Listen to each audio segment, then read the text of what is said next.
All right, what's going on, everybody? Emerson Latzia, Zach Thompson, that guy. We have producer Drew with us, Daniel on the ones and twos. Patrick is here. What's up, dude?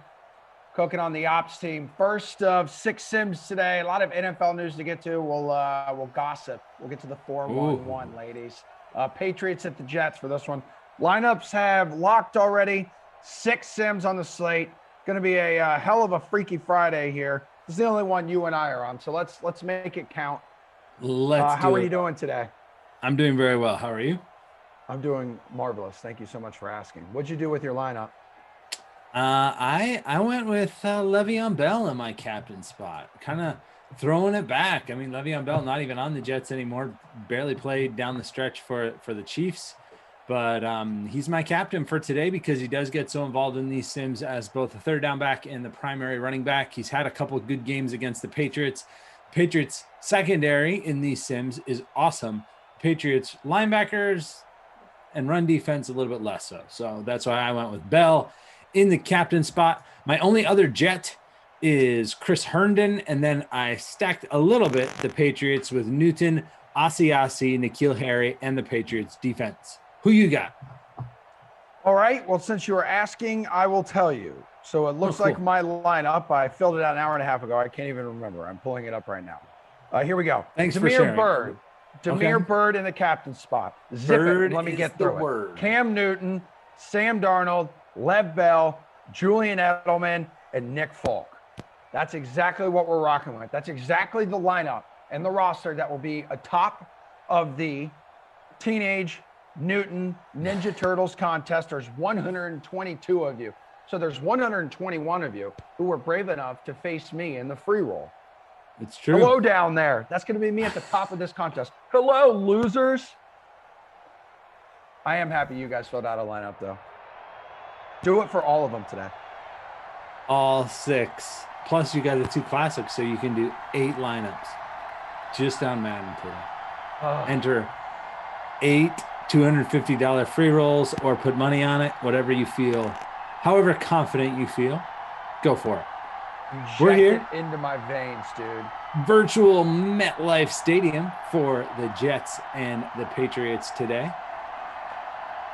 So, JJ Watt. Yeah. Let's jump right in. I know, man. Oh, wee. All right. So how long until he's a Patriot? Nope. I don't see that. Don't see that happening. I mean, the early names out there make a lot of sense. I think it ultimately comes down to how much he's willing to take a pay cut to play for a contender.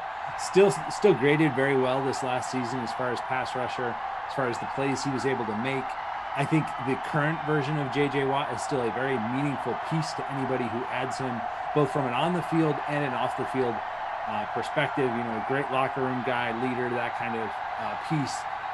That, as we saw this last time, that can be a huge addition. Obviously, Tom Brady bringing a lot of those intangibles to the offensive side that JJ Watt reportedly brings to the defensive side. And I think there'll be plenty of interest in him. I think he just has to decide, like, there are teams that he can go play for a minimal salary that give him a much better chance at a title. Or he can go get the most money he can get and play for a team that doesn't have as much of a chance. So I don't know if money's like going to be his focus at this stage of the game. Like I joked when the news happened, I was like, breaking, Texans are releasing future Tampa Bay Buccaneer JJ Watt. But it does make a lot more sense, like other teams out there, that he actually could fit in. And I'm talking like contenders, especially the Packers, where like I think Packers is definitely top of the list. He's big time Wisconsin alum, and from there. Definitely going home is a storyline that makes a lot of sense. And I mean, that team's good. You saw TJ teaming up with his brother, like the gift that he used to quote tweet JJ Watt's announcement on Twitter. He was like, Bring it, let's go. I don't know if I'm him. I'm probably feeling the Packers thing. The Packers thing is intriguing for sure. Definitely. It's a fit. It fits him, and you're on a Super Bowl contender, right, Zach? I mean, yeah, Super Bowl favorite, according to some of the odds that came out right away after the Super Bowl. They're right at the top of the list. They're right at the top of everybody's list as long as Aaron Rodgers is there.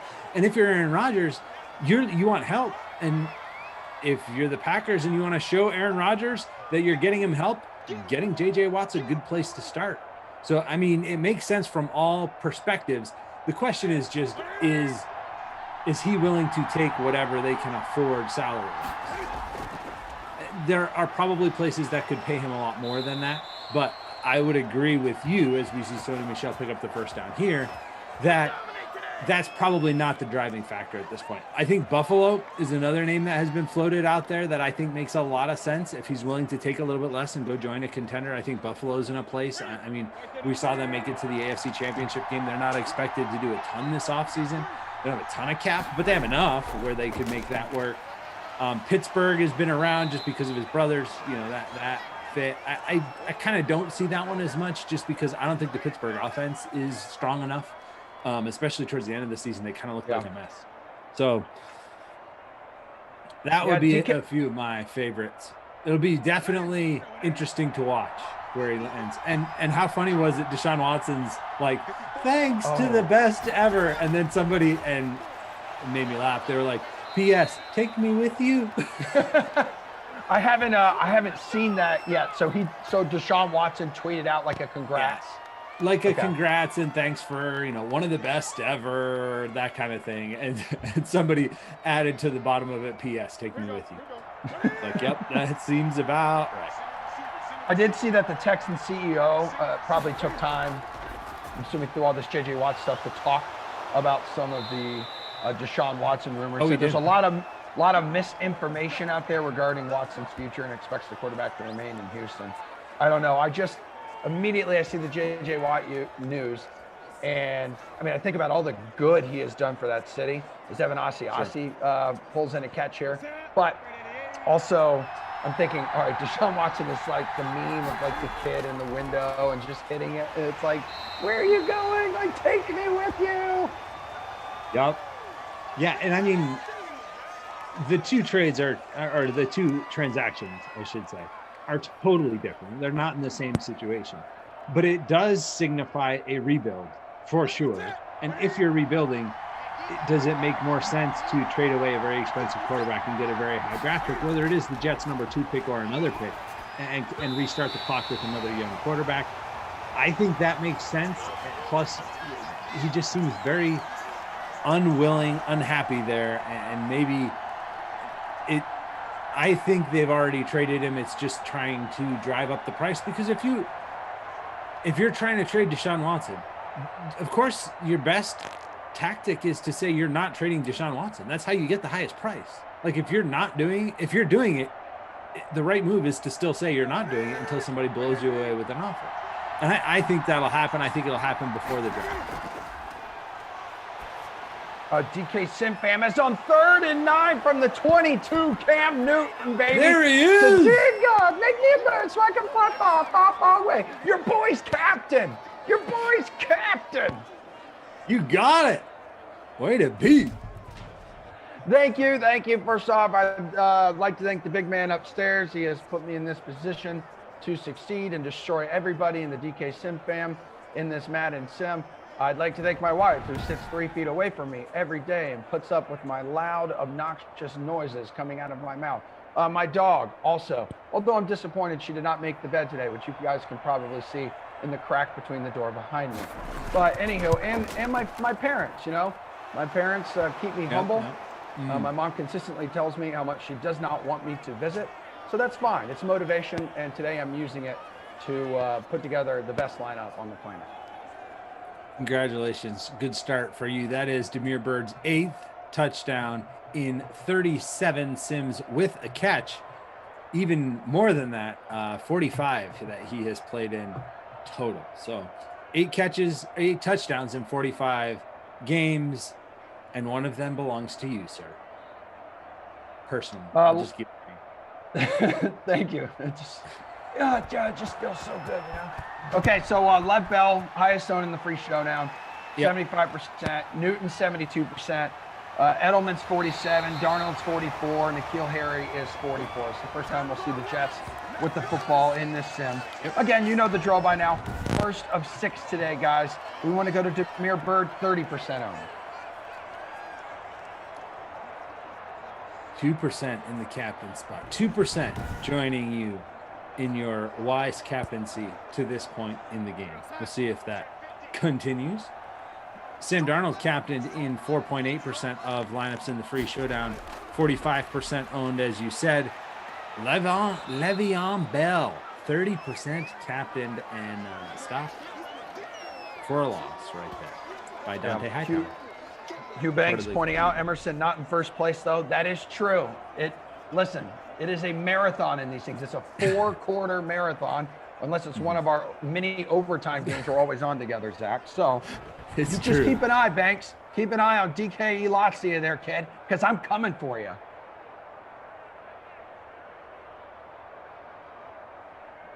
Producer Drew says, if you're rebuilding, should they have found a trade partner for Watt?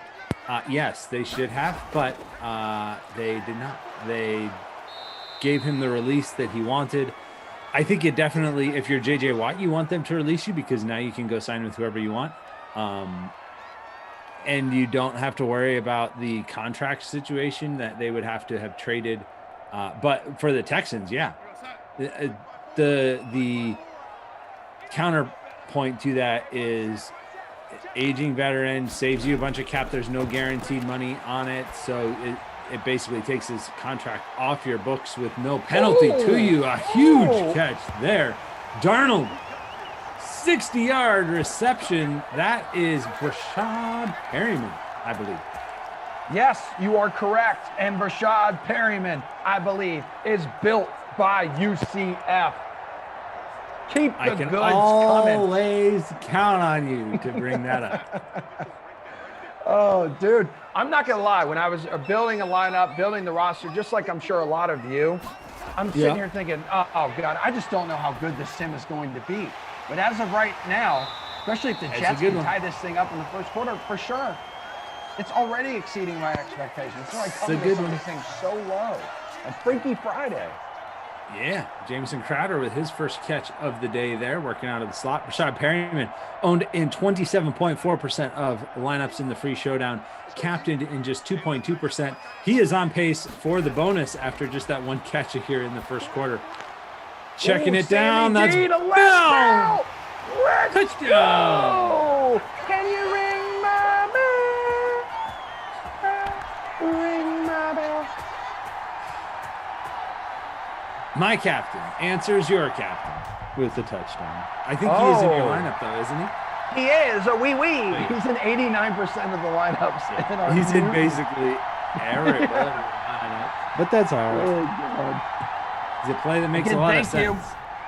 Thank you. If you filled out a lineup for the Teenage Mutant Ninja Turtles contest. You're welcome. Speaking of, thank you. Speaking of Watson, by the way. All right, let's do it. I have a feeling we'll be doing this a lot. Well, this is news because it came out yesterday. And it was a former Jets GM who's the one who brought it up. So I said, this is the most perfect sim for it. And you and I being on this, and you get all hot and bothered over anything having to do with the Patriots. So Patriots are favorites to trade for the Texans Deshaun Watson. This is according to the ex-Jets GM, Mike Tannenbaum, right? And so he said the Patriots would be driven to get Watson and would do whatever was necessary to be a winning franchise once again. And that includes getting after him. Says New England Patriots were going to get Deshaun Watson. And that Nick Caserio just came from the Patriots. They know each other well. So they're basically what he's saying is Nick Caserio, the relationship there is just going to benefit and increase the chances of Bill Belichick, who he says will do whatever it takes to get Deshaun Watson. Hey, as a Patriots fan, I would love it. I see it as a 2% chance. Like, I think there's more of a chance that they just keep him and he sits out the season than that he ends up in New England. I just don't think it's going to happen.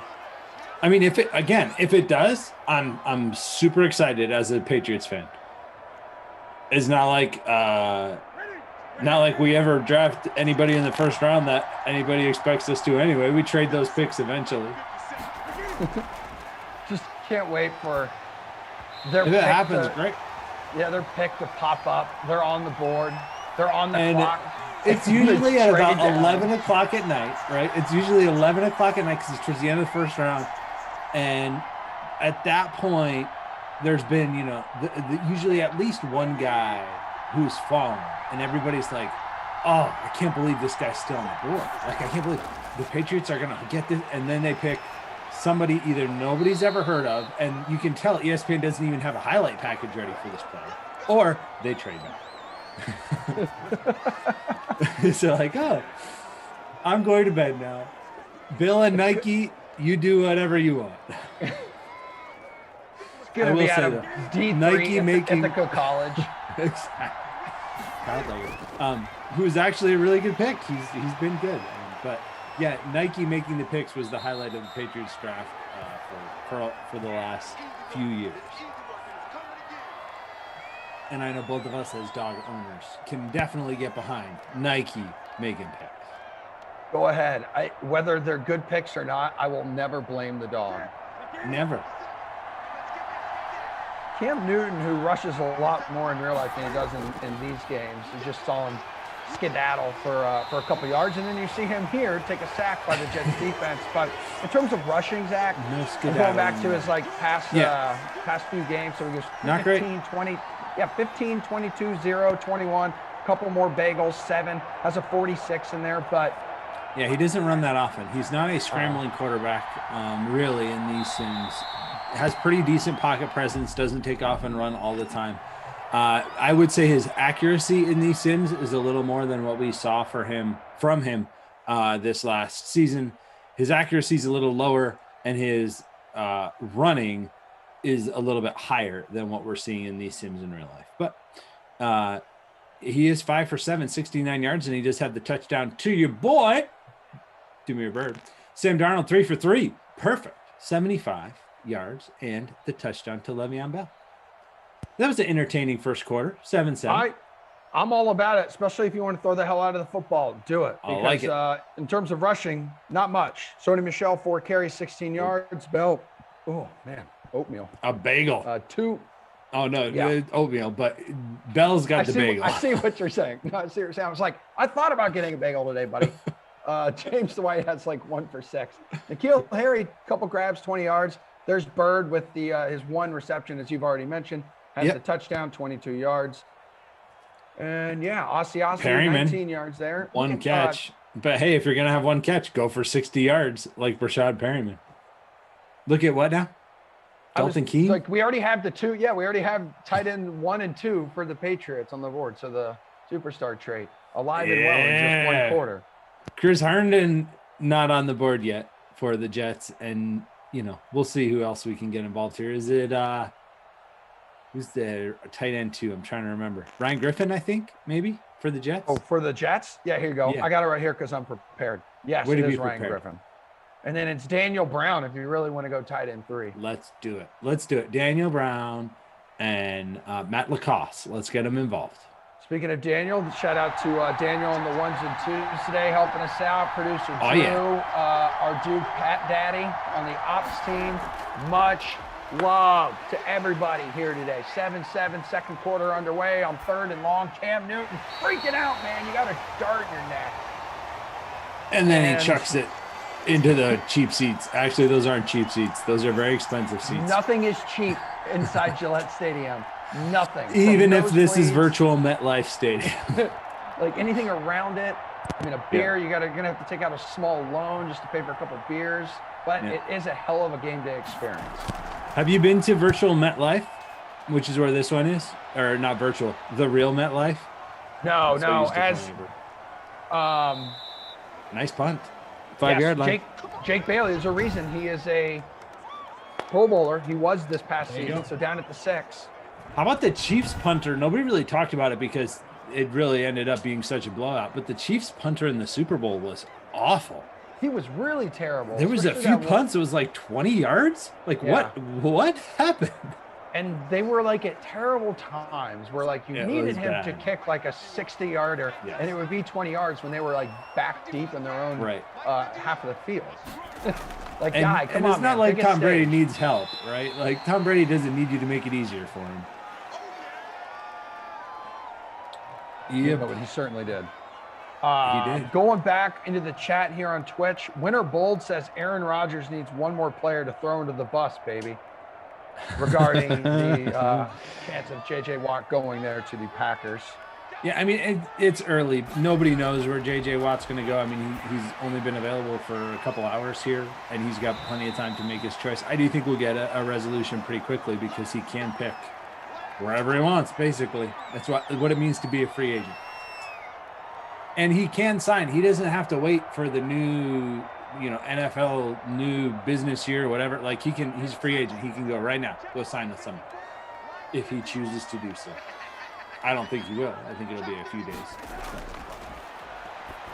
Well, we see all you guys and gals hanging out as Sam Darnold dialing down the middle. Let Bell out of the backfield. Yeah, Bell lined up. I think he lined up in the slot that time, like spread wide to the top of the screen. Ran a little post route. We have CJ, Heavy Kevy. What's up, guys? Germ. Winter Bowls. Hello, fam. What's up, everybody? Germ, Happy Friday. Germ drops in some of the best pickup lines there. I hope you guys pop over there and take notes, especially with Valentine's Day coming up. Whether you have a significant other or if you're single, I want you to know single people, married people hate Valentine's Day too. But, okay, never mind. Yeah, you better be careful. Be careful. Oh, danger, Will Robinson, danger. I do have a great gift on the way. I can't confirm. I did not forget this year. But Jeremy says, hey, can I tie your shoes? Because I don't want you to fall for anyone else. Nice. Do you guys do dinner, like dinner out, or are you ordering in a special dinner for Valentine's Day? Yeah, we'll probably just order in. We'll either do pizza or tacos because we've been on like a pizza / tacos kick lately, which you can't really go wrong with either one. I'm doing the new. Or you can do taco pizza. We do taco pizza sometimes. That's not bad. It's not bad. I'm gonna avoid combining them this weekend though.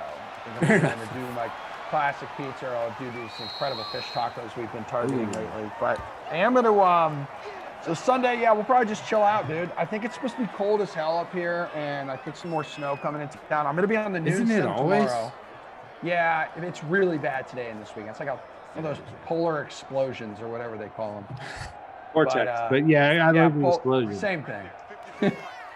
But I'll be on the noon sim tomorrow with Jeff, and then the rest of the weekend we're just gonna chill. I'm not gonna do a single thing. I want to do mindless stuff. I want to finish Schitt's Creek. I want to catch up on some of the drama on the garbage reality television shows we watch. Yep.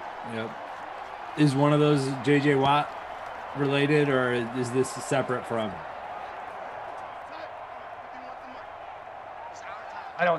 Nothing having to do with J.J. Watt. Nothing at all. I wasn't sure if that was the gossip you needed to catch up on. No, more of like what's going on with Southern Charm and I see. Some of the housewives. Like I missed the first Housewives of Salt Lake reunion. I'll keep you. You keep me up to date because I'm gonna pass on that. Yeah, man, I got you covered, dude. Oh, but by the way, there's a puppy in our neighborhood. I meant to tell you, there's a puppy in our neighborhood named Gracie. Oh, really? Winnie really loves her. Oh, there you go. Yeah. Nice. It's not us. I know we've joked before about how you're across the street from me, but nope, not that close. Nope. Gracie had a little medical procedure earlier this week, but she's doing okay. She did not sleep much last night though, so thanks for bringing the energy. The owner of this one too, when we ran to him this morning, was saying the same thing. He's like, dude, I just want to sleep. And I'm like, it gets better. It gets better. Okay. Thank you. I appreciate because let me tell you, last night was rough. It was not good. But I have children, so I understand that happens and it gets better. Fourth down, they're going for it. Look at this. It's not a very exciting play, but they got it. Smart move. Bell, one of the highest rated players in this game on 4th and inches. 2-minute warning is here. Got to be able to pick that up. Dennis McCafferty over on YouTube says, watch the Daytona 500 with your wife on Sunday, Emerson. What could be more romantic? I'm going to say we're not going to be watching that this weekend. I might be watching some if golf. we're sitting around chilling, actually, I may have like an hour or two to myself maybe on Sunday afternoon. And if that's the case, I am 1,000% watching that race. Cool. I will be watching, I'll be working. So that means I get to watch the Pebble Beach Pro-Am. That means I get to watch the NBA games. It's a hard life. I got to watch all that on Sunday. Looking forward to it. Poor you. 2nd and 2. Wow, that should have been intercepted. Should have been intercepted. That's a realistic Sam Darnold throw right there. Yep. What about the rumors Darnold to the 49ers is heating up? What? Rumors. I said it was rumors. I got to look at this. Look at this right now. I mean, it was so not, what would happen what would happen to Jimmy G? Was that part of the report? Right. So basically they don't have any guaranteed money left on Jimmy G's deal. They can cut him without cap penalty. So they would cut Jimmy G and get Sam Darnold. Was the version of the quarterback carousel that was being at least floated out there. As I believe the exact gathering momentum might have been the exact phraseology. It was not like it's done or even will be done, but moving at least on the table. Then Jimmy G becomes a free agent, and who knows where he goes.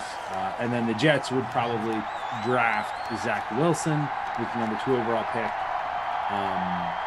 If they didn't get Jimmy G back in the trade, which would be another. Yeah. Lots of different convoluted schemes to get quarterbacks in different places right now. Dude, Twitter is a real you can literally almost hit random generator and come up with a rumor that matches a team with any quarterback that's out there.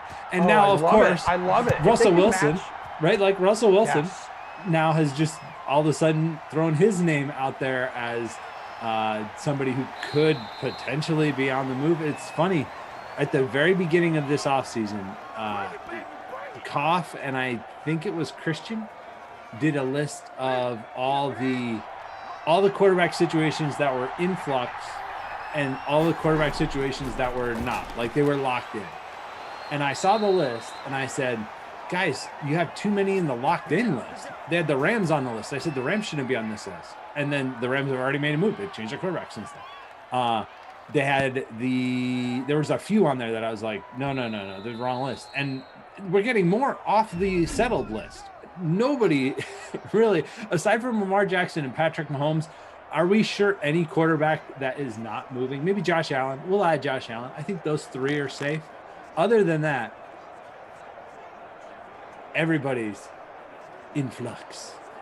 I cannot wait for this offseason. It's going to be so much fun. I'm talking to Daniel and producer Drew here in our Slack channel. I just feel like it has the potential to be like an NBA-esque offseason. The rumors, the drama, like the movement, the signings. And you're starting to see, and it's like with Deshaun Watson, it almost seems like a little bit of Russell Wilson in there. Is it starting to transition into like the players having more power like players do in the NBA? I mean, it seems to be trending that direction. Even the J.J. Watt, right? Like even the J.J. Watt saying, I want out. And then them saying, okay, see ya. They would have been destroyed unless he said, this is the team I want to go to, and he wanted to help the Texans out a little bit and said, all right, trade me there so you guys can get something back in return. They would have been destroyed if they refused to. Everyone kind of knew, he's on the back 9 of his career. People would have hammered the Texans if they refused to do this because of everything he's done for that city and that organization. He made it very clear that he did not want to be part of a rebuild. Yeah. And I think by cutting him, they made it very clear that rebuild, here we come. And that's why I think ultimately, they moved Deshaun Watson, because they're rebuilding. Certainly feels like it. And I mean, that's a pretty big piece to move. You can get yourself a lot of picks. Baby, nail this. 53 yards. Damn it. Damn it. I needed that. I'm never rostering him again. Never? No. Oh, I mean, if we're on the subject of kickers, Josh Lamb, I had a nice long conversation with Josh Lambo yesterday on Instagram. It was amazing. He's following Winnie now on Instagram. There you go. Because I had shared our kicker video on my story, and I said, yo, I am the Josh Lambo. I am the Josh Lambo of DraftKings. So he replied and said, wait, is that a good thing or a bad thing, dude? I said, it's a good thing, bro. I'm kicking 60-yard bombs for crying out loud. And then he noticed Winnie was in the video. He said, are you a Springer Spaniel? Is that a Springer Spaniel? I said, yeah, that's Winnie. He's like, I'm a Springer Spaniel guy. And then we connected, went back and forth a little bit. He was really impressed with me. Josh Lambo will be every lineup that Emerson ever makes, whether the Jaguars are playing or not, will now have Josh Lambo. Mark the tape right now. And oh my God.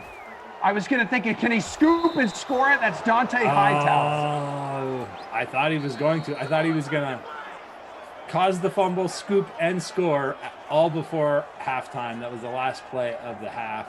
Big hit there from Hightower on Darnold, who's scrambling around trying to make a play. 10-7 is where we will end this one. Touchdowns from Le'Veon Bell and Damiere Byrd in the first quarter. A field goal in the second quarter. The only scoring that happened there. Patriots missed a field goal, which would have tied the game right before halftime. But let's take a look at some of these numbers. Yeah. What do we got? We got Sam Darnold, who is 12 of 13 for 157 yards. Still on pace for the bonus, just barely. 157 and a touchdown. Cam Newton, 9 for 12, 108 and a touchdown. As far as the running totals, since Emerson's busy, I'll take these two. Bell 7 carries for 10 yards. Michelle 4 for 16. White has just 1 carry for 6 yards. No rushing touchdowns at all. The only fumble in the game does come from Sam Darnold on that last play. There's Winnie. Bye, Winnie. Anyway, that is the 2 touchdowns, as I mentioned, Bell and Byrd. Bell has 7 catches, 58 yards to go with his touchdown. Damiere Byrd, 2 catches now for 30 yards. Brashad Perryman has the most yards, 2 catches for 70 yards. But both he and Bell actually on pace for the 100-yard receiving bonus. Again, on pace. Sometimes, usually doesn't mean they actually get it, but it does mean that they're on pace at this point. You back? Sorry, I was little distracted with Josh Lambo's best friend Winnie. Wanted to say hello to me. By the way, in my conversation, I want you to know, DK Sim fam, I immediately mentioned you guys. I said, hey, you're a big fan favorite. You're the Lamborghini. Oh, he laughed. He enjoyed it. Oh, yes. But here we go. So it started off great. 7-7 first quarter. We had 1 field goal delivered in the second. So that's how we have slowed down a little bit to this point. Hopefully we can pick that back up where we left off the first quarter, because the first quarter was actually entertaining. Both teams moving the ball up and down the field. We should have had another field goal there, but your kicker came up short. Yeah, producer Drew dropping in here as well. The other big piece of NFL news, the Pounceys both retiring. Yeah, announcing. That's right. And they announced it together, which is cool. I mean, I don't know if my brother's around today or not. I haven't seen him in the chat yet, but he might be. Mike, are you here? But I'm not going to retire with him today. I can confirm. Not going to retire with him today. Third quarter here, getting ready to kick off. Where are you guys at in the contest? Were you brave enough to enter the Teenage Mutant Ninja Turtles contest? Yes, it's a Patriots game, babe. That's why it's the Teenage Mutant Ninja Turtles contest. Which turtle are you? I'm definitely Leonardo, bro. Couple swords. Just straight mashing. I like it. I would have to go Michelangelo. It's funny. I used to teach world history, and that was one of my favorite moments in class was when we were learning the Renaissance artists, and it was, and then there's Michelangelo and Donatello, and they'd be like, wait a minute, wait, what?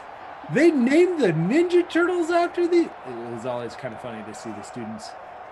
10th grade is what I taught, so to see them make that connection, because to them they knew all the Ninja Turtles, no problem, but they had no idea where they got those names. So anyway, kind of fun. Nice little end around here, or jet sweep. Chris Hogan, former Patriot. Bonzo, you can take Emerson out of Florida, but you can't take the Florida out of Emerson. It's like 10 degrees here today. Honestly, I got back from walking my dog and just decided to stay in my cold attire. It's so cold. Yeah, I told you, Grace, he's recovering. So we went out a lot last night, and it was brutal. It was cold. And just about the time I'd start to get warm again, it'd be time to go out. Darnold with a nice little run there, did slide at the end of it to avoid another fumble. Got down right at midfield. Congo Cav, Shane Thomas, Billy, Robbie Noble, what's cooking, guys? Bonzo, Thunder don't get you.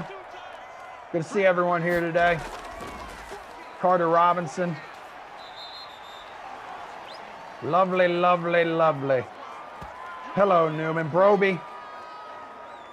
Lisa Robinson. What's up, Charlie? Good to see everyone here today. Dallas God says Emerson's 35 below here. Where are you at? So I know to avoid that area. Ooh. I remember yesterday, Christian DeAndre was saying it was going to be like 30 below where he lives. I think he's in like the Wisconsin area. Yikes. Maybe JJ Watt should not go back to Wisconsin. I'm changing my mind. I actually went to school outside of Green Bay, and it's cold up there. It gets brutally cold. So I would not choose to go back there. I mean, Tampa's a nice climate. Tampa's great this time here, especially after winning a Super Bowl. Exactly. Just ask Tom Brady, he'll tell you. Let's go. Sam Darnold, unnecessary juking there, Sam Darnold. Yes, what'd you ask, bro? I just said he knows where the party boat is, huh? Yeah, Brady. He definitely does. But hey, most relatable he's been in quite some time. Yeah, that's what everybody was saying, that they could relate most to the most relatable moment in Tom Brady's career was that one. There's Hogan with a catch. Yeah, is this the Chris Hogan revenge game? That's his first catch, so it seems not a little right early, now. but I mean, it could be. Chris Hogan, didn't he play for the Bills before he came to the Patriots? Mm-hmm. So he's just like AFC East. When is he going to get to the Dolphins? Is that next year? Wait a minute. So he's almost like Fitzmagic to where he just needs one more team to check off all of the teams in the division. Oh, and that's a great point by you. Even better point. Producer Drew and Daniel both letting us know that he already played for the Dolphins. What? He was on their practice squad. Really? This is ridiculous. Give him the entire AFC East set. I like it. It's like collect them all. Johnny D says, wait, who liked the Mighty Morphin Power Rangers? I was all in on that, man. Oh, yeah? I think that was based off the Teenage Mutant Ninja Turtles conversation. Gotcha. Yeah, I never really got into him. I think the Pink Ranger was like my first crush as a kid. Well, and Jessica Rabbit. Jessica Rabbit was an absolute smoke show. So Yep. she was a cartoon, babe. I can call her a smoke show. She's a cartoon, for crying out loud. I'm going to stay Lord. out of this. I'm just going to stay out. I'm Yeah, not stay getting out. involved. Danger, Will Robinson. Danger. I love that. You're getting yourself in trouble today. 4th down. We're going for it again. 4th and 2 this time. Yeah, last time they ended up picking it up. This time they go to the air. It's Hogan. Hogan Why keeps not? you rolling. The security First down. blanket. Been the Hogan drive to this point. Hey, J.E., we see you as well. Foghorn, Leghorn. I love Yeah, the you're a Zach big Morris golf is guy, trash. right? Yeah, I'm a huge golf guy, yeah. You watch any or follow any of Pebble Beach yesterday? So I was, as Darnold gets sacked there, I was by Lawrence Guy. Big guy. I was following Spieth there for a little bit because Yeah. he was just That's straight actually what I was about buckets. to say. Yeah, I like Spieth, man. It's nice to see him coming back around a little bit after a rough year. He's started with 3 straight pars today, in case you're wondering. Still tied for 4th. I hope he stays in contention. Saturday last week was fun when he was on that run and making just everything. That was fun. Oh, Darnold, here we touchdown. go. Who else? Oh, Hogan. Who else? Oh, Hogan and Grinders. Hogan and Grinders. Navy beans. Navy beans. Meatloaf sandwich. How many times have you used that particular touchdown call? Is that one? I don't. Is that original? Yeah, it immediately comes to mind. Yes, it does. Boom. 30% owned in the free showdown. Chris Hogan, captain in 2.5% of lineups. That is a 2nd touchdown pass from Sam Darnold. The first one to Le'Veon Bell. Also has the big, long Rashad Perryman 60-yard reception. So a nice day for Darnold. Oh, photographic evidence in the Slack chat. Right there. There is Chris Hogan on the Dolphins practice squad. So. Dude, Daniel in the 1s and 2s. We believe you, man. We believe you. I did not need that Photoshopped image. If that's what it was, I already knew. That could be anybody. It's not. But it could. Also, a couple of you have mentioned Trevor Lawrence's workout this morning. Yep. Which the Patriots had representation there. I think most teams did because it's not just Lawrence, guys. A few other guys out there. I thought, But oh man, I was a little hot and bothered watching it. You were? Knowing the Jaguars' prized possession. I mean, they don't How do screw you- it up between now and April. Amazing, dude. How do Against you that feel? defense, against the pass rush today at his pro day, handled it perfectly. Every time. Reading the defense. So good. So good. It's like when they had the Yao Ming playing against the chair. Remember that video that went around? I haven't thought about that in a while. That was great, man. I know he's James going to White have. picks up 9.5 yards to set up 2nd and inches. There were, he is going to have some surgery on his left non-throwing That's right. shoulder. Yes. Nothing to freak out about, guys. No. Nothing to freak out about.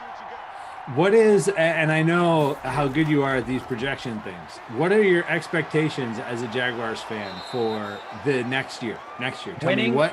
Winning the AFC South. Winning the Okay. AFC South 100%. Wow. I'm expecting him to come in. I'm expecting him to be like the young stud with the Chargers. Very similar Justin to Herbert? I am expecting him to be Justin Herbert 2.0, but even better. I don't know what the Jags are going to do in free agency, but with an ass ton of cap room, with all of the picks, I'm telling you, get ready for the Jaguars to shock the world. And once again, not that they were ever dethroned, but will maintain the crown of America's team. You heard it here first. And anyone who doesn't believe that, you're a coward. Just accept it. So, thank you. I just want to know how much of that projection is like the projection you gave me coming into this last year, where Gardner Minshew was leading them to the playoffs and the #1 overall pick. You were, to your credit, you were half right. You were half right. You did get one of the 2 things that he was supposed to do. So I mean, is it the fan Emerson that's saying division winner, or is it the analyst Emerson? All right, so here's the deal. I'm looking at the division. Trevor Lawrence is going to come in, and it's going to be like he's a 10-year vet in the league. He's going to look like a mini Tom Brady, but with like longer hair. Tom Brady used to have long hair. The division is no threat whatsoever. All right, Colts don't have a quarterback. I don't care about that defense. Whatever. Texans, you guys know exactly what the cesspool and the product the Texans are going to put on the field. And then the Titans are broken. A lot of their great players are going to be free agents. And then you're going to have the big, beefy bro in the backfield, Derrick Henry, broken. It's going to be broken. Tannehill's going to look like he's playing for the Dolphins again. Arthur Smith Jaguars gone. division to lose. I mean, that could change. That could change Everything. some things. Yeah. I don't hate it. Until we see what the Colts do at quarterback, I think it's possible. Mark the tape, Daniel. Mark the tape. Zach Thompson says, I don't hate it. I don't hate it. I think it could happen. They've got some decent pieces there, quite honestly. I like DJ Chark. I like Robinson. It was a great find for them. Let's not forget Josh Lambo. He's healthy. I said, Josh you guys are going to be Lambo. great this year. He says, I'm ready to go. Okay. And text to prove it. Is Winnie as big a fan of his as he is of her? Yes, she loves him. Then yes, I'll go for it. I will pull for you to be right. There you go. Because that'd be fun. I would like to see that happen. As somebody who grew up cheering for the Red Sox of the 80s, which were not in 90s, which were, I actually kind of like it when teams that have not been great turn it around and are good. Like the Bills, who have not been great lately, turn it around. They were fun. It was an awesome ride. I think it's fun. The Browns. I was cheering for the Browns. I picked the Browns to beat the Chiefs. I like it when the teams turn it around. I think it's fun for their fans when that happens. Sometimes you get like, hate on those fan bases, but I actually enjoy it when a team that has struggled turns things around, and I hope that's what happens for your Jaguars. Thank you so much. That's not what I hope happens for the Jets, though, because they're in the Patriots division. Yeah, I gotcha. It's a little different. Real quick, almost 600 people watching. Thanks for spending time with us today, guys. Seriously. And we're 12 likes away from 100. If there wants, a squad of you guys, cool. Little healthy dozen, want to help us hit that century mark, that's fantastic. Zach and I are with you here for just this game, this one game only. We got 5 more coming up today. Raiders at the Eagles. Glash and Kenny are going to slide in here, and Glash and Jeff. So Glash on the earlier slate of games today. So that's Raiders at the Eagles at 2, Broncos at the Panthers at 4. Glash before dark. That's kind of neat. Which can also get weird. So Kenny and Jeff, Ravens at the Bengals to kick off the late slate. Chargers at the Bucks, Kaufman and Brandon, and then Koff and B Daddy again, 10 o'clock. Madden After Dark. Steelers at the Seahawks. Steelers and Seahawks. Should be a fun one.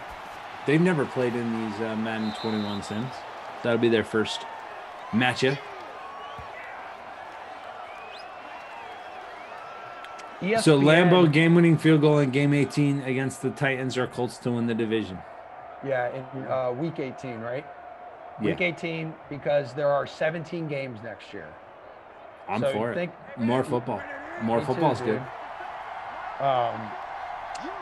Because you mentioned the Browns. You said you took the Browns to upset the Chiefs. Is that what you said? I did. Yeah. I thought they were going to pull the upset. Yeah. And if it wasn't for the bad fumble, they had a shot. And even after that, they had a shot. But. Did you guys see that ESPN suggested the potential blockbuster trade for the Buccaneers that would have Odell Beckham Jr. being shipped off from the Browns to the Bucs? Yeah. What do we have? Ossie? His first receiving touchdown in this game, delivered by Cam Newton, who now has 2 through the air because he found Damiere Byrd back in the first quarter. And Devin Asiasi, who it took him until the final week of the season to get into the end zone in real life, but we see him score all the time here in these sims as the tight end 1. See if he's more involved in his second season. Yeah, Daniel, I would agree. The real Asiasi will have some of what Sim Asiasi is having because Sim Asiasi has been pretty good. Can you imagine the idea of Beckham and Brady teaming up? They're already loaded at the wide receiver position. I think Chris Godwin's a free agent, but I would expect them to bring him back. But they're going to try. The Browns proved. Remember, originally they bring in OBJ. They're like, okay, it's a guy we can kind of build around. But this past season proved you don't need him. You don't need him. Nope. I actually think their offense was better without him. And part of that was just Baker Mayfield's progress. But I think he felt less pressure to go to his, he always felt like he had to keep Odell involved. He always had to force the ball to OBJ. When that was removed, I mean, I saw Landry have a few big games, but really the distribution and the reliance on the running game, Kevin Stefanski is a very good coach. I know that we've talked about that on every Brown sim I've been on since they named him head coach last year. And I thought he was going to turn it around. He did improve it. For sure. I think they're headed the right direction. Definitely got Baker headed back the right direction. And pick 6 and make it 6. Boom. So it was 17-7 just moments ago. And now it is 21-7 Patriots with touchdowns within a minute of each other. One, Gilmore. Wow, look at this. And Stephon Gilmore. Oh, Perryman. I don't know what the hell happened. Yeah. Perryman just stood there with his hands up in the air, and Gilmore ripped the ball right out of there and went back the other way for the touchdown. I have the Patriots defense, so that helps me quite a bit. Damn it. I will take the points. See where I am in the contest. I don't know that I've caught you yet, though, because you were having yourself. My lineup is weak.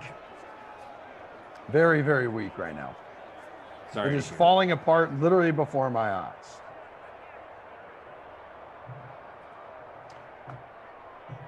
Oh, boy.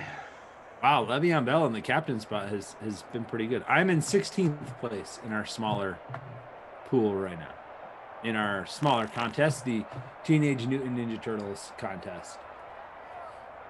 If I win, do I get pizza? I think I get pizza either way. It's Friday. Friday's pizza day. I love how you guys have like your set days for meals in your house. So, I think it's amazing. We yes, every day we talk about this. Yes. Yep. Last night was breakfast for dinner. So we had we did switch it up though. If people, the team always here knows, yesterday I thought we were having eggs and bacon and waffles, but that is not what they pivoted, and we went biscuits and gravy and scrambled eggs instead. So it was good though. I enjoyed it. Gilmore in the zone. Darnold best not throw that way. So avoid that area. He does throw in that direction, but it's okay. It's that Herndon the 4 on the reception. 209 yards now for Sam Darnold. Trailing by 4. All of a sudden they're behind. To play. Jets seem to have this in hand. Yeah, and then the ghost showed up for Sam Darnold again. Almost threw another pick right there. Bro, that's when you're like, all right, whether you're really seeing ghosts or not, like, don't say it. That'll forever be like one of the go-to memories people have, just like the fumble with Sanchez. Yep. Like, just whether you really are seeing ghosts or not is a different issue. But even if you are, don't say it out loud.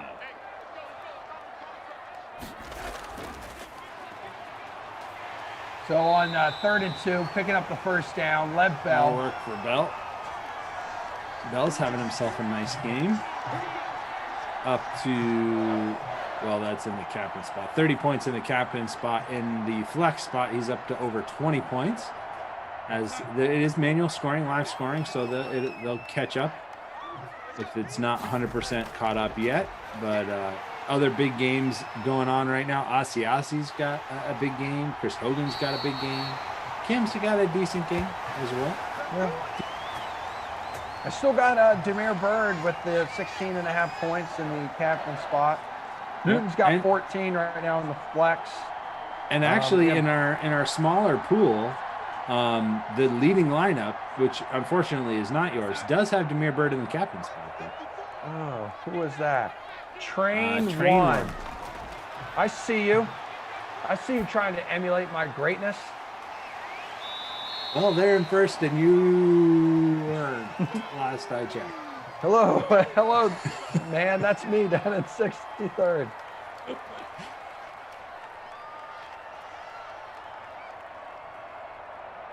What's Darnold's yardage total has got to be creeping up on the bonus. He's been airing it out pretty regularly here.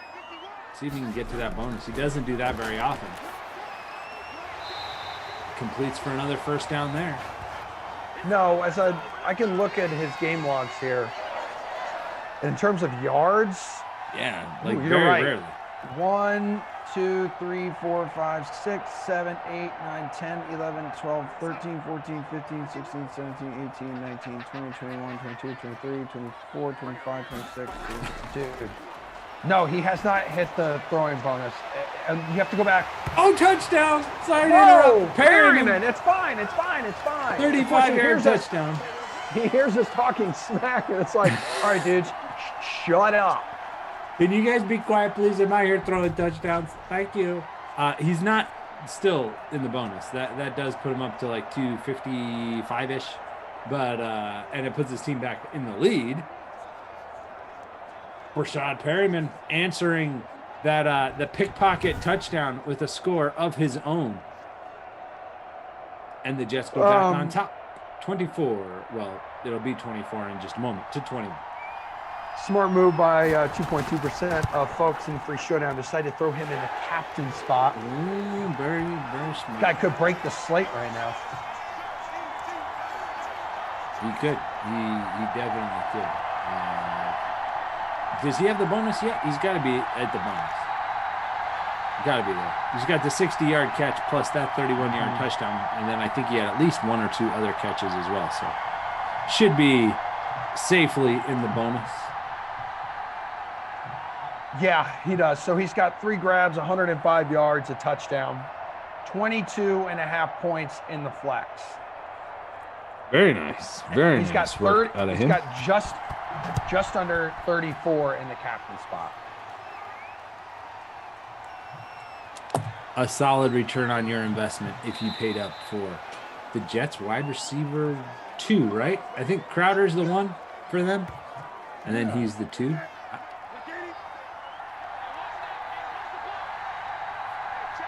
Yeah, so see Crowder, what the Patriots can do to answer. That's Edelman.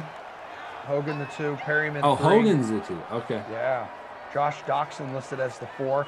You ever have any questions about the rosters, any of that stuff? Madden streams information page. Just Google that. You can find all kinds of good stuff on there. X Factor, superstars, depth charts. You got a lot of good content. You're in the golf scene, that's why I think you brought up golf, because you're trying to be one of us now. That's right. I just want to be you. Welcome home.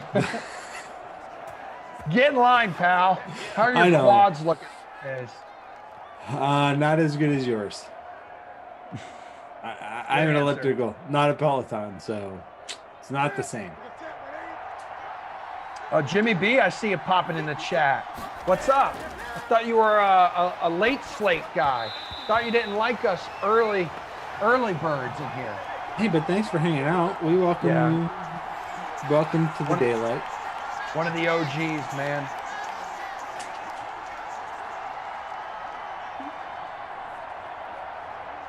Always good to have the OGs hanging out at all times. Winter Bowl dropping some hot takes today over in the Twitch. Jared Goff greater than Baker Mayfield. He says, I think Goff stinks too. Oh. Whoa. Hello. Hello. Drink that haterade. Hate on everyone. Who is okay? So if they don't like Baker, they don't like Goff. I want to know who they do like better than those guys. I mean, besides don't tell me Patrick Mahomes. Yes, we know. Yeah, Winter Bowl. Help us out here, bro. Who's your guy? Yeah. If you don't like those guys, who do you like? Cam Newton, Sam Darnold. Yeah, I saw one of the McCourty twins recently was like, Yep. yeah, I wouldn't mind if Cam returned. It's like, well, that's not like a ringing endorsement. I guess I wouldn't mind it. He did take us to dinner that one time. Yeah, he went to dinner and gave everyone COVID. That's exactly what I was talking about. Yep. You caught it. Good work. Speaking of which, there's there we go. Mr. Newton running, picking up blockers, got the first down, did not fumble like he did so many times this season when he was running like that towards the end of games on critical drives. Fumble. God, I think about that's the Bills game where he was closing stretch and fumbles the football. They were like knocking on the door there. Yep, should have been at least a field goal to tie the game. The one against the Seahawks early on where he couldn't just get into the end zone from like 1 or 2 yards out, didn't fumble it. I think that's not going to help because you were in Nick Folk territory. You just need a field goal to tie this thing and potentially push it to overtime.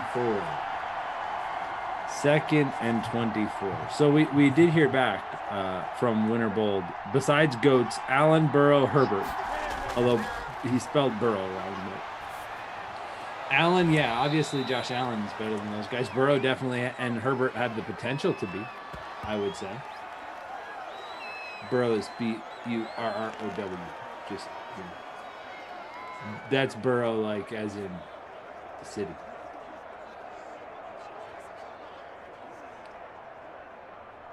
Maybe he's a New York guy. Well, let's see if Cam Newton can draw up something here. 24-21. Or not drop a fumble. That'd be good too. Guy winds up and check it down, but that definitely puts him back in field goal range. Yeah. Should be makeable for your boy Folk. Although you did say you're never rostering him again. Is he still on your roster, or did you cut him mid-game? When did I say that? Did I say that recently?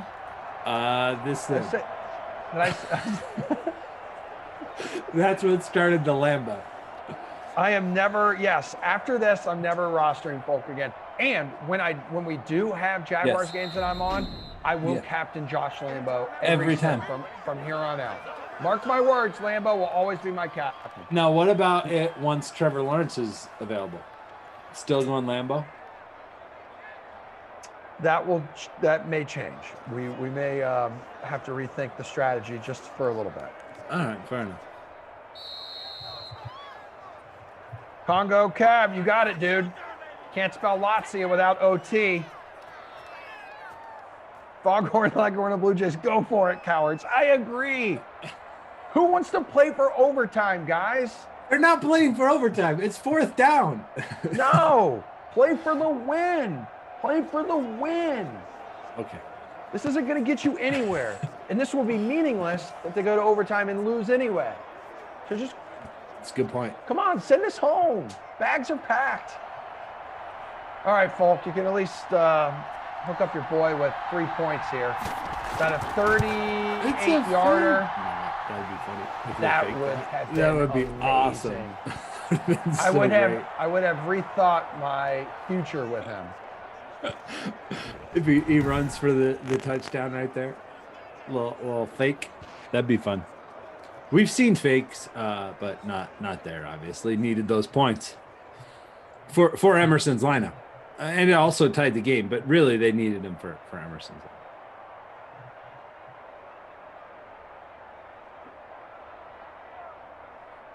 So here we go. I believe I've been on 4 sims this week. And all of them overtime?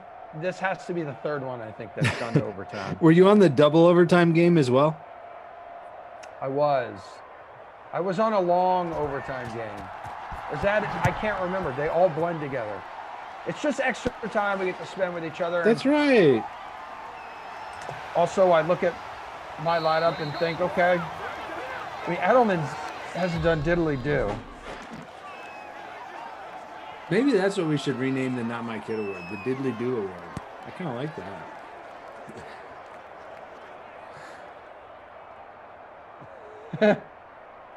Here we go.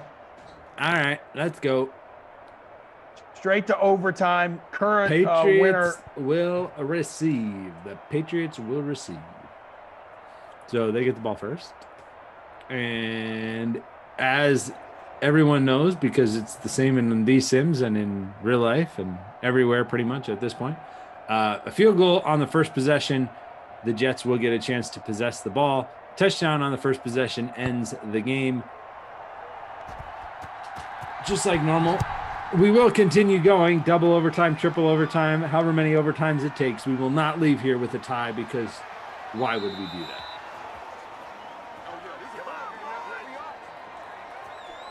We've had some defense. We've had some special teams. We've had a solid chunk of touchdown passes. We have. Yeah, I don't think we've had a rushing touchdown yet. They've all been I don't passing. think we have either. Do you prefer passing touchdowns? I think I prefer passing touchdowns. Yes. Much more fun. So much sexier.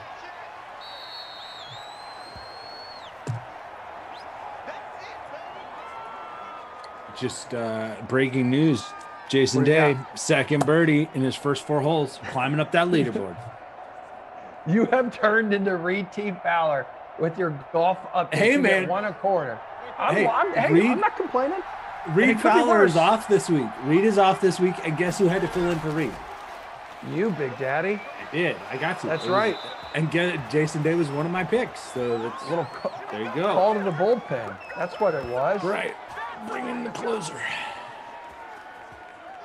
Getting loose. I don't know. I think the chat was starting, and correct me if I'm wrong, DK Sim fam. I feel like a lot of you were starting to actually enjoy the Kenny Ducey tennis talk. He is earlier all in on that tennis talk, man.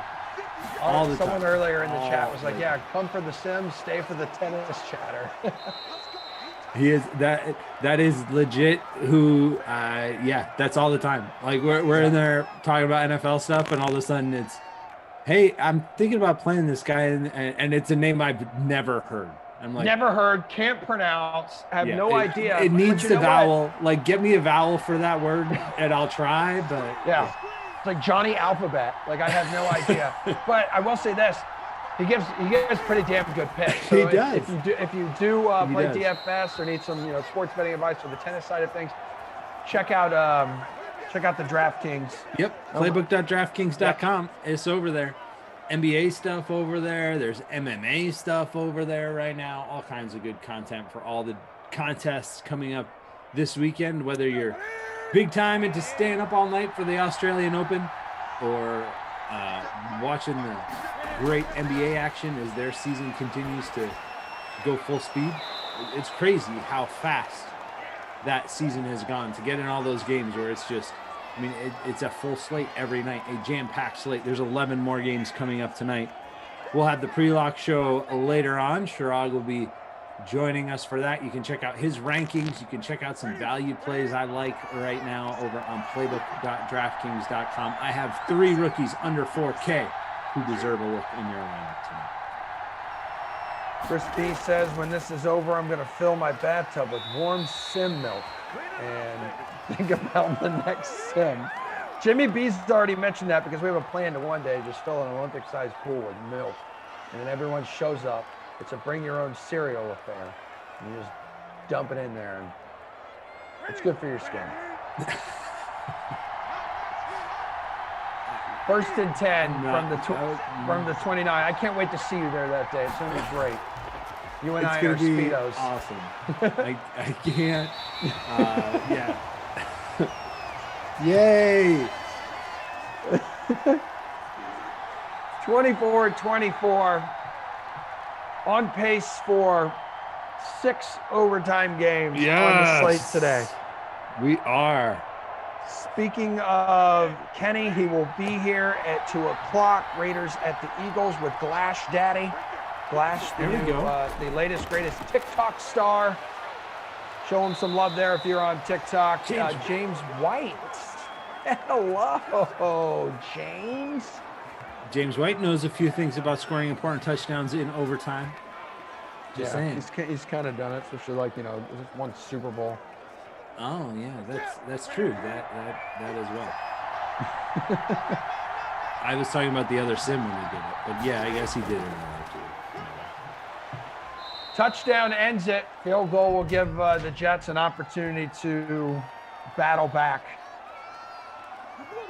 Well, that will knock the Patriots back. Isaiah Wynn guilty of the hold there. You might get another Nick Folk. I don't know, man. I'm kind of hungry. Wife ordered lunch. Okay. Like, I'm ready to eat, big guy. Oh, all right. So we're past the Nick Folk stage of the day. I'm over it, dude. Okay, fair enough. What do you get for lunch? I don't know. I think it's a salad or a sandwich. Cool. Or a salad on a sandwich. But yeah, I guess if you put a bunch of lettuce and wow, I've never thought of it like that, buddy. Over the middle, does he cross the goal line? He does. He hears us. We can eat. Feed the beast. Aussie. Woo! Throw another shrimp on the Barbie. Aussie. Oi. We'll fork for food. Winners. Oh, there we yes. go. Wham, bam, thank you, Cam. Let's go. Lunchtime. And for providing today's lunch, Devin Asiasi receives the Krusty Koff Player of the Game award. For no other reason. I mean, he had 2 touchdowns, so lots of other reasons. But he gets Player of the Game. Green eggs and Cam. Green eggs and Cam.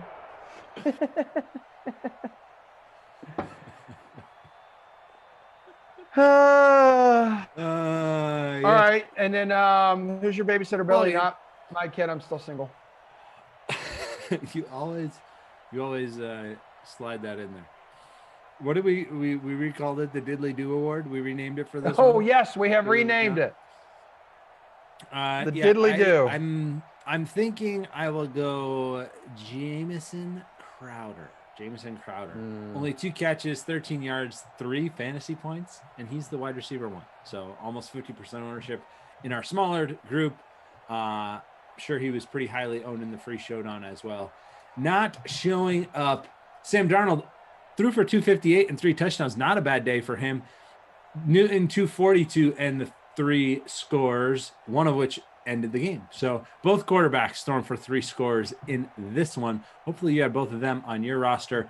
It looks like Train 1 will hold on. At least let me refresh here. Looks like they're still in the lead at this point in our smaller pool. Dude, hold on a second. Where are you? You coward. There you are. 32. Where are you? Oh, son of a bee sting. 41. 33. I'm 41. And you know what? I was so damn confident with the way this started out. That's okay. It looked good. I gotta be humbled. But hey, as a wise man once said, it's a 4-quarter marathon. You said that in case you forgot. Wait, that was me. Amazing, dude. Put that on the quote board, dude. Totally. We will. Dude, that's like the smartest I think I've ever sounded. That's incredible. Good for me. All right, good so for you. Yeah, you guys keep it on the contest page because our boy Pat from the ops team going to finish up adding some things up here. Everyone go refuel and recharge because you're going to need it. You're going to need it because it's Glash and Kenny coming up. So Glash is going to ask Kenny a question and Kenny's going to answer it for all 4 quarters. So it's an easy lift for Glash. He could just chill. It is a well thought out question. Just one question. Yeah.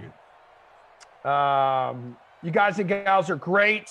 Thank you so much. Congrats, Buzz Killington. He says, Emerson, I only do good in your Sims. I don't know what it is, bud. Hey, man, just 2 potato chips. For you. Bros being dudes, man, especially with ZT and I.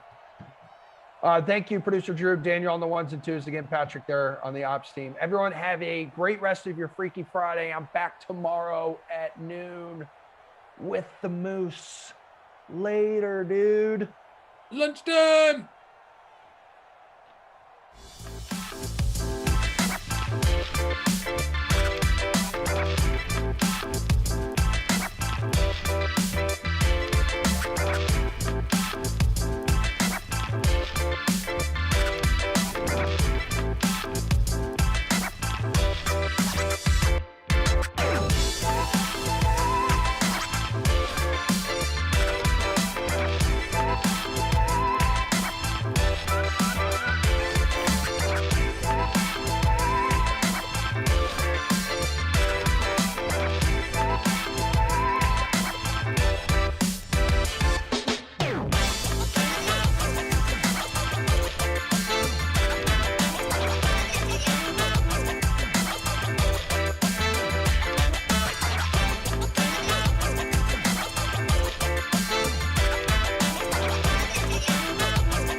All right, here we go. We've got the 2 p.m. Madden Sim coming your way in just a couple minutes here on the DraftKings Dream Stream.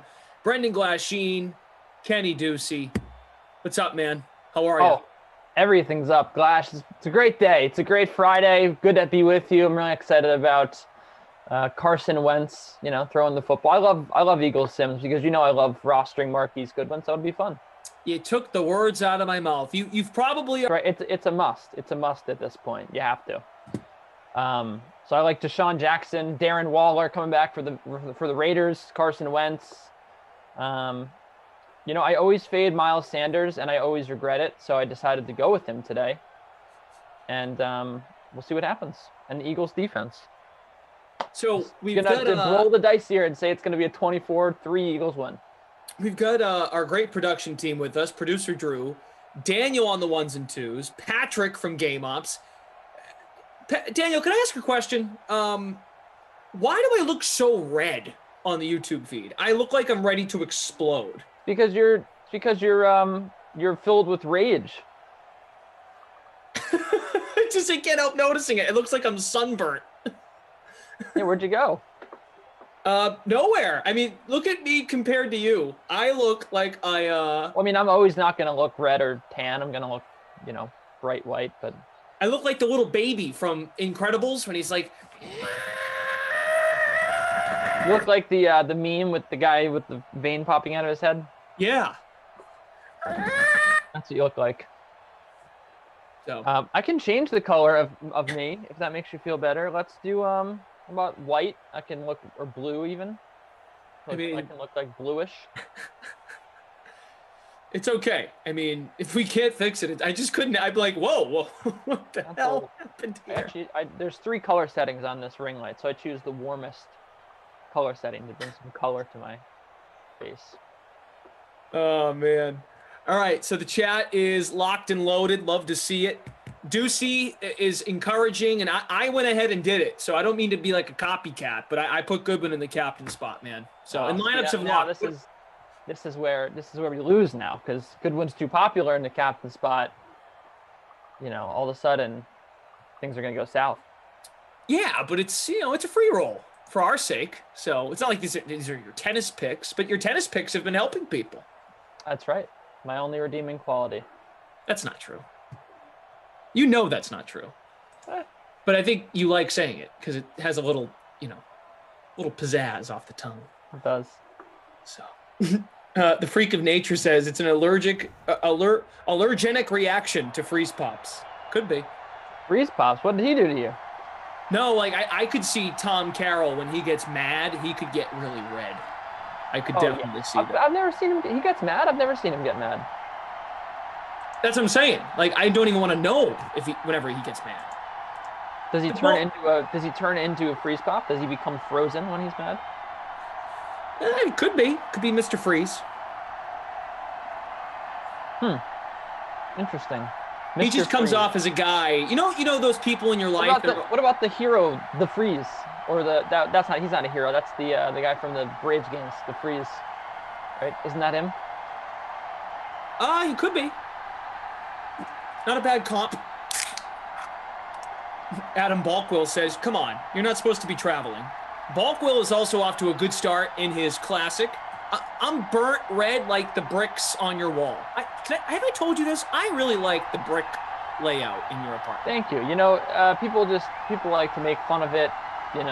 People don't understand that.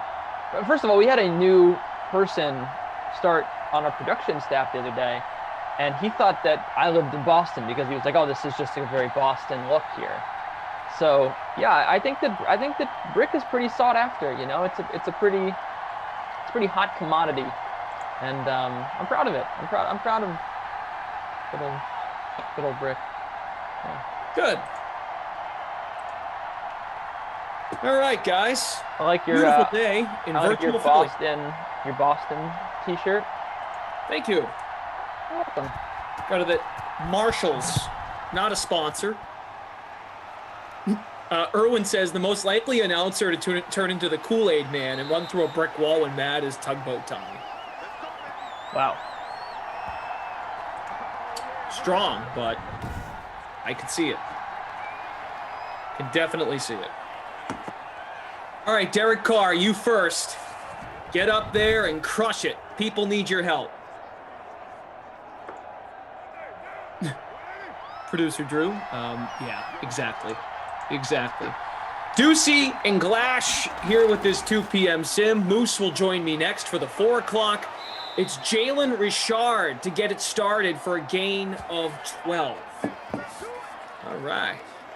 Tom Brady sucks. Formerly James Farrell says there's going to be no defense in this game. I hope not, because I rostered the Eagles defense. I think this is one of those games where you wouldn't expect the Eagles defense to show up, but they do because it's Derek Carr and Congo Cab, and the Raiders can't have nice things. The Raiders can't have nice things. That's good. Did you hear they're going to release Tyrell Williams? That was in the news the last couple days. He was an opt-out, right? He got hurt. Shoulder surgery. Out for the year. I thought he was a COVID opt-out. Nah, he got hurt. I have him in a Dynasty Fantasy League. That's why I knew that. Andrew L., is it true that Marv Albert is going to guest host today? Marv is taking a break. He's getting old. So Marv maybe like once a week here on the Dream Stream. It's in his contract. Have you heard Marv come on the Sims? Only for a few seconds. Oh. Nice guy. Usually.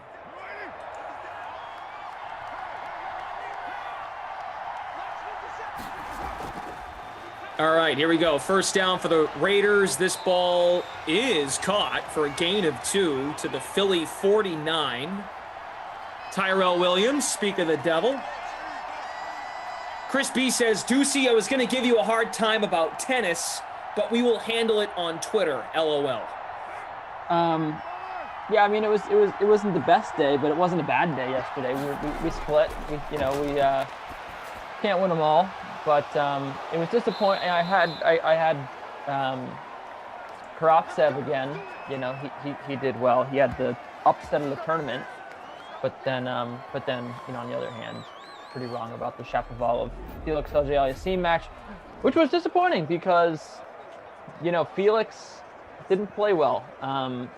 The thing about tennis is it's a tournament, right? So it's a bracket style. So the good news is if you lose or you're wrong, right, and you spend a couple hours watching a game, like say you're taking Ohio State to beat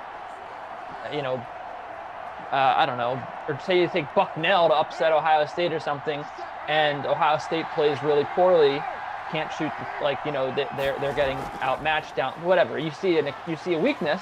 Sure. You can exploit that next round. You say, oh, well, you know what, actually, I don't think Ohio State's going to win next round.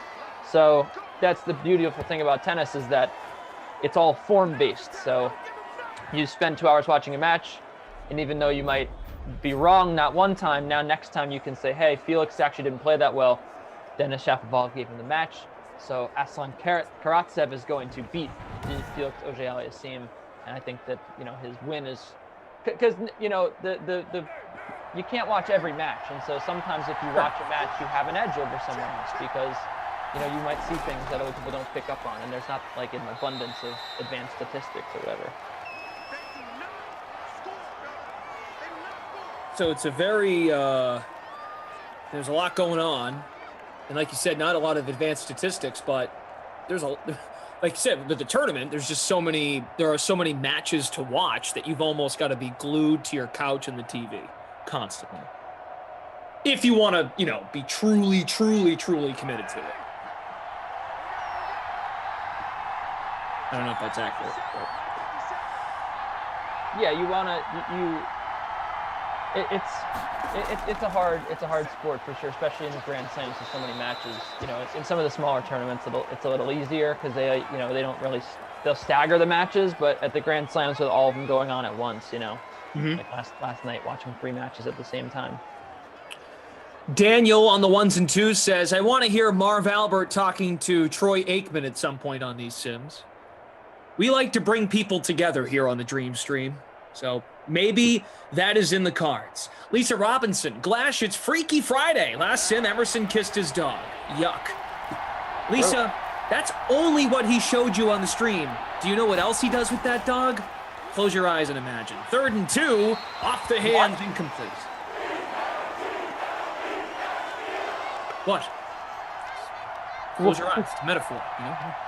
What does that mean? What does he take them to ball games? What are you implying? It means nothing. Just imagine I'm telling you what he shows you on the air. Imagine what he's doing with them, or her, I should say, off the air. Oh boy, we got a 4th and 2, Glash. This is exciting. They're going for it. Yes. Jacobs. Touchdown, Raiders. Josh Jacobs. Jingleheimerschman. His name is in my lineup. Whenever he scores, the people always shout, I put him in the captain spot. Josh Jacobs in the end. Didn't you just say you had Marquise Goodwin in the captain spot? You're a liar. I'm a liar. I put Goodwin in the captain spot, but I'm speaking for people that did put Jacobs in the captain spot. Who put Josh Jacobs in the captain spot? The guy never plays well in the Sims.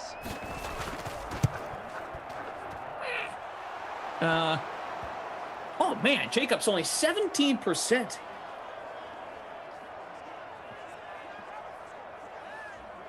That's it. In the flex, 1.8%. Was that Marv right there? In the flex. In the flex. This is Jacobs for 6. 4.5 minutes gone by in the first quarter. And you can get into the action on DraftKings. Head to DraftKings.com to submit your ticket for NBA on TNT.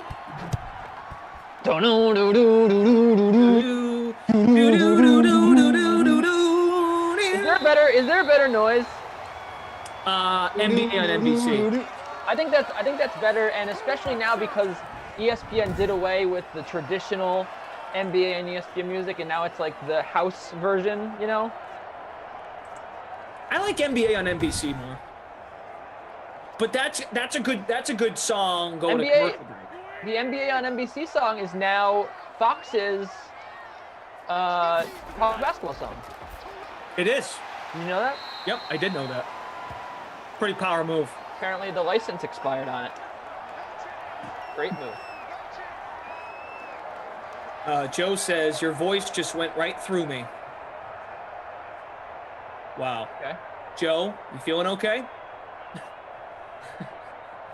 How about these ownerships here on the Eagles? Wentz, 67% in the flex, 12% captain.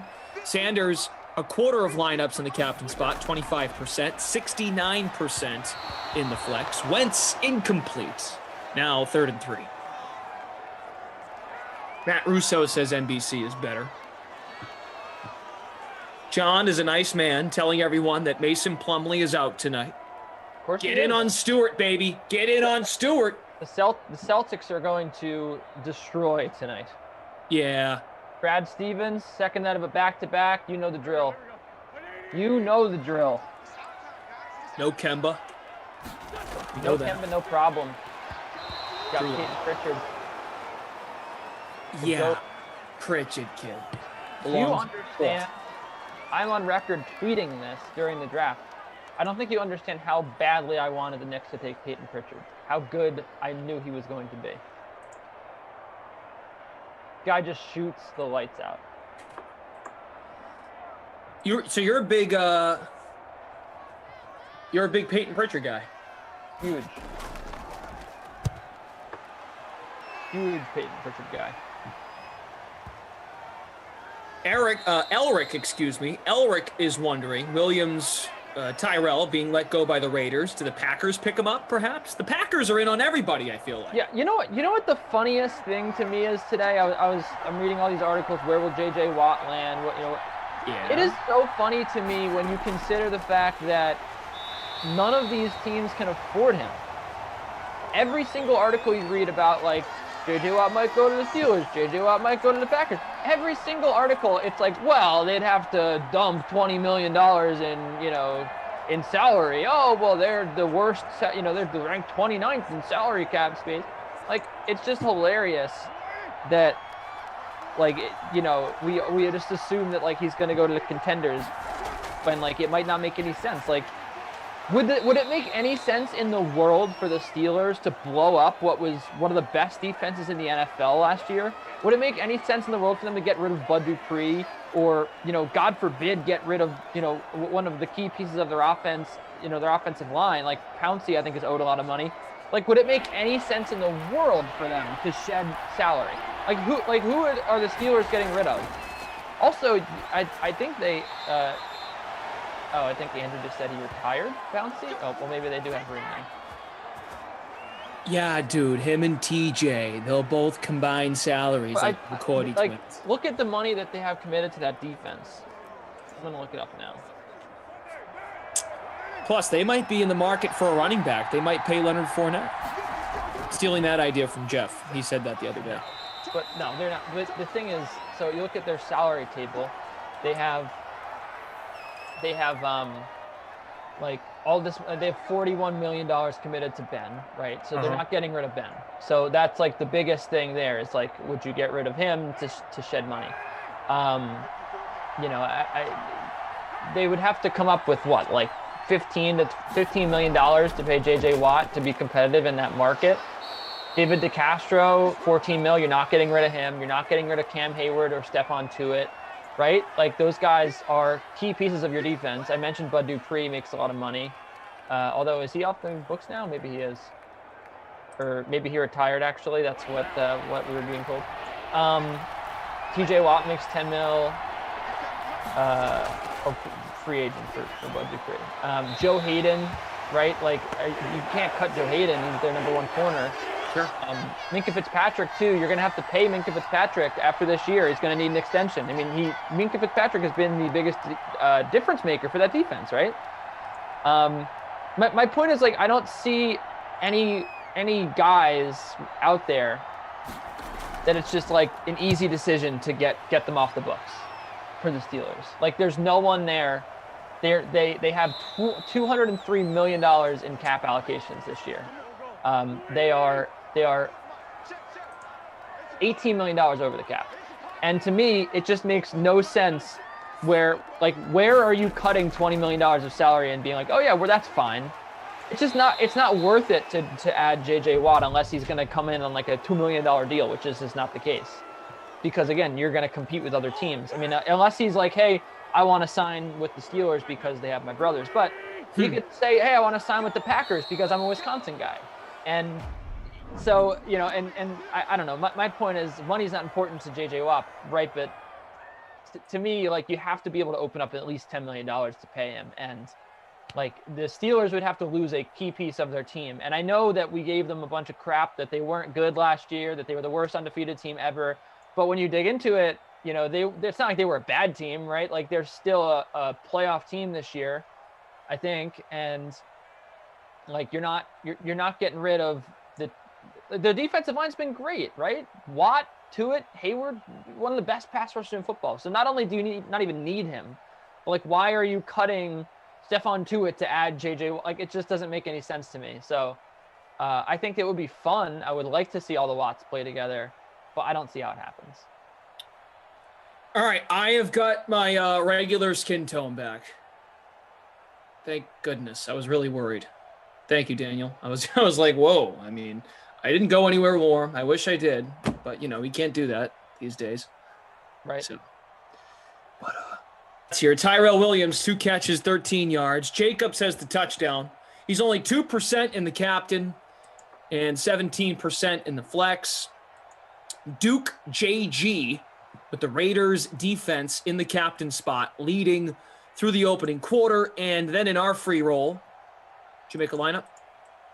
I did. Okay. Probably not doing well. I'm going to look at it right now. Yeah, but you have a defense. That helps you. I mean, it's the defense that gave up 7 points. So before you hopped in the 53rd. Zoom call, 53rd place. Yeah. before you hopped in the Zoom call, I was telling Patrick from Ops, Tate from Ops, who's not here, just Patrick. Tate's very sneaky. And look, what do you know? Tate is in 8th place. So this guy knows something. Tate. Unbelievable. Hey, producer Drew's in 12th. That's pretty awesome. 12 for Brady. Yeah. Brian C says, Deucey, start yelling like you did the other night at Koff. That was awesome. Yeah, I lost my voice because... You yelled at Kaufman? I wish I was there. Yeah, I lost my voice. It was, we got into a whole Tom Brady thing. It was tough. First of all, he kept trying to make it about Tom Brady, and I was just using Tom Brady as yet another example of, my whole point was, hey, how about, we don't give the quarterback all the credit for, a Super Bowl win or being, on a good team. And I think it's like a chicken and the egg thing where he was like, oh, well, we don't name the last bad quarterback that won a Super Bowl.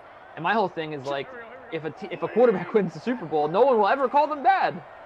It's really hard to think about a quarterback winning the Super Bowl and someone saying, oh yeah, they were bad, even though like objectively, Joe Flacco was not good. I still to this day will fight that fight, that he was not a good quarterback. He got lucky with Jacoby Jones pass. He doesn't get that.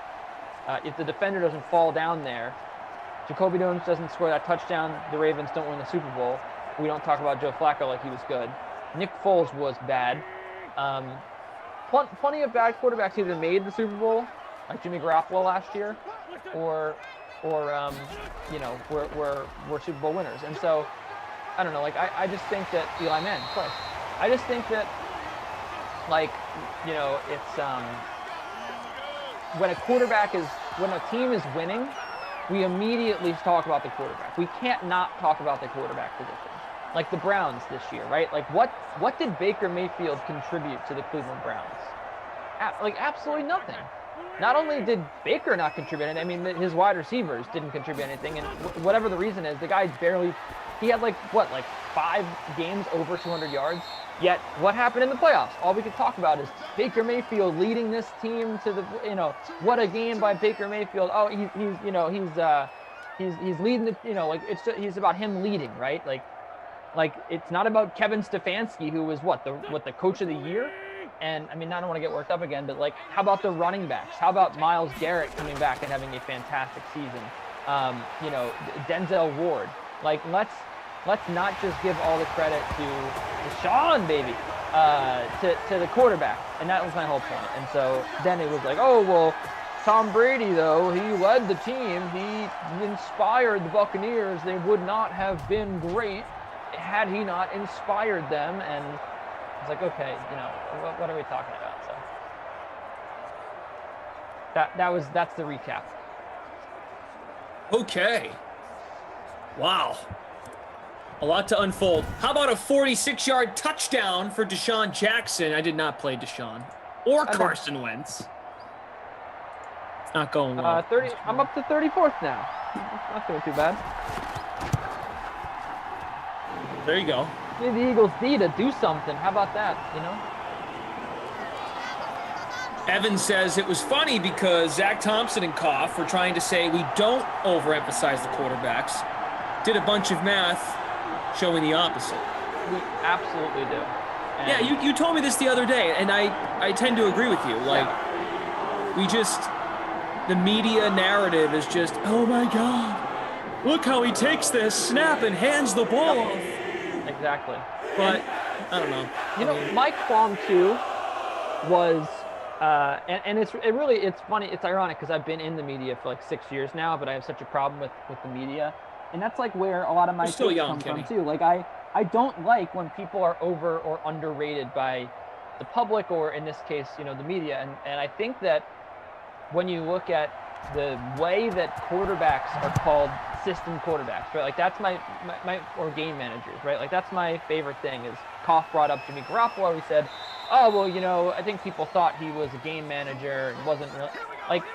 Go back last year, and you would know this as a Patriots fan, right? The Patriots trading away Jimmy G. Yep.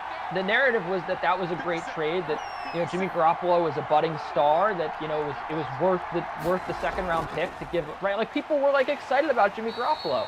And I think that, first of all, he did not play well in the Super Bowl, and he did not play well this year when they were healthy and then when they weren't healthy. And I don't think he's that good of a quarterback, but like, I don't think he's anything more than a guy that just works in Kyle Shanahan's system and is a system quarterback. And, you know, I think that it's interesting that we like when Alex Smith was quarterbacking for Jim Harbaugh in San Francisco, we had no problem just saying, Alex Smith isn't good. He's just, you know, he's just a game manager. He's, you know, he's dinking and dunking. He's right. But like when it's Jimmy Garoppolo dinking and dunking being a game manager, we can't admit that he's a game manager because he's like, what is it? Like, are we supposed to be trying to generate new, you know, excitement in the league? Like, is it against the rules to say that someone who's young and on a winning team is like not good because he's, you know, what did he do to really, I mean, well, I'll take Derek Carr over Jimmy Garoppolo, man. Yeah, but I think, I mean, on the subject of Garoppolo, I think Kyle Shanahan gets quite a bit of love in what he's doing. I think, don't you acknowledge that maybe the reason why we do this, Kenny, is because there's not a lot of great coaches in the NFL. And you would know that rooting for the Jets. There's not enough good coaching. So people just latch on to great quarterback play. Get the quarterback right, and then get the coach. It's not get the coach and then give a Stefanski the proper credit for leading the Browns. We don't see enough good coaching in the league. So maybe we do. Like, I don't. It's coming. Shanahan, McVay. Has anyone talked about Bruce Arians winning the Super Bowl? No. You're right about that. It's the second different team he led to the Super Bowl.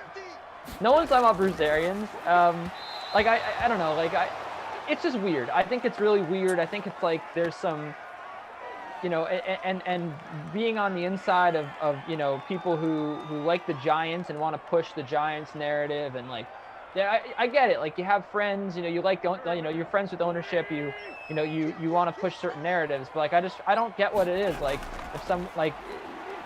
if a coach isn't nice, like you know, we can't give him credit for, you know, leading a team. Like, it has to be the quarterback. I don't know. It's a lack of good coaching in the league.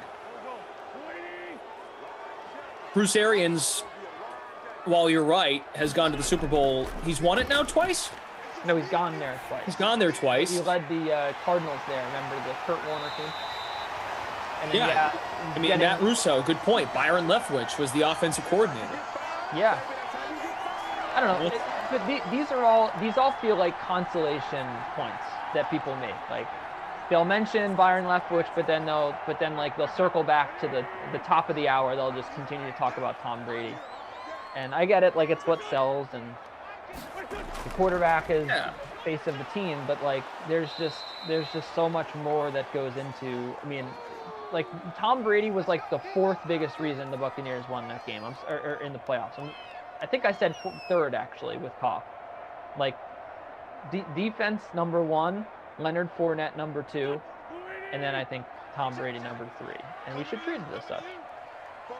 It's a great point by Daniel. Doug Peterson got credit for the Eagles when Wentz went down. Right. Oh, boy. Philly's about to score another one here. 58-yard touchdown to Deshaun Jackson, breaking the slate. Yeah, you got to have this guy. My goodness. Wow. Carson Wentz. Nice catch in traffic. Nice move by Jackson. Yeah, I think, like, Doug Peterson got a lot of credit. And then what happened? His quarterback couldn't play. And the quarterback was doing a lot with, I think 2 years ago, I thought the Eagles did a lot with not a lot, meaning they were right in the race, and I thought Wentz elevated others pretty well when guys were hurt. I mean, Philly's also just a different market, where they're like, all right, that's it. We've had enough. We're going to move on. Was it Wisenhunt that got the Cardinals to the Super Bowl? I always mix that up with Arians and Wisenhunt. You said it was Arians. It was Wisenhunt, according to producer Drew. No, Bruce Arians went to another Super Bowl. Positive. Maybe it wasn't as a head coach.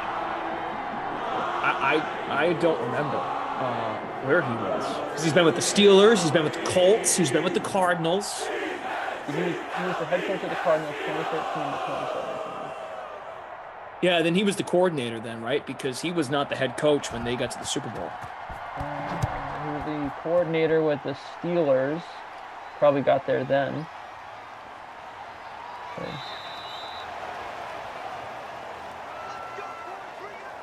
So Josh says, will this continue until everyone admits how overrated quarterbacks are?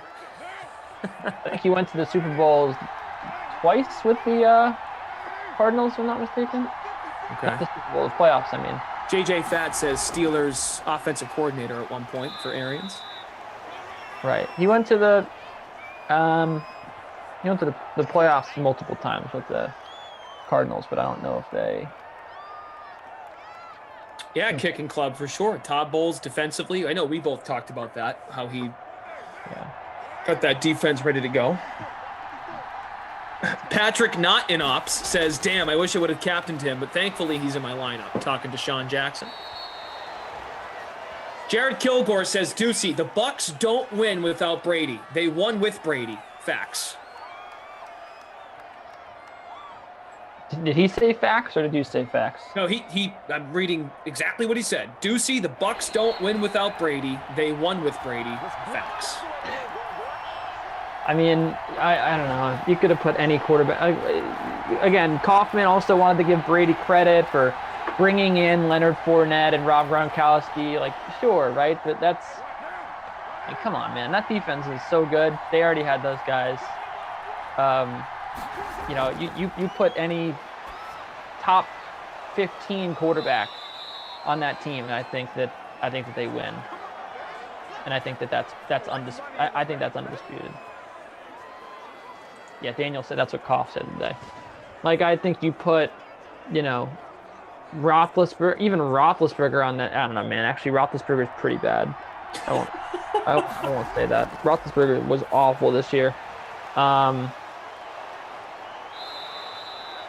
I think you could put a lot of quarterbacks in that position, they'd win. I can think of like two others, Mahomes and Wilson, and then that's it. That's my opinion. Really? Yeah, really. I don't think so. I think that defense elevated and played at a very high level during the playoff run. The defense just handed the ball to Tom Brady like every time. Yeah, in the playoffs. What about when they were 7-5? That's what they did. They would that beatdown that they had over the Saints, I believe it was, maybe the Packers. Like every single drive, Tom Brady started at the the other side of the field at the 40-yard line. Sure, but that was in the playoffs. It's easy to like. That's why Tom Brady only had 200 yards of passing in the Super Bowl, because the defense just gave him the football in great field position every time. Yeah, but you acknowledge when they were 7-5, a lot of quarterbacks with that kind of noise around that operation would have folded, and they don't get into the playoffs and win 4 straight going into the postseason and come on, have everyone bought in. Yeah, 2 years. How about 2 years ago? The Jets had Sam Darnold as their quarterback, and they managed to close the season winning 5 of 7 games after they were like, what was it, like 4 and? Yeah, but they're come on, they're already out of it. There's no pressure there. No, they weren't. They could have made the playoffs. And there's no pressure. Everyone there, says that the pressure's the highest in New York, right? Okay. Oh, stop it! You know that's not even true. That's what they say. Yeah, but people expect the Jets to not make the playoffs every year. I guess. Sure. They're 7-5. They just got their butt kicked by the Saints. A lot of quarterbacks in this league don't know how to rally the room. I take nothing away from Tampa defensively in the playoff run, for sure. It's a team game. I'm with you on that one. But to kind of get the wheels back on the track in the right direction, I don't know if there are a lot of guys that could have done that. That's all.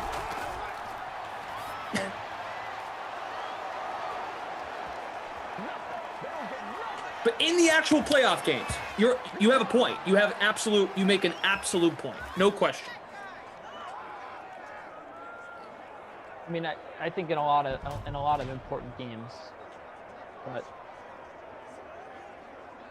Tracy Clems, if you have to make a list of importance, Tom's at the top, and then you work your way down. He's up there. And I hear you. Who just scored? I already missed that. Oh, man. I did too. My bad. Sorry, guys. Here I am, like, looking up stuff on the side. Let's see. Oh, it was Darren. Waller. Perfect. Darren Waller. I put him in my lineup. Did you? Where are you? Deep. Very deep. I'm 22nd. Oh, now I'm 21st actually. Wait, how did that happen? I went down points because the Eagles gave up points, but then I moved up to 21st. That's weird. But I have Waller, Deshaun Jackson, Carson Wentz, Marquise Goodwin, Miles Sanders. I have a heavy Eagles stack. And I never, ever play Miles Sanders in Eagles sims. I don't know why. It's just like this mental block. I can't play him. But of course I play him today, and he's got 26 yards, and he's 80% owned in your contest. I am in 108th. So we're tied at 14. 21 seconds to go in the half. Deshaun, baby. Let's dial one up to Marquise Goodwin here, Carson. Come on.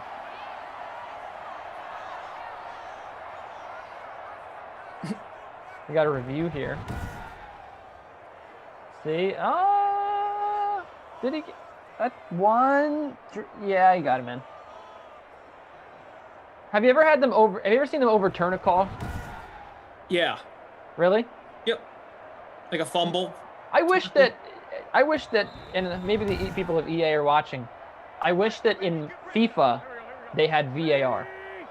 It'd be more fun. Like instead of when you score and they're like, oh, the flag went off, it's offside. I wish that they would be like, it's going to go to VAR. And then it goes to VAR and they rule it offside. You know, just like they have replay in the video games. Yeah, that's a little annoying, I suppose. Right? Yeah. You should make your own. Didn't I tell you to build your own ballpark? You should make your own video game. That's easy. People don't go to school for that, really. So, Carson, way to slide up in the pocket. here we go, baby. Flipping the field. All right. Eric Court has Ertz at the captain spot. Wentz, Jackson, Ruggs, and Waller, so he's looking good. So they can go for one play here, Glash, because they have a timeout. Carson Wentz in Madden 21. His throw power is 90. Maybe he'll go deep to D-Jax. There it is. Or maybe it's Marquise Goodwin time. Could be. I know, right? Where's our guy? Oh, man. Stack of flop. Timeout. There we go. There's still time. Well, now the field goal's out of play. So Just sorry, check it. Elliott owners. Now we're just going to get a bomberino from Carson Wentz here.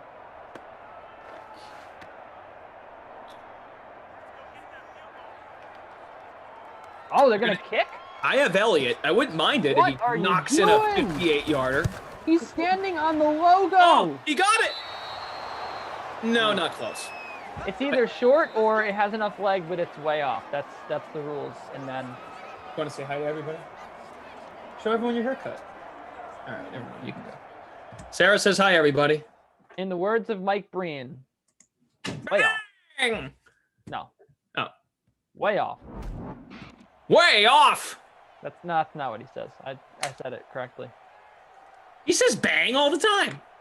No, I said forget it. Rose will try a 3. Way off. LeBron James. All right. Why don't you tell people, since you're the play-by-play announcer, why don't you go through the numbers here? Okay. Why don't you tell people what's going on in the box score?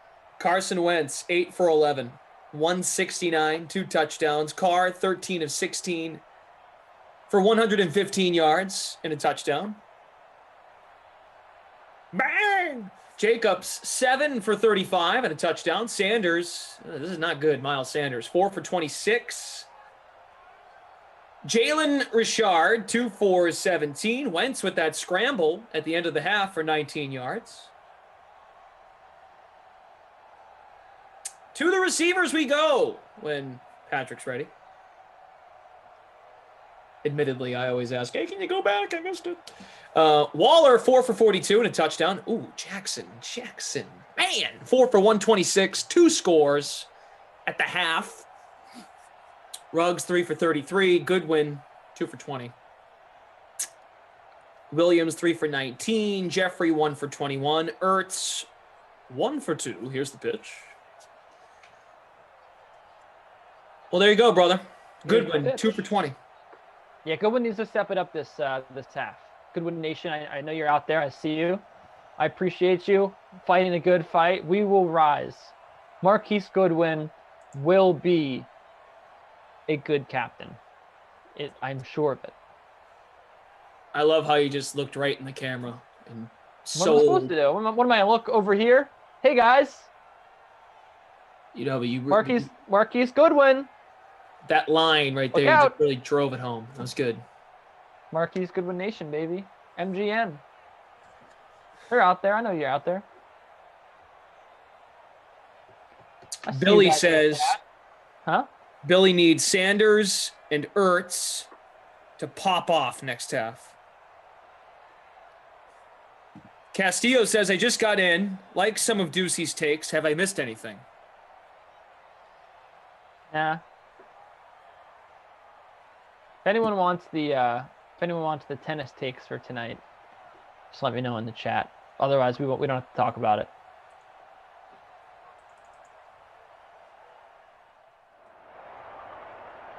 Carter says the one thing that he really likes about me is that I annoy him, but he will give me this. I have a hard opinion, and I stand by what I believe in.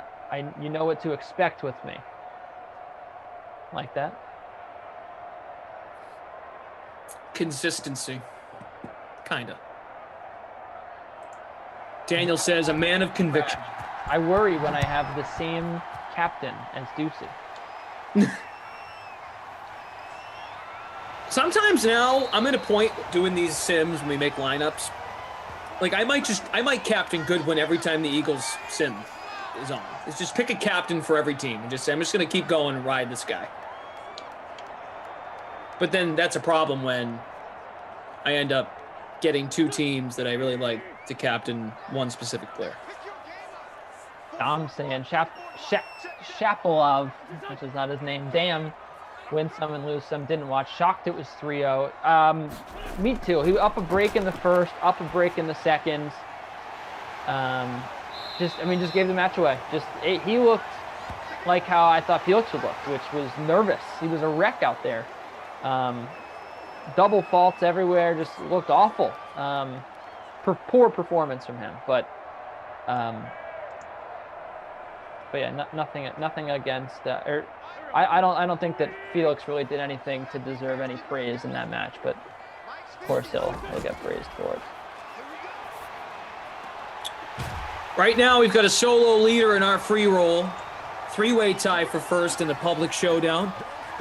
In our free roll, Harpo 10 is in first place. Jackson in the captain spot, 6% owned in that one. Wentz, Williams, Goodwin, Waller, and Carlson in the flex. See if we see some familiar names here. You're in 16th.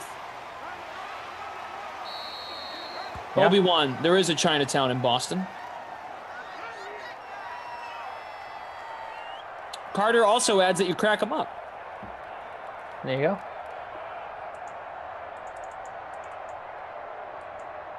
It's always good to smile. It's like one of the easiest ways to burn calories. Smile, laugh, giggle. Watch Miles Sanders ruin your lineups. That does not put a smile on your face.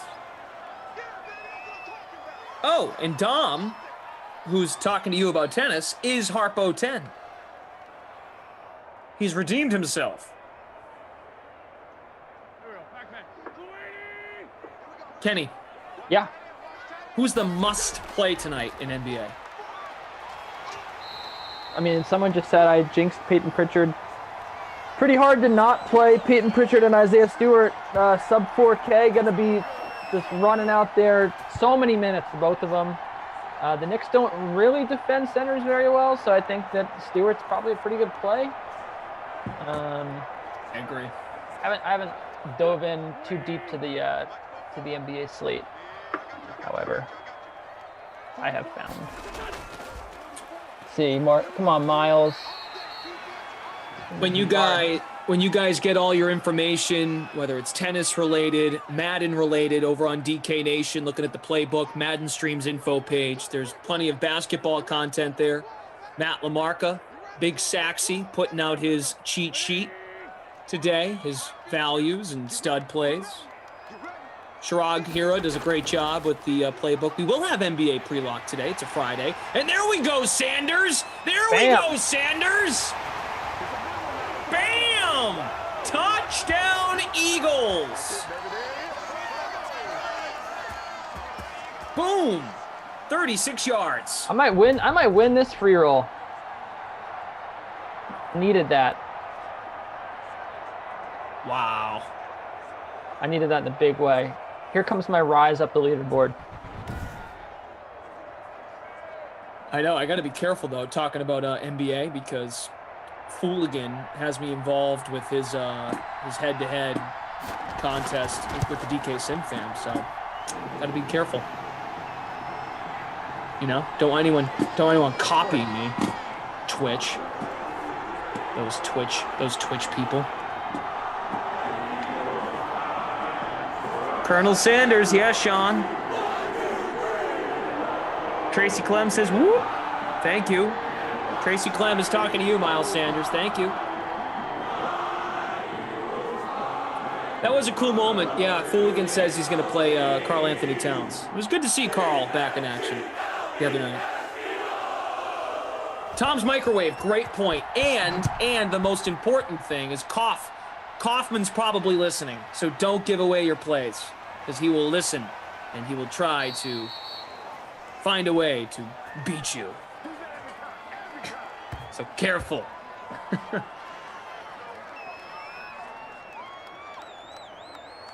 What do we got right now? We are at 167 likes. Guys, come on. It's a Friday. We're on the Dream Stream. Second of 6 sims on the day. We're just getting started. I'm here for the next one with Moose. If you could please smash that like button. Let's soar high and above 200 likes. Let's do it. Let's hit 200. Miles Sanders scoring a long touchdown. Jackson scoring long touchdowns. We're getting some big, explosive plays. You'll love to see it. So please, smash that like. The ops team, Patrick, Andrew, Daniel. Do it. Please. Tater Hater says, if this stream is at exactly 250 likes when the fourth quarter ends, I'll eat taters for dinner. Wow. How could you not be sold? Appreciate you guys in the chat promoting others to hit the like. There's a first down pickup for Ruggs to the 38, 4 for 42 now. Good stuff. Yeah, I really want Tater Hater to eat taters. So if we get to 250, that'd be pretty cool. But we'd have to get some evidence. I would love to see us at 250. That'd make my day. Got to get to 250 on the nose. So would the Eagles defense stepping up here. Up and a course. Joshua.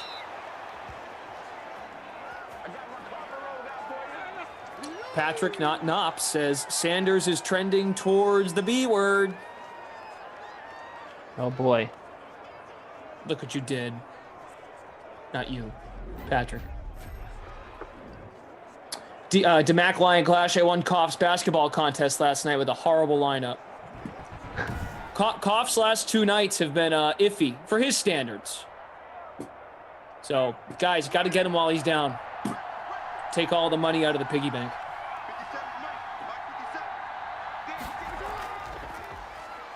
From the 43, back to Jacobs. Man is feeling it. All right, we hit over 200. That's a good start. If you get to 250, Tater Hater is going to eat a tater and hate it. Or maybe he'll like it. He'll eat it and like it! And again, don't forget, after the next sim, myself and Moose. I just tried to call you Jeff Moose Ulrich, but I used your name. I'll be with Moose, and then right after the 4 p.m. Eastern sim, we will toss it to the NBA pre-lock guys. We got to get you on that show. NBA pre-lock? Yeah. I've been on it before. Oh, okay. I don't mean to create more work for you. I'm sorry. It's fine. Don't mind it. Don't mind. I don't sleep, you know. I didn't sleep last night watching tennis. Took a little nap this morning. Probably take a little nap after this. Do what you love. I know these West Coast NBA games, they've been West Coast NBA games. Try Australian time. The complete opposite time of us. I forgot I was talking to the tennis guy. I mean, I literally didn't sleep. Like, the matches go until 8 a.m. All right, so we got a minute left in the third. Yeah, shameless plug. I've been trying to update my TikTok presence. I just started the TikTok. Oh boy. I'm very ready for you to have a take on how you feel about TikTok, but I think it's one of those things you gotta give it a shot. So I'm trying some NBA content, so you can find me at Brendan Glasheen on TikTok.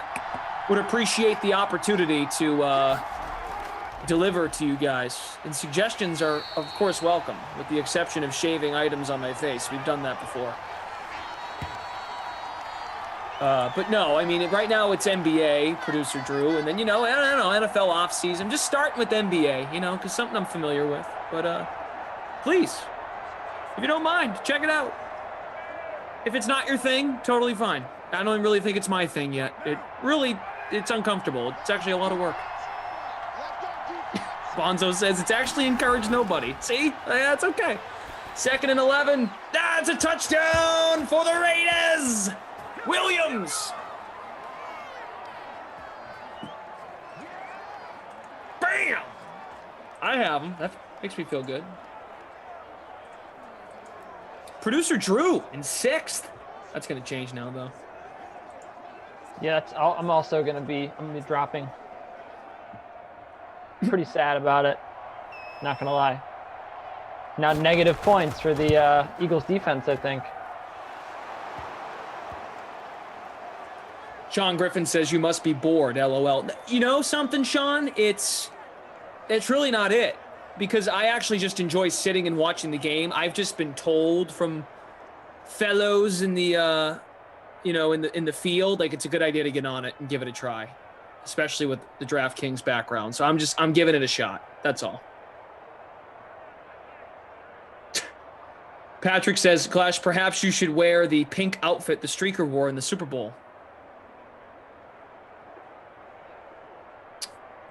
The freak of nature? You should do a Marv Albert TikTok voiceover. Producer Drew adds, how many NBA hats, jerseys do you have? I feel like wardrobe changes make the most effective. Yeah, so my last video, the video I just came out with, has wardrobe changes, but not jerseys. I don't have any jerseys.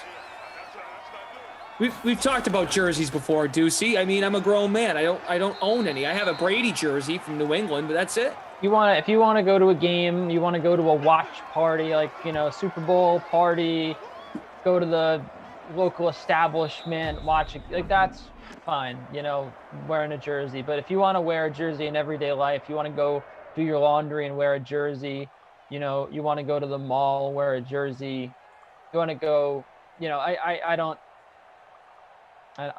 think that you should be able to do that. I think that should be against the law. You know what else should be against the law? Owning a defense in this sim. What was I thinking? Ducey law. What was I thinking, Glash? I want to know. Ducey law. I know. You got to make sure those laws spread. I mean, we don't want Fantasy Hawk getting in jail again, so. But yeah, and also I promise I'll stop after this. I posted the video that I did over on Twitter too and Instagram. So I don't know. I'm giving it a try, and I know I'm going to swing and miss quite a bit. That's cool. You know, as you know, as a baseball guy, I mean, really good hitters hit 300. So if I hit 200, I'm okay. Even if I hit 150, just give me a spot on the roster. Daniel said, I was cringing the moment Ducey said he had the Eagles D rostered. Look, man, I don't know. I had like $3,000 left. What am I supposed to do? Yeah, not helping. Someone slamming a garbage can out there. Doesn't help. Doesn't help.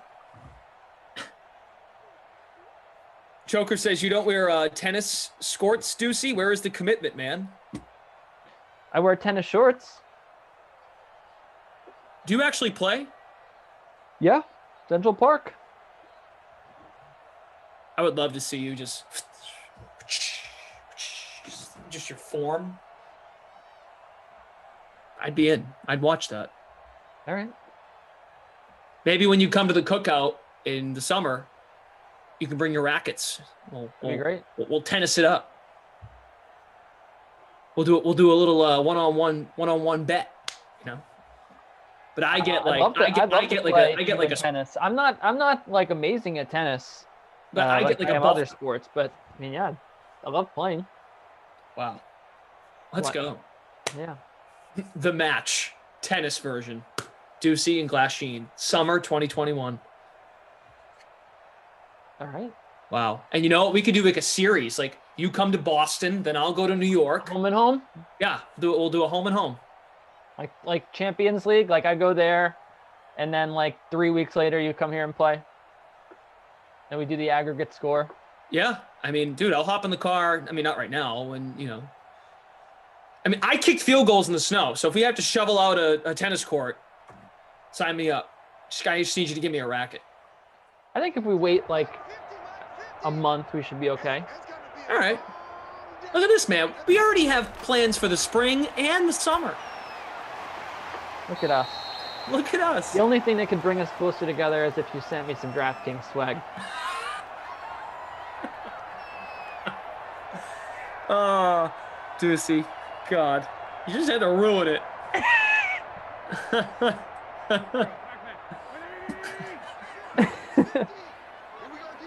The only thing keeping us not friends. David Georgie is an instructor. All right. There you go. Ryan says, Glass, you have way too many trip promises you can't fulfill. That's not true.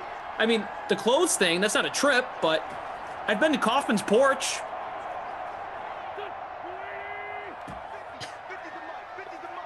Wait, Tater Hater is back. If you guys are so tough, make it so the loser of the tennis match has to eat tater tots for lunch for a whole week. What is going on with the tater tots?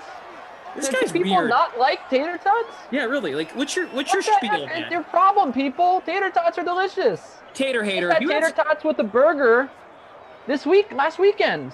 Tater Hater, if you have something to say about tater tots, you have 200 characters. Why do you hate potatoes, man? What did potatoes do to you? When you were like younger, did you get hit in the chest with a spud gun?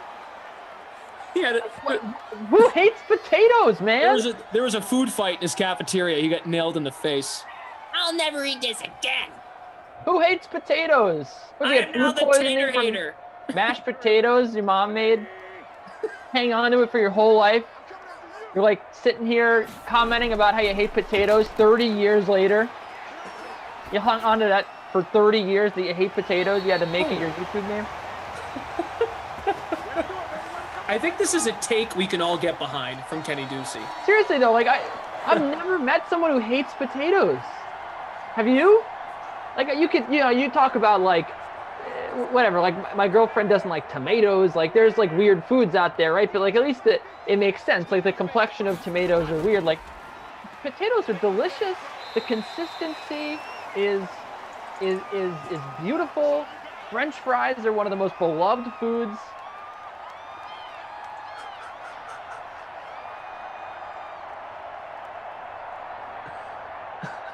Cherem on Twitch says, give up on TikTok. Start and OnlyFans, I'd throw $5 to see full frontal glash.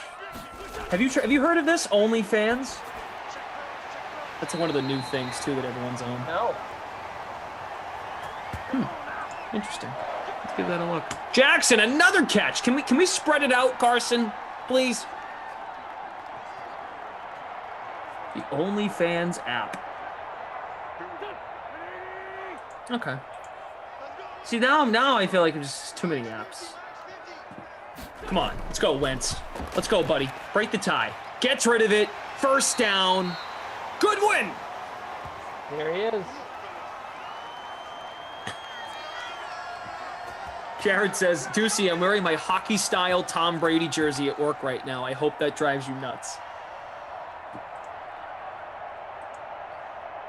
It does drive me nuts. It grinds my gears, man.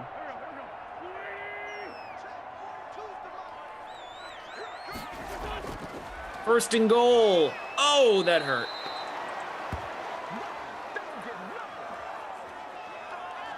That must have. Chris Smith says, let's score. He's got the Eagles avatar. Congo cab. Alshon can make my day. Certainly hope so, for your sake. I've also Google searched what we were just talking about. You guys are evil. Second and goal. That is incomplete. Tell us who you need to save your lineup.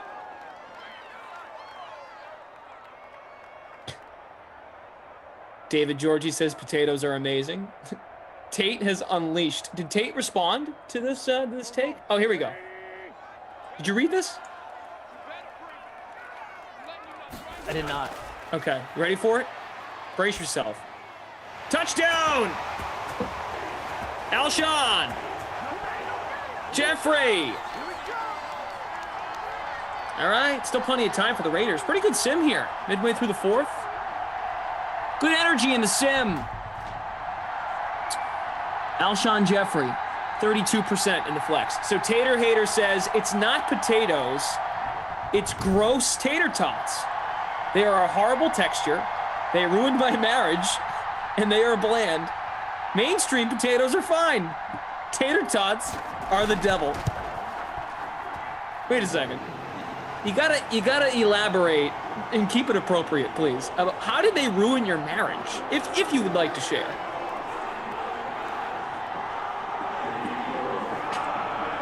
Yeah, guys, let's go. Also, Tater Tot Dude, or Tater Hater 420.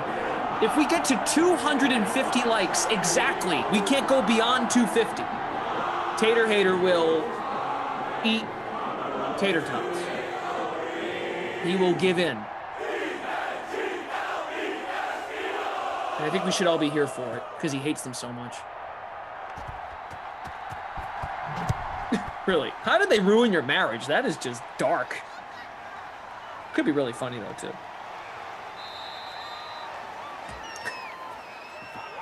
Do you have anything else to say about tater? You just came in there with your tater tot take. It was so good.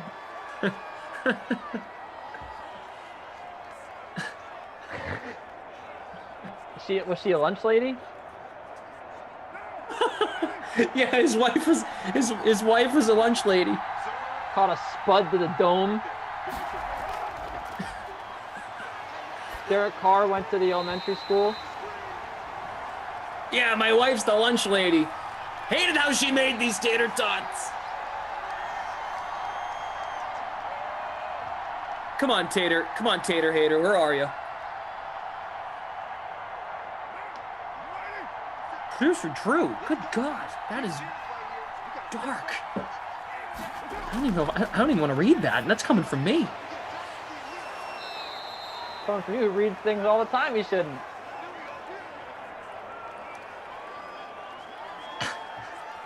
Sean Preston, good point. He's basically holding his like for 251. That could be true.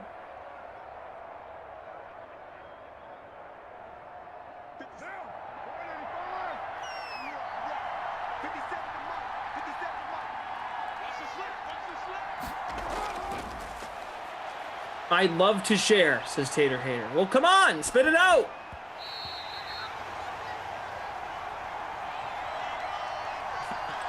so in on the story. Brother Phil, if tater tots caused a divorce, I have to question the overall strength and structural integrity of the relationship to begin with.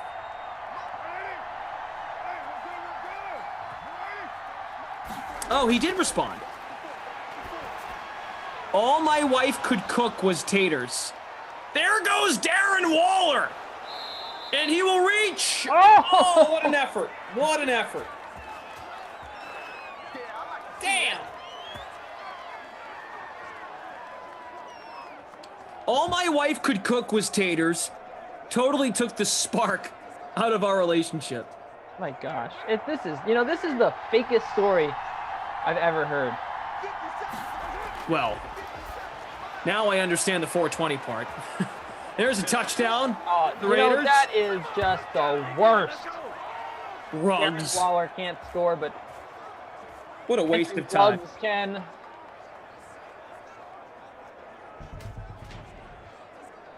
Waste of time. Problem Kid Gaming. Tater Tot guy sounds like a comedian that never made it because he's using the same joke.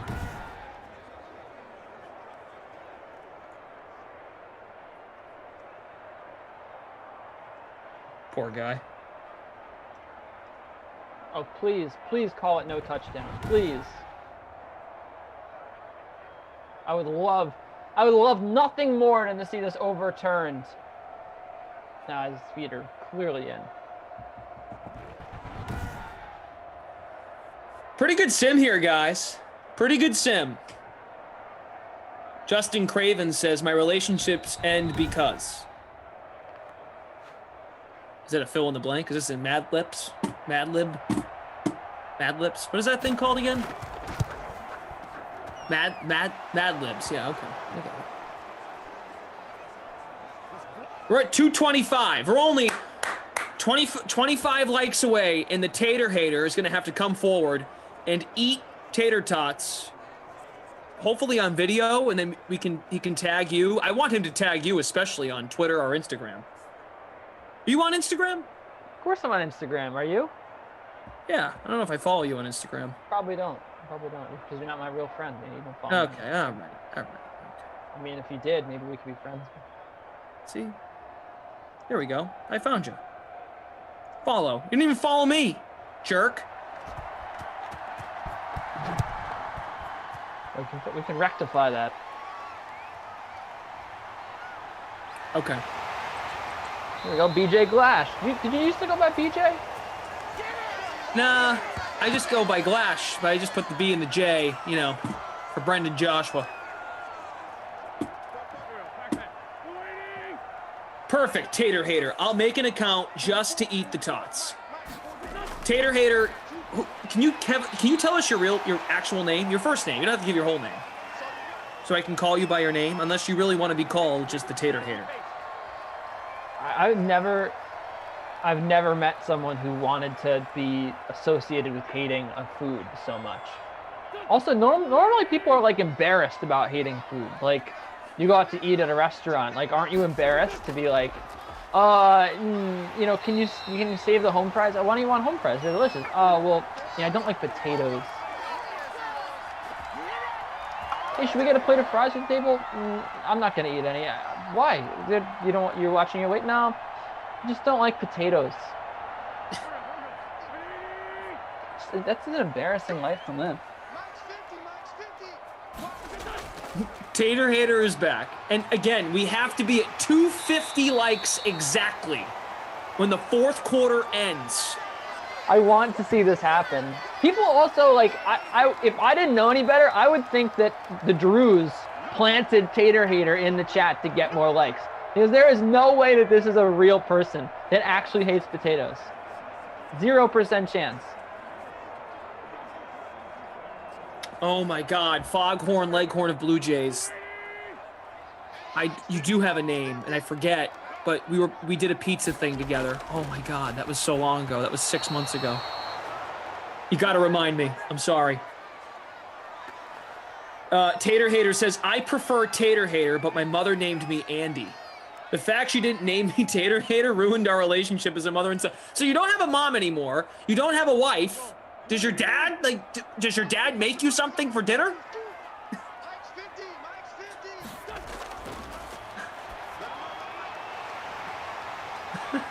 I'm so concerned. Oh, we're 5 away. We're 5 away. We got to be at 2:50 exact when the clock hits 0. Obi-Wan, that is not me. He says, Taters is the fake Glass Sheen. Oh, Heather. Foghorn, thank you. Heather and RJ. Tater Hater, my dad hates tater tots. It's the only thing we have in common. What the hell, man? Ooh, oh, Deucey, we're at 2:51. Oh, wow. Yeah. Oh, now we're at 53. We're going to have to really work together on this. Everyone stop liking. Oh. It's going to go back and forth. Come on. And we're going to have to take a screenshot when it hits triple zeros on the clock. Dwayne says, LMAO, his dad makes him onion rings.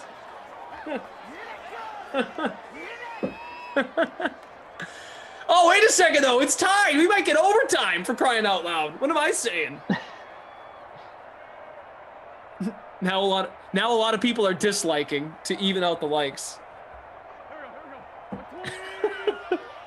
Oh, that's true. Producer Drew, he did say end of the 4th, not the end of the sim. Wow. There's a timeout. Tom Brady sucks, formerly James Farrell. Yeah, Jackson's going off, man. Almost 200 yards.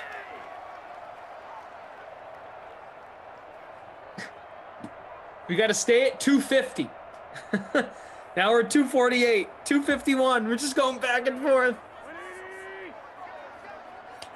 All right, Tater Hater. Dude just needs a bottle of ketchup. Dan Russell. They're going to run the football. Makes sense. So they're in field goal range. This is Elliott territory. Wow, I am so bought in on this guy having to eat tater tots, and he hates them so much.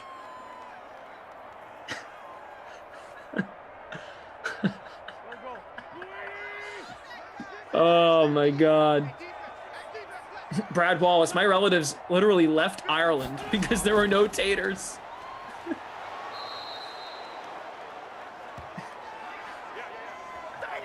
Tom Cruise, okay. If you're a vegetarian, that makes sense. We're right at 250. We're at 250 right now. No one move a muscle. For the first time ever, I'm gonna tell you all, don't like, don't even dislike. Just leave it. Oh no, 249. Now you know that Tater Hater is gonna remove his like if that's what's required.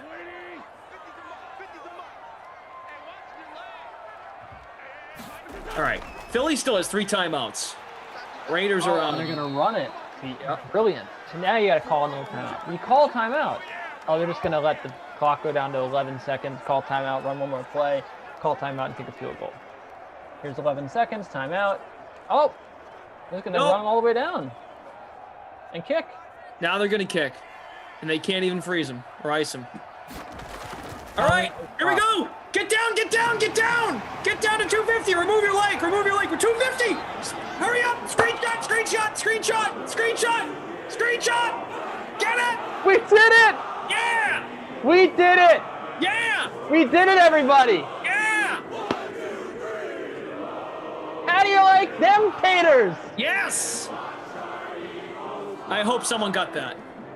I hope they eat a potato raw. Don't even let them eat something as delicious as tater tots or as delicious as French fries. Make him eat raw potatoes. Make him eat it like an apple. Just get right in on that potato. Oh. Wait a second though, Drew. I don't see the. Is that qualify? I think it does. Can we show this on the stream? This picture that Drew took. I think we have to show it. We can't show that on the stream. Can we do that? Oh, all right. I'm being told no. All right, well, how about this? I'll take it from what you just sent on my phone. I'm going to hold it up. Where am I going to go? Let's go to Slack. Boom.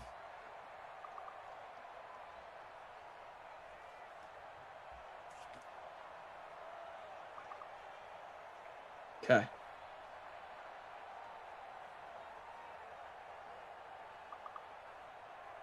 See that? Okay. Okay. Looking.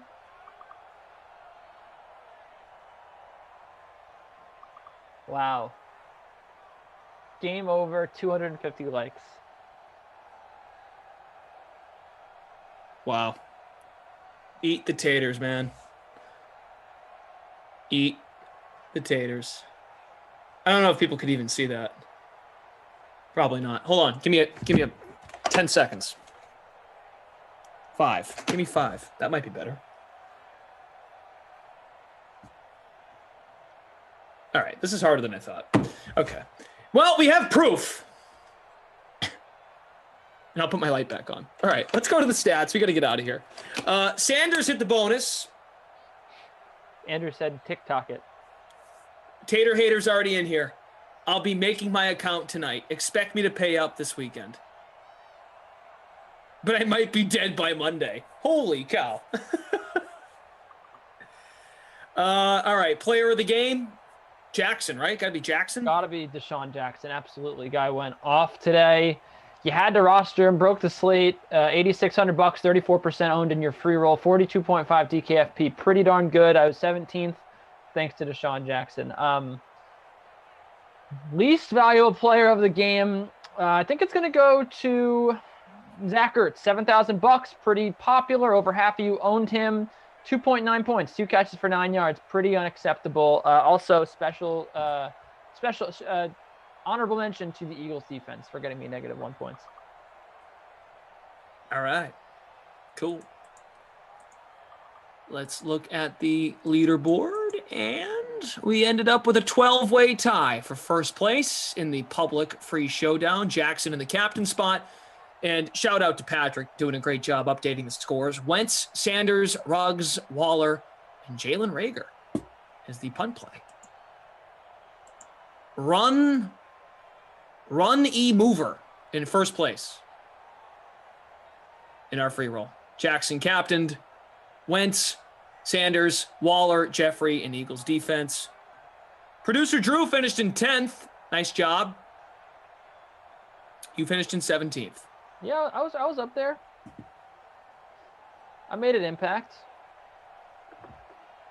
If you don't mind, DK SimFam, reverse your dislikes to likes now. That was a great effort by all of us. I think what I'll do is I'll take this photo and I'll tweet it out on Twitter at Brendan Glasheen, and I'll at Ducey, and we'll make sure we get Tater Hater. I want to see a video of Tater Hater eating a potato. That is absolutely certain. I need to see it. So, Andy, your real name is Andy. I mean, you do go by the Tater Hater. You need to make an account, and you need to tweet out a video of you eating a tater tot. It can be raw, it can be cooked, whatever. Ducey wants it to be the grossest thing ever, which is, it's fine. As long as I don't want him to enjoy it. I want him to absolutely suffer through this. To actually hate it.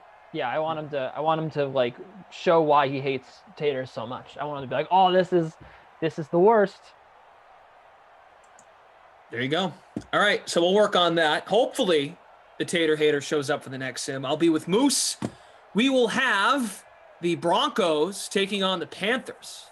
I don't know how I feel about that. But your boy Drew Lock will be there.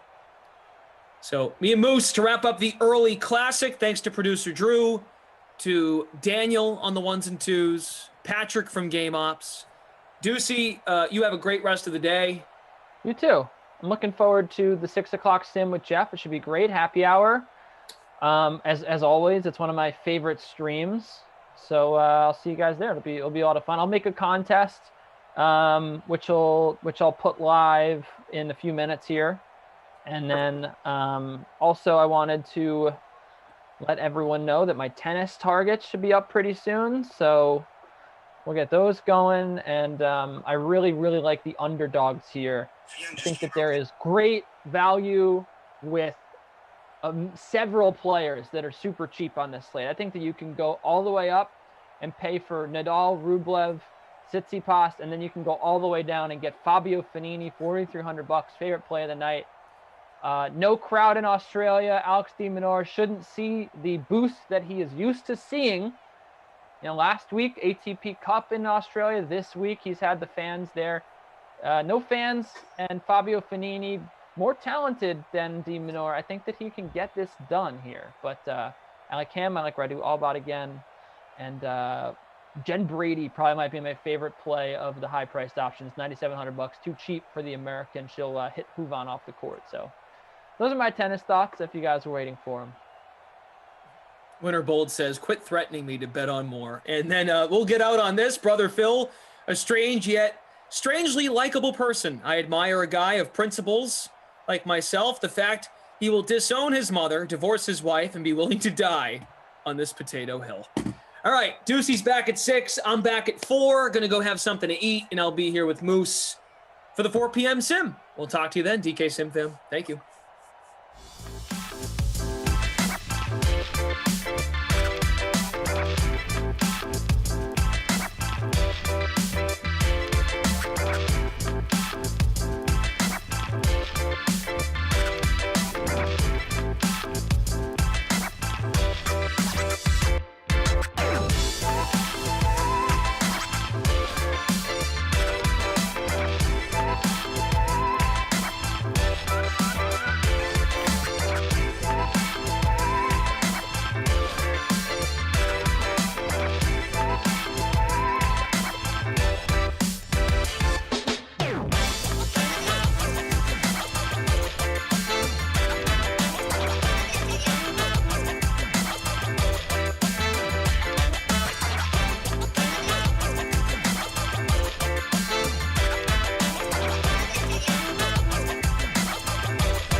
All right, we're back. Here we go. Moose has slid in for Ducey. What's up, everybody? We've got the Panthers and the Broncos coming your way. Did you get a lineup in there, Moose? I didn't, man. There's lots of malfunctions at the Moose household over the last day and a half. So I'll tell you about it. It's actually pretty crazy. But anyways, I did not get a lineup in for this one. I'm just happy to be here. But I will say this. C-Mac, obviously a must play. Curtis Samuel, obviously not bad value. I like going down all the way to get some Ian Thomas in your life, folks. I got him. Let's go. If there was a Moose call today, that would be my Moose call of the day. You pair him with Teddy. Okay. All righty. I like it. My big call. Doesn't matter. Lineups are locked, but good. Just happy to be here. All right, buddy. Everything's cool? Everything's all right? Oh yeah, it's all good. But so it's like really cold here where I live right now. Okay, yeah, just tell us now, because now I'm so my wife comes home from work yesterday, opens the garage, everything's fine, closes the garage, and the door like split in two, and like just about fell on our cars and stuff. So Ooh. And it's like, again, taking into account it's like minus 1,000 here that so we had to call someone in like the middle of the night. This dude was like awesome that fixed it. I don't know how the hell he put it back together, but he somehow did. I thought we were gonna have to get a new garage door, but anyways, he just had to come by and double check it. But today, that's why I was late, and not technically late.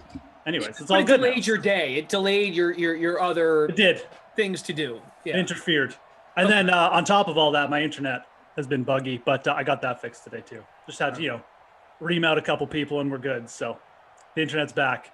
Yeah, it's at least the garage door didn't fall on the router and really shatter everything. Oh, dude, it was so close to falling on our cars though, and like destroying everything.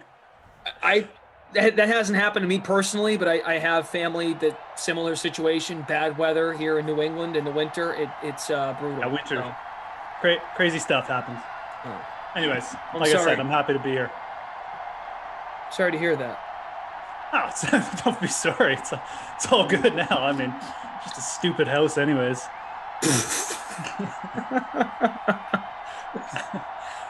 House can't bring me down. I don't think I've ever heard that from a homeowner. It's just a stupid house. I mean, it is. I mean, it's nothing to get upset about. I mean, it's annoying, but it's a nuisance. Oh.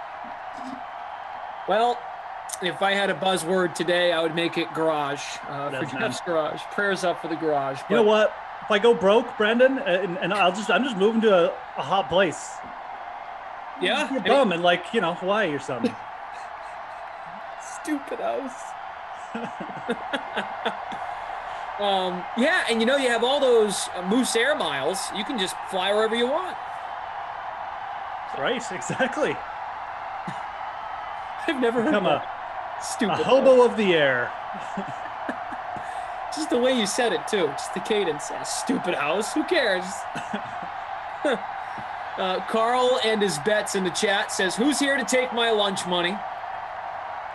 Hey, good luck to you, Carl. Good to see you. Jay-Z, we are not here tonight. You'll have Moose for the 6 o'clock sim with Kenny Ducey. Yeah, a Moosey. A Moosey. I called Ducey Deuce, like trying to call you Moose last sim. Like I just was trying to tease the next broadcast, and it came out with the Deuce as opposed to Moose. So, but he knew what I meant, kind of. All right, so yeah, we're here. It's good to be with you guys. Almost at 300 likes. I hope Tater shows up in the chat. Tater Hater. Why? Yeah, so Tater Hater challenged the Sim Fam. If we hit 250 likes on the dot, when the clock hit triple zeros in the fourth quarter, he would make a video of himself eating tater tots. Oh, wow. And we did it. It's just big things going on here today already, I see. That's crazy. Yeah. So he even said he's going to make his own Twitter account to post up the video so everyone can go watch it. So But I have the evidence on my phone, so if we have to send it to the DK SimFam Twitter, we'll be sure to have them on it. So, yeah, happy Friday. Garage doors and tater tots flying everywhere. Yeah, man. Daniel on the ones and twos today. Producer Drew. Daniel says, can't wait for the YouTube account, Jeff's Stupid House. This broken garage door. I couldn't believe it though, man. It's like the last thing you want at that time. Like it's like oh, day's over. Like, you know, about to relax. It's like you hear this like breaking in the garage. First time playing Fortnite. I will not be your Valentine because I am against Valentine's Day. Oh, okay. I'm actually kind of against it too. Just amazing. Thank you. Oh, I won't even make fun of you for it because I'm kind of in agreement. Great. Still, like, who made it up? Like Hallmark? We got into this last night. So I don't know if the Sim fam wants to hear me go at Valentine's Day again. No, we've had enough Valentine's Day hot takes. Yeah, I mean it's up to them. I mean that's fair. That's fair. You don't need my hot take on Valentine's Day. A lot of people kind of agreed with me, which was nice, but others were like, "Oh, you're mean, you're heartless." Well, it's Valentine's Day and birthdays. If we can just remove that from the calendar. The birthday it's not even a holiday. Like you don't get Valentine's Day off. I know it like coincides with like other holidays. Like we have Family Day. That's basically like a holiday for Valentine's Day here. Yeah, but I'm not walking around telling people, "Hey, happy Valentine's." Exactly. Hey, have a good Valentine's. Hey, man. Hey, what'd you do for Valentine's this year? Have a couple of chocolates? So. Valentine's Day parties. I mean, now that you mentioned you called your house stupid, it doesn't surprise me you don't care about Valentine's Day. It's not a stupid house, stupid Valentine's. The only thing, the thing I remember the most about Valentine's Day that like made it, the only time Valentine's Day is like a big deal is if you work in a restaurant, because it's like Valentine's Day is like ridiculous. You get like 10 times the number of like couples coming in, and everybody, you know, just there. You get like a wide swath of people. It's a very weird day to work in a restaurant, in my opinion, anyways. But. Drew Lock, ew. Ooh. Not a great. I wonder if Drew Lock will be the quarterback for Denver next year. Do you think the quarterbacks in this sim right now, Bridgewater, Locke, are going to be the quarterbacks for each of these teams opening day next year? You think that, or you're not sure? I'm asking. Yeah. Carolina certainly seems like hell-bent on upgrading, which I don't hate. I mean, I think Teddy Bridgewater is a pretty competent quarterback, to be honest, but, you know, they're obviously interested in Deshaun Watson. Didn't they make an offer on Stafford and then the Lions turned it down? I think there was something like that going on. Yeah, reportedly the number 8 pick was involved. Yeah. So they're out there, man. I'd still like to see Deshaun Watson go to Carolina. I really think that would be the best fit for him. It probably won't happen. Oh, overthrew him. 4th and 10. Producer Drew says the Broncos were also in on Stafford. Right. Tater Hater is in the chat. He's here lurking, but distracted, Googling what brand of tater tots are least likely to give me irritable bowel syndrome. Dude, you're not going to get irritable bowel syndrome. You're not going to flare up your IBS from a tater. Come on now. Oh, yeah, we did talk about... They're the least offensive food ever, like I've said a million times. Right, we did talk about this the other day, or whatever it was, last night, night before. Jimmy B says, if you read up on St. Valentine, it's actually kind of dark. I have not. I haven't either. All right, Brandon McManus getting us started with a field goal. Eric Court, Groundhog Day. Ditch that holiday. Groundhog Day. Well, St. Patrick's Day is kind of similar.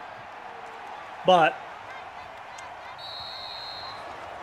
St. Patrick's Day is also like funner because you can just get wasted and stuff like that, right? So Yeah. it's and you don't have to buy anyone anything for St. Patrick's Day. Like St. Patrick's Day is just like a fun day. It's not like you got to spend, or like I said, Valentine's Day is like legitimately there's companies whose whole entire business is centered around Valentine's Day. So that's what offends me about it. Definitely not offended by St. Patrick's Day. Lisa Robinson, it's kind of mean not to think of her feelings while everyone else is making their girl feel very special every day. And Valentine's. Doesn't that make you feel bad? No, not really. But what you said in there's some truth to that. Everyone else is making their girl feel special every day. Why do I have to be told? Yeah. Every day is Valentine's Day in the Moose household. Yeah. Like, why do I have to have it? Oh, because you got to get the stuffed bear, the flowers, and the chocolates. You care because you went and got those items. Mark Mantelli, this is true. April Fools should be banned, says Blake Knight. April Fools. April Fools is kind of like, with all the social media and how quick everyone is like to react to things, April Fools is kind of like not really a thing anymore. Like, this is true. I guess there's like the odd people who like will get up and like forget it's April Fool's Day and get fooled by like some, dumb tweet or something. But I think for the most part, people are pretty aware. Like, oh yeah, it's April Fool's Day. Like, I'm not gonna like overreact to anything I see on the news today. So. First time playing Fortnite, says True Moose. I worked at a Five Guys Burgers and somebody tried to reserve a table for Valentine's Day. Five Guys. That's awesome. Okay, might be my hero. Creed Tease, did you know if you didn't have a girlfriend, you wouldn't be having this combo? Do the right thing. Oh man, you guys are too good.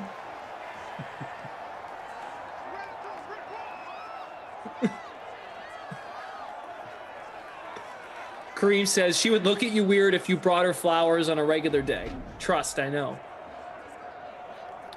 No, like, if like Sarah, for instance, if she has a long week at work and I can just tell, oh, look, it's almost February 14th. Oh, perfect timing. I'll just get her the flowers. Don't have to worry about what day it is. By the tree in Chinatown, Obi-Wan. 3rd and 13. Hey, there's Ian Thomas. God.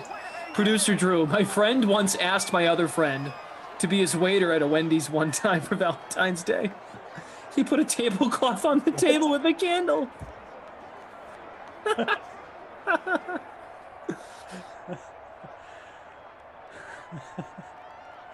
One Frosty, 2 spoons, please. Sean Griffin, decent punt. Almost down at the 1, but it's at the 20. Sean Griffin says, your inaugural TikTok video is good. For number 2, let's scratch discussed by Roby and Mason. Would be funny. Late scratch. Yeah. Thanks, buddy. Thanks for tuning in and taking a look at it. Did you, was that your first ever TikTok video? First ever. I just got on the app. I've been trying to cross promote, shameless plugs here on the Dream Stream, I must admit. There you go. Good for you. Oh! Oh, it wasn't fun though. It was just a bat down, I guess. So are you gonna keep that shtick? Are you the NBA betting guy now? Is that what it is? I want to do NBA and then also work in other sports too, like NFL off season. I use the NBA as a jumping off. Good. I thought it was good. I thought it was well done. Oh, thank you. Appreciate that. It's fun. It is fun. It's a lot of work though. I know it seems like a lot of work. That's why I don't do TikTok videos, and I probably never will. But I enjoy the TikTok. I enjoy the effort that people put into TikTok. I do. You sound like Sarah. I'm a cynical person about a lot of things, but I really enjoy the TikToks. Great. One of my favorite things to watch, so I enjoyed it. Thank you. Yeah, Sarah's trying to help me out, think of ideas. If you guys have ideas, please put them in the chat. I mean, this would make it a lot of fun if you guys give ideas. And we'll put the videos on Twitter and Instagram too. If you don't want to do the whole TikTok app thing, you can just download the video. It's very easy. You could do a lip sync of Kaufman, like the girl who used to do the lip syncs of Trump speeches. Yeah. You could do that except Kaufman. A Tom Brady rant lip sync. A Tom Brady rant.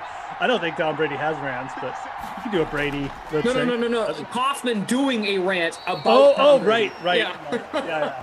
That would be good. Lindenbaum, scrolling back, says, "What will you do if Koff buys her some chocolate or a teddy bear for Valentine's Day?" There's no way he will put any effort like that in. Come on. He needs to save his MBA pennies for his kids' college fund. It's not a possibility. It's not happening. Well, in too deep in the NBA. Doesn't have extra cash for that right now. This was a pretty black quarter. 6 of 10 for Drew Lock. Teddy Bridgewater, 14 pass yards. Woohoo! 3 for 3. Yeah, this Carolina offense could be something, though. Pretty good at times last year. They were really hitting stride. If I remember correctly, I don't know if DJ Moore had COVID, but remember he was out or he got hurt. I think he just got hurt. I don't think he had COVID, yeah. And Samuel was kind of working in. Like, they had some pieces. Yeah, Samuel's a free agent, but I mean, realistically, if you have Robbie Anderson and DJ Moore back, and they could always add someone in the draft too. So, regardless, they're going to get C-Mac back. So that is going to be a nasty little offense if they did get someone like Deshaun Watson. But like I said, that's where I'd like to see him go. I don't think that's where he'll end up, but man, that'd be cool to think about. Mike Tannenbaum yesterday morning was saying that the Patriots are in. I'm just like, come on, man. Like, Tannenbaum also has a Belichick connection, so I was just like, there's no way he's going to New England. Deshaun Watson, no chance. Yeah. But like, the Panthers would be like a random team to emerge. I don't know. It would be kind of cool because he went to Clemson. Well, I know that the franchise doesn't get like a lot of props, but like they did just bring in a new coach. And if the coach is open to like letting Deshaun do stuff and have his say, and just if Watson looks at it and says the division's up for grabs because Atlanta's terrible. I know Tampa's there, but New Orleans is on the without Drew Brees. I don't know. It's a possibility. Maybe that'll become an eventuality. It sounds like right now it's the Jets or nothing, but just because the reports are out of the Texans, like that's the only team they would even consider right now. But, we're not even at the draft yet. Like, things are going to change over the next 2 months.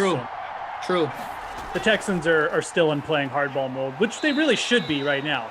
Like, right now, I understand their stance. They're still taking the stance after the draft, and they haven't traded Deshaun Watson by the draft. They're going to lose, like, credibility quick because they're just going to waste an asset. Because Deshaun Watson, I don't think, is playing another snap for the Texans. So,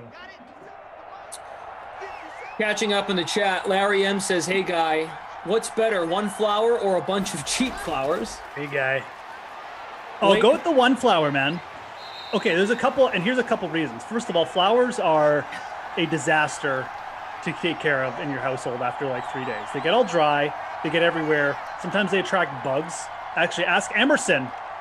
He had flies from his orchid.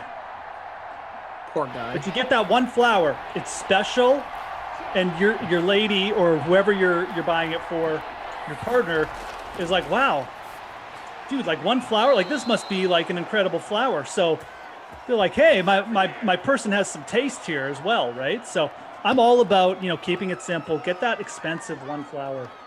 Way less upkeep. You'll look like you actually know what you're doing, and yeah. Well, there you go. I'm just gonna answer Valentine's Day advice for the rest of the sim. So you guys just throw it up. Blake Knight says the best thing to do on V-Day is act like you don't recognize it, then surprise the girlfriend with flowers, set their expectation low, and then surprise them.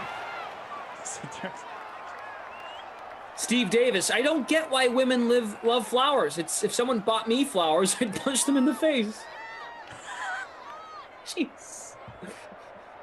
It's like an overreaction. But... Stupid flowers. Stupid like house. Flower hater? Is that like tater hater? Flower hater? Like, I think flowers are a little ridiculous too, but you know, paying for like $100 for something that's going to die in 3 days, like it's an obscene, like, you know, waste of money, but I'm not that offended by them. Maybe I should be, though. I don't know. Maybe flower hater brings up a good point. Steve Davis, the flower hater. Meager 66, we did that for prom one year. Hired a sophomore to be our waiter at McDonald's. They didn't let us light the candles, though. Oh.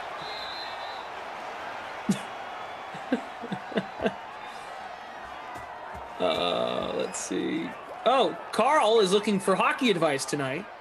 Uh-oh. Leaning towards Boston power play stack.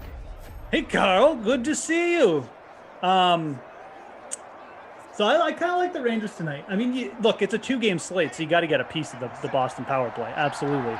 Like McAvoy, Charlie McAvoy is a good target for defense. He's not overly expensive. Definitely don't. Oh, is he going to get in? No. Oh, What's that? the Hamler. Oh, yeah, the Hamler burger. So I like McAvoy. I mean, Marchand's cheaper than Pasternak, so you could think about maybe fading Pasternak, taking Marchand. But I kind of like going with the Rangers tonight. They've been playing better. Their offense is due for a breakout at some point.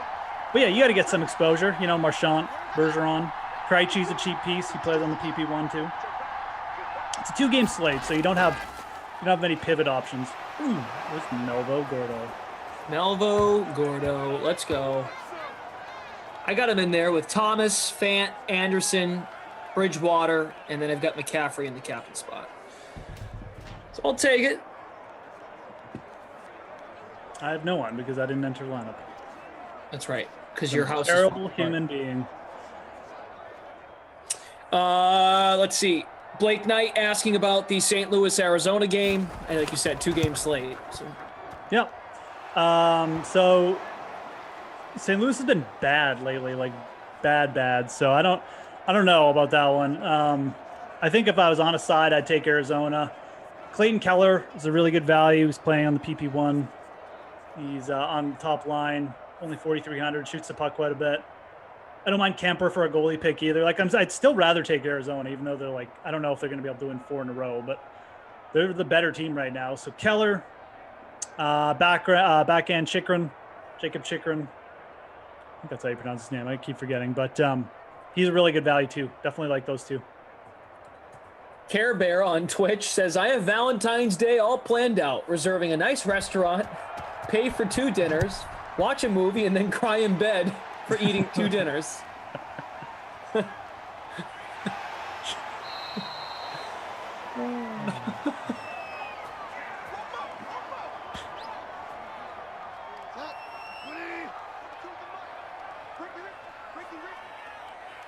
Wow. Here's Bridgewater. Midway through this second quarter, it's Ian Thomas, Jeff's guy for today.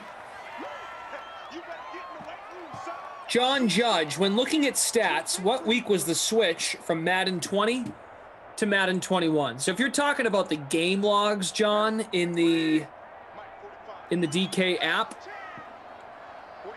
don't they just include Madden 21 now? I was gonna say, I'm pretty sure that's all been reset to a point where it's only 21 sims, which started at the end of August into early September, about 2 weeks before the kickoff of the regular season.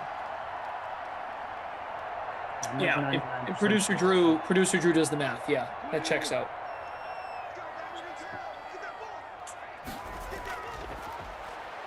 Lisa Robinson says, you could at least make her breakfast or a lunch or a card, and if you don't do that, then just surprise her naked wearing socks or something. What? Wow. Okay, well, that's... Sarah, did you hear that? Hope you didn't. Fortunately, I heard it. My ears can't unhear it, so... Oh, my God. Oh...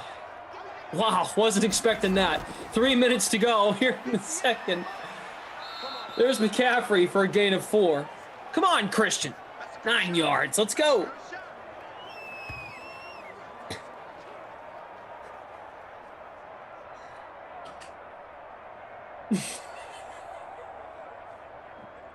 Did you see that? Yeah, just back away. Okay. Michael Perez needs Curtis, David, and Thomas to eat on this drive. My brother's calling me. Calling somebody. Sorry.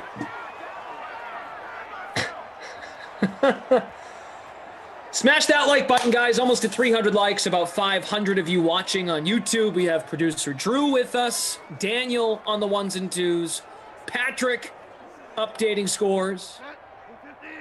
Moose and Glash. Great to have you here on a Friday. 3rd and 9. Got to get to the 29 for a first. He missed him. Oh, got him. That was a touchdown. He got it. No one in front of him. On Twitch, we've got, let's see, look at it, Twitch. Banded Caterpie says, poor brother, probably just wanted to kick field goals with his bro. Twitch chat is quick. Hey, I see we're at now 2.3K followers on Twitch. That's awesome. It's up 100 from the last time I checked. TMB says, I used to make my Valentine breakfast in bed every year until that one year she woke up screaming, "Who are you?" and get out of my house.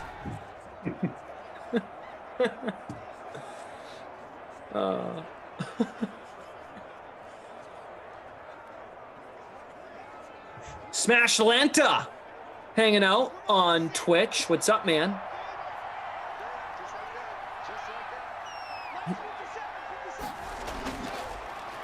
Come on, we need some offense here. Melvin Gordon, touchdown. Broncos have been okay. Carolina's missing their opportunities, though. Carolina just missed a field goal.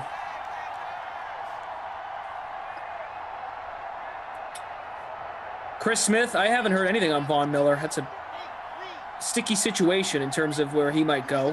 Who knows if he's in Denver next year. You free agent? I don't know.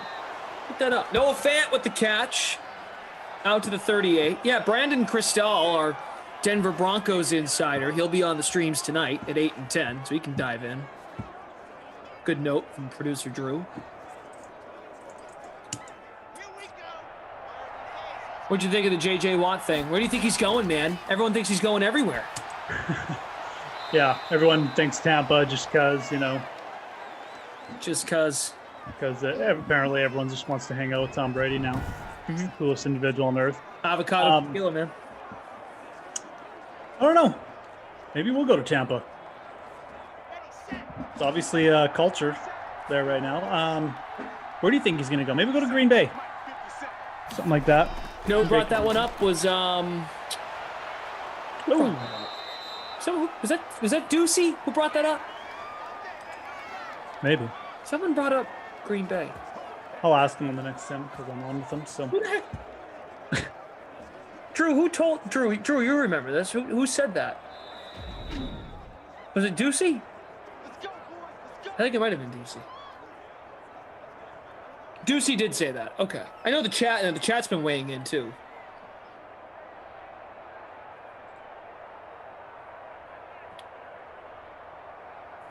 Dwayne, that is, I've never heard that one before. Yeah, Green Bay, because he played at Wisconsin. Shotgun formation here, minute left to go in the half. Locke fires and complete. I think that was Sutton. Find out. Sutton no longer has superstar traits. That was Judy, excuse me. 5 for 38. Jerry Judy.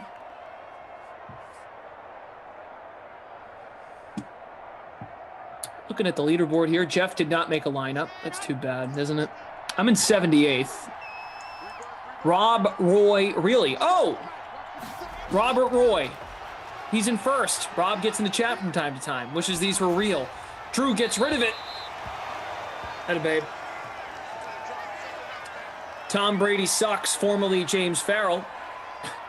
Well, the Pouncey twins retired today too. Yep. So now that's why some people brought up Pittsburgh to go after Watt to reunite him with TJ, or not reunite him, but unite him with TJ. Sure. They might have some room. Yeah. Pittsburgh. I mean, that could definitely happen. Yeah, Pittsburgh needs some old line help now too, though.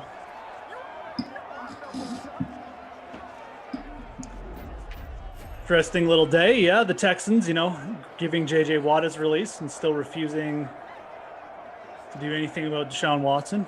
It's interesting to say the least. Is it going to be Melvin Gordon again from the 1? Elbow, no. Play action. Oh.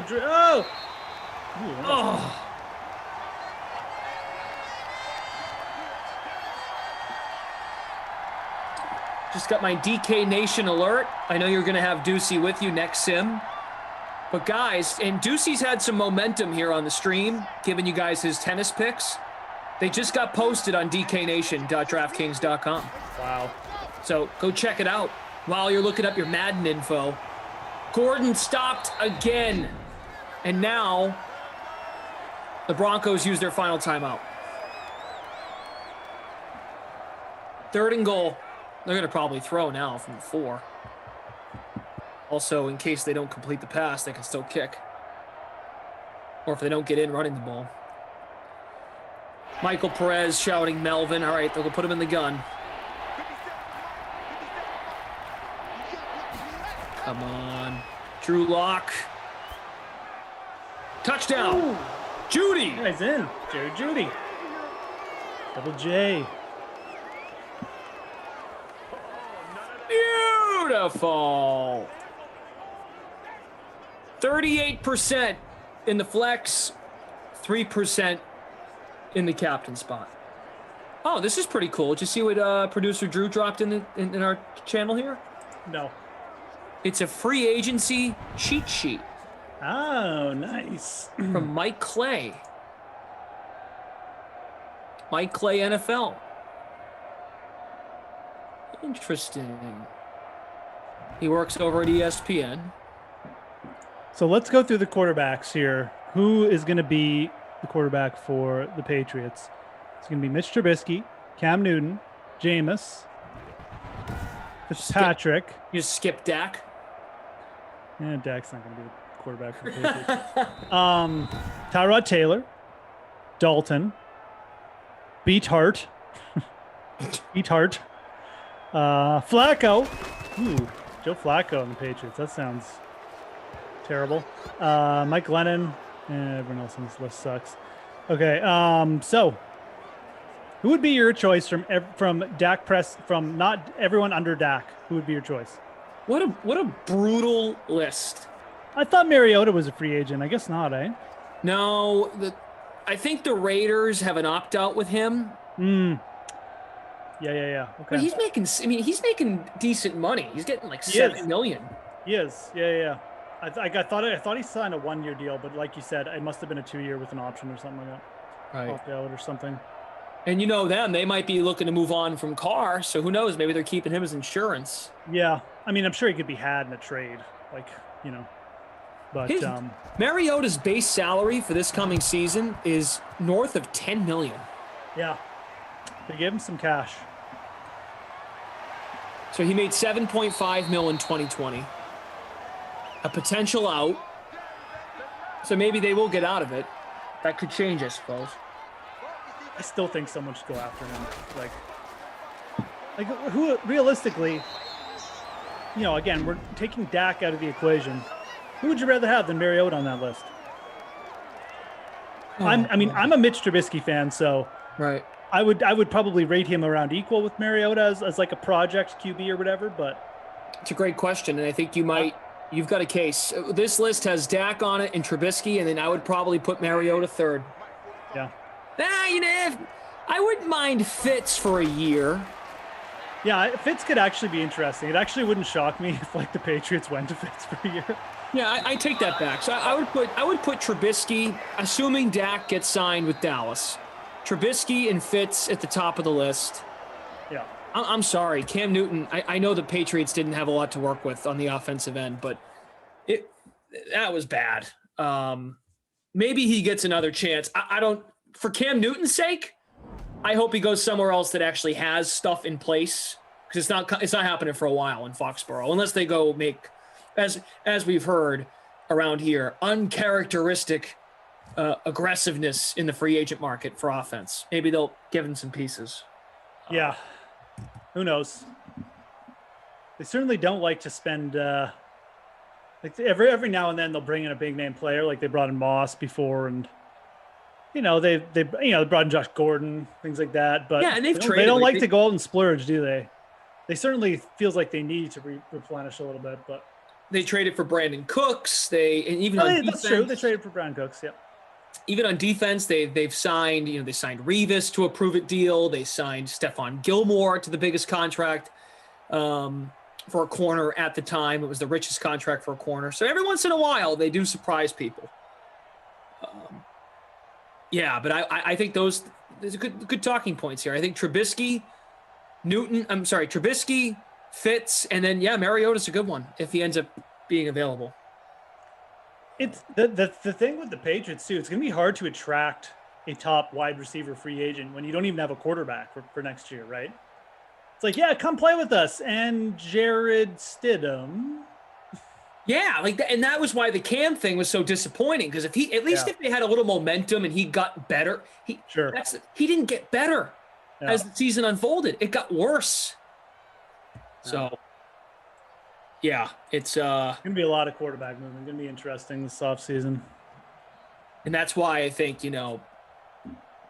there's you can't put a price on it. And if you want a guy, do whatever it takes, because look who's available in free agency. And then of course there's the draft. You mentioned this too. We still got to see how the draft shakes out and what kind of calls made there. Mark Underwood says whoever the cheapest guy is, the Patriots will take, which is what they did last year. I hope that's not true. I mean, if they're going to Tyrod Taylor still have some juice. Yeah, I think so. I think Tyrod Taylor is actually kind of interesting. Might be a little bit of a better version of Cam. Won't turn the ball over as much. Not as big of a name, but you might be right. No, but probably a better fit for what the Patriots are going to be running out. Like, if you're not going to be like a pass it downfield offense, you want to grind it out. You want to try and build your defense back up. Tyrod doesn't take chances. He doesn't throw picks a ton. He can run. He's still got juice for sure. He does. He's not that old. I don't even know if he's like much over 30, if he's 30 at all. Like, he's maybe 30. I mean, dude's fast though. He's got serious wheels. He's 31. He's fine. Stefan says, tired of these Carr trade rumors. It's not going to happen. Who are they trading him to? Indy or something? Like, maybe. I mean, I love this one. Houston. You give Deshaun Watson goes to Vegas. That'd be interesting. And then Carr goes back to the Texans. That'd be cool. Dwayne says I should go shower, but you two are good together. Would Derek Carr be willing to play for the Texans after what they did to his brother? That's right. I don't know. I actually think there's some bad blood there personally. So that's a good point. I don't know if that popped up in a report, so you're not wrong. Yeah. I mean, they basically ruined David Carr. Like, they set him. They're just like, hey kid, here you go. We're just gonna let you loose into the pack of lions. Blake Knight. Tyrod is smart with the ball. Bingo. That's why I think the Patriots would be interested. Yeah, no, like I said, I think he's like in a lot of ways, at this point in their career, he's a better version of Cam from the perspective of he won't turn it over as much. He's not as good. He probably isn't as good a red zone runner as Cam, but he's a good open field runner. He's got a little bit more juice left in the legs. So, yeah. He won't be as good a short yardage guy like that, but that's only one aspect of it too, right? So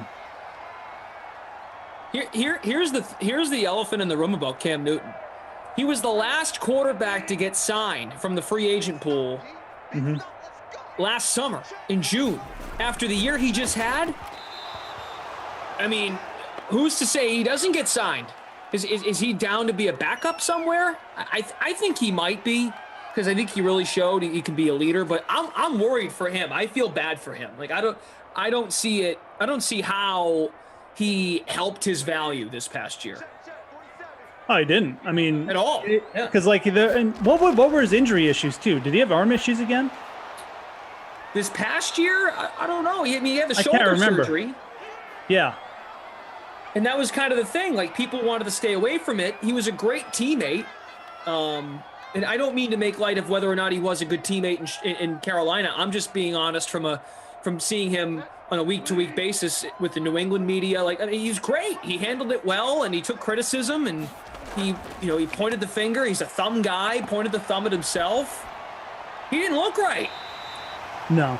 He didn't look Not right, really. man. So, I mean, if anyone thinks he's going to get picked up, I don't know about that.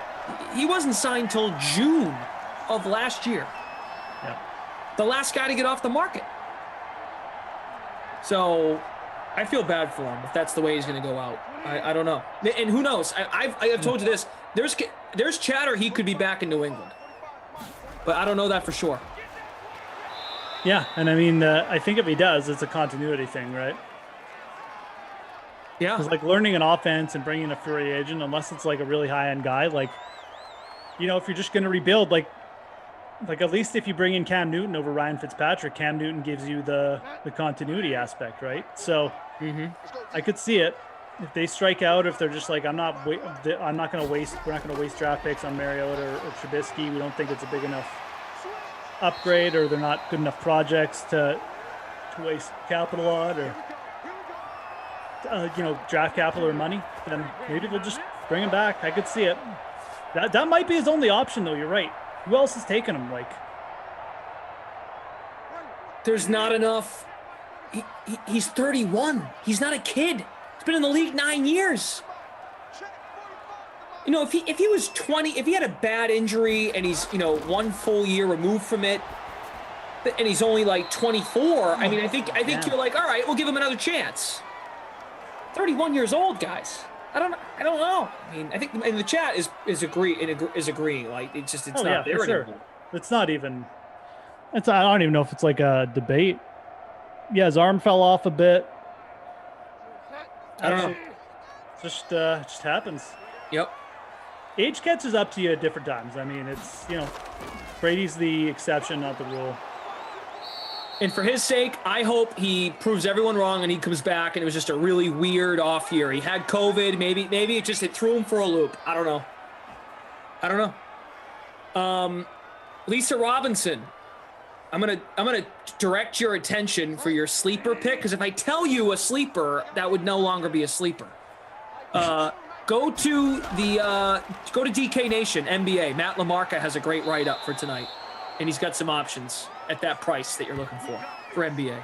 And also, don't forget NBA pre-lock coming up after this sim. Yep.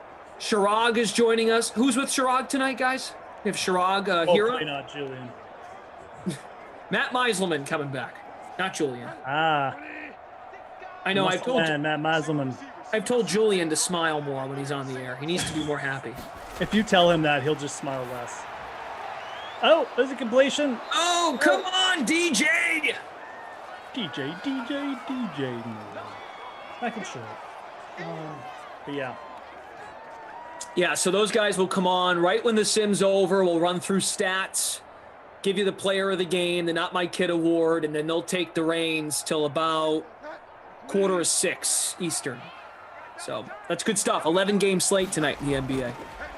Come on, CMC. Oh, God, Carolina's playing like poop.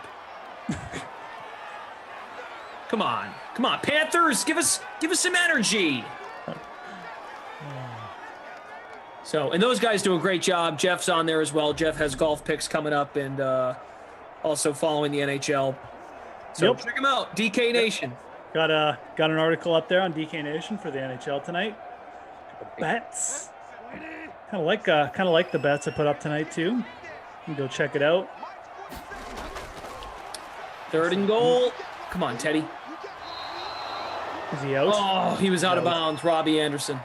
4th and goal. Gotta go for it here. They're gonna kick a field goal though. Make it a 2-score game. Yep. Gotta make it a 2-score game, Brandon. Gotta play the percentages. Yep. Joey Sly. All right. So Luke Murphy says, I mean, I don't think anyone will be above average except for elite quarterbacks without Edelman and Jacoby Myers as the wideout one.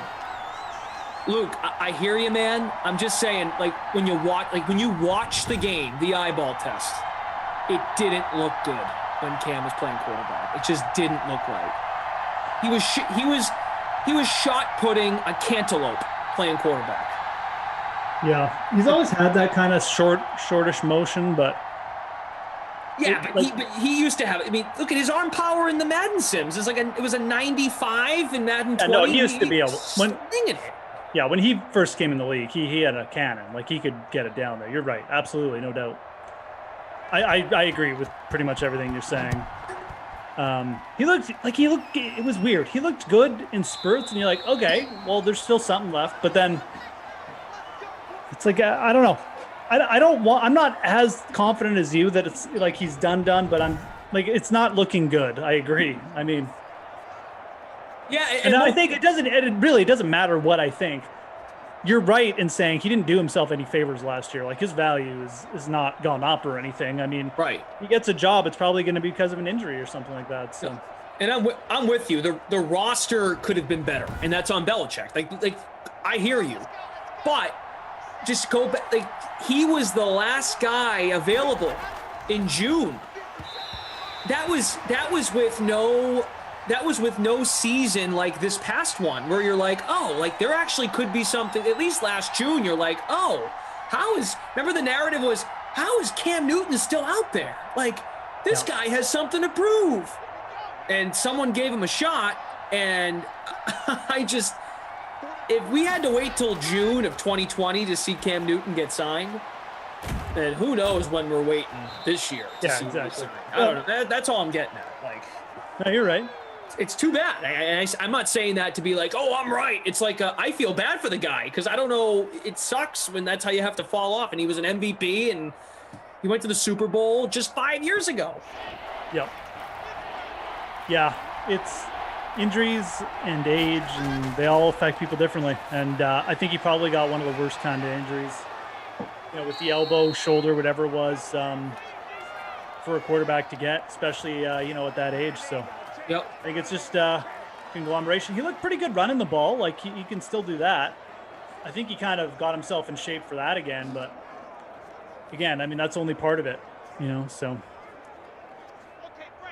Guys, hit that like. We're only 5 likes away from 300. So if you're enjoying Madden Sims, wrapping up the work week, or you just got out of work and you're home watching Sims, if you hate your house like Jeff does, smash the like button. Smash my garage. Smash the like garage down with the like button. Jeff's Garage. Jeff's Garage Fund. Should start that on Twitter. GoFundMe. I'm just kidding. Didn't even cost that much.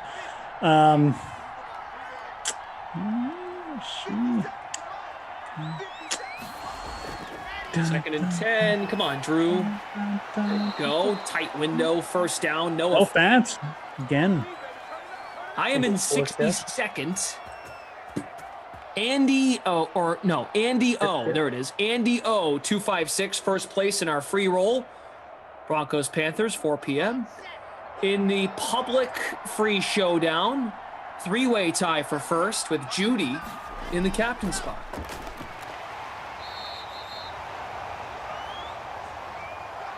All right, up over 300 likes. Love it. Batman. Still working at the hospital.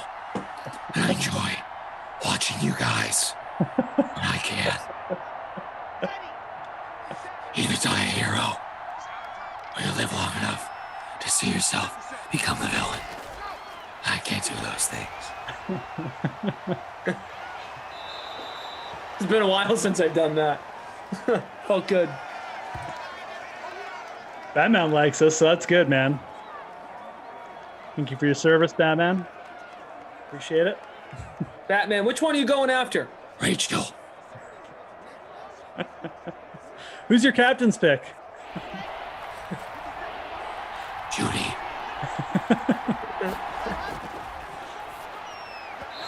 Oh, bad throw. Come on, Locke. Rick Lewis, there are Sims tomorrow. 6 of them, to be exact. I'll be here tomorrow night. Right? Tomorrow? Saturday? Yeah. You're here tomorrow morning. I am. Morning for you and Bright and early. Here. God.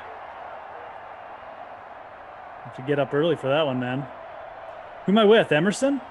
With Emerson at noon. Niners at Saints to start the day. And then you'll be with Kaufman for Washington at Buffalo.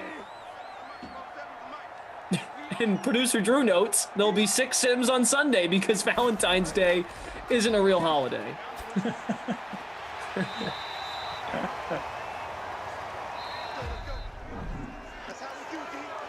Brian C. Batman, did you roster a kicker?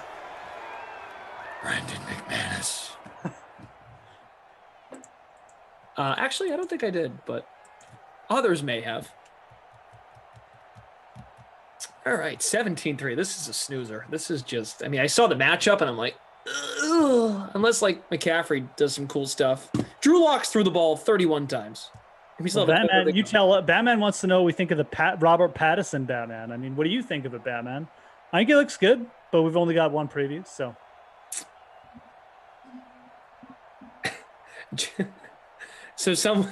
So James Farrell, who had the Tom Brady account previously, is now Jeff's Garage Door, formerly James Farrell.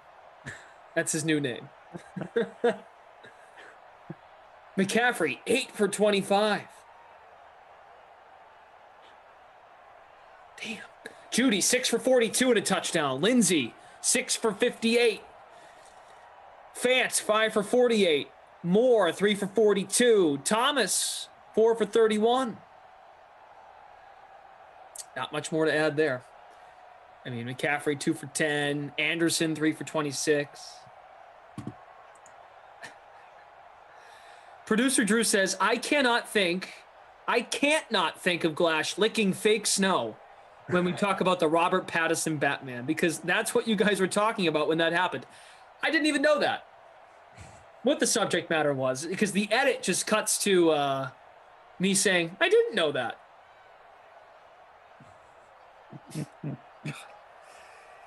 Man, that was a long time ago. Can you believe, man, we're coming up on a year? No, I know. We're a month and change away from a year. Oh. Yep. Yeah, we're basically like a year on your eyebrows being shaved off too. I mean, like 2 months from now is the when I did it. That's nuts. That is nuts. Big day for your eyebrows coming up. Maybe it should be a yearly tradition. Now that I know they can grow back.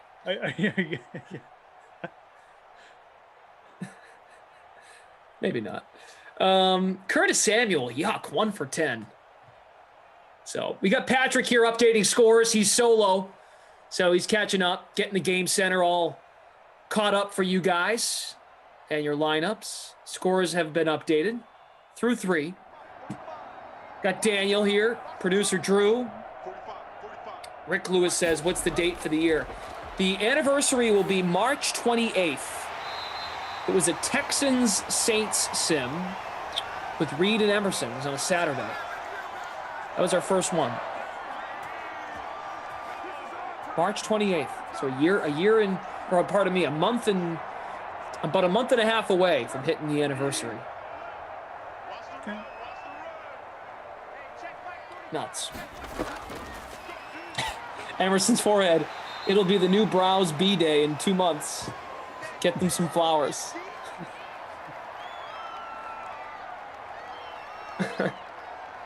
Jordan, good question. A promo for a 1-year anniversary? I hope so. That would be cool if we did some sort of sure there'll be some promotion. kind of, something. I mean, again, I'm not going to say what it is, but I'm sure there'll be something. Mark says the anniversary of Glash's eyebrows are a more realistic holiday than Valentine's Day.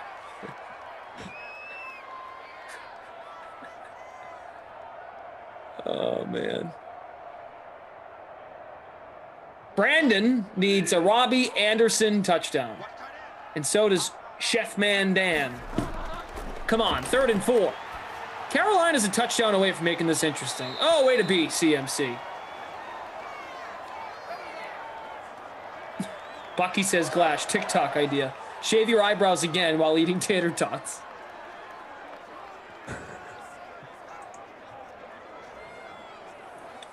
Yeah, I don't think I'm doing that again. It was hard. It was hard to walk around. And you know something too, when it's not that much hair from your eyebrows, but when they're gone, walking around, I felt very like I could feel the veins popping out above my eyes. Like it was weird. It was difficult. It wasn't so much the visual, it was the feeling. Lightheaded. Yeah, Daniel. For real. And I was like, oh my God, like what did I just do to myself?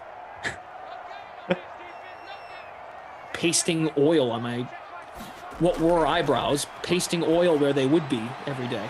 Oh yeah, who gave you, didn't Jesse give you some oils or something? It's Carol Lynn suggested the castor oil. I still have a whole bottle. I bought way too much of it. I bought like a 24-ounce bottle thinking I'm gonna go through the whole thing. I only needed like a quarter of it. A drop for 5 days. Yeah.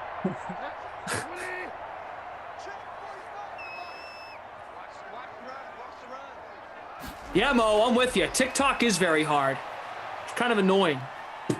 Here's Bridgewater inside Teddy. the 20. All right. Carolina, like they're giving us some life here, but they need points. Let's go. Definitely need points. AE812, the anniversary sim. The winner should get a DK air fryer. I didn't even know we had one.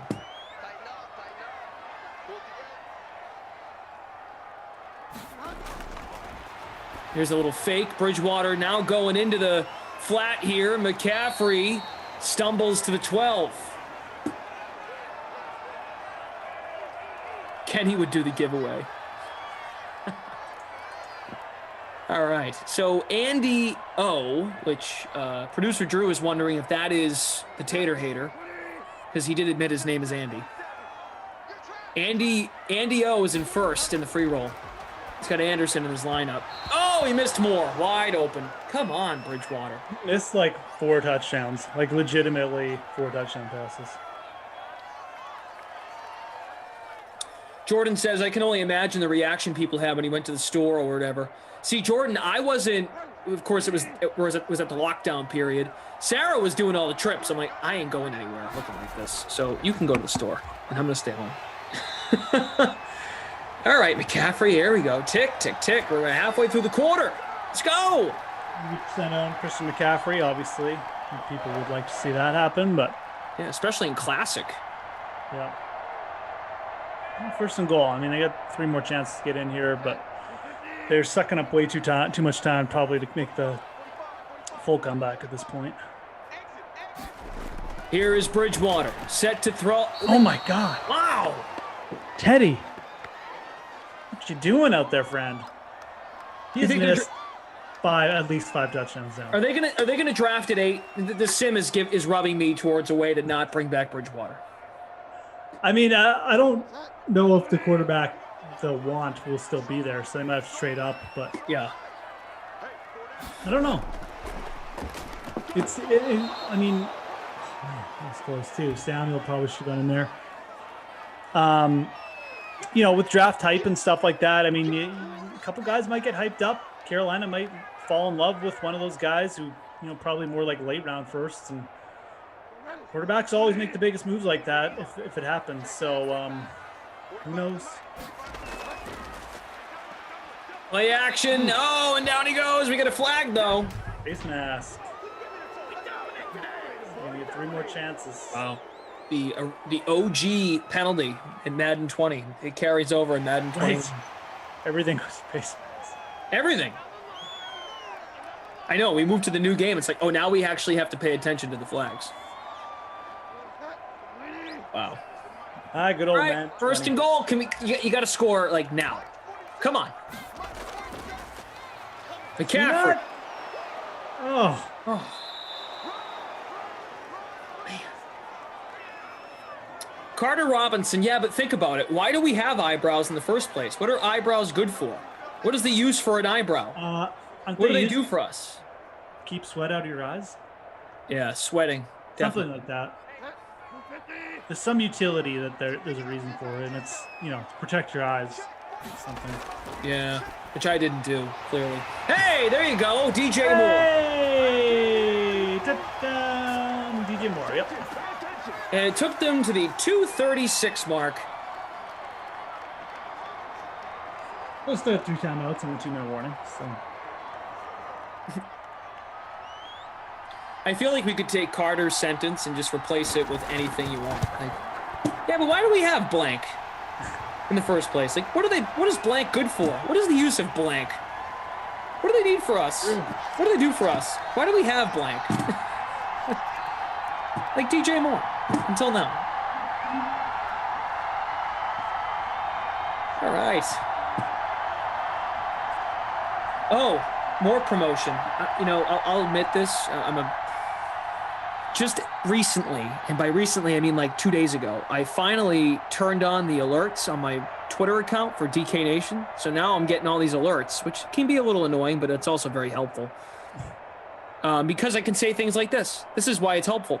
Our buddy Zach Thompson, ZT, has provided his studs and values for each position for tonight's 3-game Madden slate. It's available now on DK Nation.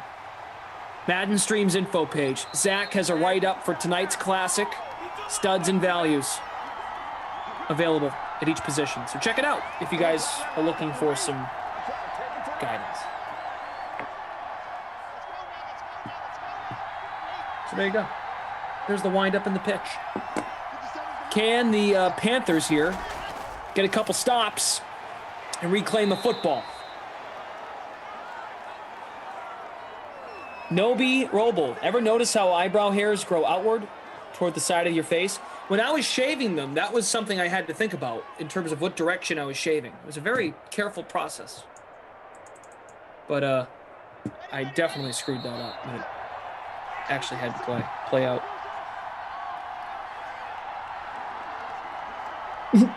Meager66, well, Glash, how did you feel without eyebrows? Whatever you felt, eyebrows are to keep you from feeling whatever that was. It was that long ago. I forget.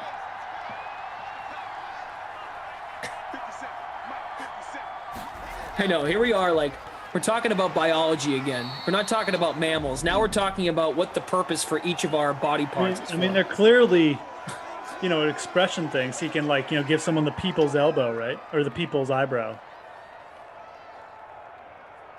AE812. Pretty sure the function of eyebrows was learned in 10th grade bio. Come on now. Yeah, well, as I've said numerous times, I did not attend my 10th grade bio class. So. 3rd and 5. Got to get a stop. Maybe not. Not going to happen. Not going to do it. No, not going to do it. Brandon. Melvin Gordon. Not going to get that stop on 1st down, Brendan. A good run, not great, good. That was a terrible George Bush. But I was gonna ask, what are you going for? I tried.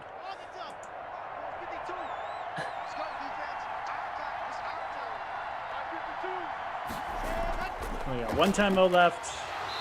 Oh, God, he's smoked. Mike Amen. What's the purpose of the brain? I mean, Ducey's brain. Keep the rest of his head warm, Keep the rest of his head warm.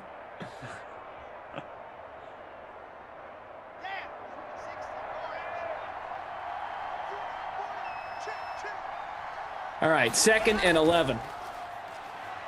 There goes Lindsey for a gain of 3.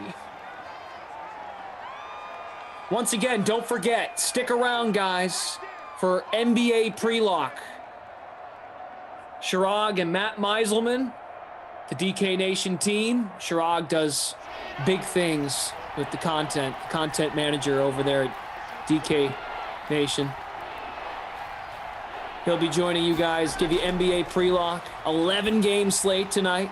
Little drop off here to Lindsey. Some garbage yards. All right, he'll get the first down. That's going to ice it. Yep.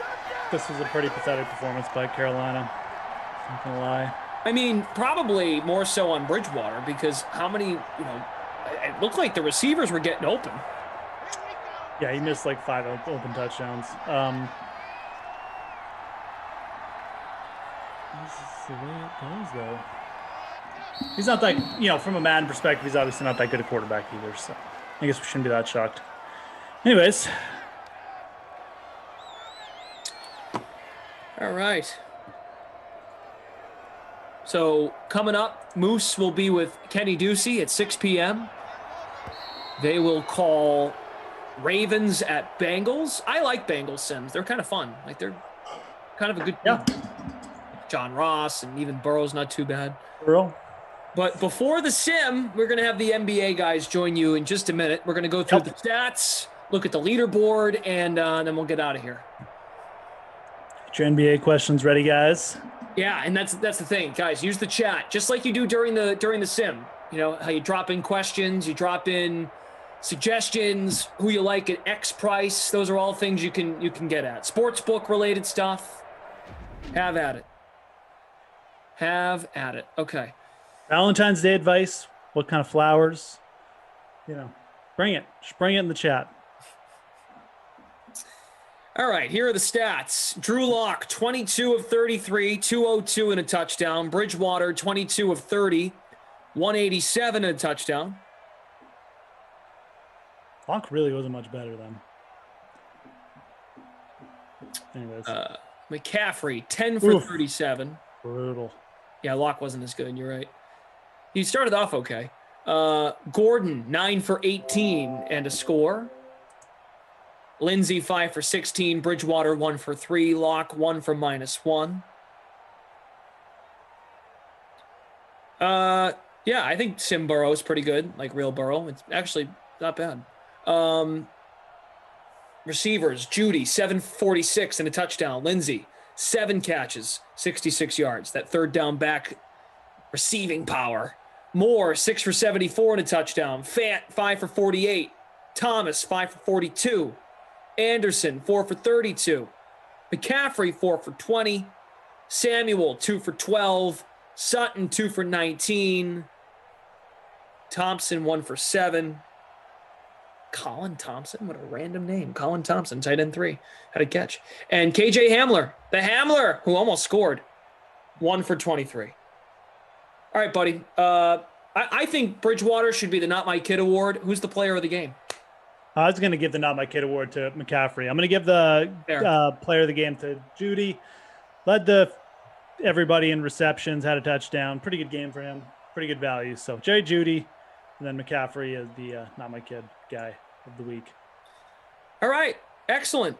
You're back at 6. You've got another sim to go. You'll be with Ducey. Enjoy that. Whatever you end up discussing with him. Should be good. Shenanigans. Yep. Yeah. DK Sim Fam, I will be back tomorrow night with Matt LaMarca at 8 and 10 p.m. Eastern time. So get your NBA lineups ready to go. Open up your pages and do the tinkering you need to do. This is a great time to do it because the NBA guys are standing by. Chirag Hira, Matt Meiselman. We'll have Ravens Bengals at 6, but NBA pre-lock. 11 games tonight. Drop your questions in the chat. Here are Chirag and Matt to break it all down with NBA pre-lock. Thank you, Brendan. Thank you to Moose. Been a minute since I've seen you. What's up, Matt? How you doing? Welcome, everybody. This is Pre-Lock Live Friday edition. So you know how it goes. On Friday, we get crazy. It's always a wild slate, and today is no different. Starting off with Bradley Beal already sitting out. How you feel about Russell Westbrook, Matt? Yeah, it's a good place to start. I think that's one of the key decisions of the slate, at least from the expensive range. So I'm sure we'll get into these cheap guys and maybe recap what happened 2 nights ago with one cheap player in particular. But yeah, Westbrook against the Knicks with no Beal, hard not to like it. So it's really just a matter of how many other good players we like, because Westbrook's one of the top options for sure. For sure. I mean, his salary isn't too crazy. That's the fun part about it, is that, at 9,000, you can fit Westbrook in and not feel like you're overpaying. And 50 fantasy points seems within reach, and 70 burger looks viable here. Yeah, so the reason not to play Westbrook would just be because it's an 11-game slate. And the one guy in particular who's also benefiting from an injury situation is Jason Tatum. Yep. Jaylen Brown too, but I think Tatum's price is a little more appealing. So I think you can play Westbrook and Tatum. But if you want to go up to guys like Vucevic and Jokic and LeBron, if Anthony Davis does sit again, I'm curious what you think about that. But Giannis, Doncic, Towns, Lillard, I mean, there's so many good players on this slate. So getting one of Tatum and Westbrook, who are in situations where another high usage guy on their team is out, I think that makes sense to play one of them, maybe both, but there are a lot of guys to pick from. So, well, what do you think about Davis? Do you think that he's coming back tonight or no? No, I don't believe that he's coming back tonight.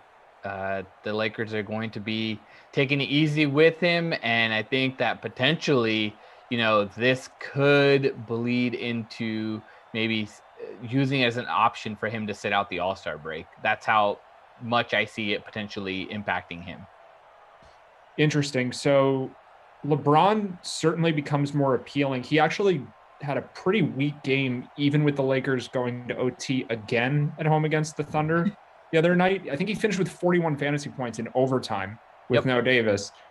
Yeah, maybe we'll get overtime again. The situation there, when I was watching that game, he was just pretty much just coasting, just allowing Schroeder to go to work, kept lobbing it up to Harrell and looking ahead to other people. And even when he would drive the lane, he would end up kicking it out to the corner, whatever, for Wes Matthews to shoot his threes. So I think he's a little bit more passive when he knows that, hey, this is a team that if I turn the switch on, like, I can take over. And I think he probably feels the same way with Memphis tonight. I don't feel that LeBron has the accelerator on right now. Like you saw, they were down 3. They needed a 3. He came and just hit that, tossed the game to overtime. So it's one of those situations where there's so many other good spots and so many other good players that LeBron at 10,100, it sets up nicely. But at the same time, I would rather go with Westbrook in his scenario. Like, I would rather potentially look at Vooch.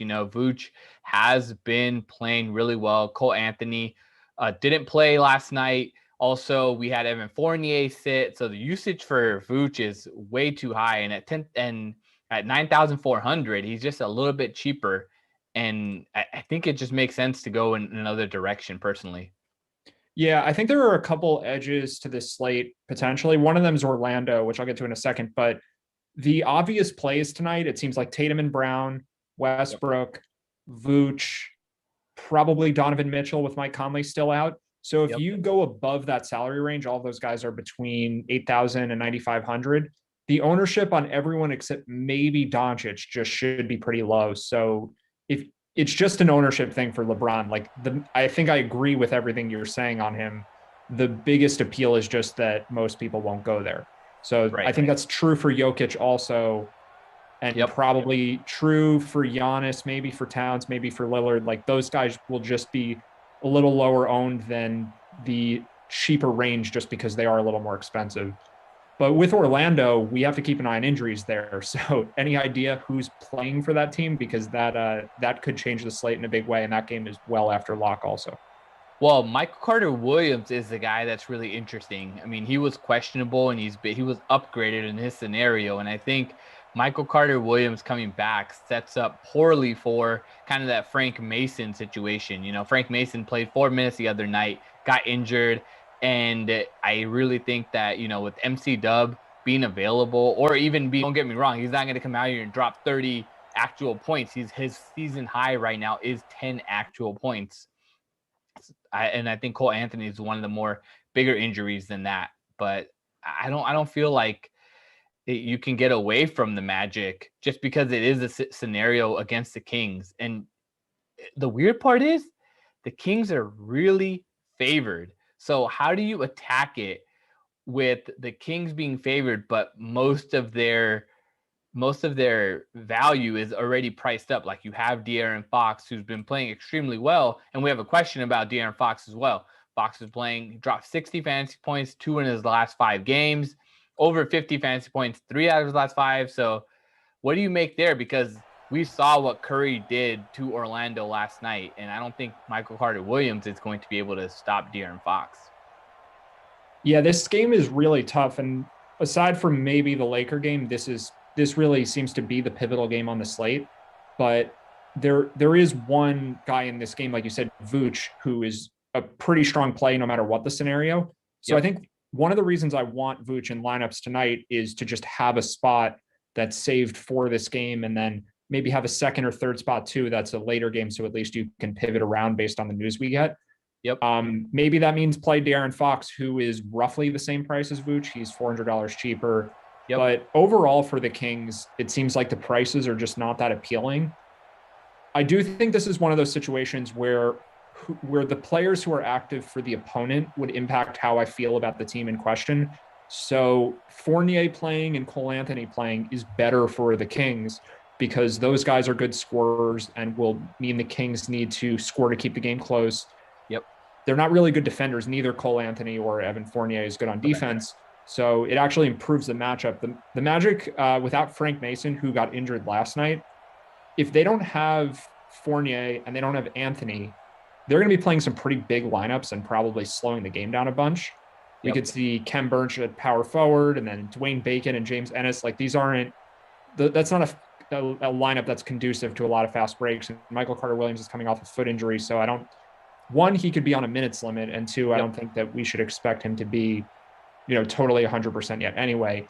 So I think considering all of that, I probably want someone from Orlando, maybe even a couple players, depending on how this injury news breaks. And I think you can consider the Kings, but more so if Orlando's healthy. Yeah, that makes sense. Let's talk about some of these games with high totals, though. We have to look at New Orleans and Dallas, and also Milwaukee and Utah. These 2 games are projected as the 2 top games on the DraftKings Sportsbook. What do you make of all the great players that are in these games? Because, we still have Drew Holiday, who is out. So Middleton has dropped back-to-back games of over 10 assists. We saw what Giannis did. I said before we jumped off the other night, Frank Kaminsky is starting, play Giannis, and Giannis dropped 70 fantasy points. Like, it's just those scenarios where the opponent doesn't have a strong power forward, and the same applies now for the Utah Jazz. I wouldn't say that, they start out basically what the Jazz do is they play 4 out with Gobert in the middle, and Gobert's not going to guard Giannis a lot of the time. My understanding is that he'll stay on Brook, and then Brook will try to pull him away from the lane so Giannis can have the opening there. But the other side of it also, Donovan Mitchell has been playing out of his mind. So where are the studs, though, in the game that you're considering for these with these high totals? Well, I have to give you credit because Kaminsky did start, and I thought that the Suns would start Crowder, but even with Crowder active, they went with Frank in the starting lineup, and Giannis just abused him, and then Ayton got in foul trouble, and Frank was playing center, and the Suns still somehow won the game. Chris Paul was just amazing, but their defense was not really the reason. For that game in particular, the 2 best defensive, or at least the 2 best perimeter defenders on each team, 2 best in the game, 1 on each team, are out, Conley and Drew Holiday. So that should help scoring on both sides. Gobert in the middle is not good for Giannis, but if Lopez can stretch him away from the basket, then that dynamic is interesting to pay attention to, and it could mean that Brook Lopez is a good play. If Gobert is to hang around the rim for Giannis, Lopez, the matchup could work out really well for him if he's open for a bunch of threes. I would imagine Lopez gets as many minutes as he can handle because you can't play small against Utah with Gobert there. I think having Bobby Portis guard Rudy would not really end well. So Giannis is in a good spot. Mitchell is in a good spot because Conley's out and also because Drew Holiday's out. Both of those things help him. Mitchell should be popular tonight. So I think, the first game that Mitchell missed, or was one of the games that Mitchell missed a while back, Clarkson was great against the Bucks, and Clarkson has struggled a couple games now. I think his ownership is going to come down just because he hasn't been great the last 2 games with Conley out, and Mitchell has really been the guy. But I'm a big fan of Jordan Clarkson tonight. I think I mean, the Mike Conley injury is good for everyone else on the Jazz from a fantasy perspective, but Mitchell will be the target for most people. And I think Clarkson, it's not like he'll be unowned, but he should be lower. And I think the pivot there makes some sense. That does make some sense. What do you feel then about some of these other guys outside? If you don't want to look at Jordan and Clarkson, if you're looking at a guy that is in that same range and you're considering somebody from potentially from this Dallas or New Orleans game. Yeah, I definitely liked Luka tonight. I don't think there's much of a reason to try to get too cute with that. Like it's not an amazing matchup, but he's not that expensive. Luka's under 11K, which is similar to some of the other top guys. Like it's just Doncic is an incredible basketball player and he's as good at accruing fantasy points as anyone. So it's kind of just simple to play him. I don't really love the New Orleans side that much though, just because they have so many key contributors and no one is really cheap. We've had a bunch of games this year where someone has been out for the Pelicans, but they're fully healthy right now. So it's just a really deep team. I think there's a good chance that someone has a big game there, but I don't really have any confidence in picking who that guy is. So do you have someone in particular on the Pelicans that you think is the guy to target?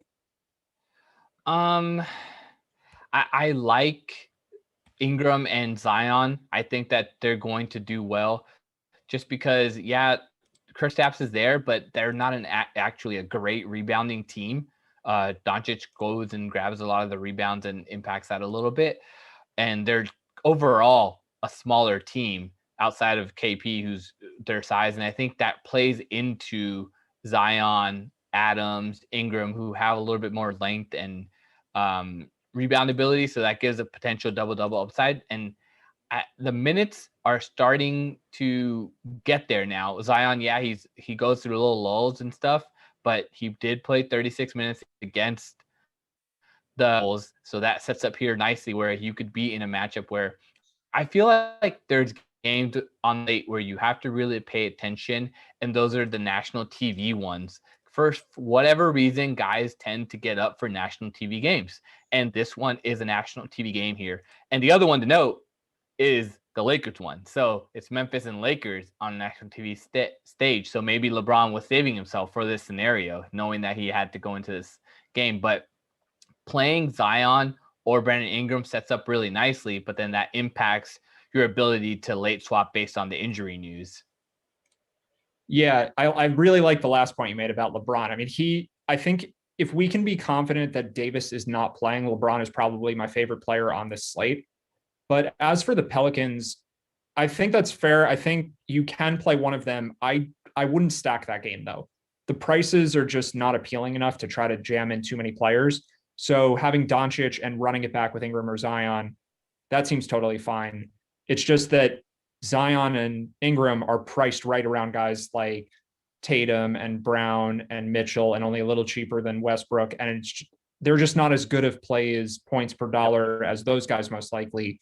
So the reason to play them would be ownership. And I think that's perfectly fine. But if I have one of them, I probably want Doncic to have kind of a mini game stack. Yeah. But the prices are just too high to go with a full-blown game stack. So Doncic with one guy from New Orleans, I think that's a pretty solid move. Yeah, speaking of game stacks too, last time when you were on, you said, when we were talking about the Atlanta and Dallas game, that was another national TV game as well. And we had Trey and Luka go off, and you said stack those two guys was make the most sense because everybody's salaries were just kind of up, and those were the high usage guys. Yeah, I think in those situations where you have a high-profile game with a high total, but everyone's expensive, and it's a big slate, you want kind of the one guy from each team thing and hope that you pick the right player from each side, because pricing makes it hard to get in too many players from the game. So I think that's good call out. I kind of feel the same about this Dallas New Orleans game as I did about that Dallas Atlanta game. Makes sense. We have a question from YouTube from Sean Griffin. Who do you like from Boston tonight? This game has the lowest total on the slate. So does that scare you a little bit? So we have to focus on the value plays here. I think this game, it's a good segue to this one because the two highest owned players on the slate are probably from this game in Isaiah Stewart and Peyton Pritchard. Yep. So if you're playing both of them, you have a lot of work to build a unique lineup. That doesn't make either of them bad plays. I think you probably want at least one of them. It's just keep that in mind. If you're playing both those guys, a lot of other people will also have both of those guys. So you have to be a little more creative with the rest of your roster spots. But I wouldn't say Pritchard is my favorite player on the Celtics. I think it's probably Tatum. He benefits with Kemba out. I think Brown will be a little higher owned because Brown's a little cheaper. Yeah. And yeah, so I think Tatum makes sense. I think he's a reasonable pivot off other guys in his price range who we've mentioned before, like Mitchell and Vooch, who should be more popular. So Tatum's a good play. I think Brown is also fine. I think Pritchard's fine, but Tatum would be my choice. Makes sense. Does that low total not scare you at all? What do you make of it? Like, is that something where when you're building a lineup and you see a total that's way lower than everything else on the slate, does that impact where or how you want to spend? So in a vacuum, yes, it's not a good thing to see 211, I think is the number right now. Yep. Especially on a night where there are so many games in the 220s and a couple even in the 230s. Yep. But context is everything. And we have so many missing players in this game. So Mason Plumlee's out. We don't actually know if Blake Griffin is playing or not. He's a rest candidate, but that's not official. Kemba Walker's out. So there's just more opportunity for guys who don't get this kind of opportunity, generally speaking. Yep. Sekou is out for Detroit also, which matters a little, especially if Blake Griffin is also out. And then you have guys like Sadiq Bey and Josh Jackson playing a bunch of extra minutes. So even with the low total, I think there are still plenty of good plays here just because the prices are not accounting for the increase in role for these guys. Yep. We did get some news. We have Garrison Matthews will be starting for Bradley Beal tonight against the Knicks. Garrison Matthews, 3K. I'm looking at potentially 18 to 20 minutes from this guy here. I think he could play more. He's a fine player, and I guess it'll depend if he hits his threes. The Wizards have a bunch of streaky shooters on their team. Yep. And it seems like whoever's playing well kind of just keeps going and they just leave him in the game longer. It'll be interesting to see how popular he is. So we now have 3 obvious value plays between Stewart and Pritchard, and I think Garrison Matthews will become one of the more obvious picks now too. Yeah, with him starting.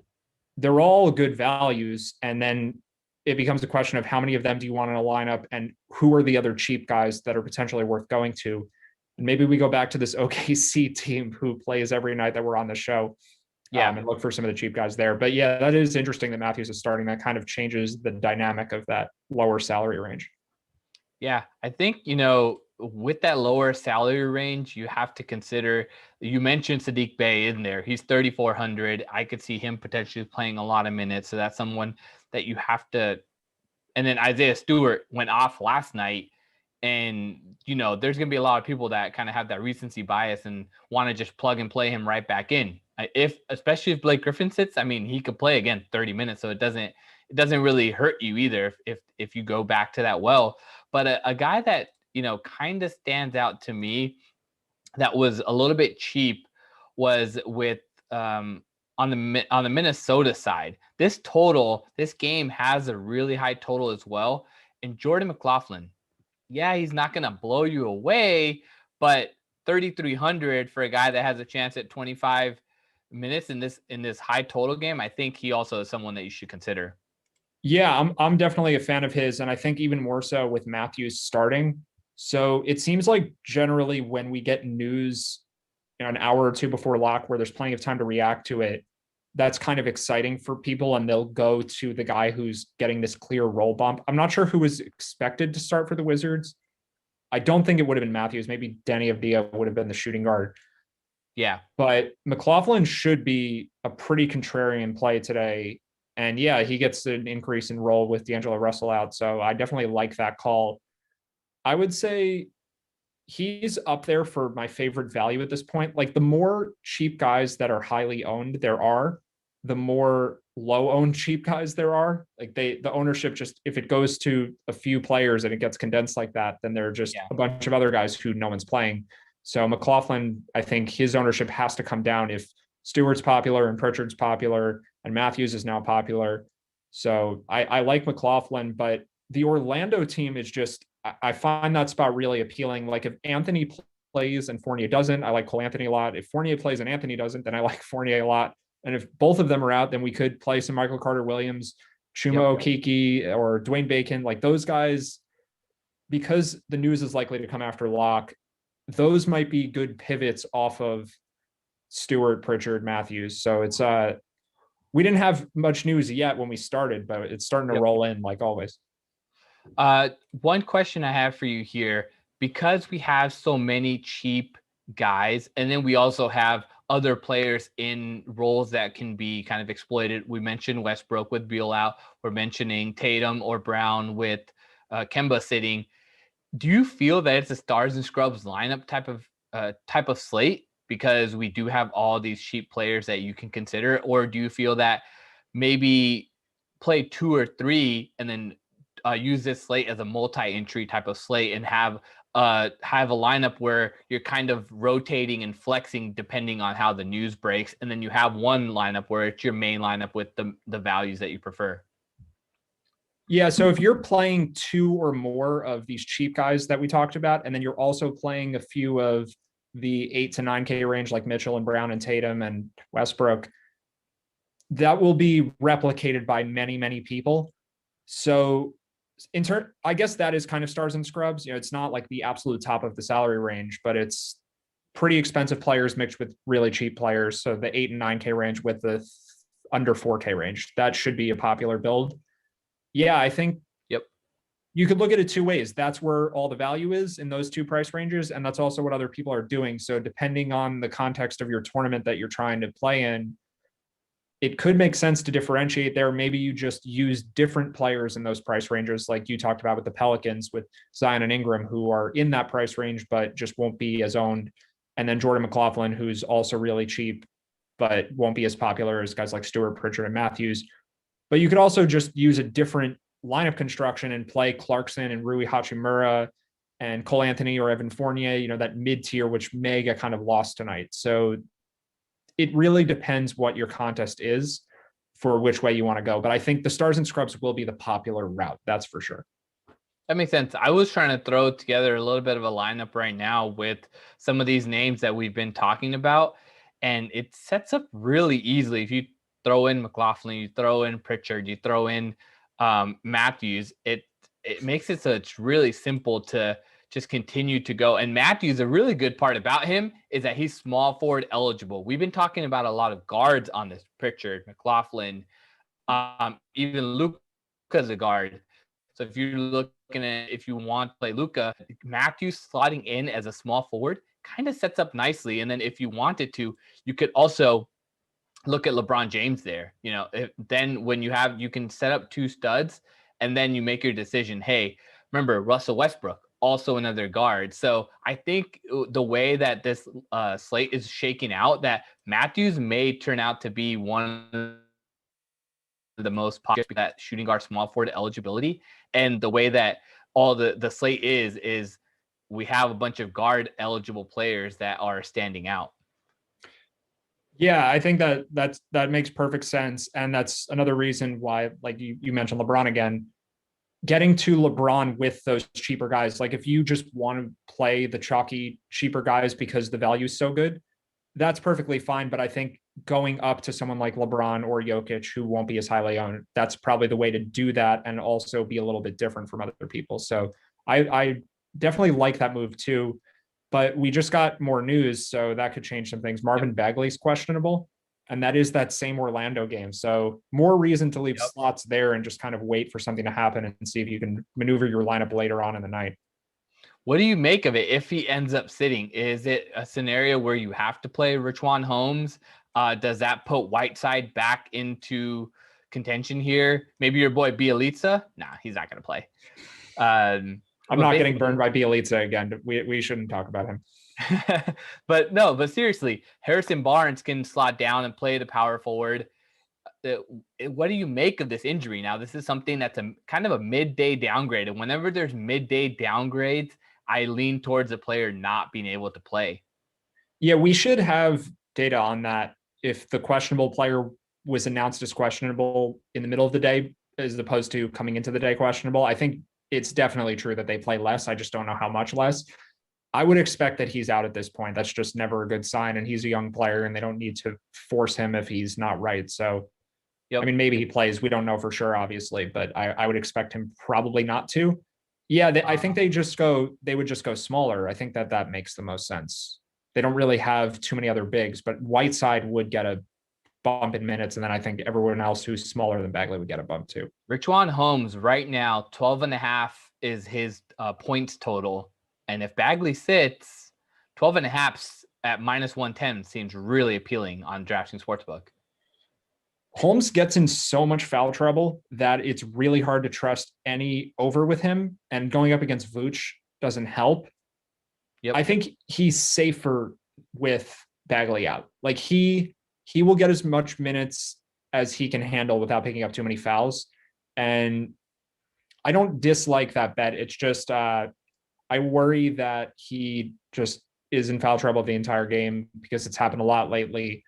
And Bagley starts anyway, so I'm not sure Holmes gets a higher minutes ceiling in this scenario, but I think he gets a higher minutes floor. So he becomes much safer. I think that does add to his ability to hit an over on any prop. I just wouldn't be over the moon about it. And I'm not sure how it affects Whiteside either, because there's no way Whiteside and Holmes will be on the court together. The Kings just never do that. So he'll just play whatever Holmes doesn't play. And I think you need Holmes to get a bunch of fouls for Whiteside to have a really massive game, but he's pretty cheap too. So I think Whiteside's viable regardless. But this is certainly a bump to guys like Buddy Hield and Harrison Barnes. I think they would benefit more than the centers do. Okay, that makes a lot of sense. Are there any other player props that stood out to you for tonight's slate? So I didn't mention him last time. I don't think there are props on Kyle Kuzma again. Maybe that was a one-time thing, but maybe that's because Anthony Davis is more up in the air this time, and it was more obvious that he wasn't going to play last game. So I was looking at Kuzma's numbers 2 days ago and thinking they were kind of high if Davis were to be in. But like you said, there was no way Davis was playing, so it didn't end up mattering much. Yeah, I'm not really sure. I think the Orlando-Sacramento game is just a place to keep an eye on because we talked about Fournier and Cole Anthony. Those guys being in is a good thing for the Sacramento side. So if you're eyeing props in that game, you may want to wait to see what Orlando's starting lineup looks like before you target that. So I think that's the most helpful thing I could say about that game because it really is up in the air right now. Makes sense. There's a guy that we mentioned last time on Wednesday before we came off and said, hey, if you feel that this game is going to blow out, then you need to consider him. And that guy was RJ Hampton. Mentioned RJ Hampton before we jumped off, and that Cleveland game ended up blowing out, and he scored 24.5 fantasy points. Is there any merit to going back to him against OKC in a potential blowout game here at 3,200? Yeah, I was tracking his fantasy production in the fourth quarter of that game just because of that question. I figured, let's see what's going on in Denver. And I'm pretty sure Hampton had 6 fantasy points going into the fourth and then played the entire fourth because the game wasn't close. Yep. So if you're playing Hampton, don't play Jokic. I don't see a way that Hampton has a big fantasy game without it being a blowout. It's kind of the same thing. So you can play him in a lineup that has no one else from that game. You could play him in a lineup that has bench guys from OKC or I'm not really, maybe, I don't think there's anyone else from Denver you would want in the blowout. Michael Porter Jr. was getting some garbage time last year. That's not the case right now. He's in the starting lineup. So yeah, you can play Hampton, just don't play him with Jokic. I think that's kind of the way to go and just hope for the blowout and that'll be what works out for him. That makes sense. We have another question from YouTube. Chuma Okiki, are you feeling him on the value radar? I know you mentioned him, but power forward, center eligible, played 35 minutes against the Dubs last night. What are your thoughts there? I think you need Fournier to be out. They're not really the same position, although I'm not really sure what position I would classify Okiki as. He's power forward, center eligible on DraftKings, but he's maybe like a small forward. Not really. Where do you think he actually slots in their lineup?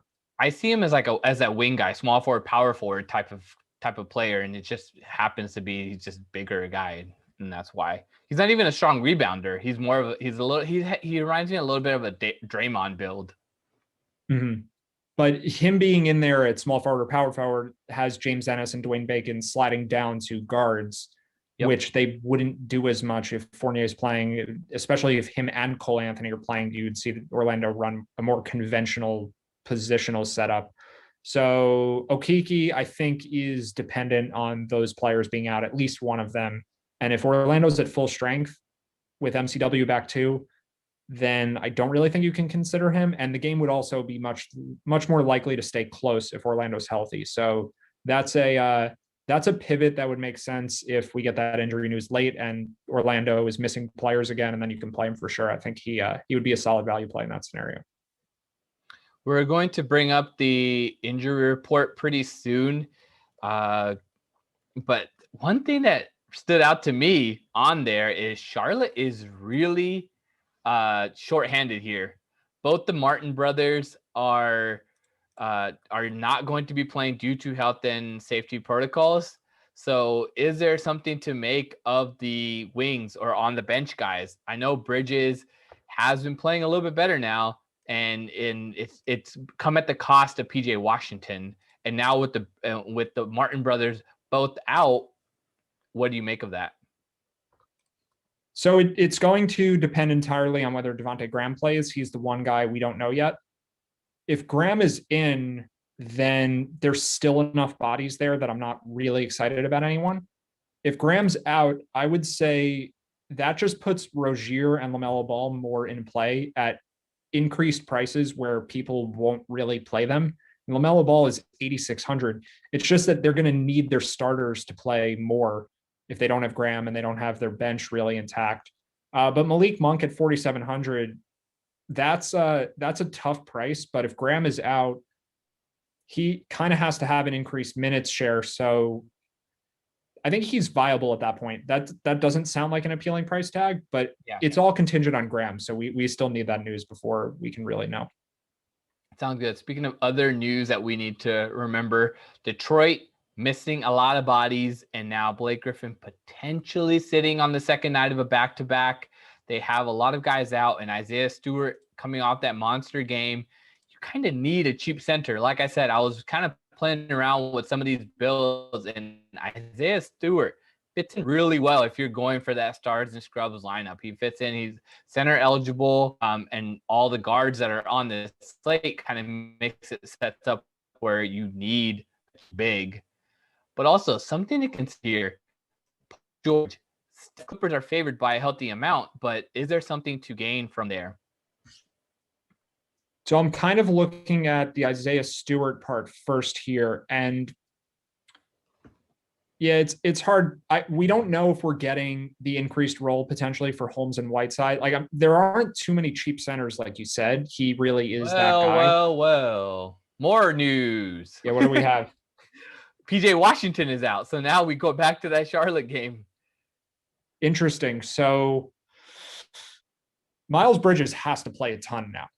Yeah. They just, even if Graham plays at this point, the options are opening up. You know, we thought this would be a quiet one at the start of the show, but the options are opening up. So maybe that helps Cody Zeller. Maybe Bismack Biyombo plays some more.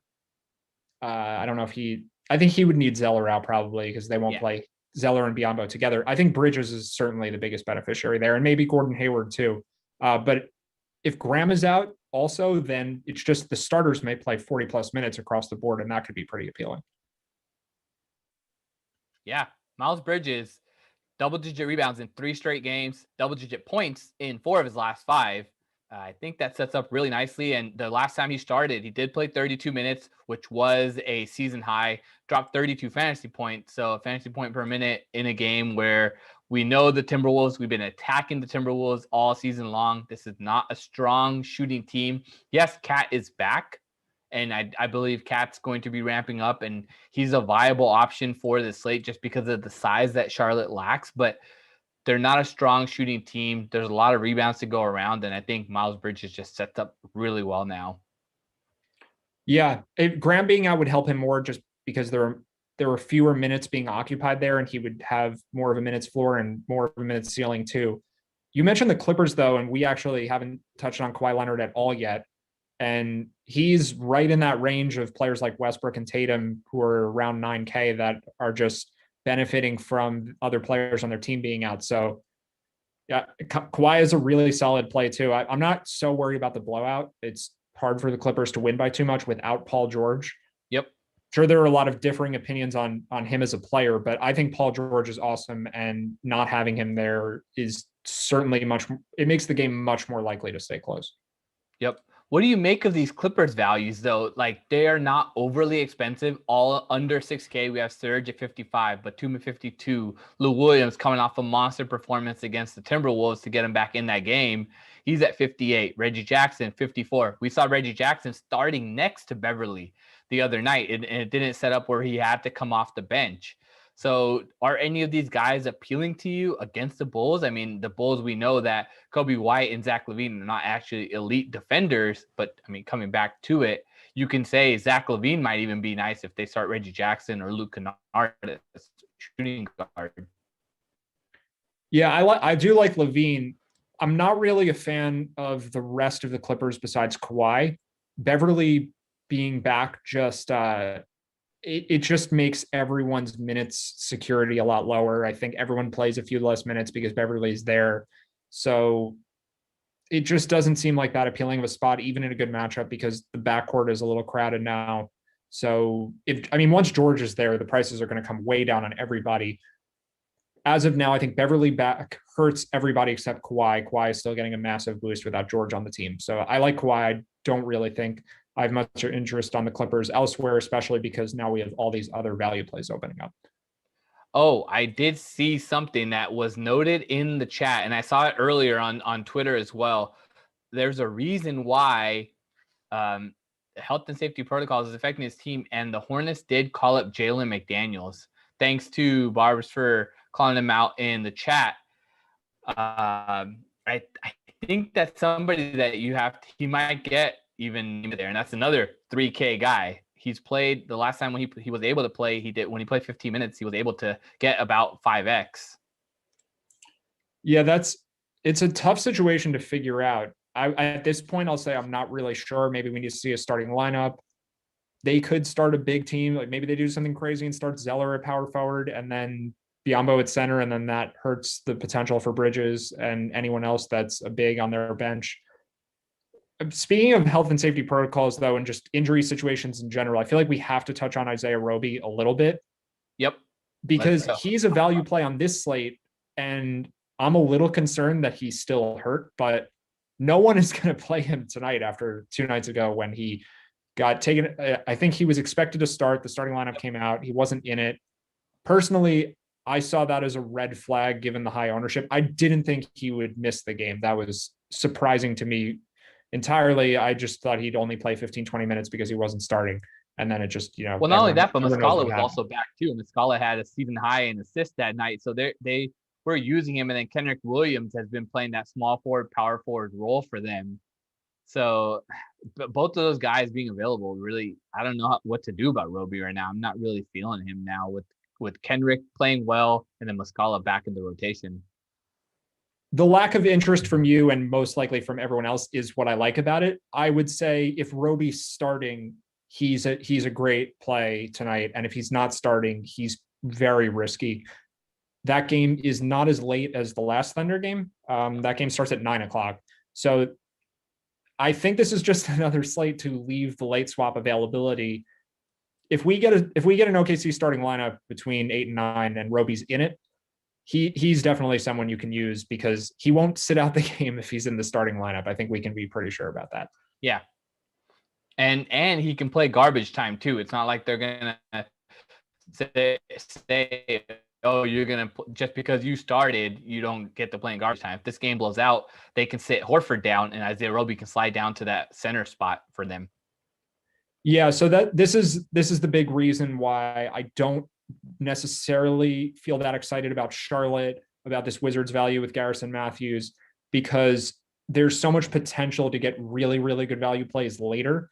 And I think I'd rather just save a few roster spots. So from the early block, I mean, if you want to play Westbrook, that seems fine, and play a few guys from 7:30, but maybe leave your cheap slots open for later. So you could grab expensive players from the 7 and 7:30 and 8 o'clock games, but leave the more inexpensive spots in your lineup for later.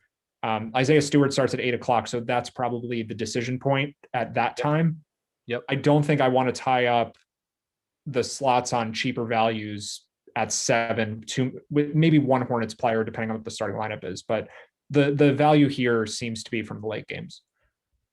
Yep, that makes a lot of sense. So make sure you guys stay plugged in to DK Live for it. And also go to the DraftKings Sportsbook. We have a special promotion. Lakers, Nuggets, hammer the over. Really simple. Just go on DraftKings Sportsbook, place a bet, and 1 point scored, and you win the bet. But that's it for us today. Pre-Lock Live has been fun, always as Friday. Coming up next, Terrelyn. She will host as she get into Kenny and Jeff with Ravens and Bengals. Matt, thanks for hanging out. It's been a good week. Had you on twice. Appreciate it. And we'll see you back next week. Yep, it's been fun. Good luck, everyone, and stay on top of your injury news. There should be a lot to see later.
Hey everyone, happy Friday and welcome into the DraftKings Dream Stream. I'm Carolyn Azak and I'm here to help you get your weekend started off right with night Madden Sims, plus picks and advice from our DraftKings contributors on a number of DFS and sports betting topics, including college basketball, UFC, NASCAR, the NBA, and MLB.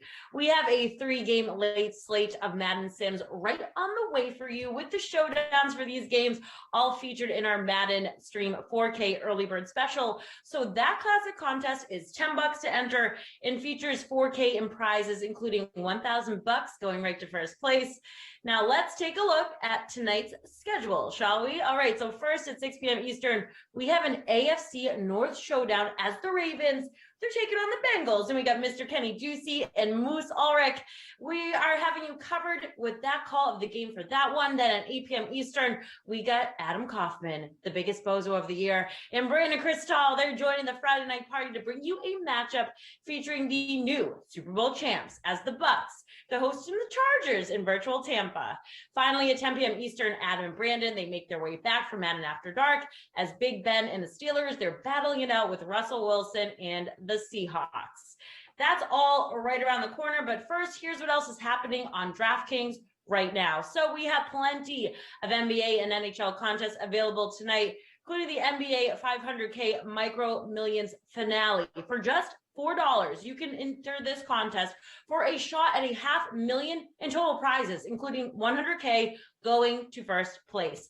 The Daytona 500, well, it's this weekend, and we have a huge contest to get you guys ready for the action. The 1 Million America's Race contest, it features a $1 million prize pool with $200K going to first. You can reserve your spot in that one right now for just $15 an entry. Also, this weekend is UFC 258 from Las Vegas.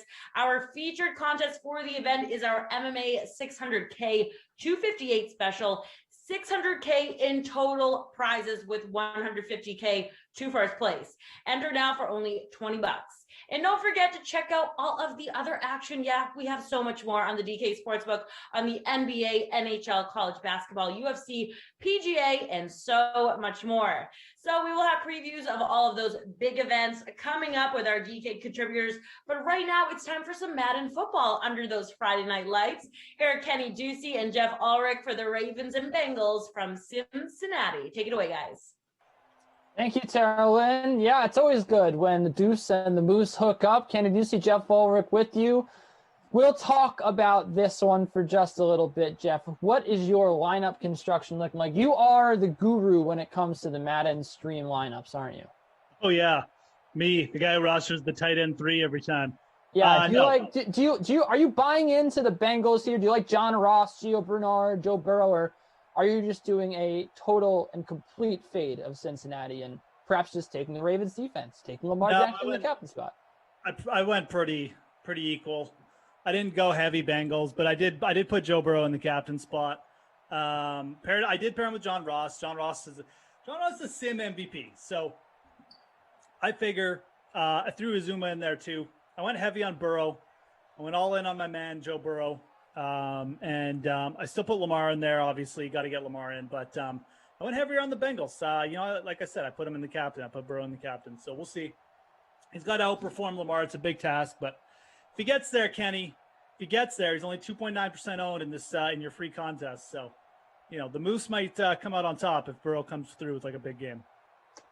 Well, I don't think we have that many people in this contest since it was only created about an hour ago, but we'll just we'll follow along with it for sure. 68 entries. Glad to be with us here on the Dream Stream as we fire up yet another great Madden sim. I went with Lamar Jackson, who was 100% rostered in this contest in the captain spot, where he's 66.2% captain. Then just figured that I simply could not captain him. More times than not, this guy goes for 20, 30 points in Simland. So I've been on the other end of it. I've been on the Jackson fades before, but think of all the Lamar Jackson sims I've done, and I've done a million of them because for some reason, like the Ravens used to always be on my schedule.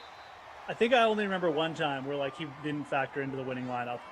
So the Lamar Jackson fades. He doesn't always end up in the captain spot, but like you usually need to get him in there.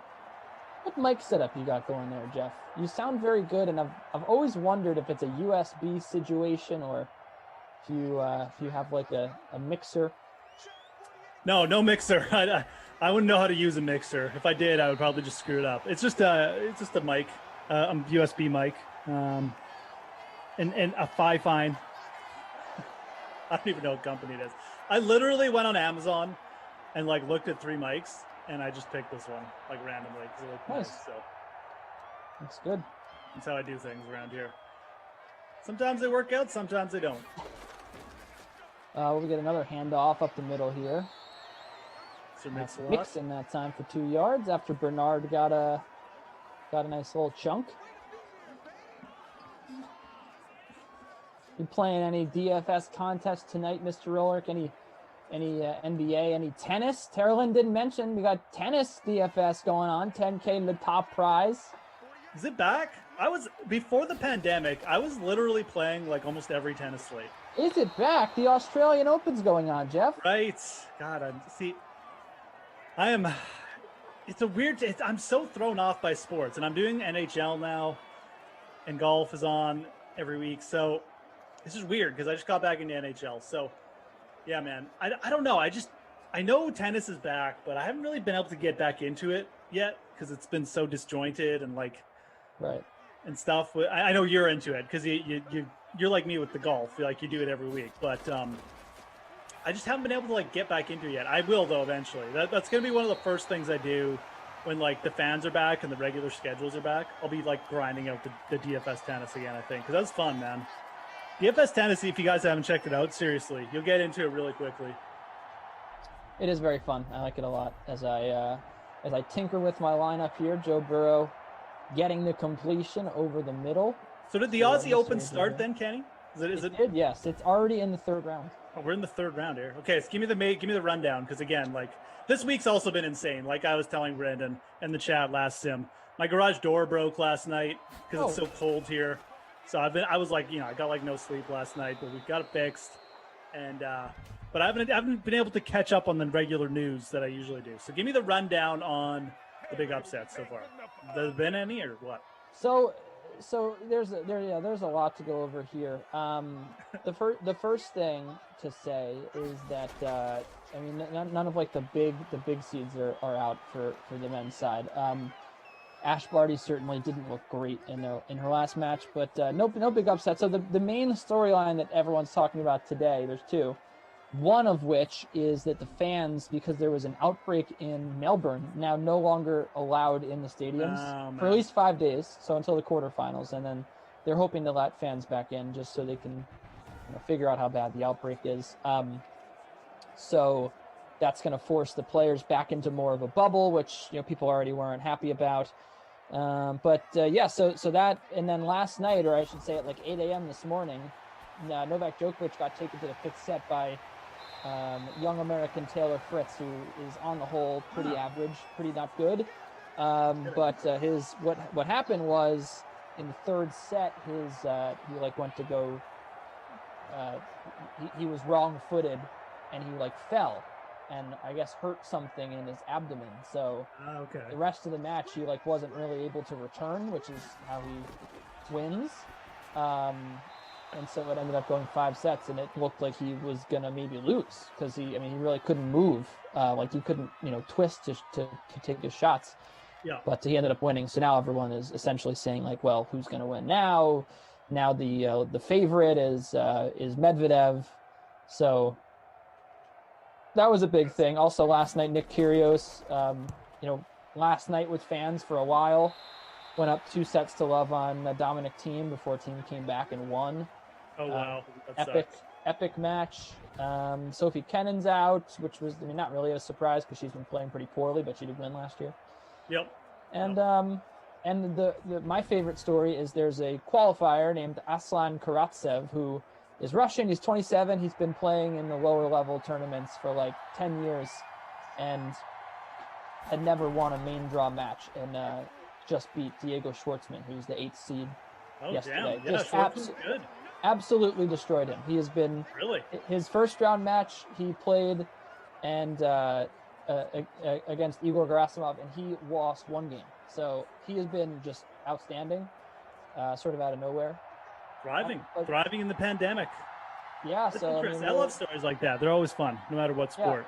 Yeah, That's a big win, though, because like you said, Schwartzman is like good, legitimately good. So. Right, and it's a particularly funny win because he was a convicted match fixer.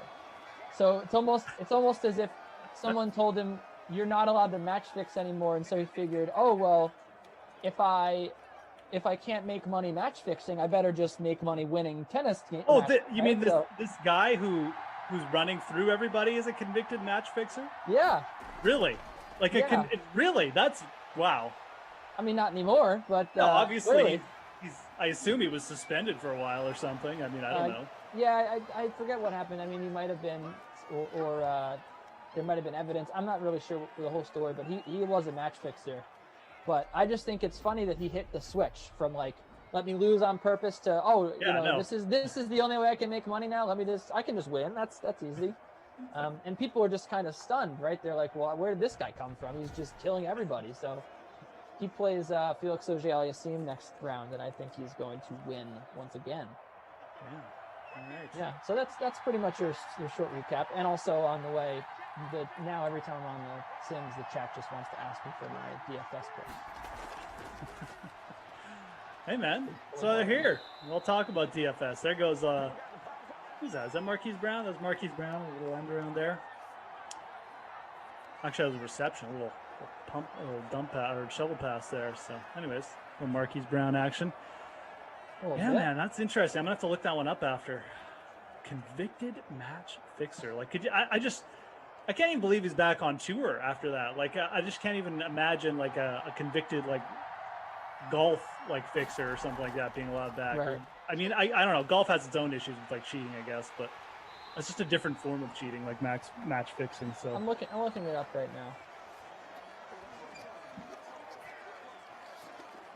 now.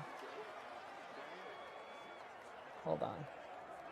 It's okay. You go for it. I'll do a little play-by-play or something. No, it's fine. I'm just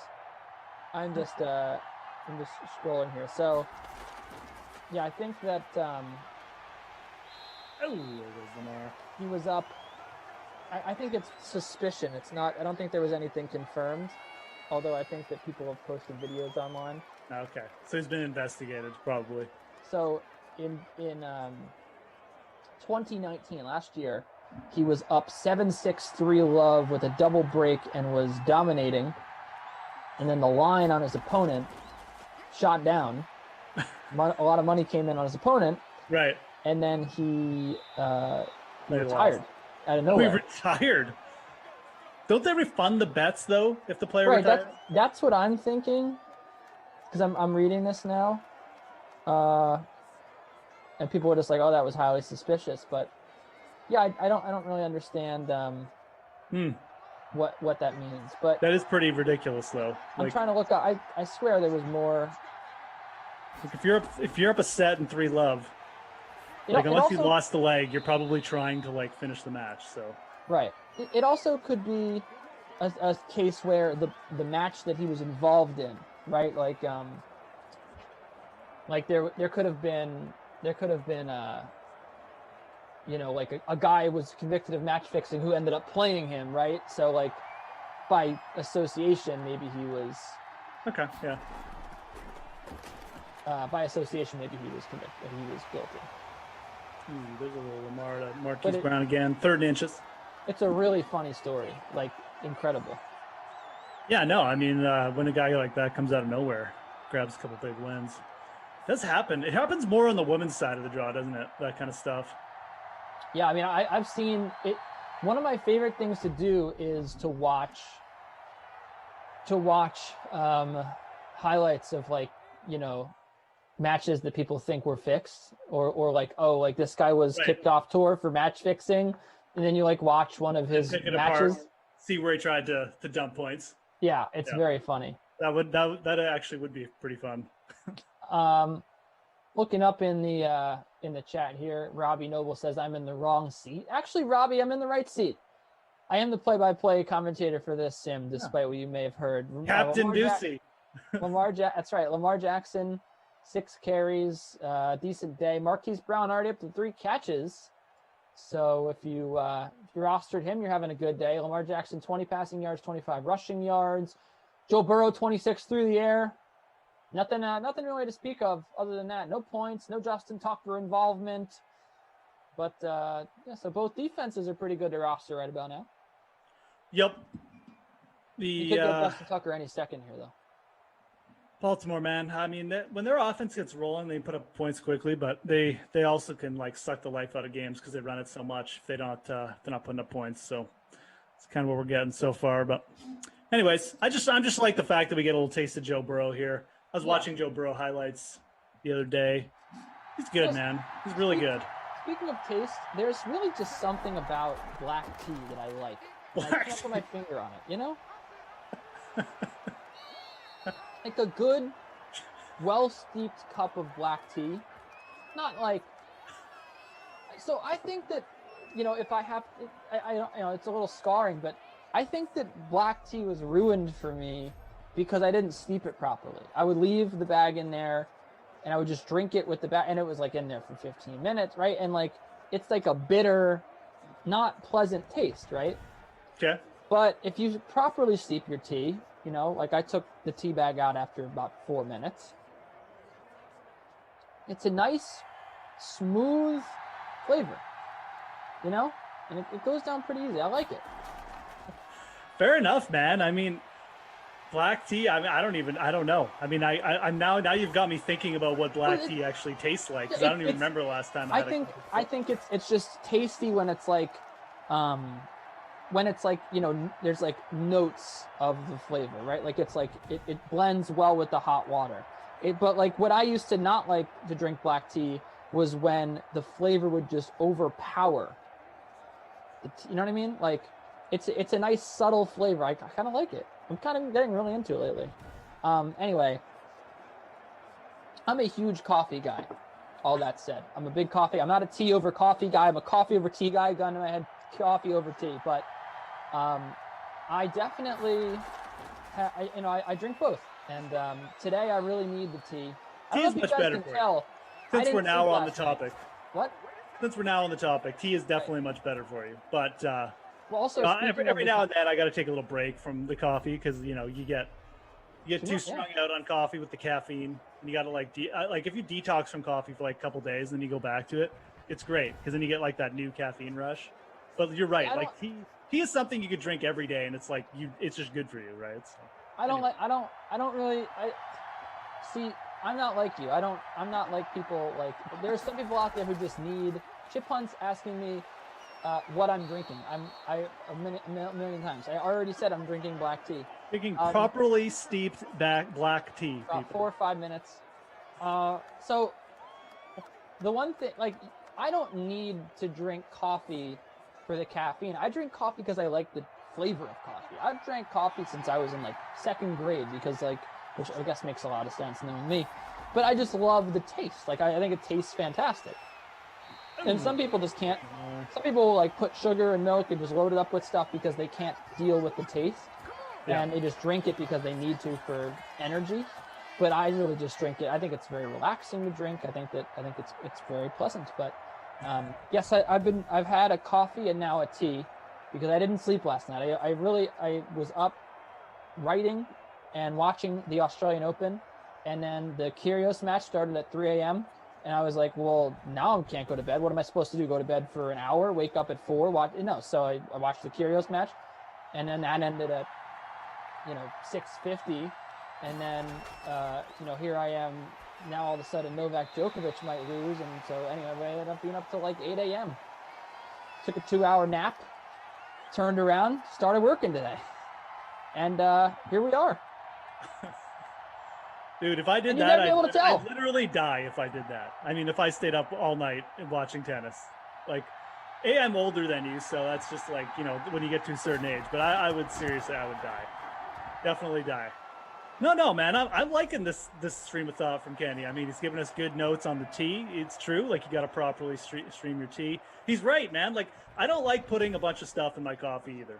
Yeah. I find that to be extremely like my wife does it. And it draws disrespectful to coffee. She puts like half a quarter of milk in there. She puts honey in there sometimes. I'm like, what are you doing? Like, It's like when people cut their spaghetti. It's like, you don't do that.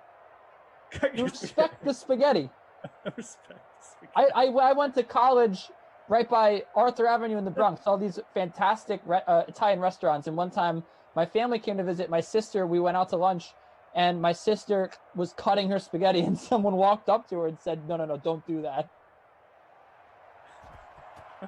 Unbelievable.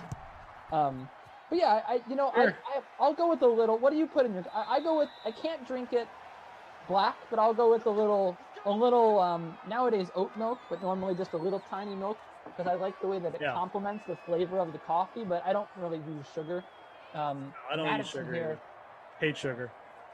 Madison just going off in the Slack saying, I've been staying up all night every night wondering what kind of tea Kenny loves. I do seem to be more at ease tonight. Maybe that's because the key to me being a pleasant person to be around. Madison says her boyfriend uses 5 to 6 cubes of sugar and milk in his coffee. And Andrew said that's basically a milkshake. It is. It's a coffee milkshake. That really is crazy. I mean, if I get like an iced coffee, I'll put sugar in it sometimes. Me too. Yeah. It's like different. I don't know. It's like you're drinking it because it's more of a tasty drink. But, Barrymore. I work 65 hours a week, and nothing's worse than listening to Ducey. Robbie Noble, who put Kenny on play-by-play? Young Barrymore just got off an 18-hour shift. I'm gonna throw on some Madden, sit back and relax. Oh no, it's Ducey and his tea and Australian Open takes. Come on, guys, it's great. This is actually pretty relaxing talk, I think. What's not relaxing? I think this has been a great stream. There's certainly no action we're missing in this actual Madden sim either. Right. The Bengals haven't moved the ball. My boy Burrow barely done anything. Bengals have a field goal, so if you got Justin Tucker, congrats to you, but no big plays or anything. Oh my God. You missed him, Jeff. Wow. All right. Well, Sim Joe Burrow isn't living up to real life Joe Burrow yet, but we'll see. We'll get there. Lewis Daniel, hey, is there a sim going? Yeah, we literally just called the play, Lewis. You're behind. Or should I say, Louis? You can never tell if it's a Lewis or a Louis, right? I always go with Louis. Really? Well, it's more of a French thing. It's more of a Canadian thing because who stays in?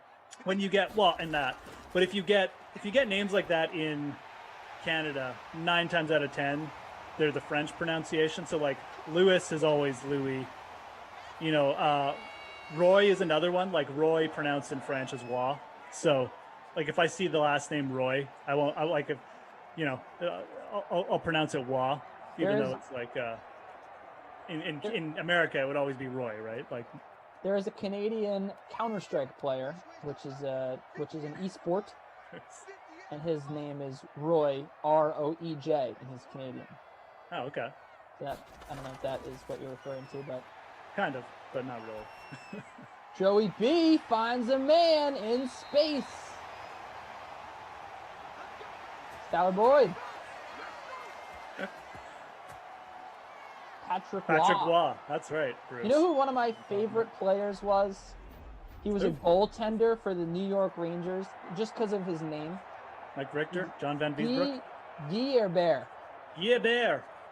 And that's the thing. Guy Herbert, his name is Guy Herbert, right? Right. When I was in 3rd grade, I couldn't comprehend the fact that this guy wasn't named Guy Herbert. I was like, oh, the Rangers have a goalie and his name's Guy. It's amazing.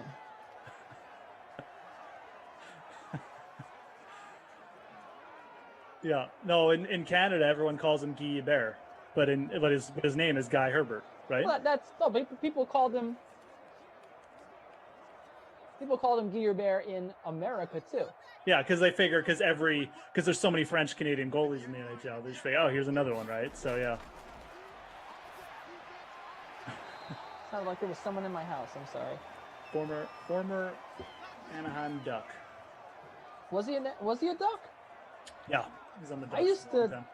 I used to love the Colorado Avalanche when I was a kid. They were I loved the Rangers. I used to go to Rangers games. I'm a Rangers fan now, but boy, I had NHL, what was it? NHL 12, the one with Sweetness by Jimmy Eat World on there. Okay. And I think it was 12. And no, it wasn't 12. I'm so sorry. 12 was the one I played in college. I'm talking about, I think NHL 08, or sorry, not 08, 03. I'm all over the board. I think it's NHL 03. I'm gonna look it up. I have right no now. idea which song that one is from. But you used to play NHL, right? I Sure. did, but like I don't remember the songs. Like I know some people remember stuff like that, but I cannot tell you which soundtrack from which one. There's no way. Here we go. Let's see. This is Zuma on the catch. I think it's 03. Yep, of course. Jimmy Eat World Sweetness. You had Queens of the Stone Age on there. No one knows. Dun, dun, dun, dun, dun, dun, dun, dun, dun, dun, dun, dun. And then you had Trapped Headstrong, which like doesn't feel like it should have belonged. Doesn't feel like it belonged on a All right, this is a video field goal. game, right? But Bullock. Fat Randy Yeah. got it Big to boy. go. Big Randy. Fat Randy, full throwing. All right. That's Tie one of my game. favorite nicknames. You know, actually, that's another one. So, yesterday on the Dream Stream, and I would love to hear your thoughts on this. I was mentioning that, you know, we only have what now? Fat Randy, I forgot about. There's 3 kickers ever who have had nicknames, and they've all sucked. We have, you know, the Money Badger, right? As soon as we started calling him the Money Badger, he had like the worst season ever this year. I think he lost his job. And then you have Greg the Leg, Legatron, which was, I mean, he had, I don't know how, that no kickers had nicknames. And all of a sudden, this guy got 2 nicknames that were just amazing. Legatron. Well, yeah, that's because he's got such big range, though, right? And Right. that's what people love about kickers. Like, wow, this guy can like hit Yeah. from 70. So But then, Yeah. but now he declined, right? yeah, he was So you he have- was terrible this year. So exactly. So, I mean, really quick, right? So you had those guys. Like You a had pig. Matt Smokin' Stover, and then all I can think about is Fat Randy. And you know, we mentioned Sebastian Janikowski, Drew Yeah. mentioning Seabass, but Yeah, I mean that's Seabass. just another way to pronounce Sebastian, right? Seabass. That's like saying, you Still know, a good nickname. my favorite Madden sim commentator is Geoff. Like, okay. The kickers with the big legs always get the good nicknames, though. But but I don't think we don't have any nicknames for kickers. That's what I'm saying. yeah, Can you think of any other kicker that had a nickname? not really. No, I just don't care about kickers. Also, no one really called Janikowski Seabass anyway. People just called him Janikowski. If you listen to Daniel Tosh stand up from like 2010, he calls him Janikowski. I mean, that's what everyone called him, Janikowski. Dan the Man Bailey, that is not a nickname. I looked it up online. I Googled it. And the only thing I could find was that they called Steven Hauschka Hausch Money. And I was like, no one called him that. That's You not a Googled nickname. kicker nicknames? Wow. Yeah. Bruce Malcolm says this is another bad take. How is this a take? I'm just saying why are we not nicknaming the kickers like that? I think it's just an observation, right? We don't have any nicknames for kickers. Meanwhile, we have a nickname for like every quarterback, right? Big Ben, TB12, Danny Dimes, even Daniel Jones has a nickname, right? Mike Vanderjet had a nickname. What was Idiot kicker. No, that wasn't a nickname. That was a soundbite from Peyton Manning. I know, but it's still funny. It's one of the best sound bites. If you guys aren't familiar with it, when Peyton Manning called Mike Vanderjet his idiot kicker because just like he went off on Peyton on like some stupid Canadian show. It was great. The irony here, Jason Myers, the name of a kicker, commenting in the chat, Legatron. We already mentioned that Legatron. He's literally like one of 3 kickers I can think of. Yeah, I get this is actually a good point because the chat says Morton Anderson's nickname is the Great Dane, and Tom Ace actually does a podcast with Morton Anderson, and it's called the Great Dane Podcast. So I didn't know that Morton Anderson's nickname was the Great Dane until Tom told me, but it's apparently like more than one person knows this. So there you go. There's another one. Add it to your kicker nickname collection. Good. I was curious about it because so there's that Matt Smokin' Stover, but like the Grammaticas didn't have one. I was about to bring up Morton Anderson. I didn't have one. Yeah, I mean, none of Justin Tucker. Like, Justin Tucker doesn't have a nickname. No, Come on, he's just man. Justin Tucker. How? Chuck. We should all, you know. John Delfino says Goskowski was Gus. Goss. Unreal. Robbie Noble. Kenny, do you think you're a good play-by-play guy? I don't know if you watched 2 Sims ago when I was with Brendan Glasheen, but his version of play-by-play is reading the chat comments. So I think we all have our own play-by-play styles. It's 3-3 at halftime. To be fair, Maybe guys, like 6-3. It's not exactly a lot to talk about right now, Robbie. I am on the lookout too for like pass plays. You hear me calling out the receivers' names, but we've really only gotten about 5 completions, to be honest. A good play-by-play man keeps the audience. That you know. That's why when you He is keeping you guys entertained with his black tea stories, his coffee takes. This is pretty much as like good, you know. I'd give it 5 stars so far. And on that note, guys, make sure you hit the like button for us because we still got a half to go, and you know, there's more of this coming up. So let's get to 350. Give Kenny a like for his black tea take. It's pretty solid, and I do agree with this coffee take. I would like to hear a take from you. What's your burning take? What's my burning take? What are you rolling? I'll be honest today. I'll be honest, man. Like, I had a crazy night last night because like it's so cold here that my garage door broke down late, and I think I told you this at the start of the sim. I'm kind of tired too, so I'm like a little bit loopy. But I'm kind of out of takes for the week. Like I'm just at the point where it's like it's Friday, and like after this is over, I'm legitimately going to go lie on my couch for about 10 hours and like not move. So it's been a crazy week. You know, we got the Super Bowl hangover. You know, we got all the QB news, NHL and stuff. The Australian Open's on. But my take is just I'm really ready for winter to be over. I was enjoying winter up until February because the winter here was really mild. It was nice. Now we got this like polar vortex in here. I am so done with winter at this point that, like I said, like I could just go lock myself in my room till like March or something. That's kind of where I'm at. But anyways, other than that, you know, I just need to recharge. So I don't have any more hot takes, unfortunately. I am enjoying legitimately listening to your takes though, because they're always interesting, and this game sucks. So Automatica Grammatica. Would have been nice if we called him that. Adam Vinatieri. None of these guys had nicknames. I like Jizzo Barbs. Drew passed this along. He said, nicknaming a kicker is like nicknaming your toothbrush.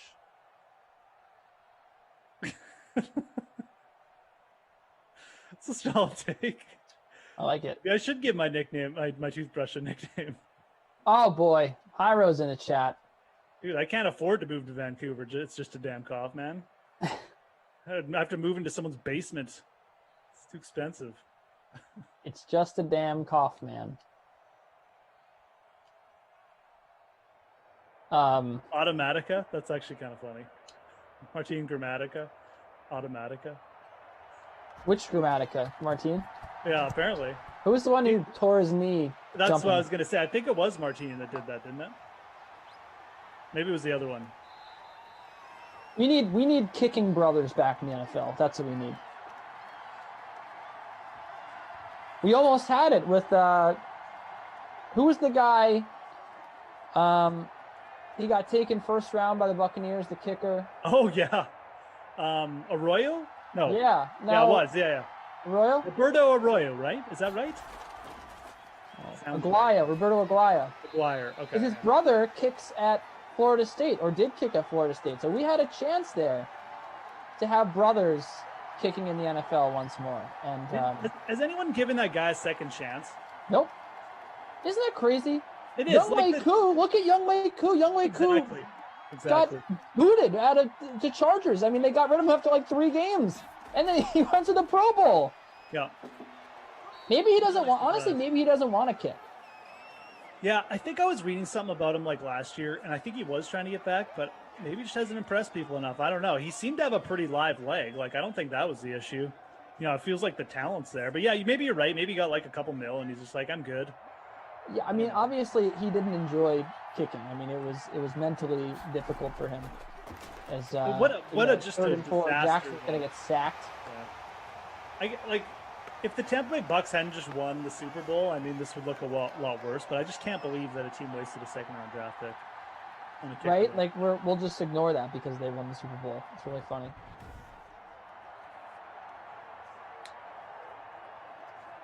Pat's burned a draft pick on a kicker too. Jeff Guy says Aguayo got signed by the Bears, cut immediately. Someone else said something about Sam Sloman, even though he said Loman. But I don't know. Maybe a draft pick that got cut.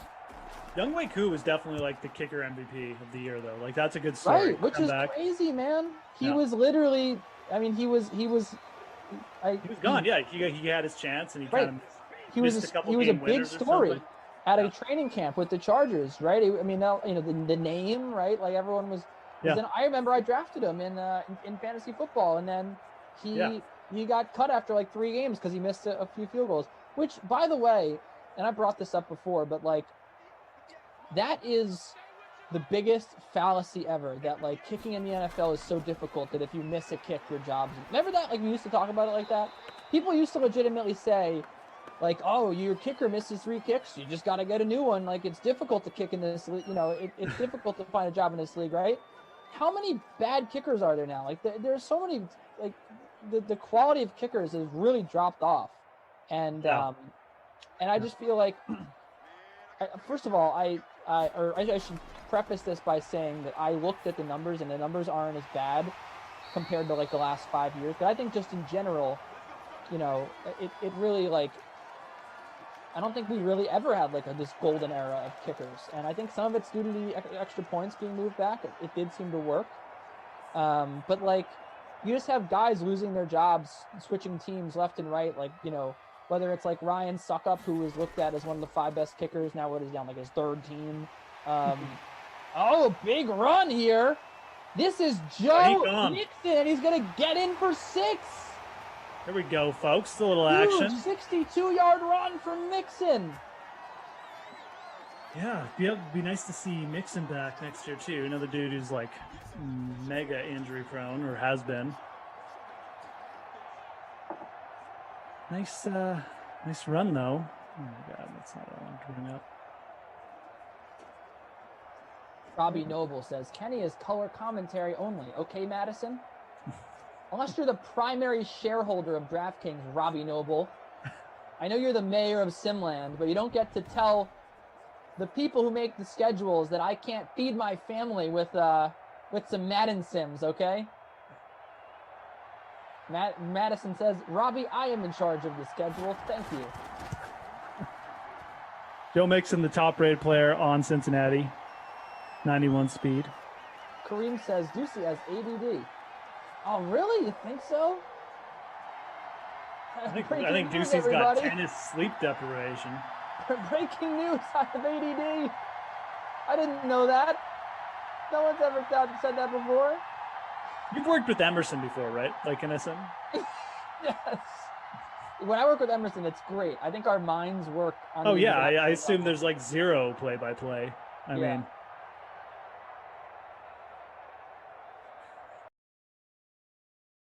Man. It's really great. Like I said, I enjoy the takes. It's been a long, short week. Like I feel like that week just flew by. But it's true. It did fly by. It took a lot out of me. I actually thought it was like Wednesday today a couple times. I'm like, right. So it did fly by. You're right. Lots going on though, but it flew by. But it was a long week. I get what you're saying. I feel the same. Like I think that week took a lot out of me, but at the same time, like I'm shocked this early. So many Tom Brady takes at the start of the week. Reed made me do all his golf articles, so that's just something personally I had more work to do because of Reed. God.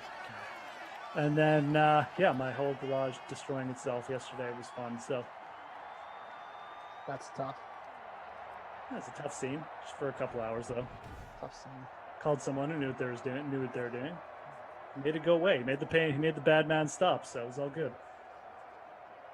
Yeah, but Joe Mixon here, folks. Definitely. I did not roster Joe Mixon because I'm stupid. Crooklyn Dodger did, though. He's in first in the Ducey free roll. Oh, wait. Did he? No, he's in first and he didn't even roster Joe Mixon. What the? How are you in first and didn't roster Mixon at all? That is insane. I guess he's got both Ds. Bengals D has 16.5 in the captain. Wow, that is really surprising. I guess there's only like 80 people or 70 people in here, but whatever. That's still really surprising. Mixon only 14% owned in the free roll, so in the Ducey free roll. So there you go. That's why. There you go. Ravens' ground game has been kind of non-existent. Yeah, Lamar's getting smoked by these Bengals linebackers. 4th and 9, and this has been a pretty ugly affair. Who do you think's winning the AFC North next year? Let's get back to football for a sec. I think it's going to be the Ravens. It's hard not to say them. I mean, I know that they're front of mind right now the way they ended the season, but they're the best. They're the most complete team. I think that Lamar. Maybe they get him another weapon. He has a better year next year. Who do you think? It's a tough division to call, man. I'm not convinced that the Browns are like world beaters, but I do recognize that I think they got a really good coach in Stefanski. I think the Bengals could actually make a jump too. Like I like, out of all the QBs in that division, I like Burrow the most, but he's also got the weakest team to work with, and I just don't know if the Bengals are going to turn around in 1 year. So, pretty hard to take the Bengals. I mean, the Steelers, they're bringing back Big Ben. Is it really going to be that much different? I mean, I think it's got to come down between Cleveland or Baltimore. I don't really want to pick Baltimore because I think they're kind of a limited team and just like their upside potential. Like, you know, we've seen them be pretty solid in the regular season, but I don't know if they're ever going to be able to get by the other guys. I guess I'd roll with Baltimore too, but I guess it's going to be pretty close between them. Be pretty close between them and Cleveland. I'll say Baltimore too for right now, but no conviction there. I still think that Cleveland's a kind of fake good team, but we'll see. Yeah, I'm definitely not convinced. Like I said, that they're just gonna walk away with a division or something next year. But you gotta like the steps Baker took to at least be a competent quarterback. They were better without Odell. We'll see what they do with him, or if they move on or what, but. Was it Zuma? CJ Uzoma. Catch. Zoma? Is it a Zoma or a Zuma? It's Uzoma, yeah. Zoma? Okay, all right. As per usual, I'm wrong on the name pronunciation. Not a shocker. We're going to run to the right side here. I think long term, though, the Bengals could be sneaky in this division. Like, it'll probably take a couple years, but I'm really convinced Joe Burrow is going to be really good. So obviously he's got to come back from this injury. It's not great, but he's super young.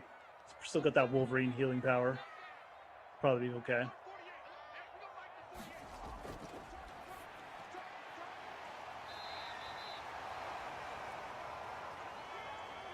Third and 1 upcoming. Joe Burrow trying to lead the Bengals down the field, increase this lead.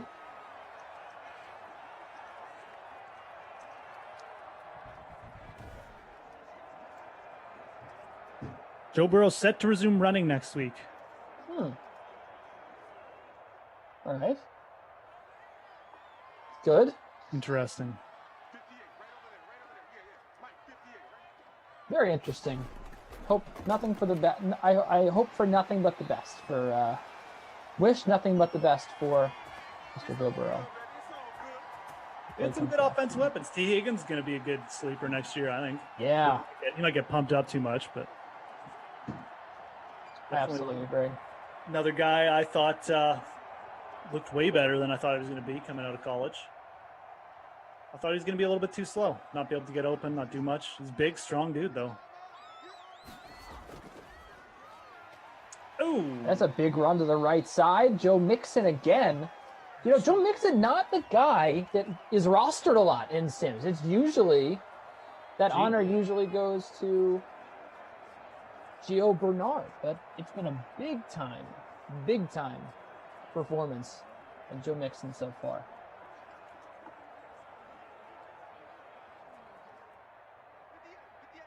Shane Payne Gaines says, I'm learning that if you want to win, make the worst lineup possible. Not going to lie. Right Sometimes side? the ugly lineups really should be like, just make the ugliest lineup you think possible, and sometimes that will work.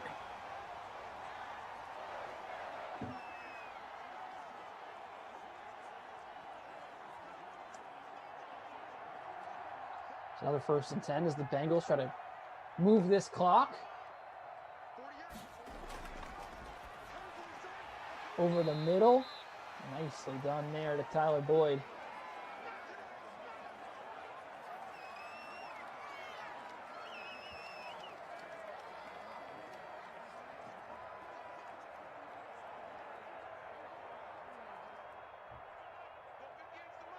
How about win totals? Do you think that, or better yet, projections for the Baltimore Ravens and the Cincinnati Bengals? How far do you think these two teams make it? Do the Bengals make the playoffs in year 2 under Joe Burrow? Do the Baltimore Ravens finally reach the Super Bowl or even just the AFC Championship game, something they really have not been able to do? Or didn't they? No, they didn't reach the AFC Championship game last year. No, they never reached it. Not with Lamar, anyways, obviously. Oof. AFC's interesting. It's still pretty wide open, There's right? Gio Bernard, there's touchdown. Gio, yeah. Right up the middle. Laid down run. Now Gio and Joe Mixon have touchdowns. Yeah, so if you want double RB stack. Anyone need Gio? Anyone had Gio? I don't know. Doesn't look like anyone was calling for him, but regardless, win totals. So again, I think the Bengals at some point are going to make a jump, but division might be a little bit too strong for it to be this year. So I think it is going to happen under Joe Burrow more quickly than people think, but it's hard for me to pick them. Oh, I'm just not sure if Pittsburgh's going to fade enough. I do think they could catch the Browns by surprise maybe and pick up a win or two against them, but I guess I'll just say 7. 7 projected wins for Cincy. It's probably too high. Probably, like I said, Baltimore win the division. I'm pegging at 10 wins again or something. They'll probably lose against tough opponents, but beat up on the weaker ones. Pittsburgh and Cleveland, I think one of them will probably finish like 7-9. The other one will probably finish 9-7. I don't really see either of those ones making a jump to the elite, but I do recognize that like Pittsburgh can get hot for a bit, like they did at the start of last year. Cleveland, same thing. I don't know. Cleveland's run game and offense is pretty solid with like Chubb and Kareem Hunt, Baker on the high percentage throws. Maybe I'm discounting Cleveland a bit too much, but division's just there's a lot of parity, man. Like you have 3 really solid teams that, at least I think. So here goes Lamar. Didn't get to the outside again. Yeah, couldn't get there.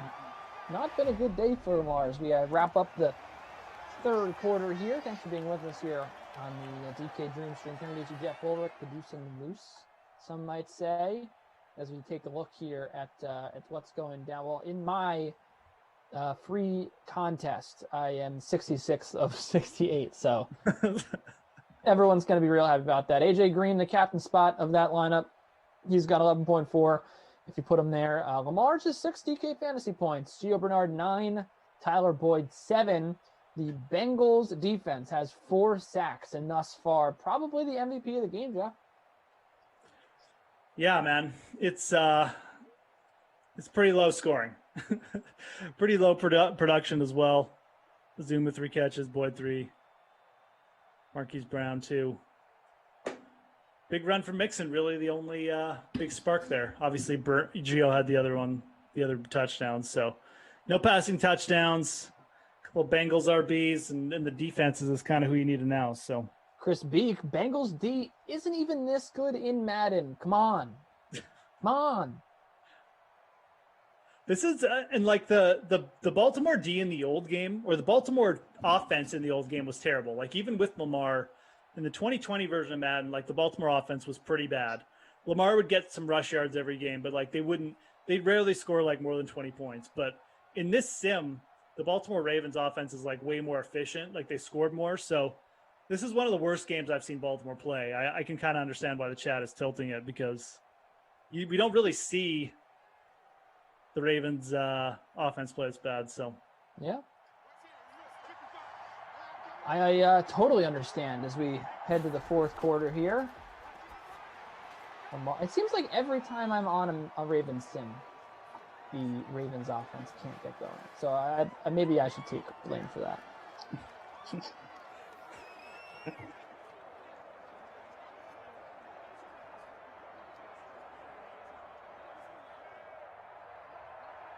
Yeah, really, I think it's going to be a big night for young Mackenzie McDonald.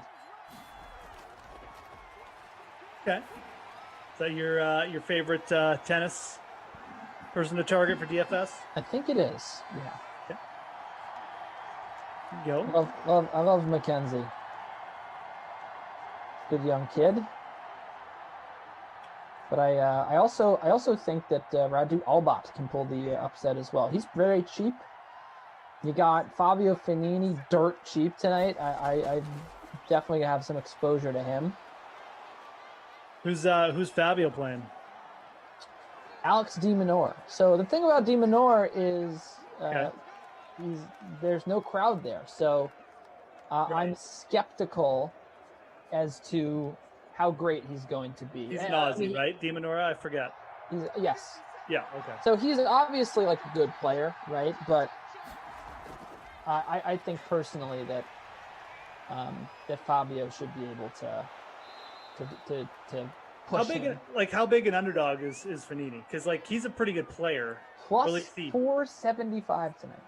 Really? Yeah, that's the thing. He is a good player, and he's been playing very well.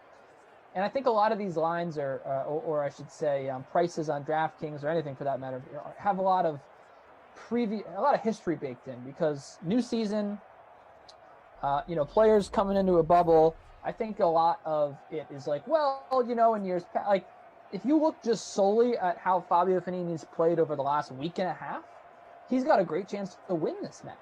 He looked fantastic last week. He looked fantastic in his first two matches. He had a tough one against fellow countryman Salvatore Caruso in round two. But, I mean, Salvatore Caruso is a good player. He has big serves, and, Fabio was struggling to get a racket on him. But complete opposite player with DeMinor. No power on his serves, struggles to hold, relies on just, running everywhere. I think Fanini should be able to work the court tonight and really make it. At the very least, you should take him to like 4 or 5 sets. Fanini should. That's the kind of player you'd expect Fanini, right? Right. I'm surprised that he's that big an underdog. I'm gonna have to check that out after. Yeah. Anyways, good info from Kenny as per usual. If you're doing best tennis or whatever. Yeah. Of course, the match is on at 4:15 a.m. So probably no one's staying. So you'll just continue with your vampire-like schedule. Right. There you go. That's what happens with tennis in Australia. You stay up late. 3rd and 4. Here comes Lamar. And there goes Going for it all. Downfield, going for it all, and it's incomplete. I believe Marquise Brown is the intended target. Now they're going to have to go for it. They should go for it. Well, I guess if they kick a field goal, they can. Yeah, they'll be within one score. I think you get the touchdown here. Just go for it. This is a long field goal. This is long, even for Tucker. 56. If there was if this was anyone other than Tucker, I'd be saying there's no chance. But from 56. Oh, he got it. He got it, I think. Yep. He got it. 56 yards from Justin Tucker, unheard of in Madden. When have you ever seen a kicker break out a 56-yard kick? The longest I've seen is 60. Gosh, I was so close to rostering Justin Tucker in this contest, too. I think I did roster Justin Tucker. Yeah, I did. He's got 13 points now, folks. 33% in the Ducey free roll. The Ducey free roll. 10-6. Oh, no, it's not 10-6. 17-9. Scores are being updated manually, though, so it says something different. That's why. Look at them updated, though, folks. You guys already know that. You don't need me to tell you that. Famous last words. I almost rostered him. Well, Yeah, what is this game? This game is crazy. I mean. All right, 5 minutes left. Bang. Baltimore has time now. They're within a touchdown. They need the 2-point conversion too, but.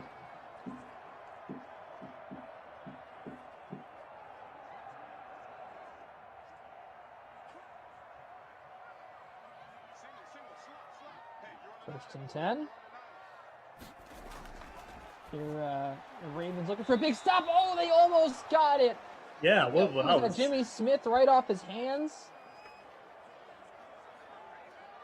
That was. I thought he was running with the ball there for a sec. Oh boy, yeah, looked like it, right?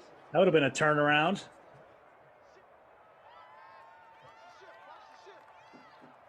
It would have put the Ravens set up in the red zone nearly. Nice run. Oh, he got the first too. Gio again.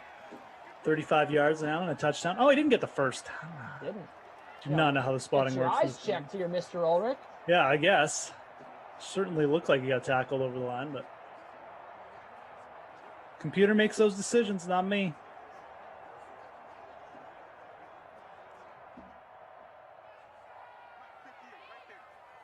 All right.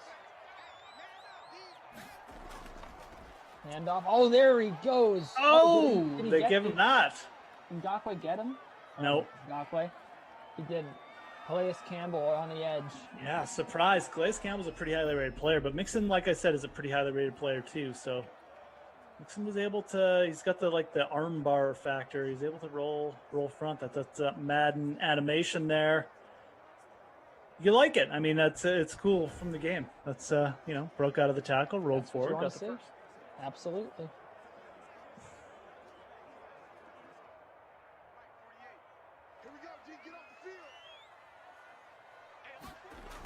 Oh, got an Adam Kaufman sighting in the chat. To the right side. Any Kaufman's in here? Apparently. You asking everybody to enter his contest? Hey guys, enter my contest. Please enter my contest. I want to take all your money. Searching for heads up action for tonight's NBA. Clock ticking here. First down again for the Bengals.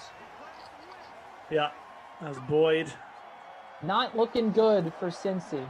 4 catches now for Boyd. Another first down. Clock ticking. Close to the 2-minute warning. 2 more first downs. This one's over.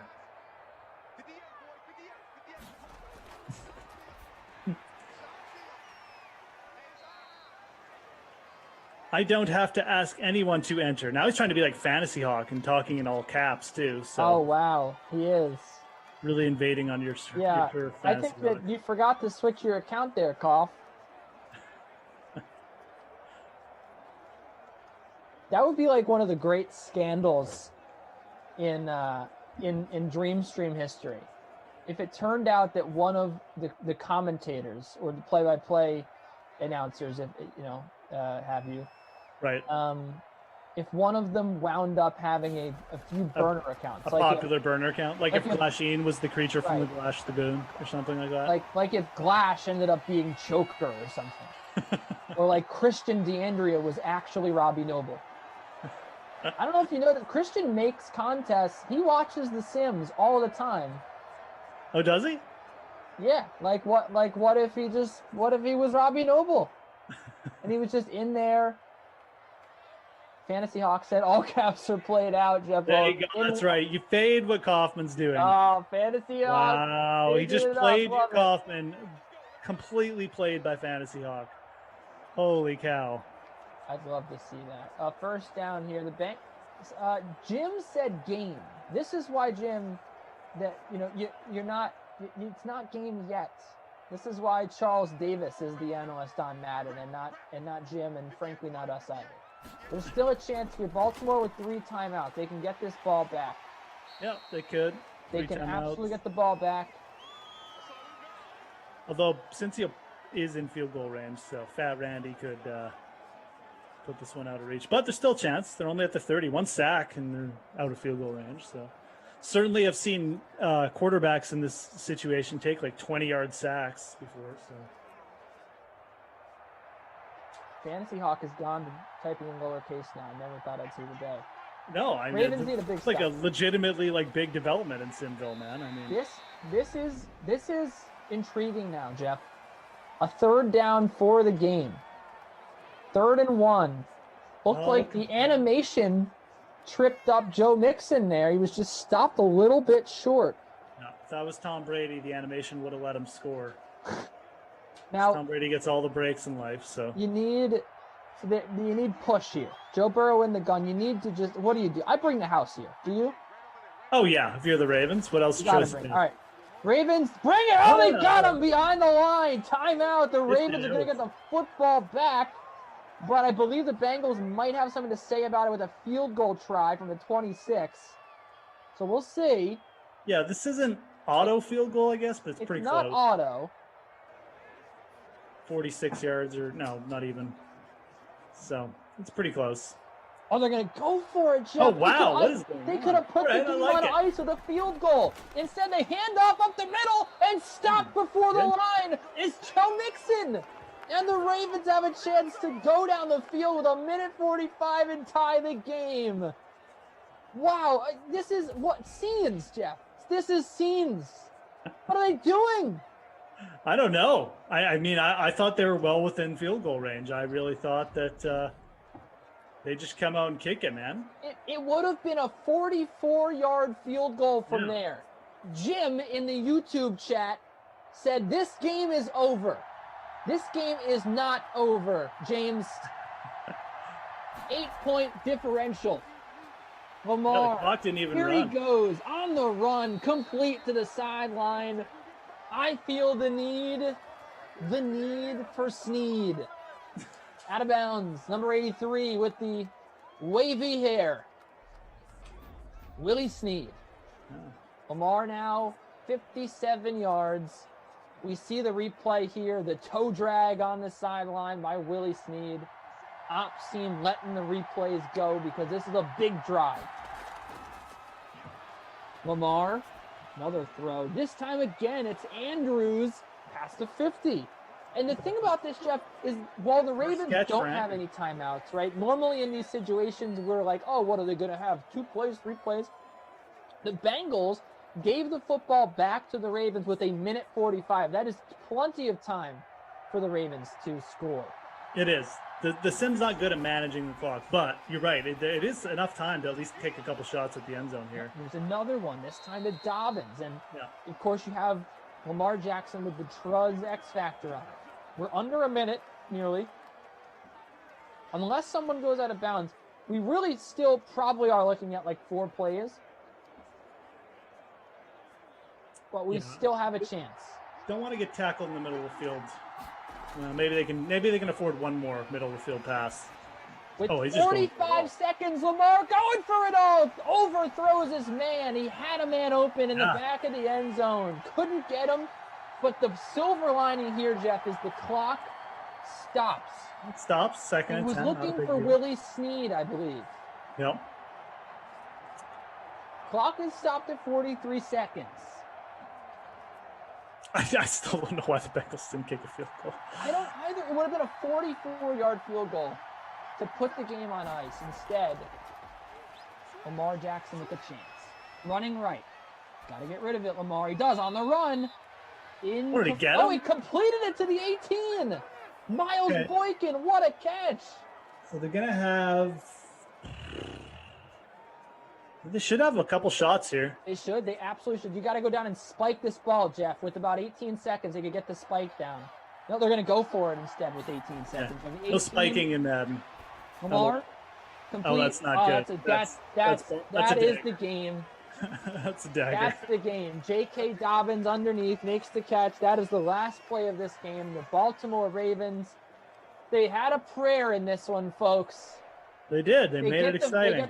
They get a ridiculous 56-yard field goal from Justin Tucker, and then they get the stop, the turnover on downs on the Cincinnati Bengals, who could have just kicked a field goal from 44 yards and ended the game. Lamar piles up the numbers, moves down the field, but can't get the touchdown in the end to tie the game or at least set up a potential 2-point conversion for the tie. So that is how we ended. 17-9, Bengals win, Burrow 157 yards.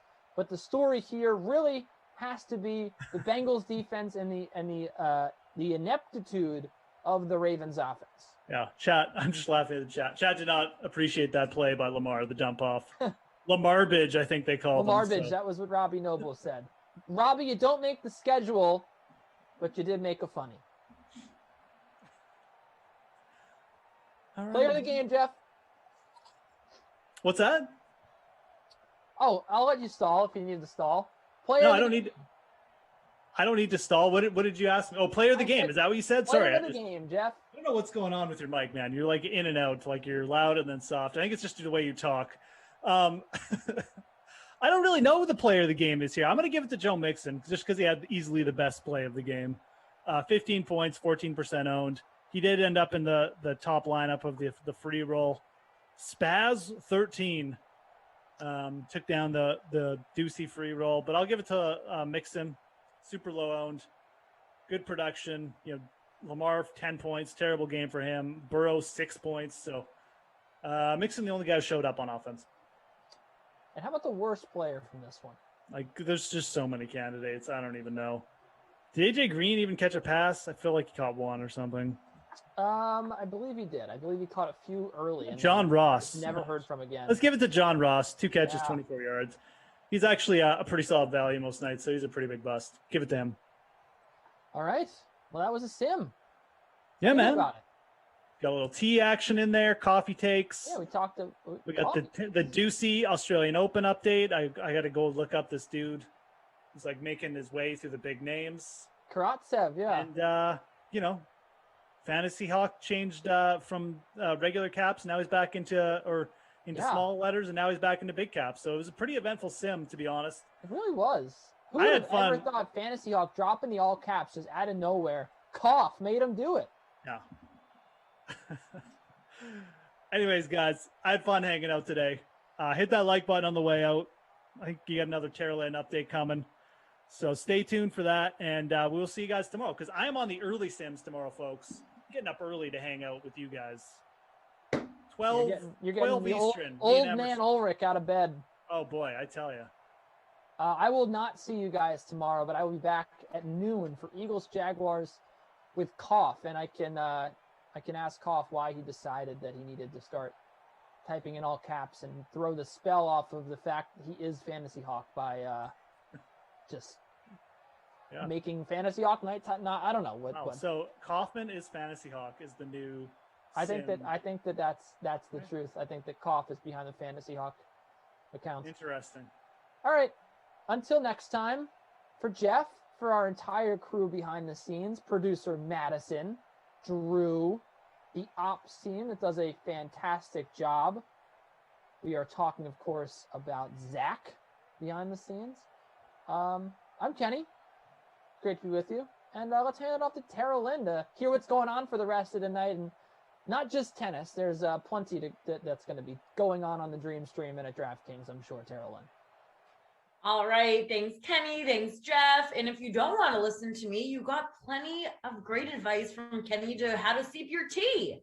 So go check that out or listen to me instead. So our next Madden Sim is coming up at 8 p.m. Eastern as the Chargers, they're heading to Tampa Bay to take on the Bucks.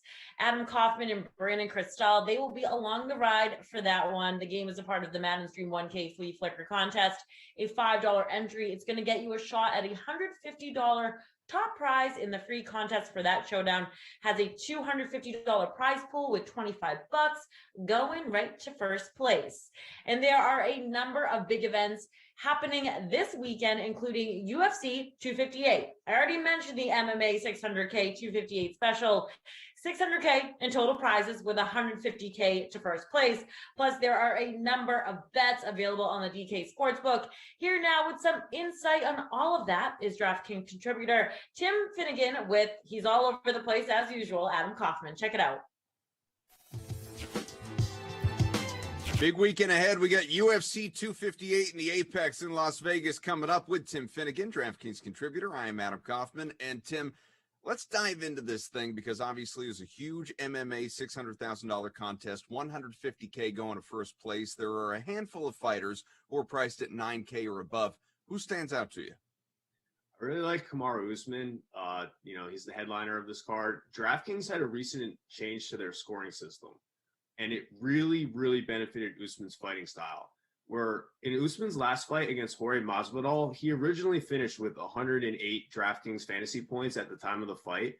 But ever since we changed the scoring criteria, now he's listed at 156 DraftKings fantasy points for that fight. So it's like a huge increase. And Usman's fighting style basically fits the scoring system like a glove because they added control time and they added strikes that aren't significant. And Usman throws a lot of strikes that aren't classified as significant because he throws them from a close range. And a lot of significant strikes are generally from distance. And Usman is such a great wrestler, and he's such a heavy pressure fighter, and he loves clinching, which really helps him generate control time. And control time was not included under the old scoring system. So Usman has like explosive fantasy potential. Like he peaked at 195 DraftKings fantasy points a few fights ago, which would break the slate if he were to do that again. So I think Usman is such a safe play with such a high ceiling and a high floor. I would go with him. What about value? You're paying down. Who do you like? Anthony Hernandez is the cheapest fighter on the slate. He has the nice salary at 6,900. He's facing Rodolfo Vieira, and Rodolfo is a monster. Like Rodolfo has terrifying pressure passing. He's an amazing jiu-jitsu fighter. And Rodolfo is the biggest favorite on the slate, but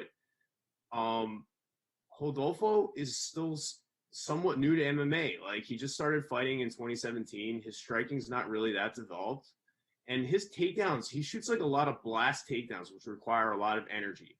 So if he has trouble taking Hernandez down, Hernandez has a chance to kind of work him over on the feet. Where Hernandez has a method to win. Where it's not like one of these fights where he has to get like ridiculously lucky. If Hernandez can keep the fight standing, he has a chance. So obviously he's a big risk because Rodolfo's a monster, but I would think about maybe him in tournaments. How much do you enjoy saying Rodolfo? Well, I train with Rodolfo's friend Bruno Malfacini in Orlando. Oh, there we go. So I'm kind of biased for this fight. I think Rodolfo's. It kind of pains me to say you should play Hernandez as a value play, but I don't know. It's there you go. It's a solid name. Rolls right off the tongue. I like it. Let's go to the DK Sportsbook side of things here. You got a lightweight fight. It's Bobby Green. It's Jim Miller. Green is actually favored -265. But with Miller nearing retirement, I don't know, enough left in the tank to maybe pull an upset here? Jim Miller is one of the most experienced fighters in the history of the UFC. Like he's been fighting in the UFC since 2008, which is crazy. Like it's so rare for anybody to last that long in the UFC. And he's tied with Cowboy Cerrone for the most fights of all time with 36. He's got 21 wins in the UFC, which is the third most all time. And Miller he can catch you in a submission. Like he's a BJJ black belt. He's a good grappler. And something I want to note about Jim Miller is he went on a 4-fight losing streak back in around 2017.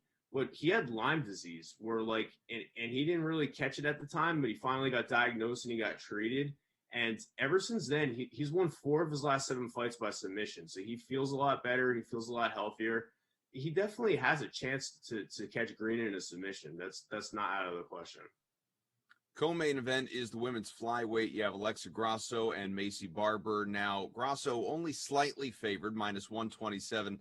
Is that which way you would lean? How do you look at this fight here? Well, if you look at their stats, they're very similar. They're the same height. 5'5". They have about the same reach at 66 inches. They have some really similar striking metrics. They've both landed about 6 significant strikes per minute and taken about 3 significant strikes per minute. They're both averaging under 1 takedown per 15 minutes. So they have like really similar stats. Barber is a really like intriguing young prospect. She hasn't fought in a while because she tore her ACL. She had to get surgery. So she hasn't fought in over a year.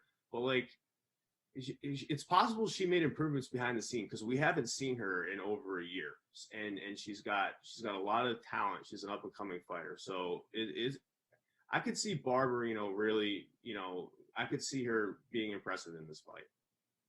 The main event here, we've got, of course, the welterweight showdown, Kamaru Usman and Gilbert Burns. Burns, of course, is the underdog at plus 220.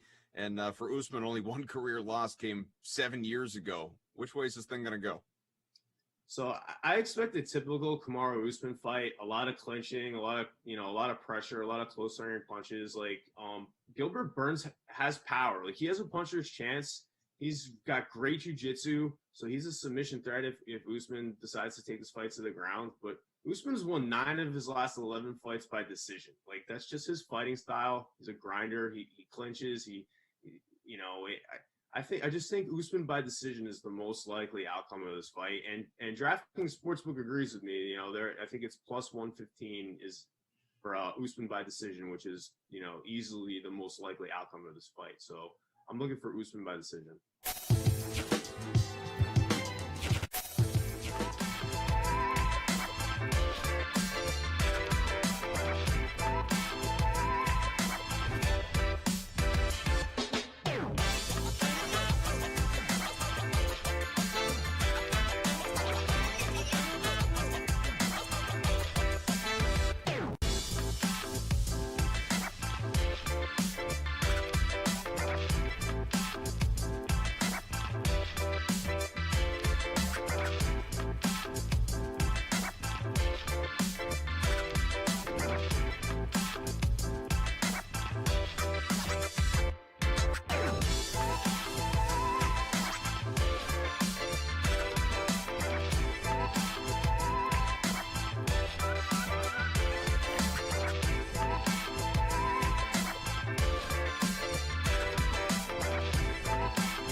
Time for NASCAR, baby. Daytona 500 coming up this weekend. What a way to celebrate Valentine's Day, and what a guy to talk to about it. Pierce Dietrich, who is our DK contributor, knows all things NASCAR, and it's America's Race coming up this weekend. Here you got the $1 million America's Race, $200,000 going to first place. And here in the land of DFS, you can't ignore, of course, right there at the top of the list, you have Denny Hamlin, who is $10,400. He has won 3 of his last 5 years here at this event. Question is, Pierce, are you going to pay up for him? Yeah, well, price doesn't really matter. There's plenty of value in a plate track contest at DraftKings. The stats check out. Anyone can look at your spreadsheet and see that he's doing well. But what I like is to look at specific race situations. And if you look at the dual race from a couple days ago, in that race, it gets a little bit dicey, and Hamlin had no problem backing out and going to the back and playing it safe. And then when the race got calm, he easily just walked right back up to the front. Very few drivers have the skill to know when to get out and when to go.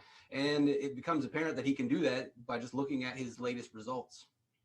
You have a pack of 10K racers that are below him, obviously very close. Ryan Blaney, Brad Keselowski, and Chase Elliott as well. Who's your favorite for this weekend out of that group? I will probably chase Brad Keselowski in that group, despite him not running very well recently. He's looked pretty bad. He was making some bad moves in the dual race that caused him to get wrecked and resulted in that poor starting position. But you need place differential, and he offers the most right there. And I think Elliott's got a chance of winning, so does Blaney. But Keselowski can get in the top 5. He can get place differential, and I think he pairs better with Hamlin than, say, Elliott or Blaney. Just below those guys, Joey Logano, $9,900. So obviously, you know, right there nipping at the heels of those 3 that we just talked about. In Logano's case, he has really done well in this event in recent years. How much of that plays into your interest in rostering him this weekend? He's one of the better plate racers. He has a good car for plate racing. We've seen Penske do really well. He hasn't been as great of late. He still has all the talent. He's got a great spotter. The issue that you'd have with Logano is he's got to lead laps from that position. He's got to win the race. So if you think Hamlin wins or Hamlin's going to lead a lot of laps or possibly Elliott, then Logano doesn't work. He just doesn't have a lot of ways to win. Whereas at Brad Keselowski, he's got the place differential option to get into the optimal lineup. Logano doesn't really have that. So I'm not as crazy, but he definitely can work. Anybody in the 9K range that you like better than? Not really. As I mentioned earlier, price really isn't a thing. You're going to see the winning lineup probably leave $1,000, $2,000. I mean, sometimes we've seen up to $5,000 go unspent. I know that sounds unheard of in DFS, but this is such a unique event where half of the field guaranteed will wreck out. Sometimes 3/4 of the field will wreck out, and we end up with a winning lineup that has the guys that cost $5,000, that cost $6,000. They just simply survive the wrecks. They're not really good. They just avoid the wrecks, and they end up with top 10 finishes. So price, I would just not even think about that. If we want to talk about anything, just look at starting position. All right, so that in mind, maybe it's a silly question. If you're not really considering price, how do you come up with value? Or is it just, like you said, come back to starting position? Well, so there's plenty of value. And I would make the argument that this weekend, you really only need to look at one statistic, and that's starting position. Some people will say, well, that's crazy, but you can look at previous optimal lineups from the last 5 years, and you're going to see names that you would never think would be in optimal lineups, but they're starting in the back. They're surviving wrecks. So you just play these guys like Reddick, Reddick, Briscoe, Alfredo, Casagrala, all these guys that maybe you're not familiar with. It doesn't matter. Maybe you know that Casagrala won a truck race at Daytona a couple years ago. It doesn't matter. The point is he's starting in the back. And that's the only stat that really matters, and the stats bear that out. As far as guys that maybe don't have a great track history or event history here at the Daytona 500, anybody that we should be looking to fade this weekend? So the guy that scares me the most would be Kurt Busch. Since he won the Daytona 500 in 2017, in 6 of the last 7 Daytona races, he's wrecked. 6 of 7, he has wrecked. Now, you could say, well, he's due to turn it around, but you could have said that in the 7th race. You could have said that in the 6th race or the 5th race. If he didn't turn it around last time, what makes you think that he's not going to wreck in this one? And if half the field's going to wreck, I would say Kurt Busch is among that half. So who do you have to win? I'm just going to go with Hamlin. I know it's boring and it's chalky, but I can't emphasize enough the skill that he has. There's not a lot of unique things that you can do in this race, but the small thing that separates him from the rest of the field is he just knows when to go. He knows how to stay out of trouble. We've seen him do this time and time again, and I wouldn't be surprised to see him win yet another Daytona 500 by making the right moves at the right time. So, like Pierce said, starting position, starting position, starting position. That's what your focus should be here, DFS-wise, for the Daytona 500. Thanks, buddy. Thank you. All right, it's time to tell you guys about our play of the day right here on the Dream Stream. We asked you to hammer the over for this Sunday's Valentine's Day matchup between LA and Denver, and boy, did you guys come through. Thanks so much. We said that for every 1,000 bettors, we drop the point total by 1 point. And thanks to you guys, the total for that game is now at 0. You can still head over to the DraftKings Sportsbook, bet now, and if 1 point is scored in Sunday's LA-Denver matchup, you're gonna win. Believe it or not, baseball season is also just around the corner with pitchers and catchers. They're reporting next week, people. Here are the guys from the Unreasonable Odds podcast, my good friends Julian and Steve, with some early MLB takes.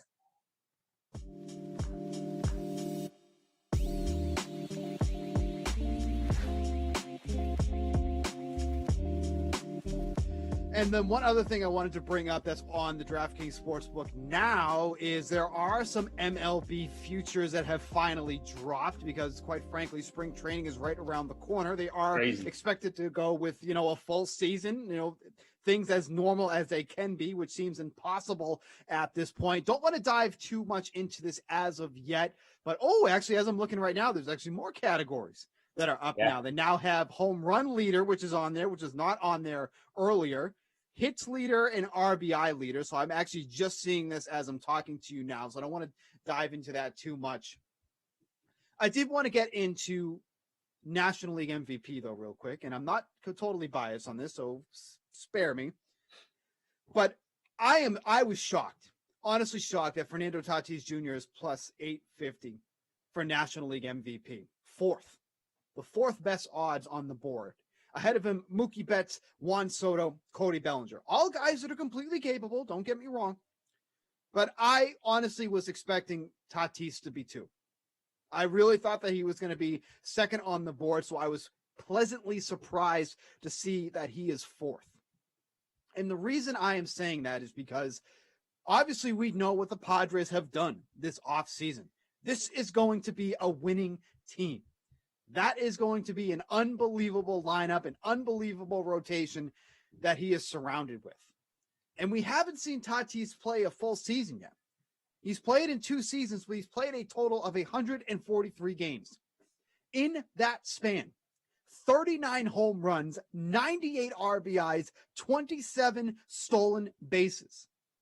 His isolated power in those 2 years, 272, 295. I am just shocked that he's plus 850 for MVP. Obviously, many, many things can happen between now and October. But if there's a bet to make right now, 850 for Fernando Tatis Jr. MVP. I'm elated for that number. Here's the only my only pushback, I guess. My only pushback against your argument for him is don't bet him because of the number. Don't be like, I thought he was going to be second and he's 4th. Sure. You have to like the plus 850 because I don't care that he's 4th because first is a tie between Mookie Betts and Juan Soto at plus 750. And second or third or whatever you want to call it is Bellinger at plus 800. So like those guys are almost in a 4-way tie for first. Right. Although, 750 to 850 is a little something. And then we get to like Acuna at plus 1,000. So I would consider him nearly like a 4-way co-favorite, which gets the numbers way up because you look at the AL side when you have a heavy guy like Trout and then the next guy's plus 1,000. Right. Who were the MVPs last year? I can't even remember baseball. Honestly, off the top of my head, I don't freaking know. Yeah. Did Trout win? I think he did. I thought so. I think too. he did.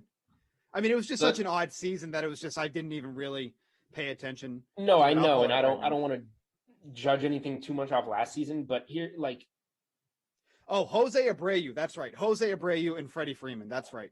Oh, I remember that now. Yeah. Our new Freeman got it. Okay. Okay. Abreu's plus 2,500, by the way, to repeat. But right. So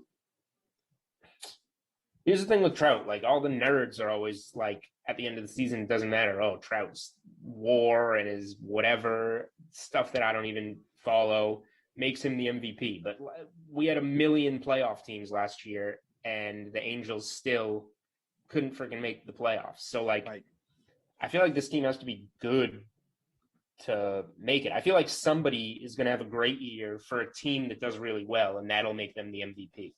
Right. So having Trout at plus 200 in that league, so heavily favored for such an awful team that's probably not going to make the playoffs, gives us better numbers on everybody else. Right. So my eye goes right to the AL, not to a specific player. I'm not trying to give you a play. I'm just trying to give you a theory that, because, this is like saying Anthony Davis, when he was on the Pelicans, is the heavy MVP favorite, but the Pelicans stink. Like, it doesn't work like that in the NBA. You need to, lead a team that has a chance at winning a title.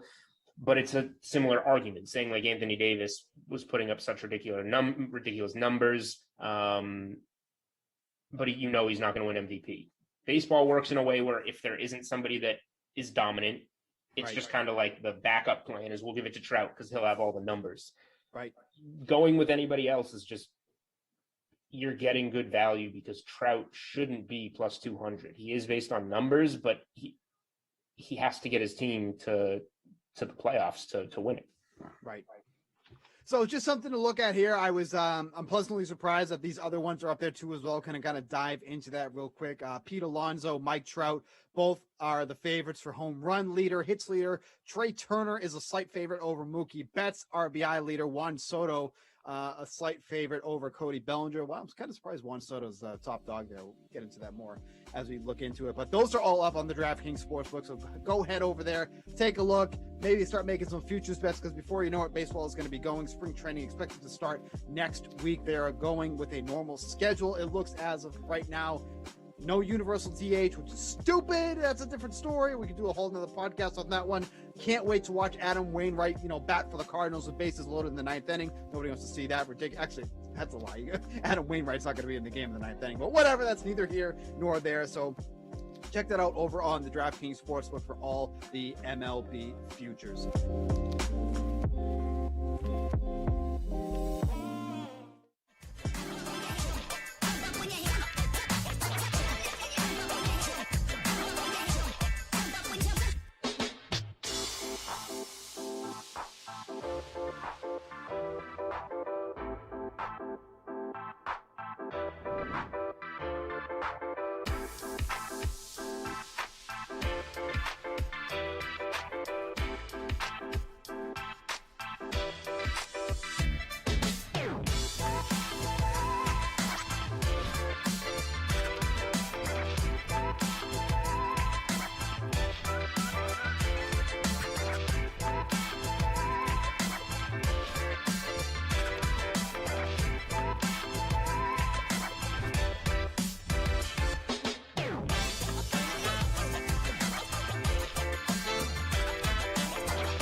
Let's talk LeBron James. We know what this guy's accomplished in his career. In fact, I was looking at it the other day, and amazingly, maybe not amazingly, with the 18 seasons, as you alluded to, but so many deep playoff runs, going to the NBA Finals 10 times. He's only probably a couple of years away, if he stays healthy, from being the all-time combined minutes leader, regular season and playoffs, in NBA history. The guy's going to have more minutes under his belt than any player ever, and he's still going strong. The DK Sportsbook has him at plus 275 odds to be the MVP this year. How do you feel about him?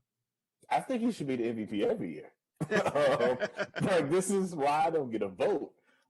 Because like every year, that's what my ballot would be. It would be like a March Madness bracket, and I just put LeBron in the middle, and I'm like, y'all figure out the rest, because nothing else really matters.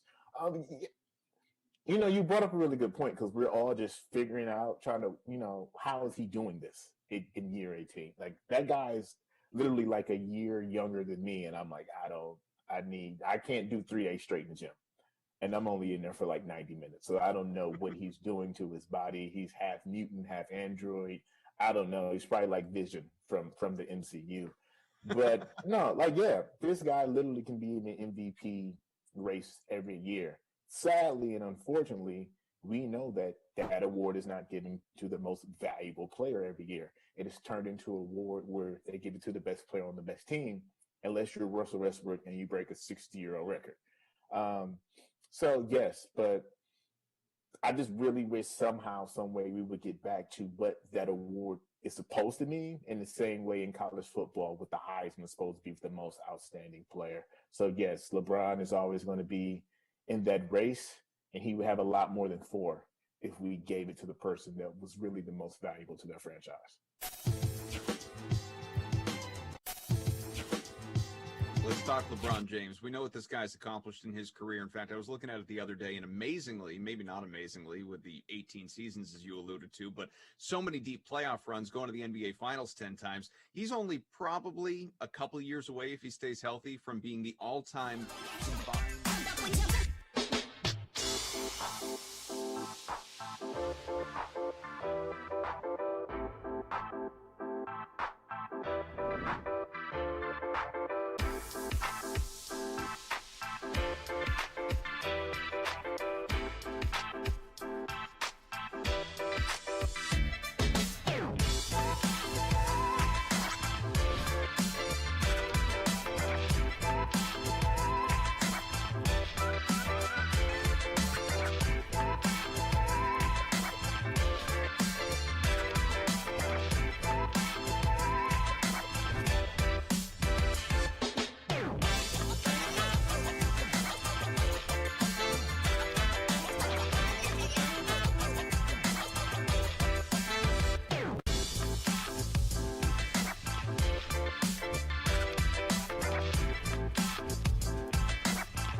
Okay, 8 p.m. Madden Sim coming right up. But first, here's what else is happening on DraftKings right now. We have plenty of NBA and NHL content still available tonight.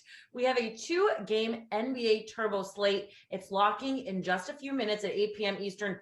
Check out the NBA 20K pull-up jumper for a shot to win a top prize of $5,000 with a $10 entry. On the ice, there is still one showdown contest coming up at 9 p.m. Eastern as the Blues, they're taking on the Coyotes. Head over to the DK lobby and enter a lineup into the NHL showdown. $20K sticks contest, an $11 entry it's going to earn you a shot at a share of $20K in total prizes. And don't forget to check out all of the action over on the DK Sportsbook. We got NBA, NHL, college basketball, UFC, PGA, and so much more. And we'll have more great Dream Stream content for you after our Madden Sim, including a look ahead at tomorrow's packed college basketball slate. But let's get back to some Friday Night Madden. Time to send it over to, this guy is matching me tonight. I'm not too happy about it. Adam Kaufman and Brandon Kristoff for the Chargers and the Bucks. Take it away, guys. It is adorable that you think it's an accident. Carolyn, I hope you are having yourself a great night. It's ladies' night, so we look forward to hearing from you again. He is Brandon Cristal. I'm Adam Kaufman. Hi, everybody. How are you? What's up, man? Why did you confuse yourself with Fantasy Hawk? Because that was the thing in the previous sim. I hopped into the chat, and we can go deeper into this as we have time, but I've already broken Deucey, and Glash apparently was all tweaked out himself in the chat. I wasn't even in the chat earlier, and I was getting messages from Sarah that he was bent out of shape about something during the sim, so people can, bring me up to speed on that. But the Fantasy Hawk thing is apparently I've moved on to my next victim. I started going crazy in all caps, and people started assuming that I was actually Fantasy Hawk under a burner account. Okay. Well, so, it feels like the conspiracies that exist here in Simland just to keep it interesting. You never know. It's been a much more eventful day for you and the DK Sim fam. I've spent most of my day trying to figure out my NBA lineup since I think you and I are playing 5 contests against each other. So we're playing 5, not only 5 contests, we're playing 5 different slates tonight. A couple of DFS junkies that we are. It's I don't know if to be fair, I don't know if I'm a full-blown junkie. I think you just drag me along, so I'm along for the ride. Well, because I don't wake up going, can I beat Koff today or anyone else in these sims, or rather in these contests, these NBA contests head-to-head. But I know that I'm getting a text from you at some point in the morning, and today was around navigating the J.J. Watt / Deshaun Watson news and rumors. Lots to cover, obviously, from the world of the NFL today. And, good timing for us to have a Chargers-Bucks sim that obviously begins momentarily, because instantly when J.J. Watt hit free agency, some people started to say, well, I wonder if he's going to go try and win a ring in Tampa with Brady and the rest of the crew, the defending champion Buccaneers. So we can there could be a spot there because Sue may not be back. They're obviously going to have to pay Shaq Barrett, and they should. So if Sue wants to go somewhere else, and that's where JJ thinks he has the best chance to win, I think Pittsburgh will be in play depending on the quarterback situation. Brother, maybe just for 2 brothers. Derek, the fullback's there as well. Right. So both Watt brothers. And, of course, the Packers certainly make a lot of sense as him being a Wisconsin guy. They're close. They could use him up front.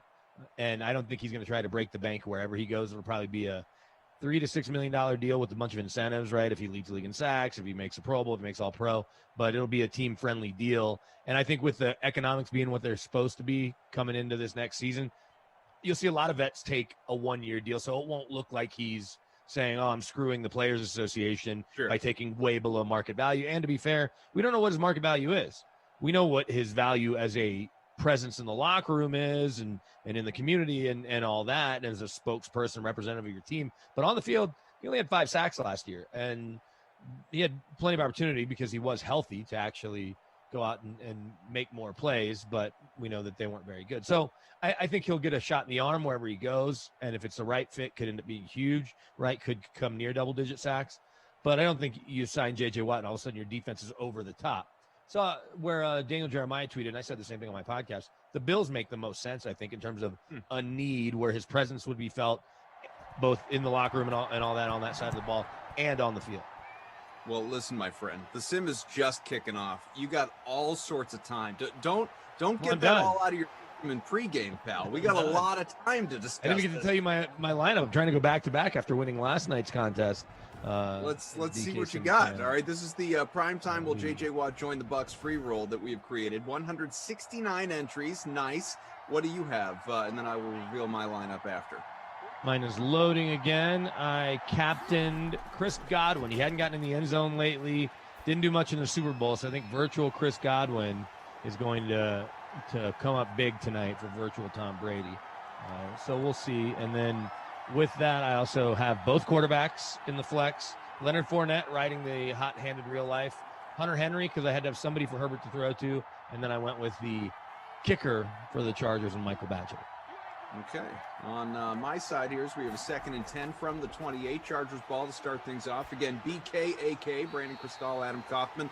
Producer Madison with us on a ladies' night. We also have Drew, our technical director. Zach, the game ops man. Tara Lynn will join us again at some point soon, I'm sure, as Alana puts in the chat. Ladies' night, got to find the right lip color for tonight. Well, or if you're Tara Lynn, you got to find, the entire potion. You got to put the recipe together. Make that happen for you. So I've got Eckler paid up. Austin Eckler in the captain spot. Justin Herbert, Chris Godwin, Rob Gronkowski, the man with a couple of touchdowns to his credit in the Super Bowl. Scotty Miller, whose prices jumped back up from just insane $1,000 the other day. And then OJ Howard, whose prices also climbed, but still, he's hashtag team always play for me. You got to have OJ Howard when he's still 3K or below. Yeah, I didn't scroll that far down, or maybe I would have rostered O.J. Howard, and then I could have upgraded from Hunter Henry. I honestly start there. That is where I, before I do anything with my lineup, the first thing I do is see what value may exist out there. Sure. Although, to be fair, he didn't have any catches yet, so. Nope, we are just getting going here. From the 41, it's a 1st and 10, new life here for the Chargers, and led, of course, by, at least in the sim still, rookie Justin Herbert. Eckler, my captain, rushing right back to the line of scrimmage, no gain.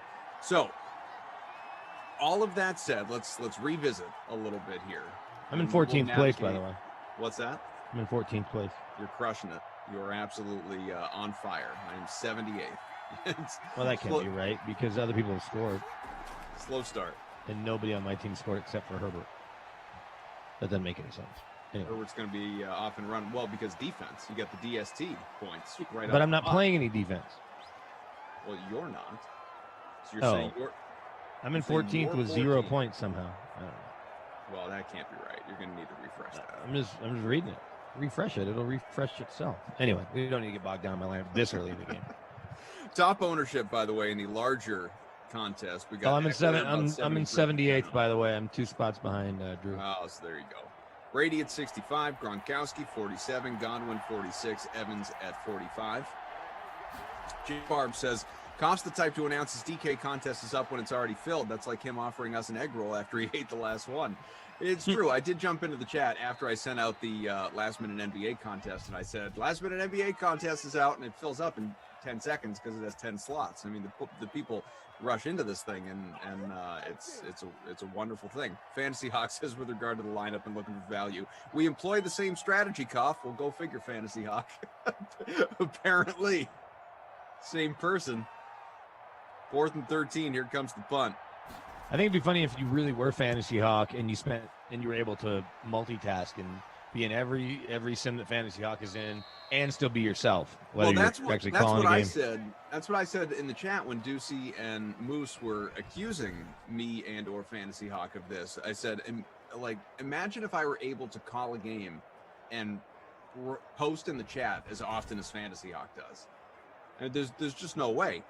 But I do like the conspiracy end of things. Like Fantasy Hawk very often is not on my side. He is pro whatever it is that I am, arguing against. And so you would have to respect the contrarian approach in me just arguing both sides and stirring up drama that way. I mean, it's right out of the book of being a sports radio host anyway. Sure. I think plenty of people make their business being a contrarian or just being someone who has an opposite take of the person they're working with or their favorite or least favorite talk show host, right? That's true. We call him Kenny. Did you see this? Going back to the J.J. Watt thing, I just noticed it because I opened up my Twitter feed. It's new news, man. We can spend as much time on the J.J. Watt thing as you want. Well, and you may have gotten there, although it would have been right at the end of the last sim. This from Ed Werder, who certainly is as plugged in as anyone because he's been covering the league so long. Yeah. Approximately a dozen teams have interest in J.J. Watt since he became an immediate unrestricted free agent. J.J. Watt could sign with a team literally today. He cleared waivers. He could sign today. He could sign tomorrow. I don't think he will because I think he wants to you want to take the temperature of the entire league and see where you're going to make the most sense. Yeah, you want to see right. Let's say he wanted to sign with Seattle and then they traded Russell Wilson. I don't think that's going to happen. But no, not with that dead. They're not going to take a $39 million dead cap hit. No, you certainly wouldn't think. And he's also a Hall of Fame quarterback, so there's that. But these are 4 of the dozen teams, according to Ed Werder. Steelers, no surprise. Browns, Bills, Titans. Titans with their defense, adding a guy who certainly knows the division and played for Mike Vrabel, and I'm sure there's a good relationship there. So Titans does make sense. Titans may pay a little bit more, too. I don't know what their cap situation looks like. Browns, he could be that veteran that they need to help stabilize them, really on both sides of the ball, but to be the go-to leader, I guess, and kind of help Baker along, if you will, in that leadership role. Steelers, no-brainer with his brothers there. And then Bills, like I said, and as Daniel Jeremiah said as well, make the most sense because they just need more pass rush and more up front in that front 7. What do you suppose, just knowing what you do of J.J. Watt, or maybe, in your travels you've come across people that know him well? I don't know. I don't have any direct connection to J.J. Watt. But after a decade in Houston and, tons and tons of individual accomplishment, obviously, not much at a high team level, and we know what's going on with that organization. We can dive deeper into all the different problems with the Texans in recent years, and not to mention what's staring them in the face with Deshaun Watson and whether or not he gets traded. What is the priority for him at this stage of his career, knowing that he's not that far from the end of the line? Is it, like you noted, maybe family? Opportunity to play with both his brothers in Pittsburgh? I mean, have we ever seen 3 brothers on the same team at the same time in the NFL? If we have, it hasn't happened often. And then, so that's one end, but maybe he says, well, I really do want that ring, though, and I just don't view Pittsburgh that way. And so I'm going to go somewhere for a significantly reduced rate, or maybe not even, depending on a team's salary cap space, and just go somewhere that gives me the best chance at fulfilling that last sort of post, that last hurdle of my career. A la, Adrian Peterson saying the other day, yeah, hell, I was talking to Brady the other day. We were texting. I'd love to go there next year. If they'll have me, I've played for Bruce. I love Bruce Arians. I'll go to Tampa in a heartbeat. That's the only thing I'm missing in my career. I want that ring. Do you think J.J. Watt feels that way, or is he just looking for a good fit in general? Well, I think it's probably the last thing you said. He is looking for a good fit, but I don't think Jacksonville makes a lot of sense right now. Teams that are farther away from a championship don't make the most sense. I think playing with his brothers would be cool, but a lot of that has to do with what's going on with Big Ben and their cap situation. We know Big Ben's offered to restructure stuff to make their cap work. We doubt Juju's back, but they have so many receivers. On defense, are they losing Bud Dupree, who got hurt at the end of the year anyway? So JJ, although they don't play the same position, could kind of fill some of that void. We know that they're getting older in the back end, but Minka Fitzpatrick's as good a DB as there is in football. They still have Joe Hayden. I need to double check his contract situation. And so Pittsburgh isn't as far away as you might think, but a lot of it depends on Big Ben. And is it just a one-year deal, and then he's doing this all again next year, but maybe he signs with a team that's even closer to a title, just to have the 1 year this year to play with his brothers while he can. Because there's no guarantee. I mean, Derek's a fullback, right? Those guys are as year to year as it comes. TJ Watt's going to be a Steeler for as long as it makes sense. He's one of the 2 or 3 best defensive players in football right now. But I'm glad you asked about have 3 brothers played on the same team. We'll credit Darren Ravel for this from the Action Network. No, Alana, Slapshot doesn't count, by the way. The Hansons do not count in this equation. If he does play for the Steelers, not since the 1927 Duluth Eskimos, when Joe, Cobb, and Bill Rooney all played for Duluth, have 3 brothers played for the same team in the NFL. As Drew says, who could forget? The Duluth Eskimos, you say? The Duluth Eskimos, who what was that league? You probably just said it. The NFL. That was an NFL team, the Duluth Eskimos. Have you ever gone back and looked at what the old NFL teams were towards the start I of guess the not. league? I guess not as old as the 20s. Probably not much pre-Super Bowl era. Well, so if you go watch Peyton's Places, which I recommend to everybody that likes football because it's just really good. But his very first episode is about the birth of the NFL and how it started in Canton, Ohio. But I'll see if I can just pull up a list of names, and this will get you nostalgic for maybe wanting from some the tube, by the way. See what fun hats. Hand it to Fournette. Nope. Brady's Throw it gonna to keep Godwin. himself. Godwin. Go to Gronk. Rooting for our own lineups. You got it, Godwin. Is that Chris my Godwin captain? touchdown. Well, am I about to go back to back? It's a little early. Do you have Brady? I Brady do. and Godwin? I do. All So right. here's a list of now defunct NFL teams. I hope you've got a couple seconds. If you want to get anything else out of the way, it's going to take me just a minute. Just an hour to cover. Yeah. Well, there's only about 30 to 40 of them. Okay. Read them all. Okay. The Akron Pros / Indians in Akron, Ohio, 1920 to 26. As we know, 1920 was the first year of the NFL, if I'm not mistaken, right? Because last year was the 100th year in 1919, right? That's how math works. Yep. Okay. Generally. Baltimore Colts. You want me to skip the ones that are obvious? Baltimore Colts, Dallas Texans. Sure. Okay. The Pottsville Maroons / Boston Bulldogs were in Pottsville, PA from 25 to 28. Then 1 year in Boston, Mass, 1929. Okay. Here's a team you've probably heard of, the Boston Yanks. I'm sure that didn't go over great, but 1943 to 48. Brooklyn Dodgers Tigers 30 to 44. Brooklyn Lions 26 to 26. Buffalo All-Americans / Bison Rangers in Buffalo, New York 20 to 29. Canton Bulldogs, which is where the NFL was founded, 1920 to 26. Chicago Tigers, Cincinnati Celts, Cincinnati Reds, Cleveland Tigers / Indians from 20 to 21. Cleveland Indians / Bulldogs, Cleveland Indians, Columbus Panhandle / Tigers, Columbus, Ohio, 20 to 26. Big stronghold there in the Rust Belt because there's a bunch of car dealers that own most of the teams and businessmen in that part of the world. Dayton Triangles in Dayton, Ohio. You would wear a Triangles hat. They were around a decade, 1920 to 29. I would love to know what the logos of all these teams. I'll see if I can find some cool really ones. good-looking logos for some of these old teams. We figure one of these companies too, Homage or 47 brand, or one of them would some especially in the 100th anniversary being just passed. The Detroit Tigers, not the baseball team, football team, 21 to 21. Baseball team already established. Detroit Wolverines, 28 to 28. Not always that excited. The Duluth Kellys / Eskimos, 23 to 27. Evansville Crimson Giants in Evansville, Indiana, 21 to 22. Frankfurt Yellow Jackets in Frankfurt, Frankfurt, Philadelphia. I don't even know how that makes sense. 24 to 31. Hammond Pros in Hammond, Indiana, 20 to 26. A lot of teams were 20 to 26 and they bowed out. Hartford Blues in Hartford, Connecticut, just 1 year. Kansas City Blues / Cowboys, 24 to 26. Kenosha Maroons, 24 to 24. LA Buccaneers, 1926. I'm not sure how the teams got over there to play that much. But in 1926, the LA Buccaneers had a squad. Louisville Brex Colonels. Train ride. No, yeah, a long train. Like you're playing, you automatically get a bye week on the way there and on the way back. Milwaukee Badgers, 22 to 26. Minneapolis Marines / Red Jackets, 21 to 30. Muncie Flyers, 20 to 21. New York Bulldogs / Yanks. I guess the Yanks left Boston and they're like, hey, no, we're the Yanks. 49 to 51. New York Yankees, 27 to 28. Great Depression wipeout. Yeah, well, but a bunch of these were 26, and the Great Depression was 1929, right? What was the stock market crash? Right. New York Yankees, New York Giants, 21 to 21. I guess a new version of them have certainly come back around. Orange / Newark, New Jersey Tornadoes, 29 to 30. I bet they had a sweet logo.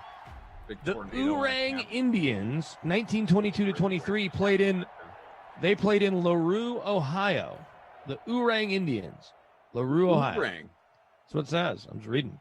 Pottsville Maroons / Boston Bulldogs. Providence Steamrollers, Racine Legion / Tornadoes. I'm almost done. Rochester Jeffersons. Take your time. I'm enjoying it. Rock Island Independence in Rock Island, Illinois. St. Louis All-Stars, St. Louis Gunners. Staten Island Stapletons / Stapes. Toledo Maroons, Towanda Cardex in Towanda, New York. And the Washington Senators. Played for 1 year in 1921. So all of those teams have been in the NFL. That's why I couldn't believe he didn't remember the Duluth Eskimos. But the nerve of me. I guess you're It's not as big of a student of the game, football historian as I thought. Lucci Rivera official music page says, yeah, I'm the starting linebacker for the Triangles. Come see us play. We'll be in the square right before the roundabout. That works. I would like to now look up some of these shapes. logos. I want to see if I can find some of these old logos. El Paso #1 looking at NBA says, of course, Stuart Chalk Knight starts with 2 fouls. Yeah, I've got Stuart in my lineup too. At least one of them. I don't really remember on which slate now because I'm playing all of them. The only thing we didn't do tonight is a tiers contest. Yeah, why not? Or all the respective showdowns. Had the Celtics been offered, I probably would have done that. So 7-0 Tampa Bay through 1 quarter, by the way. Brandon Cristal, Adam Kaufman, Madison here with us on a ladies' night. Kinda. I mean, I don't know that she's going to turn on her mic and talk, but she is here, like in a literal sense. She is with us on ladies' night, so we are correct. And then we also have Drew, Carolyn, eventually, Zach. Great to have everybody here with us. Smash that like, huh? Getting close to 400. We love to see it. If you're joining us on Twitch, appreciate you there as well. And give us a follow button, twitch.tv/DraftKings. So Fox Sports had 35 best logos of all time, but it's all the modern teams, even though they're super old logos, Steelers, Giants. I'm trying to find, I guess, defunct. That's why I should look up defunct NFL logo. Eagles Nation. I guess my boy Adam, sup, bro? Eagles. Well, let me throw the J.J. Watt question back at you, knowing just what we think we know about J.J. Watt, the person. And to be fair, J.J. Watt is pretty public. He's not, I don't think he's a guy that acts completely different than we see in his social media presence. His wife's a pro soccer player. I think she's in Chicago right now. Yep. He and his brothers hosted that game show on Fox, Tag. We know about the $40 million raised when Hurricane Harvey hit. That got him NFL Walter Payton Man of the Year and Sports Illustrated Athlete of the Year and all of that. Or Sports Figure of the Year, whatever that award is. So it seems like we have a pretty good read on who J.J. Watt is. So I think with that as a setup, it feels like money, and I can double check his contract too. He's probably made at least $80 to $100 million in his career on the field. We know he has endorsements too. You can Google that pretty easily, although I don't Sure. think the Football Reference page offers. No, it. it's You not on go Pro to Football. the Go to Sport Spot Track. Track. However you pronounce that. However I've you never pronounce known. it, that's where you go. Yeah, and I've never known. I'll tell you here in a second. We actually had the guy that does it on the radio a while back, and Well, then you should definitely know. I feel like he said Spotrac, but it's a stupid name unless it is an acronym for something. I would hope it's an acronym, but I forgot to follow up with that. But here, I'll tell you what J.J. Watt's made here. He's the #1 trending player. Also, we were talking about Pittsburgh real quick. The Pouncey brothers retired, and Yeah. Marquise Together. Right. Joint statement. Marquise leaving San Francisco, leaving the Steelers, I think makes them slightly less appealing. Not that you can't find centers, but you can't find guys that have gone to 6 Pro Bowls that easily. So J.J. Watt, who's rep by Tom Condon, one of the best agents in football, till this point has earned, you want to guess? Pretty good guess by me. Well, I guess we're in the vicinity then. I don't know, 75. $100,706,498. Wow. And no state income tax in Texas. So Sure. he has pocketed more of that than some of his other fellow 100 million NFL type players that play in California, New England. Right? I don't know what Massachusetts state taxes are, but I imagine they're cheap. Yeah, I mean they're not it's not as bad as some areas, obviously, but it's Do we think nearly as good as the places that have none. Do Buffalo players get taxed more than the Giants and Jets who play in New Jersey and live in New Jersey? Good I don't question. know. I imagine New Jersey's tax rate's high too. So Still 7-0 game. Go on. I think he goes somewhere where he can have a good shot at winning, unless he signs a 1-year deal with the Steelers. No way he's signing a multi-year deal with the Steelers. But the economics are going to be such that if he plays next to his brother, he probably is going to end up with more sacks than he had this year. But that might lead to a longer-term deal somewhere else. I think the same thing for a guy like Patrick Peterson. It's like go somewhere where you can win, then sign one more 3-year deal for 30 to 40 million bucks with like half of it guaranteed and a bunch of incentives. How old is he again? He is 31 years old, 327 days. So quick math makes me think his birthday is in the next month and a half. Okay, so at 31, I think I actually heard it's March 22nd. So. At 31, he's not in ring desperation mode at this point. No, he's not, but he's in position where, because, again, the economics being what they are, there's only going to be a few teams that are really going to pay, and I don't think they're paying for J.J. Watt on a 4 or 5 year deal, right? They're going to pay for some of these other young guys that were cap casualties that you can lock up for a few years. Right. So I think he's signing a 1 year deal wherever he goes. And so it gives him a good chance to just pick the situation that makes the most sense now in terms of eyeing a championship. So that's Kansas City, that's Tampa, Green Bay. It's probably not the Saints anymore. It's the Rams. Could you imagine him lining up next to Aaron Donald?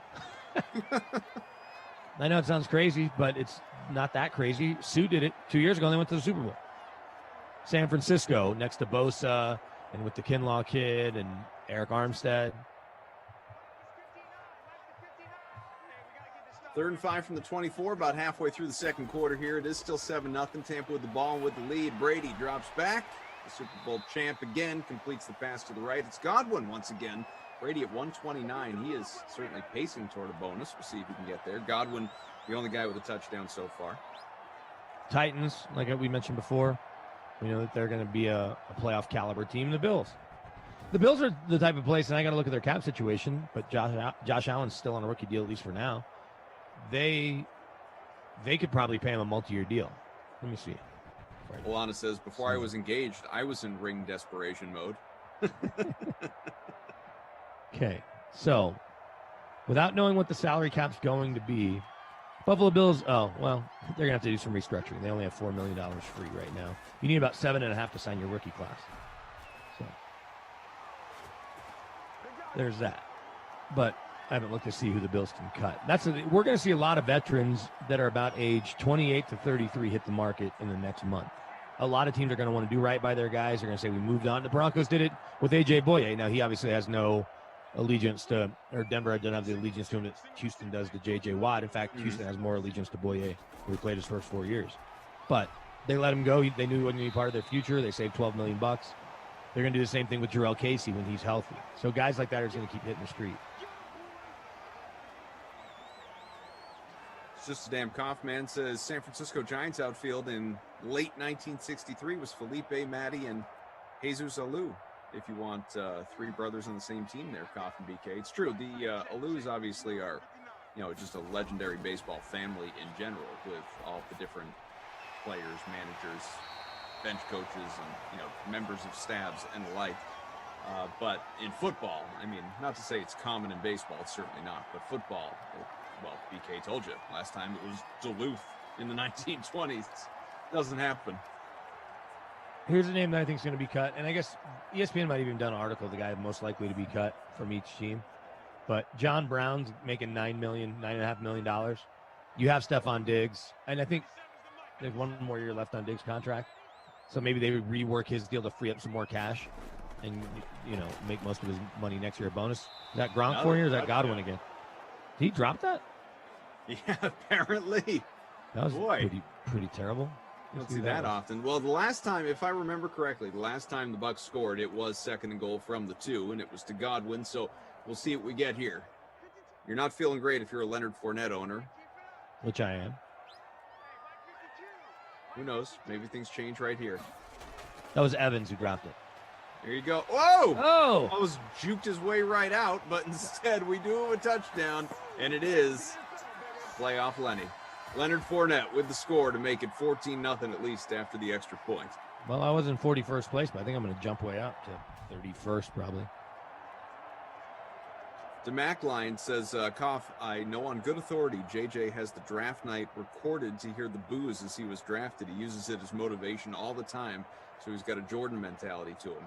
Well, hell, I mean, in his, I don't know how many people watched his goodbye thank you video that he posted on social media today.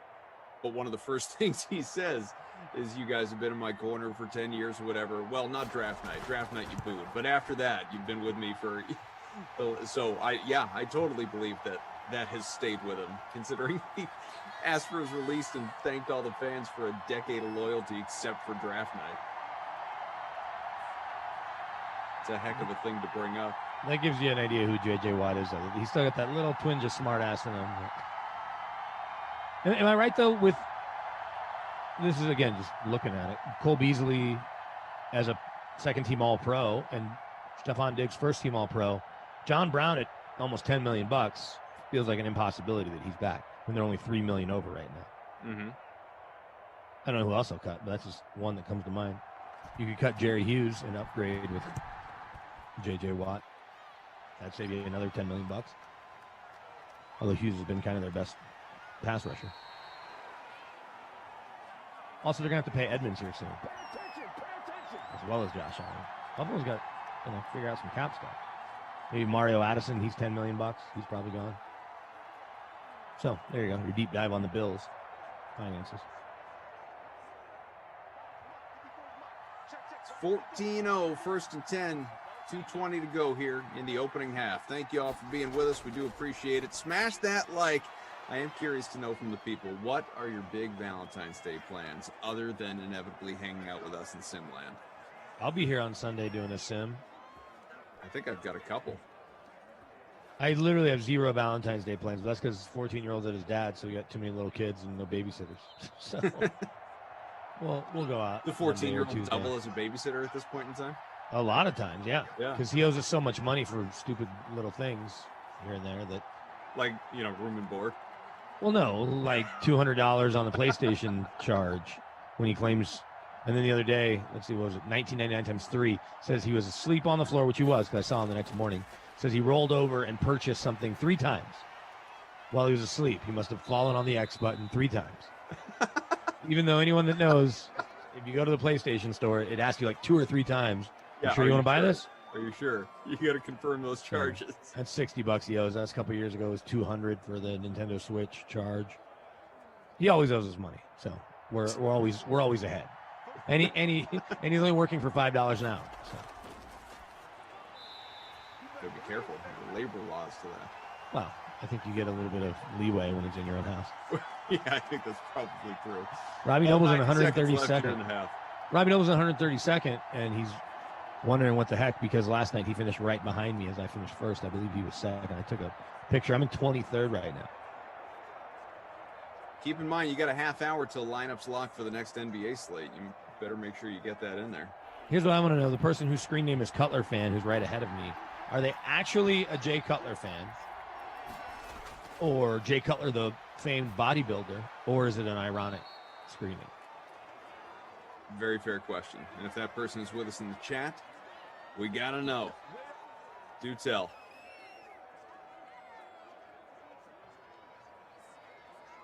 Tracy says, no plans except cooking, cleaning, workout, lesson plans, and Sims. Tracy, that's what I like to hear. Lana says, if there will be Sims on Valentine's Day, then our plan will be Sims. Lisa says, getting ready to go on a family night of karaoke. That's our Valentine's. That'll be a good time. So I don't know if I ever asked, and maybe it was when was your birthday? 2 Thursdays ago? Yeah, I guess it was. Yeah, 2 Thursdays ago. Did you end up getting Chinese food that Saturday night, like we were talking about? For sure, yeah. What did you end up deciding? Did you drive all the way to go to P.F. Chang's or somewhere closer? No, somewhere closer. P.F. Chang's was a bit of a haul. It's like 45 or so. Plus, I don't know. I love P.F. Chang's, but I feel like P.F. Part of it's going there, right? Yeah, like part of it is going there. I feel like getting takeout from there isn't quite the same experience. Although the lettuce wraps hold. I'm a big fan of the what are they? The crispy green beans or whatever. That appetizer. Very good.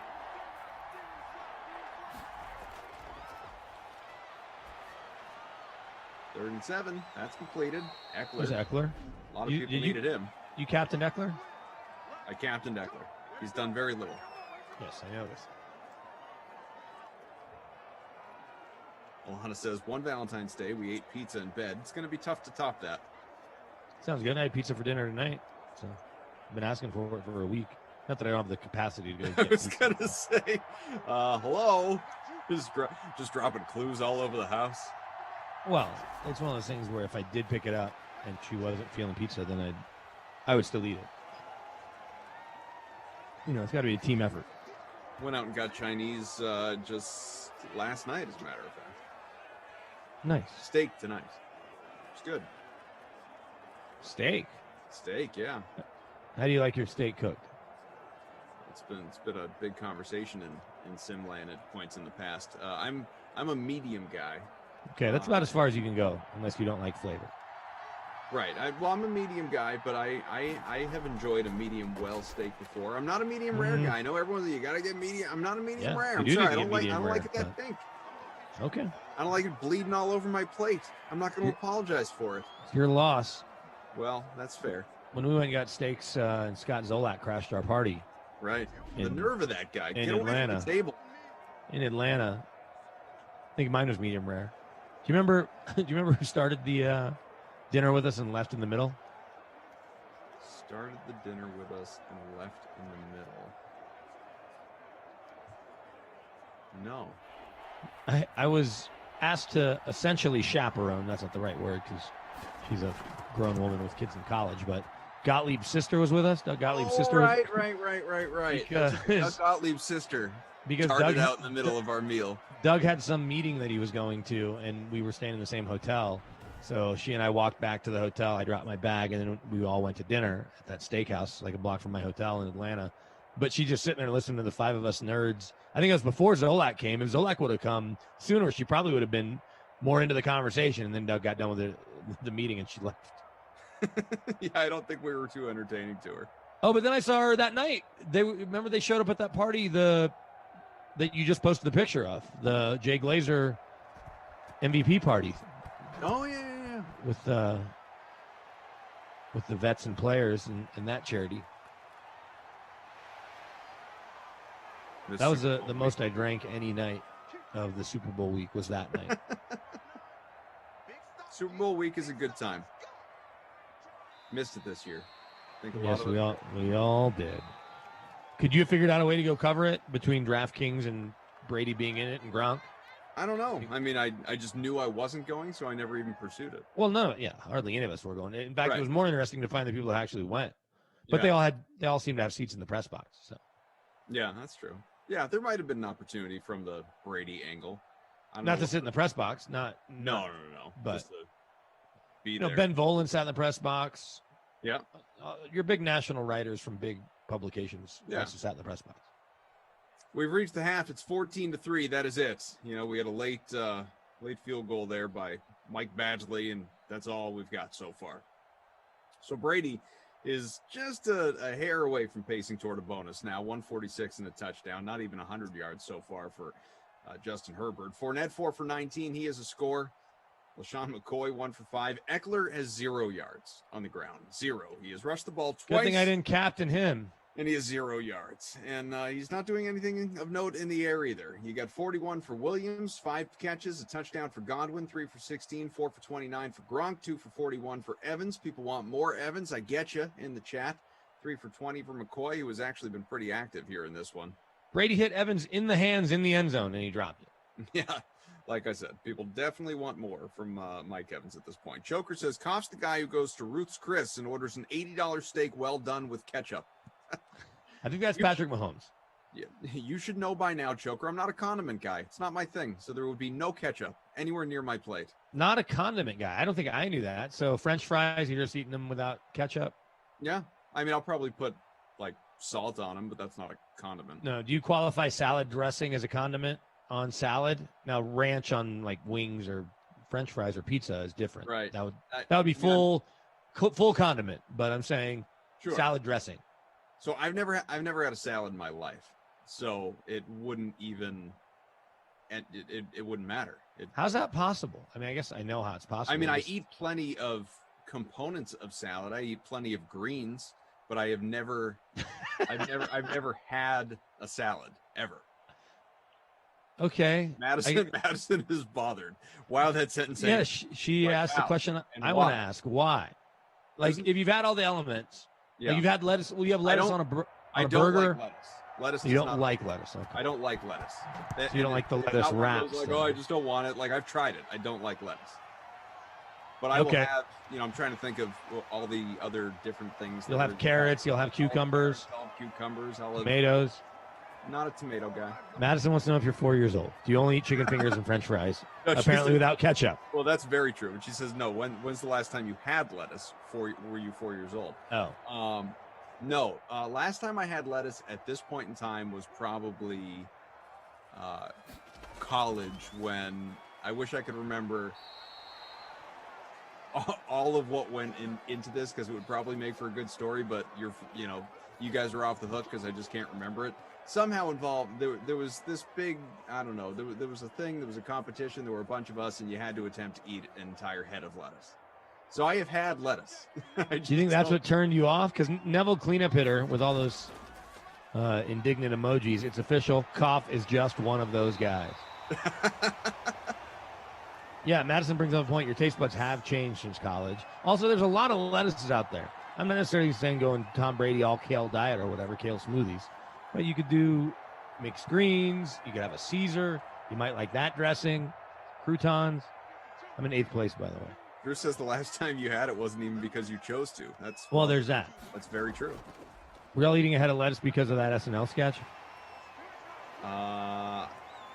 where Andy Samberg and Will Forte are sitting there like having a heart-to-heart on a stoop and just I don't even chewing remember. on a head of lettuce. Another area to upset Madison. I don't even remember that sketch. She likes it, though. Great sketch, she says. She knows all things SNL. I do also miss Will Forte. He was on Seth Meyers last night. Was he? Probably Yeah. very funny. We were watching the whatever the first part of the show's called. So I didn't see Will Forte because literally we were watching that eating Monologue? pizza before I came down. It's the monologue and then whatever feature he does, whether it's Closer Look or something else. Oh, So okay. Will Forte was up next, and I came downstairs to talk to you here on these Madden Sims. Jared says, "Koff, what about buffalo sauce on wings? Tell me you're not a plain wings guy." No, I like buffalo wings, but is that I mean, if you're like, No, I don't sauce get- on the wings is like salad dressing, but if you dip it in blue cheese or ranch, there's your condiment. Yeah, like I don't view that as a condiment, because to me, like I don't want wings and then you pour buffalo sauce all over them. I want them cooked in the buffalo sauce. Right. So Well, they don't get cooked in the buffalo sauce. They get cooked in the fryer. You know what I mean? And Cooked then tossed and then, in the buffalo sauce and Right. served. Correct. Yeah, that always is interesting to me. The people that get their the people that get their sauce on the side. 'Cause I'm like, you're not, unless you have a bowl with you, you're not going to be able to either a bowl or like a brush, like one of those kitchen brushes. You're not going to be able to cover the entire wing with enough sauce like you can tossing it in a bowl. Jared says, "Producer Madison, I hope they pay you enough to virtually babysit these jokers." well, yeah. BK's kid's not around. Somebody has to do it. No, no kidding. What else do we have in the chat roasting me? I'm sure there are plenty. Let's see. All right, so that was Jared's comment. Neville Cleanup Hitter that you read. Neville, I thought we used to be friends here, pal. But I am one of those guys. Robbie Noble had him tell us about you and pizza. People have heard enough about the pizza thing. Wait, what's the pizza thing? Is there a weird pizza thing too? That I don't eat pizza. Just because you don't like it or you've never had it? It's so much more complicated than that. Are you lactose intolerant? No. God, the very short. It's not a tomato thing. Madison doesn't know this either. No, it's because I'm a stubborn jerk thing. It is what it is.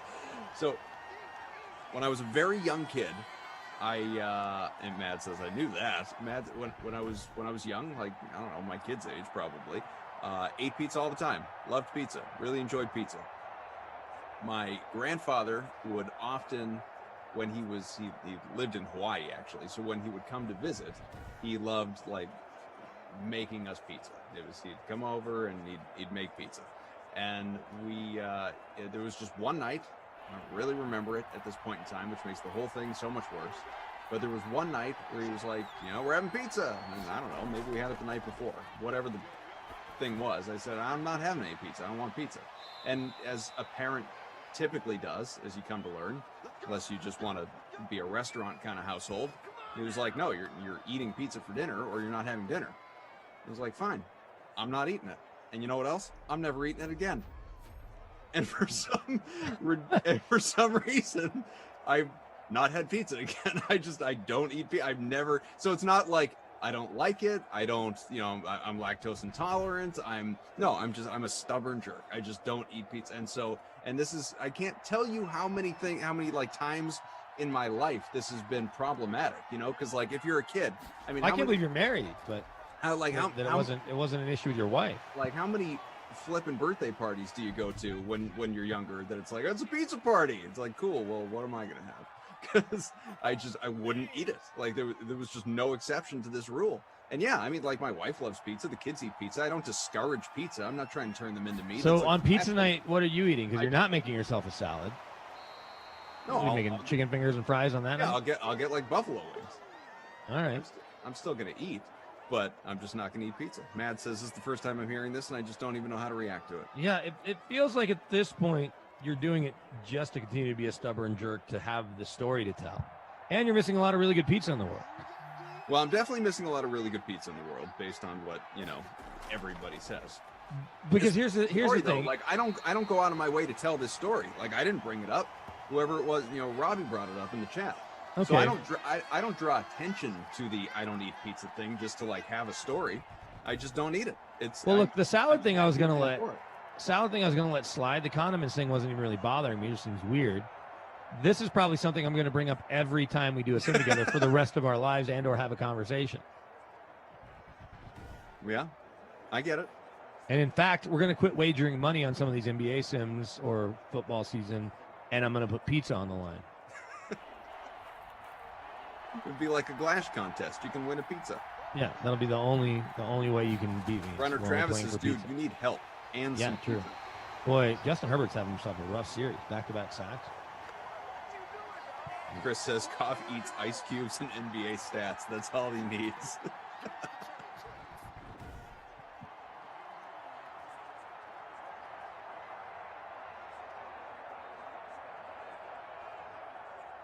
You guys in the chat. Yeah, Alana says he's normal food intolerant. Isn't there a point in time though where you can just give up this thing that no one cares about? It's like I had my not what I was going to say. What I was going to say is I'm cutting you off because okay, go on. Your point's going to be silly, but I've had. I don't think it is. Go ahead. Well, look, I went to 5 straight Super Bowls. You know who cares about that? Literally no one. Okay, right. It's something I can say. It makes me sound either important, cool, important, or stupid, or a jerk, or bragging, whatever. It's my job, and I got to go for work. This year, I watched a game with my family. That was also cool. Did I wish I was at the game? Yes. But again, you know who cares that I missed the game for the first time in 5 years, or that I missed the Final Four? No one went, but I've gone to 16 of 18 Final Fours. Only me. No one cares. Right. So you now sticking to this pizza thing, other than us thinking you're really weird and you're being stubborn, like you're now holding on to this for no reason. No good reason, I should say. No good reason. What I was going to say, and don't forget to get your NBA lineup in if you haven't. You have 14. I'm working on it. Trying to figure out what Isaiah Roby's doing. What I was going to say, he's playing. What I was going to say is, at a certain point in time, like I'm almost 40 years old. At a certain point in time, and I think this is true of everybody out there and anyone out there who's listening, can't you just like what you like and like that's your thing? Why does it have to be somebody else's problem that I don't eat pizza or salad? Because this is America, where you're supposed to eat pizza America. Unless there is a lactose issue, and that's not the case here. So your stubbornness is making it very frustrating for those of us who care about you. Well, I appreciate that you care. Jordan says most people cringe at their childhood rudeness. Koff doubled down and still stands with his childhood self. It's true. I stand for younger me. Crackle smack. I will not eat pizza with ham. I will not eat it. Koff, I am. Jared says, Koff, when you're recording your wife, how did you hide the fact that you didn't eat pizza? Was there any awkward moments? If you told your wife that on the first date, there's no way she'd stick around. I do remember our first date was ironically at a pizza chain. I can't for the life of me remember which one right now. Uno's or one of those probably. It wasn't a Papa Gino's or a Pizza Hut or something. It wasn't somewhere with pizza in the title, but it was, you know, it was a place that obviously served pizza prominently. Haven't you guys I've been here for like 11 months. Haven't you guys gotten to know me well enough to know that I generally don't care what other people think with regard to, like, you know, of my opinions about, you know, food. Like, obviously there are important things in this world that I would not want to alienate people over. My particular food tastes are not one of them. So yeah, it probably did come up on the first date. And you know, here she is. Obviously had few options, and she is stuck around. Jordan says, you like what you like. It's all good, Koff. That's what I'm saying. Believe me, there are plenty of, you know, weird things about me when it comes to food that we have unearthed, and probably some that we haven't unearthed for that matter. But, you know, it is what it is. Getting here late in the third.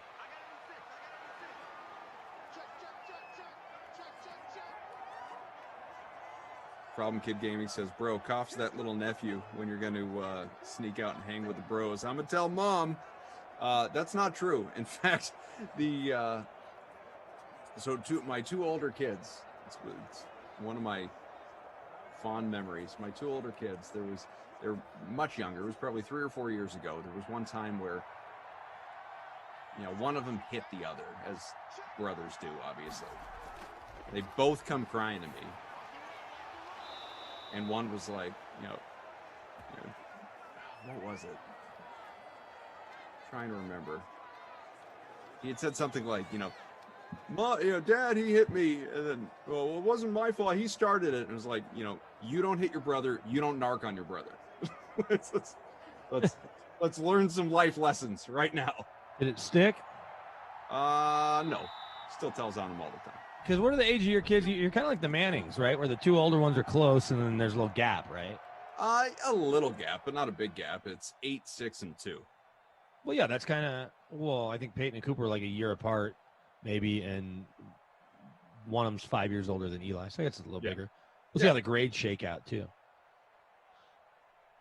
Mad says, to be fair, I love milk. I love chocolate. I don't like chocolate milk.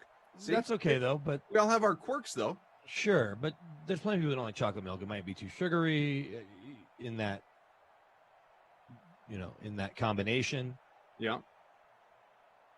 And even not liking milk is less normal than, or is more normal than not liking pizza. Yeah, I don't drink milk either. But I have tons of dairy. I eat cheese. Okay. I eat lots ice cream. Lots of string cheese. Sure, love the string cheese. Absolutely. Sure. I'm a peeler, not a biter. Okay. Because you're civilized. Yeah, because I'm an adult. I peel my string cheese like an adult. Believe me, I've got a 2-year-old who he's getting the peeling, but yeah, it's taking because you're civilized. Yeah, you just don't do that. Crazies out there, and yeah, this applies to all of you. I'm not apologetic. I stand by it. Don't bite your string cheese like a weirdo, says the guy who doesn't eat pizza. There was some comedian the other day that was talking about change, baby. Koff. There was some comedian the other day that we saw that was talking about, well, we're the only species that drinks another animal's milk or something like that. And it was like, yeah, we're the only species that does a lot of things, right? Yeah. Not a lot of animals smoking cigarettes or eating pizza for that, making pizza, right? Wouldn't that be a sight, though? Yeah. Well, we know Pizza Rat will, of course, have some pizza. But. Really give new meaning to the camel logo, though, wouldn't it? Yeah, absolutely. First and 10 from the 41. 30 seconds gone by here in the fourth. Low-scoring sim, but at least we have each other. 14-3. Could you imagine you're visiting Egypt or somewhere and you're going on like a cool camel ride, and then you get there and you're, one, either surprised the camel isn't smoking, or two, very surprised the camel is smoking. Like, yeah, where do you think the logo came from? Like, just what they do. Yeah, so where do you think we learned this? Jared says, my lactose issue has never stopped me from eating pizza. I truly feel for like, I this is a common thing. Like, I have plenty of buddies who are lactose intolerant, or you know, DA is those you know, lactose pills. What I didn't realize, so there's a guy, he's not a close friend, but a guy from college. You wouldn't know him, otherwise I'd mention him to you. But he major, lactose issues, allergy in his life, and so he had, I don't know, he's a few years younger than us, so he's mid-30s, and had never in his life tried basically anything with lactose. So like whether it was pizza or cheese or ice cream or any number of things, until apparently that's the funny thing about this allergy, it can just go away, and apparently his just went away. So he's started posting videos online of him trying all these really popular things for the first time and his instant reaction to these, and it's kind of funny concept. But my wife had a peanut allergy that went away in her 30s. Yeah, so I feel for obviously I make plenty of stubborn or foolish or just personal choices with regard to food, but none of them are allergy driven. I feel for the people that have the allergy issues, whether, like you said, a peanut or lactose or gluten or whatever it may be. That's one of the craziest ones. So the actor Jason Mantzoukas, the comedian? I don't know that I do. You would know him if you saw him. Did you ever watch the show The League? Yeah. He played Ravi, the crazy guy.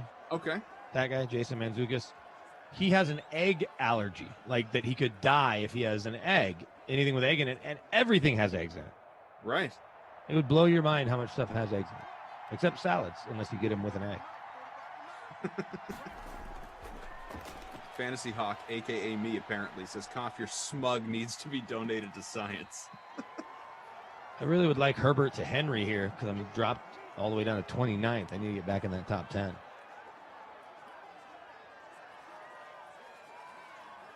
Luke says, Cough, would you say you're an introvert?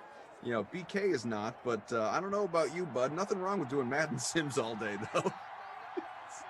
a lot that just came at me right there. I'm not here that much more often than everybody else. Herbert rolls out. Is he going to run in? Oh, Murphy Bunting, down the to hero. one.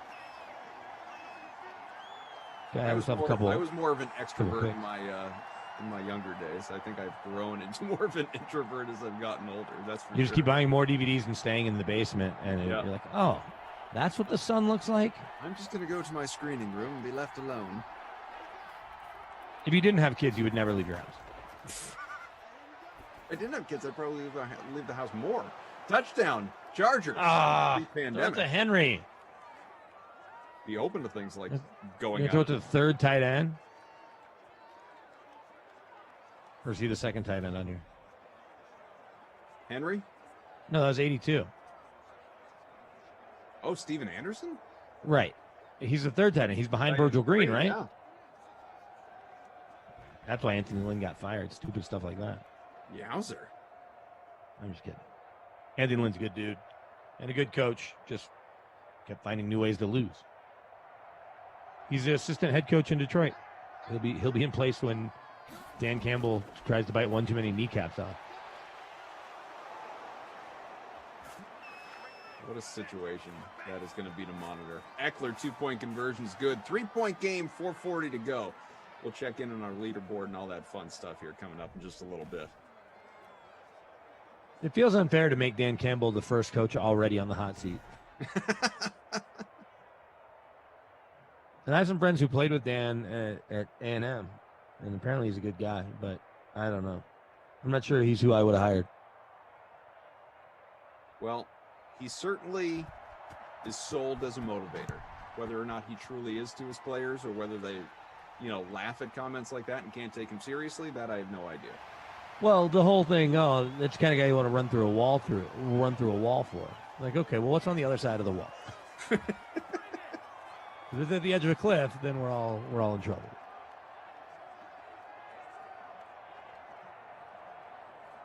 Or if the wall's super thick, that doesn't work either. So what do you make of the Deshaun Watson situation? Obviously, he tweeted his support of J.J. Watt and their long-standing run as teammates. Well, it's 4 years. It wasn't that long. But. Well, but for him, this is only 4 years in the league, so it probably feels like forever.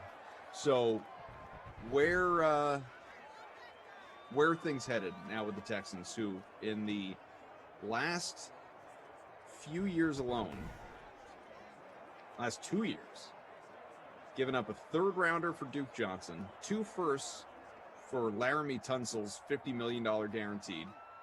DeAndre Hopkins sent for David Johnson, the second rounder. J.J. Watt, they just outright released him, didn't even trade him. And now Deshaun Watson obviously wants out. Also, Jadeveon Clowney. People just forget Jadeveon Clowney, who was a grown pick. So, I mean, Clowney kind of earned his ticket out of town, but people seem to still want his services until they see kind of what I don't know, dog he is, I guess. When I say dog, I'm saying he doesn't play hard enough. Sure. And so I think people realize that. Anyway, there's plenty of people who tell you that getting rid of J.J. Watt is just the first move because it means they're definitely getting rid of Watson, and they didn't want J.J. to have to sit around for this rebuild. I don't think that's necessarily true. I think J.J. Watt wants a chance to go win, doesn't think with or without Watson they're that close, and is now into his 30s and wants to kind of dictate his future for the next few years. Not that he couldn't next year, but he saves them $17.5 million this year. He can go wherever he wants and chase a ring or play with his brothers or whatever it may be. The Watson thing in and of itself, and Jeremy Fowler had a report today on ESPN on Get Up and then was on my station here in Denver because he said that among the teams Watson reportedly has interest in, the Niners and the Broncos. They're not at the top of his list, but I think as he's done more research, he realized that the Jets, while New York seems cool, the Jets, whose roster's atrocious, would be giving up a lot of the building block potential to draft good players with those picks by bringing him there. So I'm guessing New York's further down on his list. Somebody threw the Saints out there today, and that at least was interesting to me. They'd have to spend a lot more in terms of sending guys back like a Michael Thomas and players. But the Saints certainly wasn't a name I had seen until today, and it does make sense. So I'm saying all that to say Jeremy Fowler also said he put it at about 60-40. Here's where you got to go with the Watson game of chicken that the Texans are playing. Mm-hmm. If they don't trade him before the trade deadline or before the league year starts, it's fine. They're going to get almost no free agents to sign there unless Deshaun tells them specifically, hey, come sign here, Kenny Galladay or Chris Godwin or whomever, I am staying. So you're going to need Watson to literally tell these guys that he's staying and that he's not waiving his no-trade clause and he's decided to stay. Otherwise, you're not signing any real free agents. I'm not saying you won't sign back of the roster guys that are happy to take your minimum versus someone else's minimum because they'll save money on the no-state income tax. So there's that. There's that deadline. Then the other deadline that actually maybe even affects him more this year is if they don't trade him by the draft, they don't control where those picks are or how many good ones they can get, if you will. Because with the Jets, you know what you're getting in the first round this year. You're getting the second and the Seattle pick. And next year's second and Seattle pick. Yes, the Seattle picks are always going to be 20 up because that's just how good they are. But you know exactly what they are. So you know that you're getting 2 or 3 with Miami or 9 with Denver or 8 with Carolina or whatever it may be. So if they were to hold on to Watson and he never shows up to anything in the offseason, new coach, new coordinator, doesn't care, then doesn't show up to camp and they can fine him, whatever that number is, $35,000 a day. It could be upwards of a couple $100,000. He's got $40 million in the bank plus all the money coming to him whenever he does get back on the field. That's a big game of chicken that they're playing to think they can potentially convince him to stay. But you're assuming that ultimately he's gone, right? That all this posturing on the part of the Texans is not going to matter? I think it's just driving the price up. Well, I think it's twofold. I think they are hopeful that they can get in front of him and say, hey, Deshaun, do you at least want to give this a shot? And sit down with him and let him meet new coach David Culley. I guess he meant last year at the Pro Bowl probably. But I think ultimately if he's dug in, it'll be, okay, do we want to give ourselves the best opportunity to improve this roster and just move on and cut our losses, even though it's a crazy loss, to trade the second best quarterback, the second highest rated passer in the history of the game. Looks like I'm going to finish in 8th place, by the way. Wow, already taking a knee. Like the AI. Getting a good feel for the game. I would have thought there'd been more scoring with these two teams. 14-11. You're not kidding, man. I'm sitting. We got Jordan Lindenbaum, our pal Jordan, sitting in front right now by about 6 points. I am 109. This is not Well, good. that's only 100 and I don't know. I'm not good at math. Yeah, 101 spots behind me. Yeah, you're doing well. Doing Hey, well. 2 top He's 10 losing finishes. yards here, though, guys. Going to lose some rushing yards. You know who cares about top 10 finishes? NASCAR drivers. But first yesterday, now likely 8th, unless these negative Brady yards hurt me. You going to play a Daytona 500 contest on Sunday? I'm game if you are. Play In. for a pizza? In for a salad? There's a little side Pizza salad and with that salad. Pizza, side salad. Yeah, with you got to have it. house dressing, sure. In. Let's go. What's your family's favorite pizza place? There are a couple of good local ones. It's not a chain. No, I just want to find out the names because I'm going to start paying you only in gift certificates there. Nope. Afraid not, fella. Just gonna stick them in the mail. You're gonna think you're getting a bobblehead. I'm gonna put it in a bobblehead box. It's gonna be pizza. Pizza. This feels a little light. Weird. Oh man. All right. End of the sim.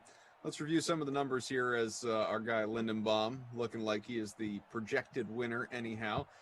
With Mike Williams in the captain spot, went for about 27s. You had teens for Brady, Herbert, Godwin, Fournette almost there. O.J. Howard, the punt play, who was in a quarter lineup. So Brady went for 262, a touchdown. Herbert 175 and a score. We will look at the rushing and receiving numbers as well, obviously, as we always do. Fournette 10 for 59, a touchdown. McCoy went 5 for 18. Never trust him in these sims. Back-to-back Super Bowl championships for LaShawn McCoy. Yeah, that's true. With almost no impact in either game. He didn't even play in the postseason for the Chiefs. Eckler 4 for 7, my captain. My goodness, we know exactly what his award is going to be here. But Mike Williams, who was only 30% owned, with 8 for 95. Godwin went 6 for 35 and a touchdown. 3 for 86 for Evans, who dropped the touchdown. Is Mike Williams your Krustikov player of the game here? I think he has to be. When you look at that output, yeah, he's just 5 away from the bonus. He is the difference, I think, in the winning lineup for our pal Jordan Lindenbaum. So Mike Williams is your player of the game. Meanwhile, Eckler at 22% in the captain spot, 81% overall, chipping in less than 7 points. Gross. I think we know he is the Babysitter Billy, not my kid award. Yes, the pride of Eaton, Colorado should be embarrassed. And Western State University got that big contract. You might say. Yeah. You said Simbarrassed? Yeah. Simbarrassed. Not as embarrassing as you in the pizza thing, but whatever. I'm not embarrassed by it. I'm holding. No, we're all embarrassed for you and feel bad for you. I'm feeling real good about it, actually. It only makes it worse. Yeah, I avoided that freshman 15 because I wasn't eating pizza. Oh, yeah? But were you having any beer? But I wasn't eating pizza. All right, let's. Yes, that's the only. Yes, that's the only way to gain weight in college. What Next about sim. What about overrated dinosaur barbecue? Overrated. From the Kansas City and Texas, Dallas. yeah. My standards are high, dude. Yeah, it's true. I understand it.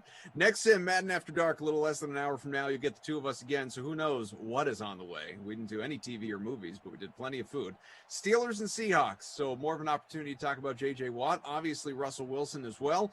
And, we'll see. We'll see what else is in store for us before we break and get you guys ready for the weekend. It is ladies' night.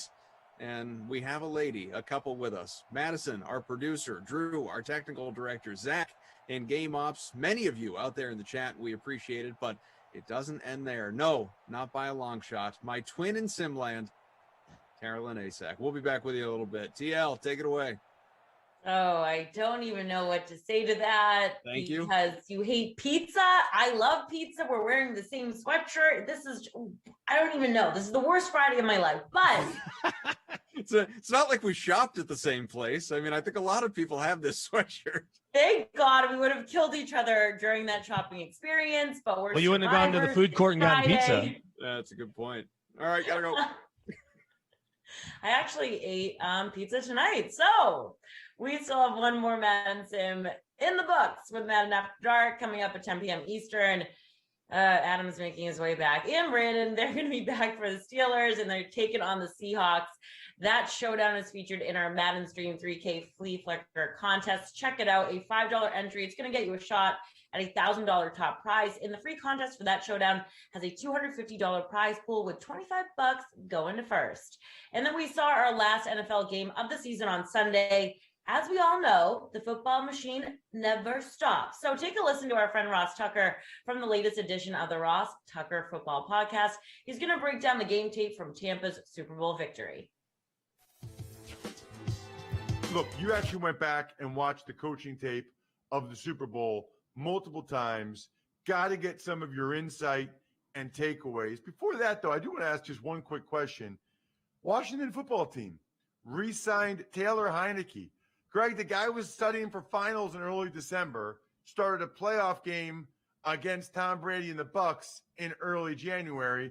Now he just got like $8.75 million for 2 years. Just curious, Greg, what did you see from Heineke? I don't know if you go back to when you studied him in college, or primarily how did he do against the Bucks defense? I mean, he moved the ball against the Bucks defense a couple times. Yeah, I did not study him and evaluate him coming out of college, so I knew nothing about him other than the basics. So I remember watching that Bucks tape in the Week 18 wild card playoff game, and you know he was a comfortable player. I thought he played with poise, he played with composure. I thought he made the right reads. I thought it was one of those games where the offensive coordinator Scott Turner did a really nice job defining a lot of the reads and the throws. We saw some second reaction movement ability. He was efficient from the pocket. He moved when necessary. He played a very nice game against a Bucks defense that didn't blitz a ton in that game, but they did some disguise and late movement, and Heineke did not seem fazed by it. So, again, it's one game. That's all you can respond to. There's no way to make a judgment about his future as a quarterback, but in that one game, he was efficient. Yeah, I mean, it's a good point. I'm not going to pin you down. I mean, as you described him, it sounded like backup to me, like a quality backup. But again, it was just one game, so I'm not going to pin that on you. No, I appreciate that, because you know what? One game is not enough. Again, we're not at practice. That's the thing. He's at practice every day with the Washington football team, so they have a feel for what he is in terms of how he practices, how he does his work. I guess everything is more Zoom and iPad now, or tablet. But, I mean, they have a feel for all that. We don't, because we're not there. Okay, so let's get into the Super Bowl. And I obviously have some specific questions, Greg. Okay. But I don't like to start with that, because I don't want to miss out on something else. Just your thoughts, your biggest takeaway from the game. There were a lot of takeaways from this game. You know, I thought clearly we knew that the Bucks defensively, because to me that was more what the game was, what the Bucks did defensively, because what they did defensively allowed their offense to play the way it did the entire game. So defensively, the Bucks, we knew they would be different than the Week 12 matchup. Now, what they chose to do essentially was, for the most part, rush 4, although when they did play dime with 6 defensive backs, which they played more of in this game than they did pretty much all season long, they had some 5-man pressures from that 3-2-6 dime, meaning they kept David and White on the field. But predominantly they rushed 4, and they played coverage behind it. They played some specific coverages. They played a lot of 2-man coverage, 2 deep safeties, man-to-man across the board.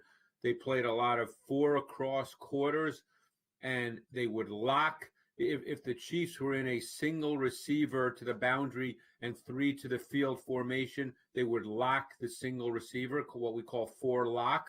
So they did some specific things, nothing that was revolutionary, Ross. I mean, obviously, because it worked, we hear a lot about, oh, my God, this was the blueprint. This was, you know, they didn't do anything revolutionary. They did it. They were able to get pressure. And I got to tell you what might be a takeaway that is going to come across as controversial, but it's not for a second, is Mahomes played very fast right from the start of the game. He moved unnecessarily. I thought that he was anticipating and perceiving pressure even when it was not there. And he missed about 3 or 4 plays, including what would have been a touchdown to Tyreek Hill, because he moved when he did not have to. You know what? I'm glad you said that because it looked to me, everybody just wants to kill the O-line, Greg. And I'm not saying they were great, but he was not – first of all, he was moving before he had to a bunch. Secondly, there were times, Greg, where he could have just stepped up in the pocket and thrown the ball. Yep. And he would start to do that Fran Tarkenton routine, and he did that way, way too often. You know, look, there's a reason why Brady never does that. And I'm not saying, look, Mahomes still had some miraculous plays and unbelievable throws out of that, but there were a bunch of plays that looked to me like he could have stepped up or had a subtle movement a little bit and moved to the left or the right a little bit, stepped up and thrown the ball. And you're right about that. And, you know, it's funny. As I was watching the tape, I thought of it during the game, but I didn't know for sure watching the game on television because I have to study the tape to really have a feel for the game. It brought me back to being at the Combine the year Mahomes came out and speaking to some offensive coaches who were concerned about his tape at Texas Tech because they felt that he was a loose, undisciplined player. And keep in mind, the Chiefs traded up to get him at number 10, and because of what he's accomplished, all of this seems silly now. But here was a game in which he did a lot of what he did at Texas Tech, which was just run around for no reason. And more often than not, Ross, as we know, he makes really good plays doing that. That's become in some ways part of his game, but there's still a random element to that. And in this game, those plays did not happen. So what did you see? You just saw a quarterback kind of running around aimlessly and nothing happened. So it was fascinating to watch the tape because, as I said, this all comes from the tape. This is not an indictment of Mahomes. We know he's a great player. But in this particular game, he played fast. He anticipated pressure. He perceived pressure when it was not there. He moved when he didn't have to. And he left some big throws on the field.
Another weekend of college basketball ahead of us. Let's get into it here with Awesomo's Ben Rassa. I am Adam Kaufman. And Ben, starting off early Saturday, of course, you have a Cinderella team from back in 2018. Feels like a million years ago. Loyola Chicago and Drake is on the other side this weekend. Now, this should help with March Madness, the tournament, only about a month away, determine who gets an automatic bid. Who do you like here? Yeah, it's weird. Loyola Chicago, again, it's obviously a different team, but they are good once again. Drake kind of came out of nowhere. Amazing record. They haven't really beaten anyone. They just lost to Valparaiso, who's no good. I like Loyola Chicago. When I just look at the makeup of their team, they're so methodical, such slow tempo. I think that just translates more. Drake is kind of just more of a balanced team, beating up on cupcakes. It's not to say Loyola Chicago has knocked off juggernauts, but I just think the way they play is going to cause problems in this game for Drake. They're so slow, over 300th in the country in tempo. So I'm going to lean on them. I think their approach will get it done. And in the tournament, they're going to certainly be a tough out. Maybe a little more heralded matchup that we've got going on Saturday here. A couple of top 15 teams, West Virginia and Oklahoma. Now, Oklahoma pulled out a close win last time around. Who emerges this time? Yeah, this one's in Morgantown. It's going to be much tougher for Oklahoma here. And West Virginia, I mean, the Big 12 in general is a little back and forth, but West Virginia's found their stride. They lost that game to Florida in the non-conference, and since then beat Iowa State, which is whatever, beat Kansas, won at Texas Tech, which is as impressive as it gets outside if someone could knock Baylor off, which doesn't seem like it's going to happen. So I kind of been sticking to the formula. When West Virginia's at home, I kind of lean to them. Not going to deviate here. Oklahoma's a good team, but West Virginia's a better team. Two top 20 teams here, Villanova and Creighton. Matter of fact, Villanova, number 5 in the country. Thing is, hasn't played obviously a top team, a ranked team for that matter, since Texas back in December. It's been a while. Nova up to the task here? Yeah, I mean, Nova certainly. I'm more worried about the other side. Me and Creighton just don't mix well. I love this team. I think they're extremely dangerous, and then they lose. They just lost to Georgetown the other day, and Georgetown is not good. I don't really understand what the problem is. They can't shoot free throws. Both these teams love to shoot the three, so it's going to be up and down. You got to give the edge to Villanova. Certainly, they're competing for a 1 seed, and Creighton is more of that next tier. But I will say, going into Omaha is never easy. I like the makeup of Creighton. They're just not consistent. So their top-end talent can compete with anyone. But week in and week out, I'd have to give the edge to Nova. Let's talk a little North Carolina, Virginia then. UNC is starting to pick things up a little bit. Tar Heels have won 7 out of their last 9. Still, we're talking about a top 10 team on the other side. So can the Tar Heels pull the upset? No, I don't think so. I mean, you beat Duke, and it always, even now, it seems great, but it's actually not that big a deal. Duke is just bad, and North Carolina has found something. You're definitely right. But Virginia just does what they do. They're talking about methodical, 357th in the country in tempo per Ken Pom. That's insane.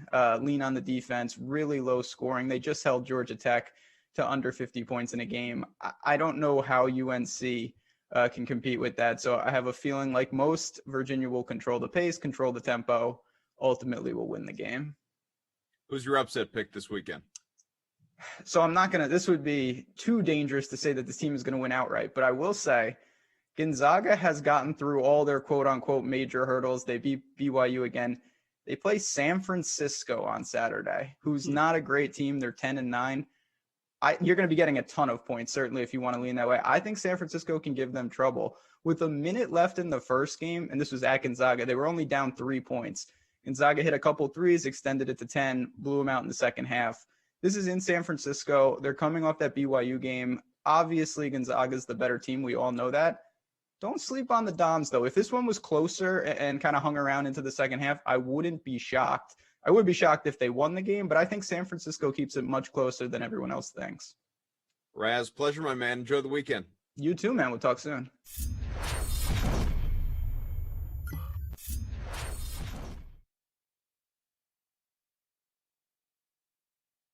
DraftKings Dream Stream play of the day. So we asked you to hammer the over for this Sunday's Valentine's Day matchup between LA and Denver. And boy, did you guys come through. We said that every 1,000 bettors, we dropped the point total by 1 point. And thanks to you guys, the total for that game now is 0. So you can still head over to the DraftKings Sportsbook, bet now, and if 1 point is scored in Sunday's LA-Denver matchup, you're going to win. The return of baseball is next week with the start of spring training, which means the return of MLB futures to the DK Sportsbook. Check that out. So for more, here are Adam Kaufman and Steve Buchanan to talk about it. He's Steve Buchanan. I'm Adam Kaufman. And guess what, folks? Baseball is on the way. We're only about a week away from pitchers and catchers reporting. It's amazing, I know. But that means it's a good time to take a look at the DK Sportsbook and see about team futures. Bukes, is there one team in particular that you feel really comfortable about betting on right now when it comes to winning the division? Comfortable? Probably not. But if you're looking for some value, I think the best one on the board right now is the Washington Nationals at plus 480. Look at their offseason. They were pretty busy this offseason. They added some bats to that lineup, which is pretty prolific to begin with. Josh Bell in the mix, Kyle Schwarber to the mix. They added John Leston to the rotation. Don't know what that's going to accomplish, but at least it was an addition to that rotation. But you look at the front end of that rotation, as long as they stay healthy, as long as they continue to hit their ceilings, Max Scherzer, Steven Strasburg, Patrick Corbin, that is a deadly three-guy combo that they're going to have to deal with all season long. So at plus 480, love the value on that one. You can get plus money right now on any team to win their respective league. Let's start in the National League. Of course, the defending World Series champion Dodgers, they are plus 175. Where are you putting your money as far as the team representing the NL in the World Series?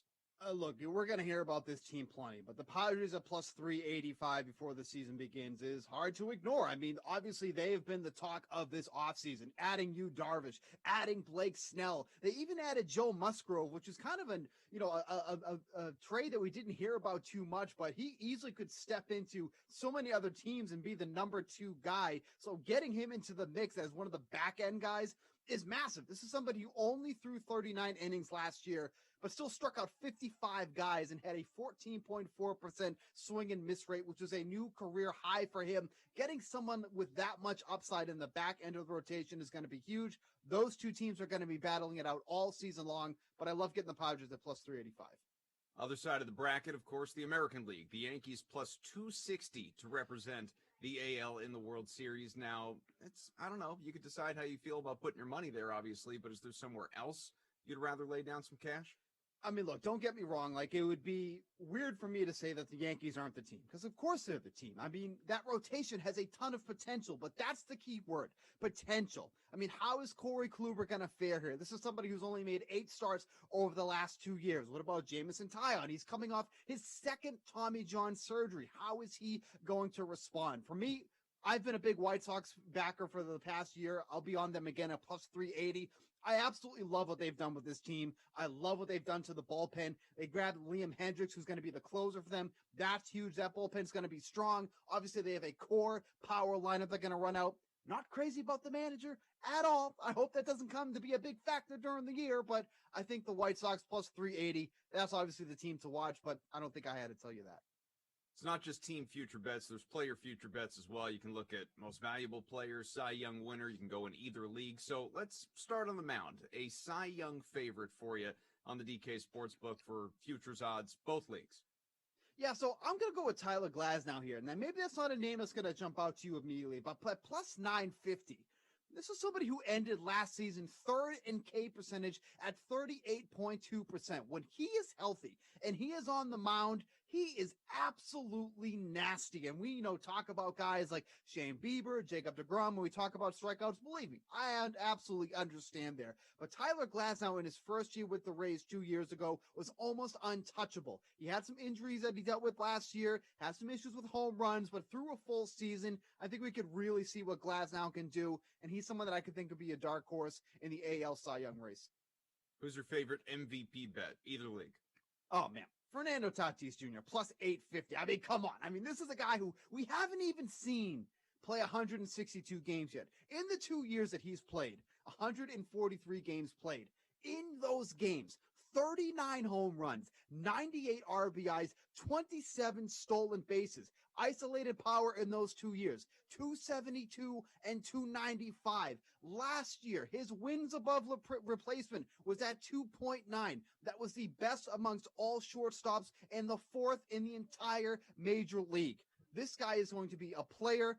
Obviously, he's surrounded by an immense amount of talent on the Padres. I think he is someone to watch for MVP this year.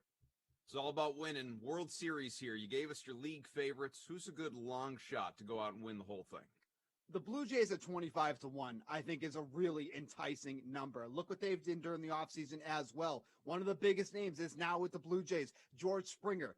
Very quietly added Marcus Semien to the mix as well. Mix those guys in with all the young talent that they have, like Bo Bichette, Gavin Biggio. Like, that is going to be a team to fear. The bullpen has improved a lot too. Tyler Chatwood's on there. Kirby Yates, a nice low, high upside guy that they can add to the bullpen. The rotation is the biggest question mark here. Kind of feels like a cast of misfits, from the Christmas, the Misfit Island. That's what it feels like their rotation is. But if some of those guys can actually come through and hit the potential that the Blue Jays think they have, that's going to really be a team to watch. Now, will they make it all the way? Obviously, we don't know. But at 25-1, there was a huge amount of upside to watch for the Blue Jays this season. He's Steve Buchanan. You've seen him on MLB Network, and he's kind enough to grace us with his presence on the Dream Stream as well. Thanks, buddy. Thank you for the humble brag.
to the price check. I'm Pierce Dietrich. Let's look at the salaries for Daytona. Whose salary jumped up this week? Austin Dillon. An average salary last season of $7,200. He's up to $8,300. He won the 2018 Daytona 500, but he has not earned a top 10 in the last 4 at Daytona. Alex Bowman, average salary of $8,500. He's up to $9,300. Hendrick puts together some good plate cars. He got a second place finish at Talladega in 2019. William Byron, $8,300. He's up to $9,000. In the summer Daytona races, he's looked good. He's got a win and a second place finish. In the Daytona 500s, he's wrecked in all of those. Whose salary dropped this week? Kevin Harvick, an average salary last season of $11,000, down to $9,700. Last 10 at Daytona, just 2 top 10s and an average finish of 2030. Yikes. Martin Truex Jr., average salary of $10,300, down to $9,300. Last 10 at Daytona, 3 top 5s. The other 7, ugly. Don't even look at his Talladega stats. They're miserable. Kyle Busch, average salary of $10,300, down to $9,500. Here's a stat for you. Kyle Busch won 0 plate races last decade.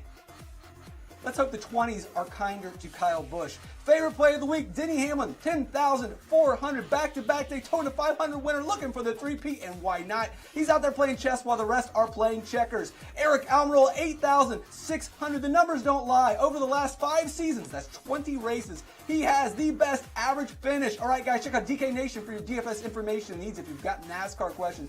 Find me on Twitter, @RaceForThePrize. I'm Pierce Dietrich. Catch me on DK Live.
right, Madden After Dark is coming right up in seconds. Just going to get through my little spiel here for you guys. But here's what else is happening on DraftKings right now. There is a 3-game late NBA slate. It's locking right now, so I hope you're typing fast. Head over to the DK lobby. Look for the NBA 200K fadeaway contest, a $15 entry. It's giving you a shot at a $50,000 top prize. The Daytona 500, well, it's this weekend, and we have a huge contest to get you guys ready for the action. The 1 million American race contest features a $1 million prize pool with $200K going to first place. So you can reserve your spot in that one right now for just a $15 entry. Also this weekend is UFC 258 all the way from Las Vegas. Our featured contest for the event is our MMA 600K 258 special.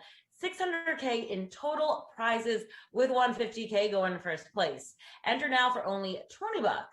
And don't forget to check out all of our other action over on the DK Sportsbook. We got NBA, NHL, college basketball, UFC, PGA, and plenty more where that came from. All right, guys, it is time for me to get out of here on this Friday night in style. Obviously, repping the same sweatshirt that Kaufman's wearing. For Madden After Dark, we have the Steelers battling the Seahawks in Pacific Sim West. And here for the call with that one, the guys are back.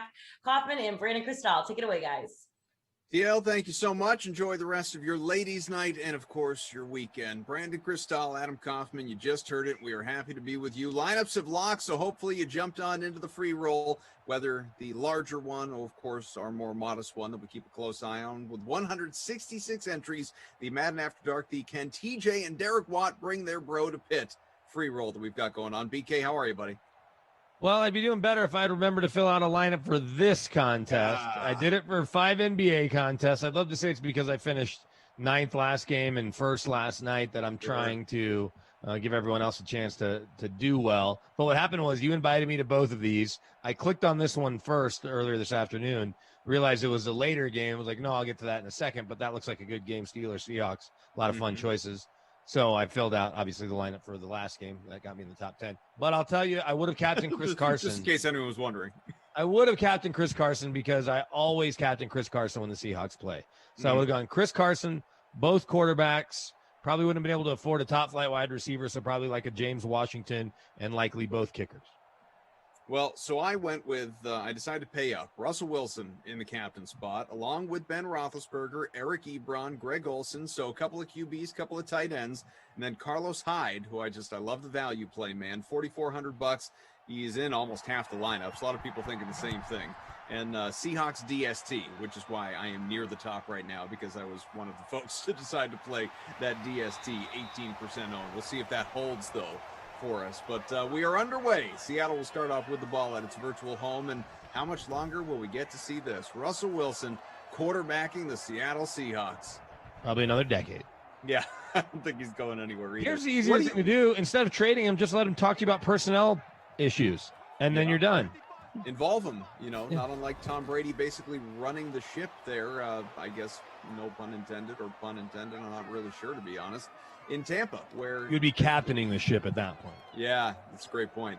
We've talked about it plenty. The fact that with Tom Brady, you got Rob Gronkowski, you got Leonard Fournette, you got Antonio Brown. Those were all of your Super Bowl scorers.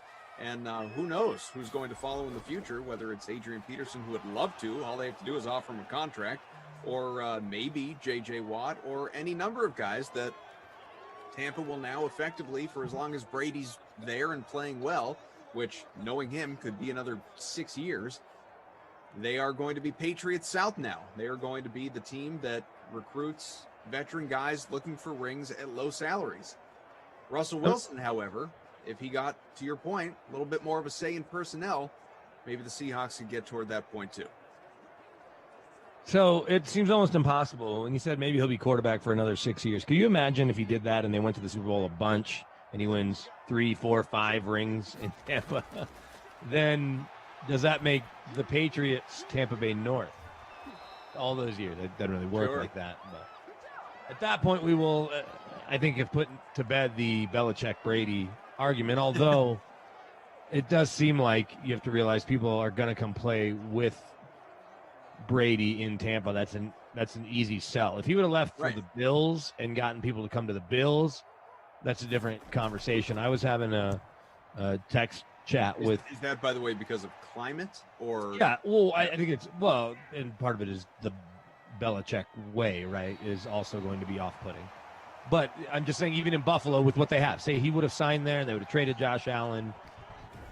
Guys aren't lining up. Gronk's from Buffalo, so you probably could have gotten him to come for a year. You weren't getting Antonio Brown. You weren't getting Fournette to sign there. Fournette would have signed. I think I don't know about Fournette. I think Antonio Brown was going to go anywhere that offered him. Well, maybe. But then the line of these next guys, and I'm not saying they shouldn't go to Tampa. And again, you have the no state income tax, but Kansas City's going to have a pretty good look at it if you're on a one-year deal. The Packers will have a good look at it. I think the Rams. I think Seattle, depending on, I haven't looked much at their cap situation. Buffalo, depending on what position you play, they could be right back there. The Ravens could be fun to play with, depending on what spot you're playing. So I think that I'm not convinced. One, there's only so much money to go around that guys are just going to be lining up to go play with Brady. I think that you'll get a few here and there, and they'll be the Adrian Petersons of the world, who's, by the way, 34 years old or whatever he is. Mm-hmm. I'm not saying you wouldn't take him because he runs hard and is probably a good guy to have in the locker room too. But, other GMs aren't losing sleep that Adrian Peterson if he were to choose Tampa over your team. But I was talking to a personnel guy via text today about what Deshaun Watson would mean if he leaves. And does he have, a Brady, Peyton Manning kind of effect? Because Peyton Manning got Emmanuel Sanders come here for less money. Now, the Broncos paid top dollar, but it was an easy choice for Aqib Talib, T.J. Ward, and DeMarcus Ware. They didn't pay top dollar for DeMarcus. But all three of those guys and Emmanuel Sanders came to Denver a year after the Broncos lost the Super Bowl and all went to the Pro Bowl. So you had 4 free agents all make the Pro Bowl. Big sack there for your Seahawks defense. So I think that it'll be interesting to see if Watson leaves. I think there will be more over time because it won't just be the next few years. It could be a decade where guys are going to play with him and going to play with Mahomes if they think that guy can help them make a deep playoff run towards the title. 3rd and 17, Steelers deep in their own territory. Roethlisberger gets rid of it to avoid any potential pressure. He is 0 for 2, though, and we're going to have a punt coming from the 6 and beyond for that matter. I will say, I don't think it's going to happen, but I think the only time in Madden 21 that I've ever seen a blocked punt, it came when a team was this deep in its own territory, in its own end zone, and it was immediately covered up for a touchdown, which obviously would be a lot of fun here. Don't think we're going to see. Yeah, I don't know. There's 5 or 6 yards. You had normal depth there. I think you got to be like on the 1 yard line. Big snack though. Seahawks getting to start things out with, pretty much in their own, into the Steelers' territory already. They're starting off at the 45. Let's see if my captain of Chris Carson, my fake captaincy of Chris Carson will pay off here on this drive. Blake says, "Sit down, old Ben. It's time to retire." Fantasy Hawk Ben, you jabroni. That ball completed. Did he get the first? Awfully close. 2nd and 1. Yeah, it'll be interesting. I just don't see, bringing it back to the Seahawks for a moment, Russell Wilson. And we've talked about this at length in previous Sims and, sort of grazed over it in the previous one there during the prime time. I can't fathom a way, short of him literally saying, "I'm not going to play, so you better trade me." And I just don't think Russ is that kind of guy. Short of that happening, I can't fathom a situation where the Seahawks trade him away and are willing to eat that dead cap hit. It doesn't make much sense financially, so I don't know how you could get to that point.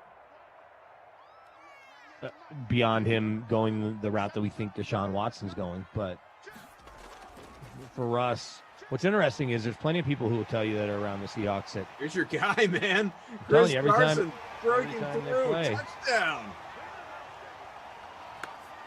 Not even top 5 owned. 39-yard score. How many tackles did he break right there? I want the record to reflect that I fake captain Chris Carson. You did. And not even in the way that you typically fake captain guys after they after they score.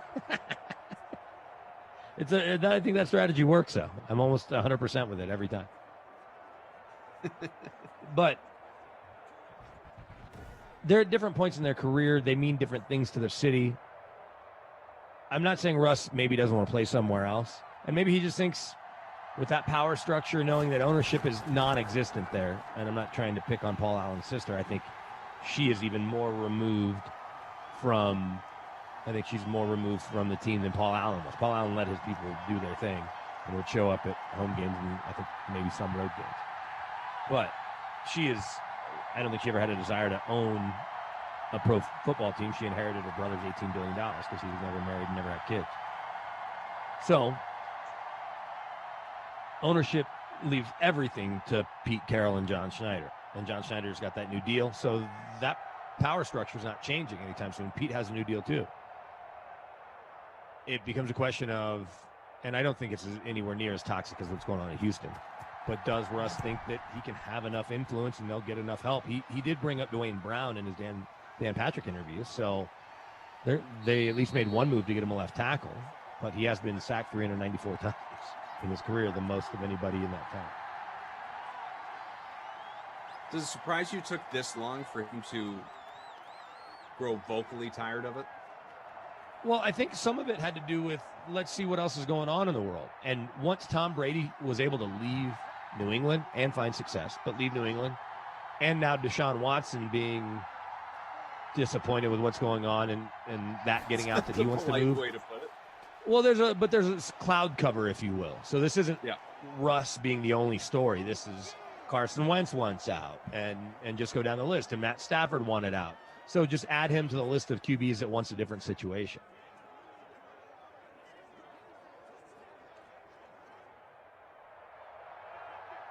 Second and 4 from the 29, 3 minutes left here, opening quarter. 7-0 Seattle. BK, AK, producer Mads on Ladies Night. Zach, Game Mops, Drew, our TD. Thank you all for hanging out here with us. We do greatly appreciate it. Smash the like. That's what Tara Lynn told you to do on her way out the door. Hit the like button. Making the push toward 400. I'm going to go off the board here. You ever drink Fresca? Never. So I can't say I've never had it, but I don't know the last time I did. 14-year-old had some in the downstairs fridge here in the basement that he had Super Bowl Sunday, and I just wanted a little bit of sugar because, as you know, with newborns and morning updates, sleep is hard to come by sometimes.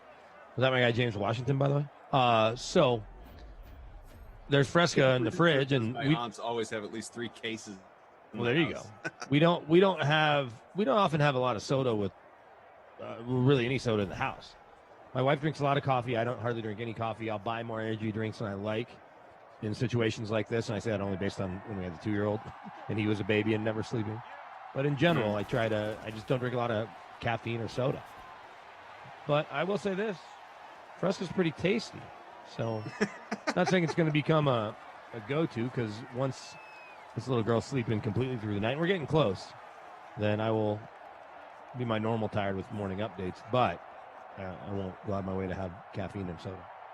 Mike Bizzle, he's in on Fresca, says Fresca's great.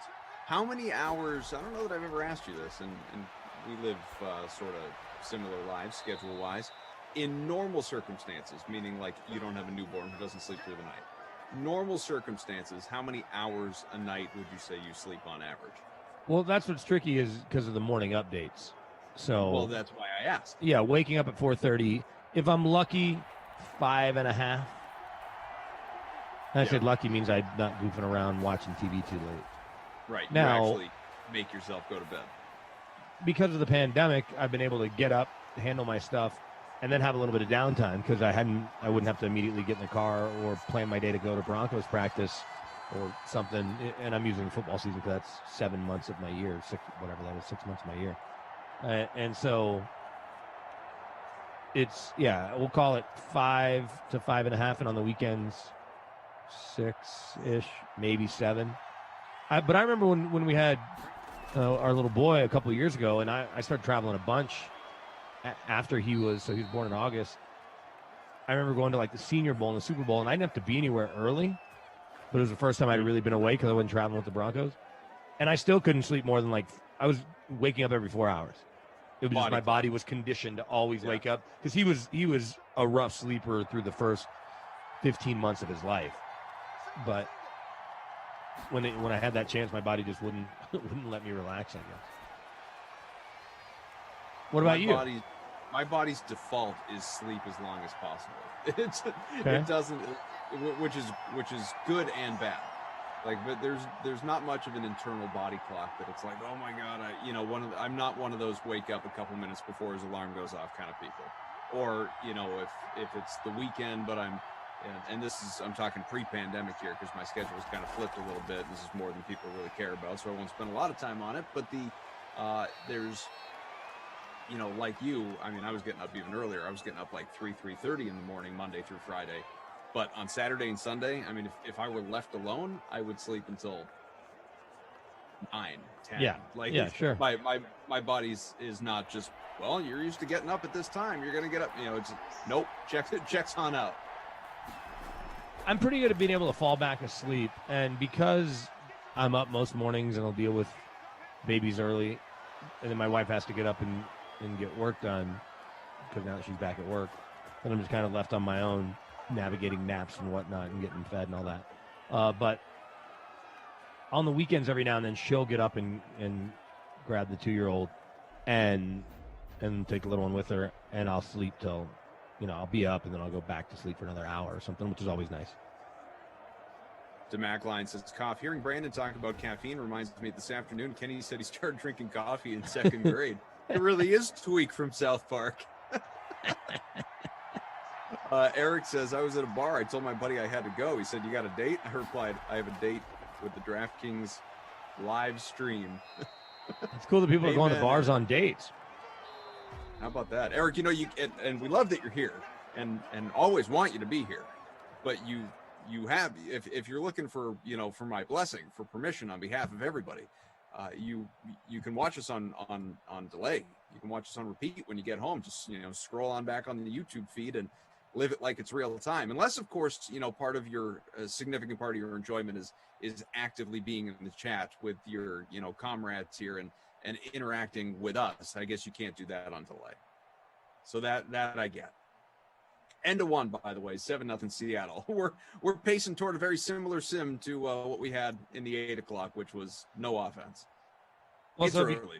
Because there's been no offense to this point, and like you said, we didn't talk anything in the world of entertainment, and I can only bust on you for so long about this pizza thing. I did finish off my pizza, which had a lot of meat on it. It was great. Maybe some of the best pizza that we have in Denver, which is a different standard than some places, but I'll put it up against any of the other pizza in Denver, a place called MC's.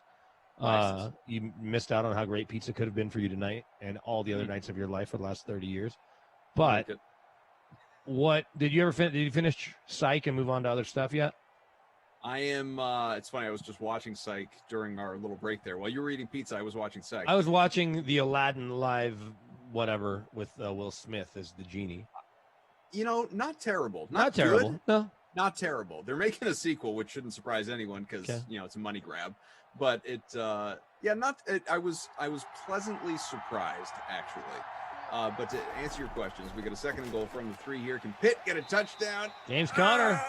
Oh no, Connor. What? Stopped at the 1. I reviewed Stopped that. at the 1. Yeah, your fictional lineup hates that. I don't have Connor. I have late. James Washington. Oh, that's right. I'm late in season 4.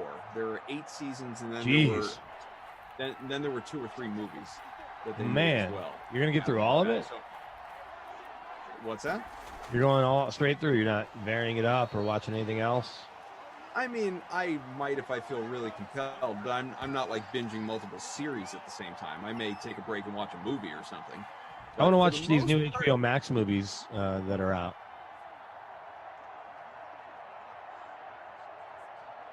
Reviews. I heard Denzel. Very mixed reviews. I heard it's confusing too. No, the one that came out today. It's about the Black Panthers. What's it called? Judas and the Black Messiah. Looks good. It just looks good. It got 97% on Rotten Tomatoes. Who's in it? The guy from Get Out. Actually, 2 guys from Get Out. Lakeith Stanfield and the main dude in Get Out, Daniel, whatever his name is. I don't know his last name.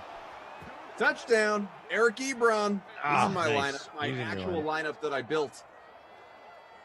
I saw, I think Alana saying in the chat, she's binging Space Force. Space Force season 1 was good. There's a season 2 coming at some point. You know the show that gets talked.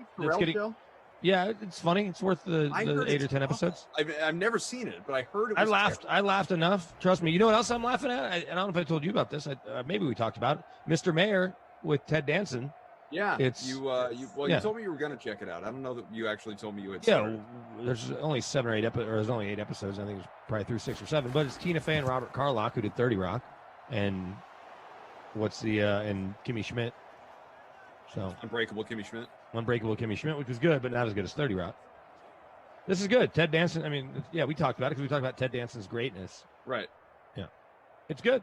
It's worth watching. I am. I fast. Got a lot of jokes.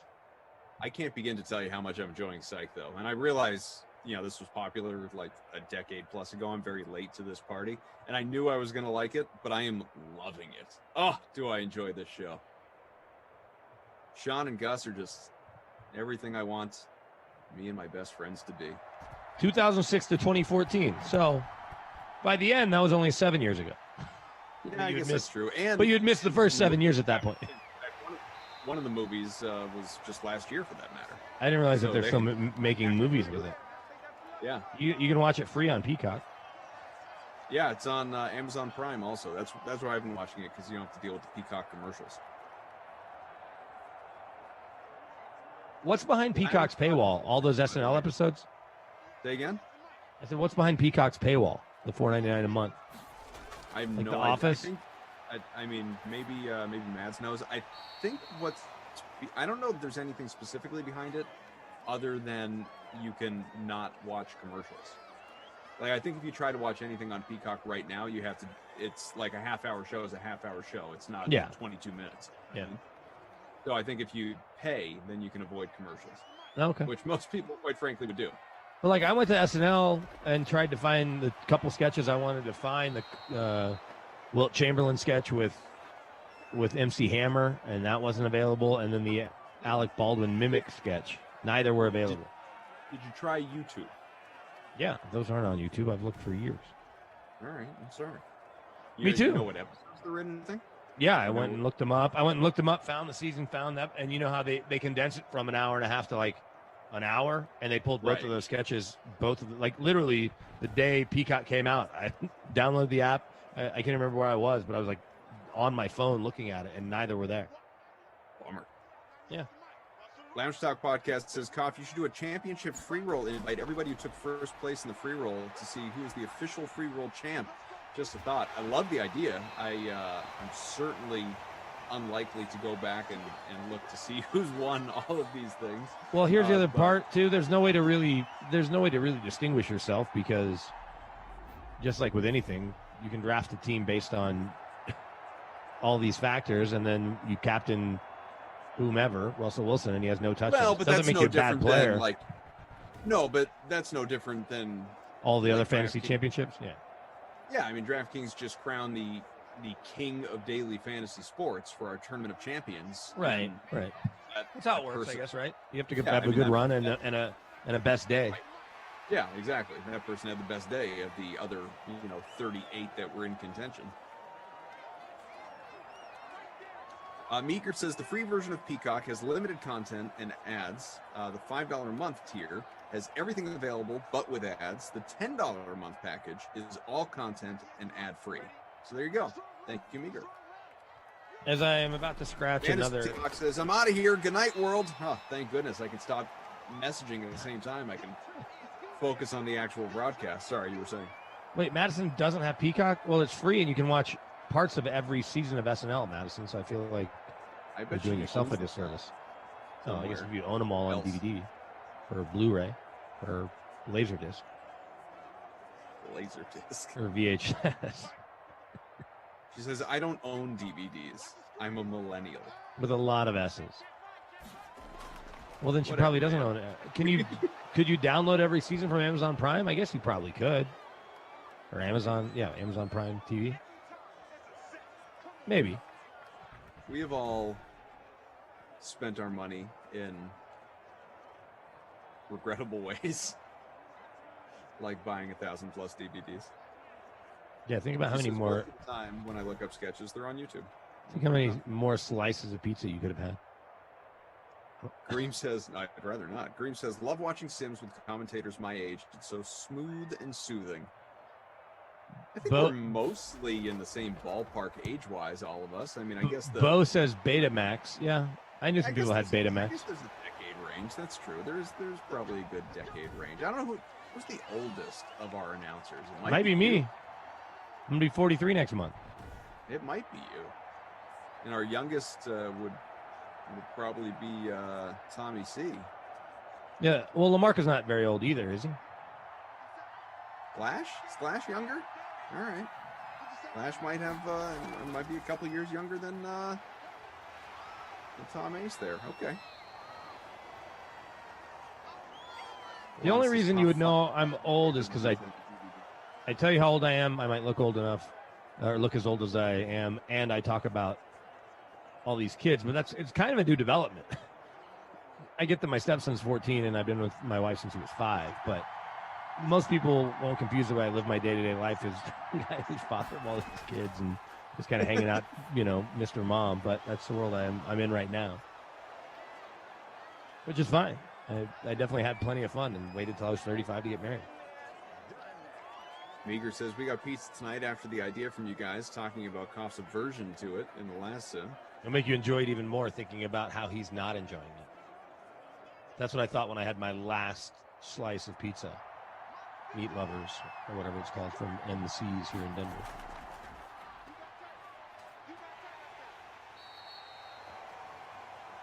Well, so, okay, you're only halfway through Psych, so I guess we can circle around in April, and you can tell me what you want to watch next. It won't be April. We're February. You started watching it in January. Yeah. It wasn't Okay, that long mid-March. ago. Mid-March. Last month. Yeah, mid-March is fair. I mean, I'm probably watching 1 or 2 or even 3 a day, depending on what my schedule entails, how little I feel like sleeping. Well, and you do have 3 kids, so it's nice to at least remind them who their dad is. Every once in a while, just pop up and wave. Yeah, hey, it's me, Dad. Oh, you're in the house? I thought you were at the office. Although I came upstairs the other day, and my 8-year-old goes, "Hey, Adam." Is that the first time any of them have called you by your first name? Like No, in that sense? No, they they've done it many times because they think it's hilarious. Yeah. But it did feel rather fit because I hadn't been around all day. It's like, and I'm feeling in my head like, man, I'm not being a great dad today. I'm working too much or whatever. And then come up the stairs. Hey, Adam. Damn it. My 2-year-old, I think, has said Brandon once, but not to me. I think he said it because he heard someone else say it. He also heard Mira's mom say GD last night and didn't say the God part, but said the other part. Like, oh, well, maybe we need to. And I'm not really worried about that as much as I'm worried about F-bombs that fly pretty freely around the house. Well, I mean, I've run into.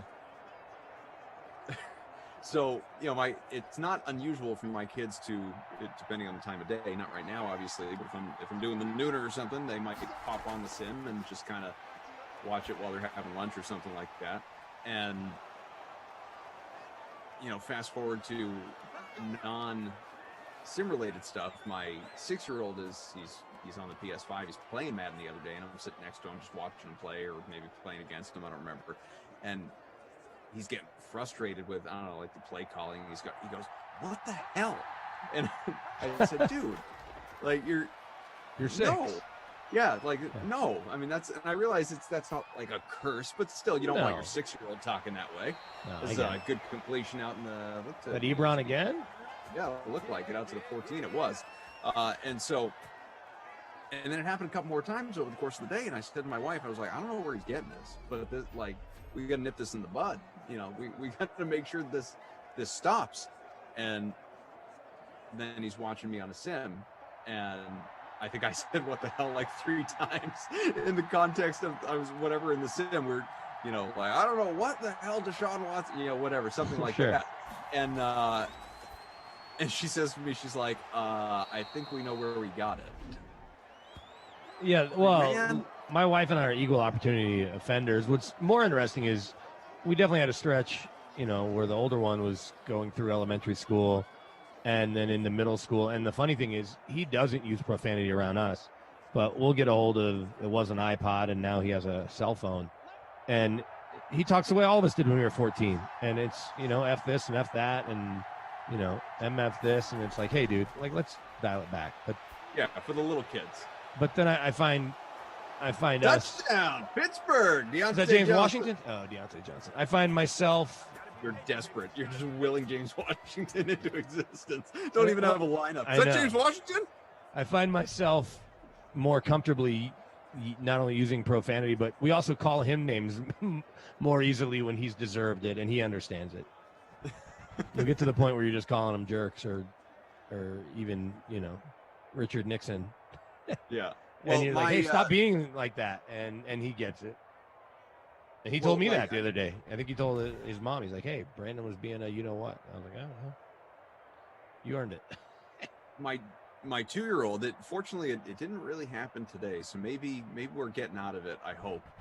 But for a good week or two, well, not so much good, a week or two stretch, he's just been walking around the house. And again, a 2-year-old. So any of you with kids, or if you've got little nieces and nephews or little brothers or sisters or whatever, just picture this. As a 2-year-old, he is just walking around the house, and he's cute as can be. So he's got that, perfect little model grin on him all the time. And he's walking around all day, every day, just calling everyone he encounters, me, my wife, his brothers, whoever, the nanny, whoever. He's calling everybody butthead. Which, yeah, exactly. Really funny at the beginning, and then you got to stop laughing, and you realize you've encouraged it by laughing, and then Right. He just doesn't stop, and it's just butthead, butthead, butthead, butthead, all the time. Similar to the way Glash does his Yeah, buzzword. His Yes, buzzword. It's the butthead buzzword coming up at 10:59 tonight.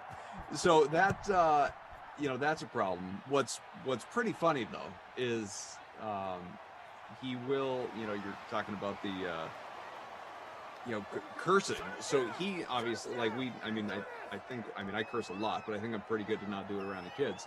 But he will, I don't know why, because the words don't sound alike to us, but for whatever reason for him, he will, when he says frog or fog, like if he's looking out the window and he says, like, oh, fog, or, obviously the animal or whatever, a frog, the amphibian, it sounds just like the F word. You would think he's cursing at you, and it's really unfortunately it's really funny. I just glanced over. I just glanced over. You're beating me in all 5 of our NBA contests currently. Oh nope, I'm ahead in 1 now again. Well, for some it's early, for others it's not, obviously. Alana says, when Jared spends too much time watching Sims and avoiding the family, I just softly start singing Cats in the Cradle in his ear. I'm not kidding. There is no more depressing song that has ever been written and performed to a dad than Cats in the Cradle. I will, if I just want to have a good cry, I will put on Cats in the Cradle and then feel like the lowest form of life.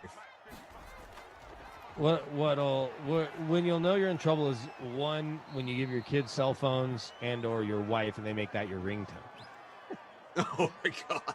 So I you can't call. even fathom. This from earlier from Brother Phil. Adam's calling. This in the cradle and the silver spoon. Brother Phil said, "Coffee, O-line. Heard Brandon mention how many times Russ has been sacked lately. Wasn't a problem when they had Unger and Carpenter and Giacomo and Okung. They were contending yearly. Yes, but you do the math, and I didn't do the math, but he's been sacked 394 times in his career. Which you add that up, that's the most of anybody in the last decade. Here's the thing. He does hold on to the ball longer than anyone, including Ben Roethlisberger. So some of it is that he brings it on himself, but if he had more money invested in the O-line or higher draft picks, then he probably feels he would be upright a little bit more. I'm not saying he's right. I'm telling you this is clearly the way Russ thinks or is thinking right now. And I think he's looking around at all the other quarterbacks that want to change teams and figuring he can just jump on the bandwagon. So where that comment is coming from, in addition to obviously wanting the knowledge that you imparted, where that comment is coming from is I did a sim with Kenny the other day, and we spent a lot of time on this. We won't hear because people have heard this ridiculous conversation I don't know how many times, but he was emphatic, and Kenny's kind of known for his passionate, foolish takes. He was emphatic that that the quarterback position in general is remarkably, almost embarrassingly overrated, and that quarterback is not even the most important position in the sport, and that he would argue the left tackle is a more important position than the quarterback, and so that was where the O-line was coming from. He's not big on it all sort of centered around him giving Tom Brady basically no credit for the Buccaneers winning a Super Bowl this year. Well, when Tom Brady was the quarterback of the Patriots, he had, in recent years, my man Nate Solder, and made him look like a Pro Bowl caliber left tackle. He got the highest paid contract in the history of O-line to go to the Giants, and he looked very average. Really good quarterbacks can make tackles look a lot better. Peyton Manning did it for a lot of years in India. Yeah, he had Tarek Glenn a bunch of years, but go look at, and I love Ryan Harrison. He's become not only a good friend, but really good in the media. That's why he does Notre Dame football and Westwood One and all this other stuff. Ryan Harris literally was at home when the Broncos lost Ryan Clady and said, hey, we need you to drive down here, because he was living in Denver. It's where his wife's from. It's where he was living in the offseason. He was basically retired. He came down. He ends up playing the whole year and starting at left tackle in the Super Bowl, in Super Bowl 50. You can name the great left tackles. There's lots of them that don't have rings. We can name all three great quarterbacks that don't have rings, or four, that are in the Hall of Fame. Mm-hmm. There's a bunch of left tackles that were really good for a lot of years, and Anthony Munoz is at the very top of the list. Some people would literally put him at the top of the list. He doesn't have a ring. I guess it's kind of a chicken and an egg thing, but you need the quarterback more than you need the left tackle. Yeah, it's just I fact. agree with that. And then, I mean, there was such a rabbit hole here, like from Kenny and I to Zach and I, and we looked at every quarterback from, Super Bowl winning or Super Bowl runner-up for the last 30 years. And, is this an elite quarterback? Is this not an elite quarterback? I mean, only 35 quarterbacks have won a Super Bowl, but there's not 55 left tackles in the Hall, or even 35 left tackles in the Hall of Fame. True. Also true. Touchdown for Carson, by the way, in this one. Obviously, on the other side, Ebron has scored and Johnson has scored, and those are that's your offense here, pretty much, save for also having a Jason Myers field goal. I talked to Willie Roaf last week, and he is maybe the best offensive lineman. It's a short list between he and Anthony Munoz, Jackie Slater. Those are three guys that everyone would take to start their franchise with in terms of a left tackle, very high on the list. No Super Bowl ring. Walter Jones, we're talking about Seattle all day. Walter Jones went to the Pro Bowl every year. No Super Bowl ring. We can do that with every position. Mm-hmm. Unless you have a quarterback or a generational defense. And again, we can name those. There aren't that many of them. Unless you have that, if you don't have the quarterback, the rest, it's all window dressing. I am curious. Zach and I got into this too. As we were talking about Gronkowski and the multiple touchdowns in the Super Bowl, somebody had asked us in the chat and turned into a much larger conversation. I think it was Zach and I. Maybe it wasn't. Who was I with? It was Jeff or Rossi. Whatever. It doesn't matter. What would your ranking be for the top three tight ends in NFL history? Probably in no order, although I used to have Tony Gonzalez 1. You got to put him in an order. That's the point. Probably Tony Gonzalez 1 still. It's probably Gronk 2, and until Travis Kelce finishes his career, it's probably Jason Witten 3. Interesting. Okay. For longevity and effectiveness, 100 catches, or led the league as a receiver and tight ends for a bunch of years. Did Witten? Him and Gonzalez, really good blocker. And so some of you might tell you John Mackey. Kellen Winslow was kind of ahead of his time as a pass receiver, willing blocker. Shannon Sharp, great pass catcher, willing blocker, not dominant. So I went Gronk 1 Okay. because I definitely, not to where I won't listen to an argument for Tony Gonzalez. If you flip Gronk and Tony Gonzalez has 6 rings or 4 rings or whatever. Sure, entirely possible. So I went Gronk 1, Tony Gonzalez 2, and I went Antonio Gates 3. Okay. Antonio Gates. I certainly believe that Kelsey is going to get there. He's just not there yet. Yeah, I think Jason Witten gets overlooked because the Cowboys didn't win enough games or go deep into the playoffs. But I think personnel people will put Jason Witten up there with just about any of them in his prime. Mm-hmm. But that's a pick six. See you later. Is that Shaquille Griffin? Shaquem Griffin? No, Shaquille Griffin. Return. Griffin. Shaquille. I didn't pay enough attention, but I assume Shaquem Griffin on the game only has one hand, right? I guess I don't know. I guess, yeah. Maybe I'll flip on the game and see if he's how many hands he has on Seattle. Right? He's with Seattle still after they cut him. Didn't they bring him back? Good question. I don't know. Sounds right. Look, I saw those dudes last year at the Pro Bowl. They are as identical as it comes. They're like the Morris twins in basketball. Really? Other than the hand, and they were both wearing jackets, so their hair's identical. They have like the same colors in it. I think they have the same ink. I mean, they are as identical as it comes.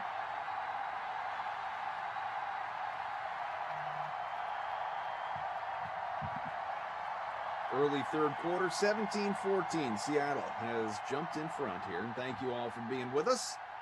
Not so much a ladies' night, I guess, but we have plenty of ladies with us for Madden After Dark, including producer Madison, Drew, our technical director, Zach and Game Ops, Tara Lynn earlier. She's done for the night. Brandon Cristal, Adam Kaufman.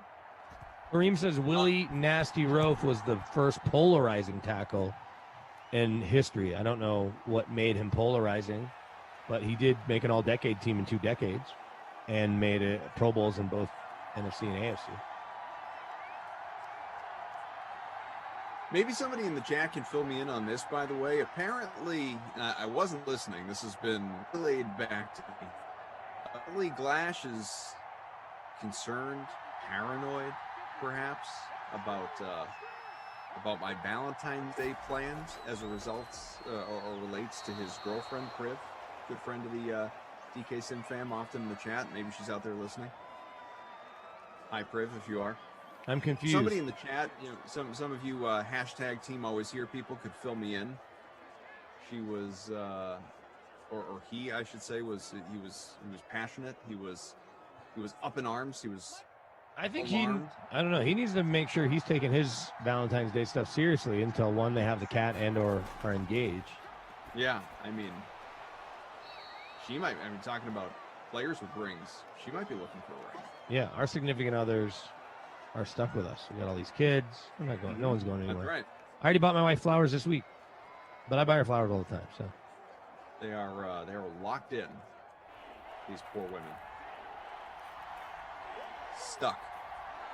You were crushing me in the classic contest in hoops. It's embarrassing, especially because last night was a 1-point game, and tonight one of our 5 games was a 2.5-point game, 3-point game. I haven't really been. I just glanced at it. I got you in. I got you in the first 2 turbo slates that have gone final. So that's exciting for me. Well, it's a couple grand in your pocket that if you were going to do something for Valentine's, huge. Have some cash. We're neck and neck in one of the others. The other one's just starting. Yeah, the other one just got going.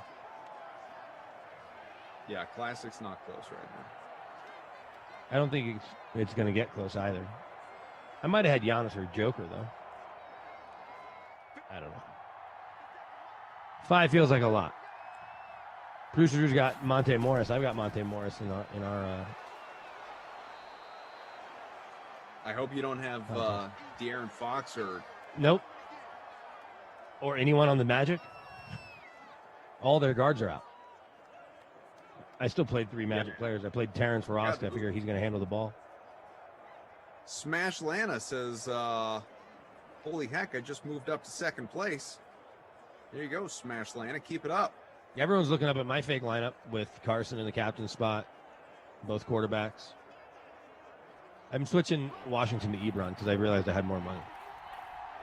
Tom's Microwave says someone said that you were going to buy Sarah a Valentine's Day gift, flowers and chocolate, apparently. And that got him up in arms? Well, just tell him you're going to do that as soon as he brings you Chinese food. So he has nothing to worry about. When someone is important to you, you take care of them. And also, the least I could do is, with all the money he has given to me, courtesy of NBA, NFL head-to-heads, the least I could do is reinvest some of it back into his household. It would be funny if you ordered like 1-800-Flowers and sent it from like on behalf of. You know what you should do if you felt like doing it? Honestly, it might be too late now, but do it and send it on behalf of the DK Sim fam. You're right. That would be pretty good. Bonzo says Carolyn's going to the Bozo Buffet for V-Day. I guess Madison has big plans, right? Not that she has to share them with any of us. Mads, do you have big plans for Valentine's Day? Or she just didn't feel like working. She said it's a secret. Brent Jones, Delaney Walker, Vernon Davis, says Lucci Rivera official music page. They are tight ends. Carolyn, get out of the chat. What are you doing? Don't listen to this. You're done for the night. Get out of here. Live your life. Go to sleep, says Mads. Is she still in Tampa? No, she's back. Oh, okay.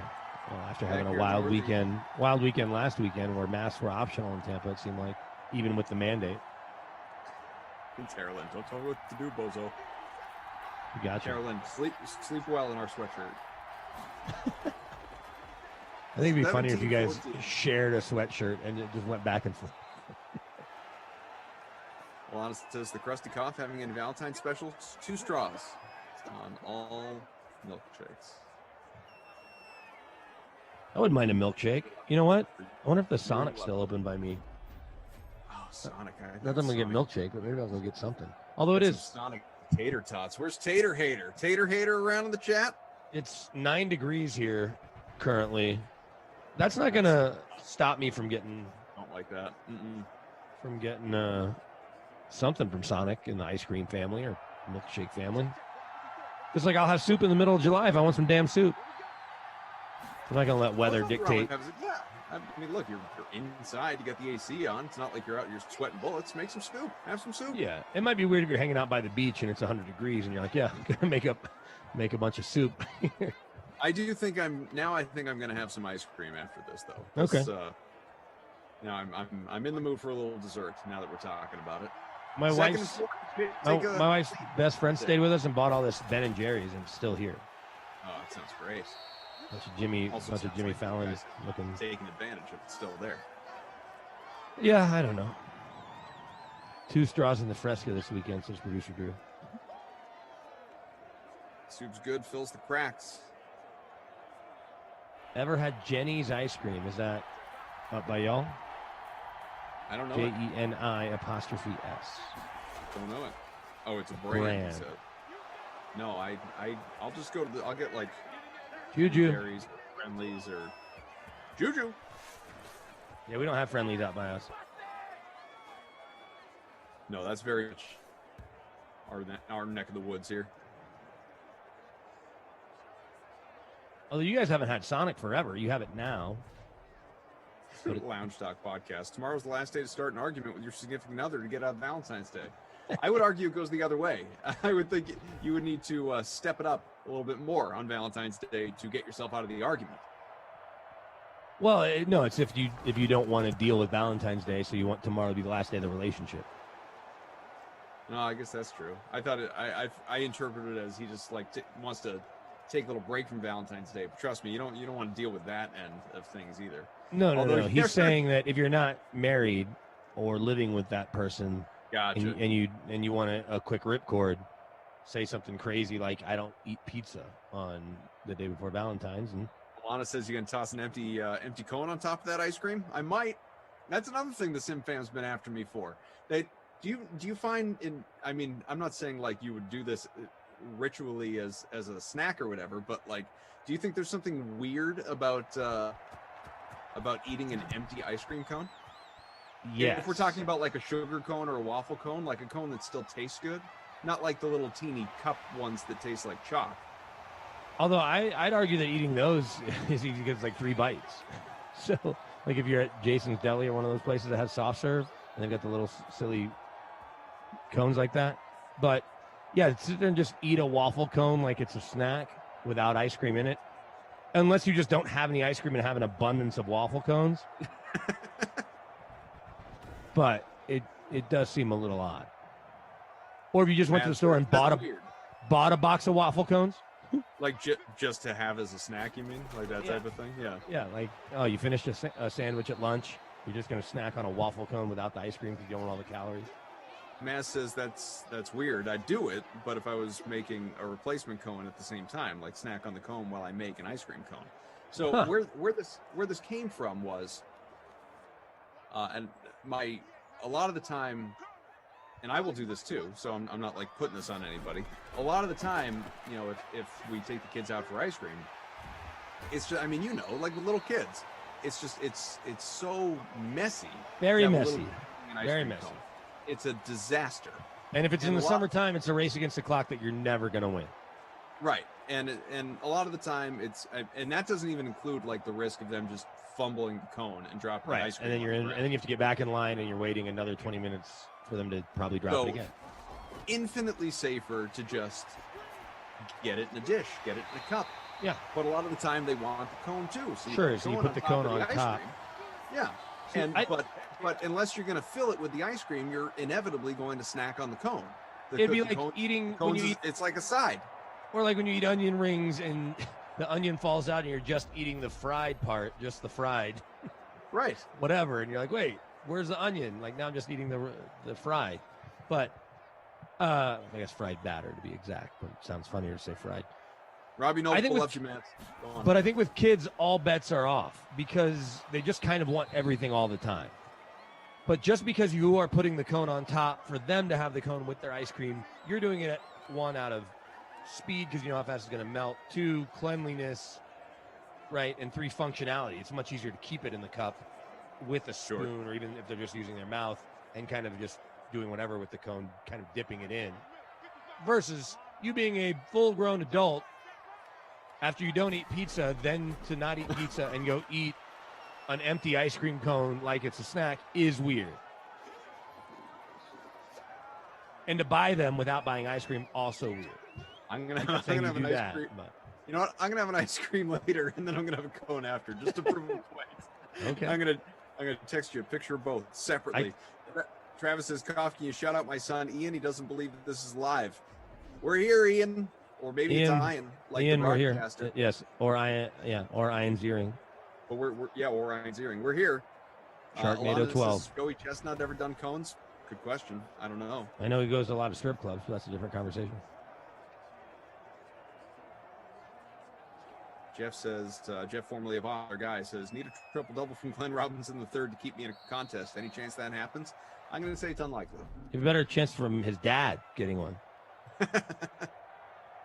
Joker says, we see you. See you, little dude. Hey, Ian. Or Ian. Probably Ian. I don't know. Probably Ian. Now I'm just thinking about Ian Eagle, but more than likely. Or Ian Ziering from Sharknado, and of course Beverly Hills 90210. Sharknado. I think people probably would start with 90210. Oh, you know, or Ian I don't know Ziering if that's true. I don't know if that's from true the because Sharknado franchise. Look, I don't know if that's true based on whomever's age, whatever their age is. Yeah, that's for true. you and That's I. fair. 90210. Madison, I don't know. She's probably a millennial. Doesn't own any DVDs. Yeah, maybe she's never even seen the old 90210. Maybe she does know Ian Ziering from the Sharknado. That's what you should binge. Binge 90210 into Melrose. Yeah. Place.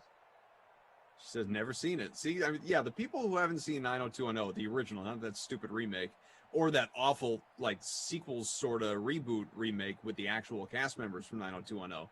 You know, that Melrose Place, I mean, that was a solid Sunday night 8 to 10 back to back, man. That was where it was at. Well, 90210 when I was in high school came out on Thursdays. Was it Thursday? Yeah, Thursday so originally. Either way, that back to back of 8 to 10 Eastern time. Yeah. Of 90210 and Melrose Place. Melrose Place being Yeah, it wasn't on Sunday. Sundays. Sundays was The Simpsons, dude. It's a little darker. And Married with Children. Right. That was That also was Sundays. Yeah, it wasn't. Yeah, Yeah, and Living 90210. Color for a handful of years. 90210, and then Melrose you're Place right. a year or two later with Sundays. And there was that one show, The Heights, with Jamie, what's his name? That was a spinoff of Melrose Place. I don't remember The Heights. You're not missing anything, but one or two people on here probably remember The Heights. Tom's Microwave says, Iron Eagle could make watching paint dry exciting. Let's get him on the Dream Stream. Birdman is the best. He will be the number one guy at CBS whenever Jim Nantz decides to hang it up, but we don't know when that'll be. Although we're hearing ESPN's coming after him. Reportedly a free agent. Yeah, ESPN's looking to get all him. that's going to do is drive up the price.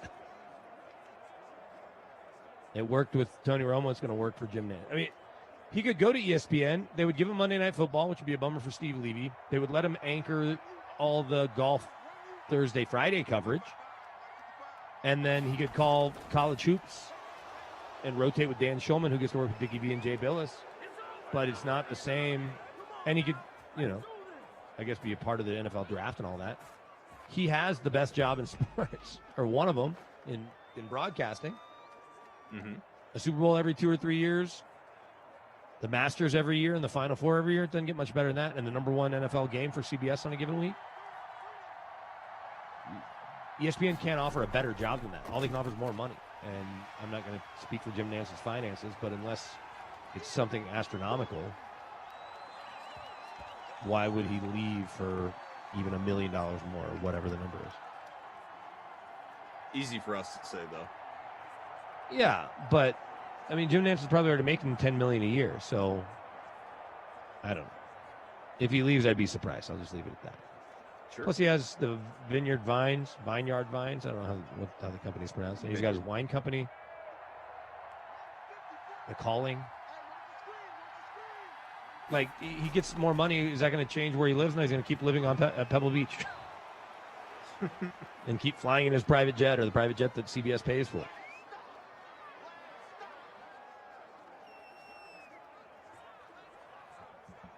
Third and 4, 6.5 to go here in regulation. It is a 21-17 game. I feel like I had a food-related question I was going to throw at you, but that's not What's that? important. I feel like I had one more food-related thing I was going to throw at you, but it's not that important. Mad says she is just not a big soap opera person. Haven't seen One Tree Hill, Dawson's Creek, any of those. Tom's fiance, Morgan, is binging Dawson's Creek. Dawson's right now. Creek is interesting because you had, what turned out to be 4 pretty good actors, especially Michelle Williams. The dialogue was a little unrealistic because I think I'm the exact same age as all those people, or like it was like going on while I was in high school and college, and we didn't talk like that. And I consider myself, relatively smart with an okay vocabulary, and we didn't talk the way they talk.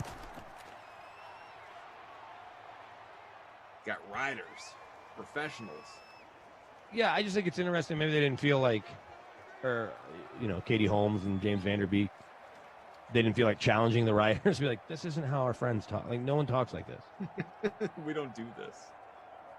It's like, no, they're all in AP. They're all in AP Bio and English and stuff. They're all going to go to Columbia and Northwestern. Oh, you've taken the lead in our classic. No, really? No. Yeah. Yeah. Right? No, not the big one. Oh, no, it's not our The $2,000 one. Not the big one. I have right now I'm only leading in one. 10 o'clock, the late slate. Yeah, I may not want to Flash do is this getting- again.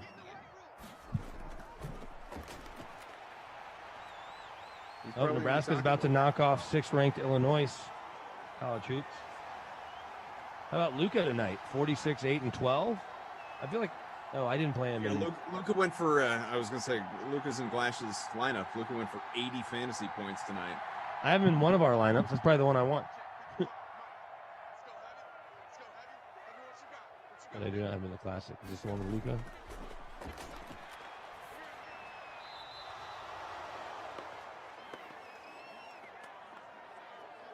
A lot of poor performances out there tonight. Just kind of scanning, seeing what was going on. I heard Doc Rivers on Dan Patrick's show, maybe? He was saying how, and I don't know if it was Boston or L.A., but he was saying how he would make a deal with his team when they went to places like Miami that if they won, they could stay there the night after the game. Oh, nice. He's basically saying how players who get the Miami flu or New York or LA. I imagine in a normal year in Vegas, it could be a challenge for some hockey teams. It won't be for football teams as much as people think that that's an issue. Because football teams, unless you have guys that don't care, don't sneak out when they're on curfew, so they can go to dinner, and then they're back by 10 or 11, and that's it. Lights out. Bad Boys of Pop says, my name is Luca. I live on the second floor. At least they've had a nice little turnaround these last couple games. It's getting pretty ugly there for a little bit. Dude is a fantasy machine. Making people think about who would you draft right now to start your team with. Right. Reconsider. I know I'm ruining the day. I hadn't done season-long hoops in, I don't know, more than a decade. Long time. I wish I didn't do it. I'm in a league that's been going for 24 years, and I've been in it 20. My team's terrible. A buddy of mine reached out and said, like, oh, someone dropped out of our league. Do you want to jump in? I was like, no. And then a couple days later, I wrote back and said, all right, if you still need someone, I'll do it. And so I popped in, and just by, fluke, the randomness of it, I wound up getting the number 1 pick. So you took Tatum? No. I did wind up with Tatum, but second round. And Jaylen Brown and Thies. What's that? He say his name? I wound up taking Giannis number 1, and I really should have taken. I mean, and he's been good, but I should have taken Luka. Yeah. Or even Joker or Embiid. I should have taken Embiid instead of Durant at 8, like a dummy. I thought, oh, Durant finally back, healthy, he's going to go nuts. And then he doesn't play every other night, and he's always on the COVID list. That's a new wrinkle. When he plays, he's great, but I'm literally in dead last. And I lose every week like 4-3. Yeah, well, I've had so many guys that have just been, like, everybody, I'm sure, just ruled out due to postponements. I don't know. I don't know if anybody in the leagues out there listening. I don't plan to go back next year. I'm not having fun. I'm much more comfortable in the world of DFS. Todd Farnsworth wants to know if we've seen Glash's TikTok. Says I like his shirts. I know that he's putting some work into it. He really is. So I know that he was filming. Apparently he's doing this every day, the lunatic. And apparently he was filming a new one tonight. I haven't seen it. I'm sure he will debut that tomorrow because he already posted one earlier today. So, this is a heck of a passion project he's got going on, trying to build a TikTok following.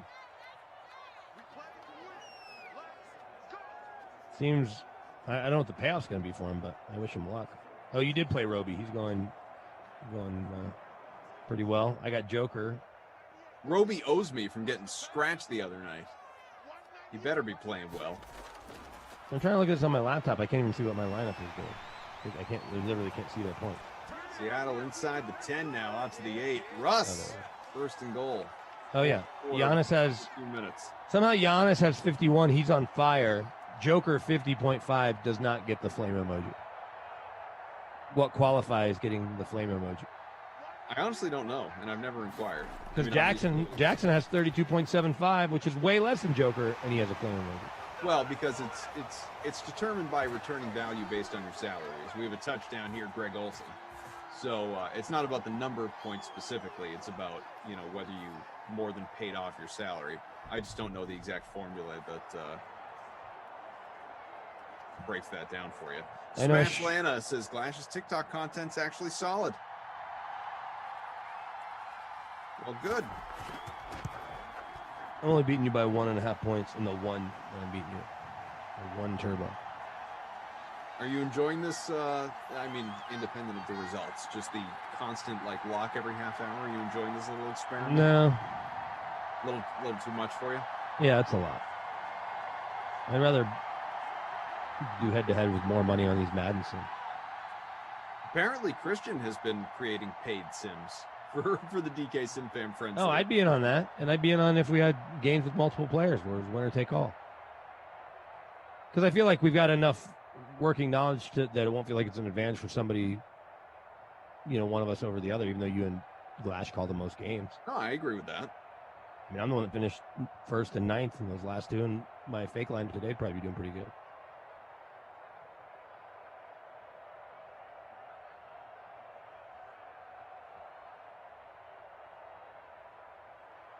So Seattle back in front, up by 3. Pitt getting the ball back, 90 seconds to go. Greg Olson with the touchdown. American Desiderio Bold. Am I saying that correctly? Am I saying that I think right? it's Desiderio, but I think that's what I said. yeah. Olson, captain, 4.9%, 39.3% in the flex. Todd says, I see an overtime coming. Oh, there's your Seahawks D again. That Jerron Reed in the second sack. It says, I want a dime on primetime. I'm happy for the week. I'm sitting top 10 thanks to that DST play. We got Verta in front. Maybe we'll get a pick 6 here. That'd be nice. Nope. Not yet. Roethlisberger up over 200 passing. 3rd and 16. So I only have one game the next Hey, 2 days, Washington. both with Rossi. You know what we didn't talk about? And again, props to Madison on her production work, because I don't think she saw it on Twitter. The kicking extravaganza between Emerson and Glash in the snow.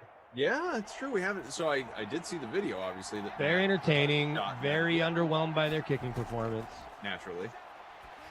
I really, my favorite part of that video was, there were a lot of good parts of that video, and there's a full edit. There's a director's cut. There's like a 5-minute version that I haven't seen. I've only seen the one that was 2 and change, the theater version. My favorite part was the credits at the end that involved everybody, getting their kick opportunity, including producer Mads. If you've never seen producer Mads, watch the video. It's out there on social media. You can. You can see him. Priv was there. Obviously, Rossi was the commentator and did a kick as well. That was my favorite part. I liked seeing everyone else involved. We don't have enough snow, but if we do get snow, especially sometime next week when I do have the 14-year-old here, I'll let him hold for me. We'll set up a tripod, and I'll bang in a couple of 30 or 40-yarders just for fun. Sure, just for giggles. Show what you got. Well, just to show them how it's supposed to go. When you're kicking, they were football? taking him from 30 or 40 feet. I applaud the effort, and it made me laugh kind of for 2 reasons, because it was both funny and sad.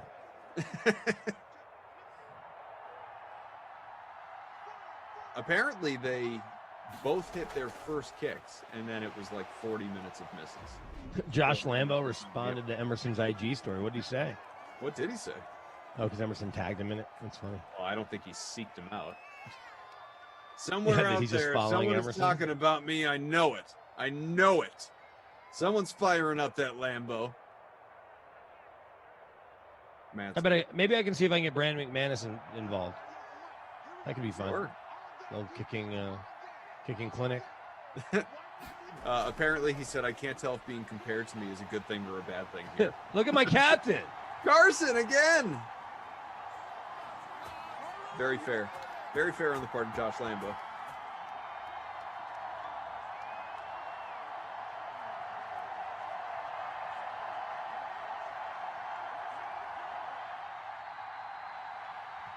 We're learning a lot of things about Josh Lambo in our. He's an English Springer Spaniel guy. That's exciting. My wife's 31-21. My wife's family, the reason that we've got this Bernese Mountain Dog that we might breed is because they bred English Springer Spaniels when she was a kid.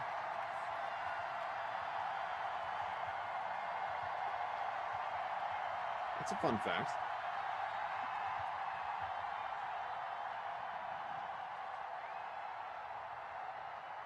$10-point game, good amount of offense.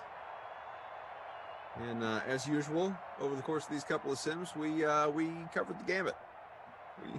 We touched on it all. Just about. We didn't do a lot on J.J. Watt this time. No. Or he's a free agent, folks. Deshaun Watson. You're all caught up. Well, that's the thing is when we do back-to-back, you basically need to be in for the whole thing if you want to. Yeah, we're not like your 4-hour talk show hosts who just decide to reset halfway through. We're going new material all the way, baby. Well, and not only that, it's available on YouTube, so you can just rewind back and hope that we hit. You're going to get a lot of J.J. Watt, Deshaun Watson talking. You just came in on the second sim, the last sim of the night. Go back to the previous sim. Come on back to 8 o'clock. A 14 to 11 affair between the Super Bowl champion. Not like those entertainment acts that say, "Come on back for the late show." Same show, new time. Nope. New time, new show. You've surged ahead 219 to 216 and a half in this turbo slate that features the Nuggets. Who finally made it a game. Nuggets were down 12. Dark. Get after it. What's that? Nuggets were down 3 with 16 seconds left. Yeah, that'd be a bad loss for them after a bunch of bad losses. Celtics had an unfortunate loss to the Pistons tonight. I wound up losing a Bruins head-to-head showdown. Because the guy that I played had I would have won, but the guy that I played had Chara? No, yeah, Chara. Had Yaroslav Halak, the Bruins goalie, who had the shutout. So got that shutout win bonus after the fact, and then I was done. It was unfortunate. You know what you and I haven't talked about? We have not talked about Tom Brady's celebration. He had a good time on the boat. I don't know how that boat cost $2 million. It didn't look like a $2 million boat, huh? I was very unimpressed. Yeah, I don't pretend to be a boat expert. I've certainly been on my fair share of boats, but I don't track their pricing. I do know my wife's uncle has a wake setter for like wake surfing. $2 million. That boat didn't. I don't know. It didn't seem like a $2 million boat. Ben trying one more time for garbage points. We got a flag. Picked off. Well, what's the flag? Is it PI? If not, those points could help you surge ahead. Yeah, PI. Just kidding. Chronic Smith says Chara still playing. He is, but for the Capitals? Yeah. See, I pay attention to hockey. Ish. Well, I know the outdoor series is going to be next week in Tahoe. Here you go. Bruins are playing. Yep. The Avalanche, after missing 5 games. Avalanche what? Avalanche had to miss 5 games because of COVID, and they are playing against, they got a 4-game stretch here with Vegas, 2 in Vegas, 1 in Tahoe, 1 in Denver. COVID permitting, of course. Sure, naturally. Actually, they're missing 5 games. They got way healthy because Nathan McKinnon was hurt. He's back. A couple other players are back. All right. You know, he's an MVP candidate. You should play him in your lineups. See? It's very good. So the Madden After Dark, can TJ and Derek Watt bring their bro to pit free roll? I am 12th, pending any stat adjustments. They could have used their brother today. Unfortunately, Verta, you have fallen out of first, friend. Sitting 5th right now with Casey K. Not Casey Keenum, I don't think. Casey K 33 in front with about a 2-point advantage. Seahawks DST in the captain spot, getting a cool 15. Same as where you started, except actually maintaining. And Wilson, Juju, Carson, Olsen, all in the teens. And then Ebron with 20. I probably would have won with Carson in my captain spot, huh? I don't know if it would have depended on the rest of your lineup, obviously. But who is your Krusty player of the game here? I mean, there isn't necessarily a play that definitively Chris Carson had 2 touchdowns. Stands out. Yeah, he did. Yeah, it should be Carson. That's fair. He's 30% owned, had about 17 points. Not a lot of rushing yards, but the 2 scores for sure. That's a very valid play. Thanks. Make a case for Juju as well. Sure. Madison Now, says Chris Carson. Russ went for only 14 points, and the man. What was his ownership? 23% in the captain spot and 82% in the overall at obviously a hefty salary. Does he get your Babysitter Billy Not My Kid award? Sure, he's been in the news all week. Let's keep him in the news. There it is. You earned it, Russ. Good to see the Sim fam. Thanks, Koff. Thanks, BK. Thanks, Ops, Manana. Thanks, production team. Thanks, everybody. Alana says another successful ladies' night. Thanks, guys. Alana, go enjoy a break with the, insides of your eyelids. Fall asleep. Take that nap. She said earlier that was her favorite show. It's time to put on her favorite show, bedtime, for everybody, because the Dream Stream has come to an end here for this one. The next one, beginning, of course, in just under 13 hours, you will have the Nooner, the Niners and Saints. Emerson Latzia and Jeff Ulrich coming at you for that first game of the day. Even BK is in the chat, thanking all of you for tuning in. At 2 o'clock, the Madden Matinee, I'll be back with you with Moose, still, Washington at the Bills. After this, I'll create some contests for tomorrow for anyone that wants to jump in, just so I don't have to remember in the morning, and we can get all you guys. You create the Bears and Dolphins one for me and Rossi? Nope, I won't. But Rossi will tomorrow morning, so don't worry. Are we sure? Yeah, I'm definitely sure he will. Chiefs and Rams with me and Rossi first at the early bird special there. And then happy hour sim, Bears Dolphins. It is you and Rossi, as you noted. Prime time and a Madden After Dark featuring Brendan Glasheen and Matt LaMarca. Wear your best LaMarcas, folks. Lions, Titans, Packers, Patriots. Should be a good time and plenty of Tom Brady talk as well. I think ours should be called the Jay Cutler Brian Greasy Bowl, as both played quarterback for the Bears and the Dolphins. Sure, there you go. Jordan says, later, fellas and ladies. Tom says, BK, make a paid contest. Yeah, you can go down the road to CDA. BK's paid Madden showdown. Go against the BK Sim fan. It feels like a little too much work. No, I have a hard enough time getting my lineups in when you make the contest. That's fair. J Barb says, want something in the Sims tonight? Okay, thanks, BK. Thanks, Tom. Bo says, it's not like you're going to make a lineup. Even if you do make one for us. Well, I've got a much better chance if the contest is created. The other day, Glash made it for only 50 people. And thankfully, I can't remember who made it, made one for the rest of us. Yeah, the overflow. Yeah. Man. All right. Time to buddy. go. Thanks to Mads. Thanks to Drew. Thanks to Zach. Thanks to TL. Thanks to BK, of course. It has been a fun Primetime and Madden After Dark. Enjoyed it here. Ladies' night on a Friday. Like I said, we're both back tomorrow. I'm with you at 2 and 4. BK here at 6 o'clock. And so you got a nice stretch. Eastern, 4 o'clock Mountain. Eastern, very fair. Yeah, we don't want to start confusing people. We always reference the East. And then if we start to, make sure you tune in Pacific time as a Dream Stream kicks off at 9 a.m. It'll still be it will be an accurate statement. Yeah, it would. Why don't we start playing NBA Jam for money right now? Right now. As soon as we sign off here, let's fire up NBA Jam. You're going to have to talk me through how to even set that thing up against an online opponent. I've never done it, but a we'll figure it conversation out. people definitely don't care about. So we're going to go. Thanks for being with us. We'll talk to you tomorrow.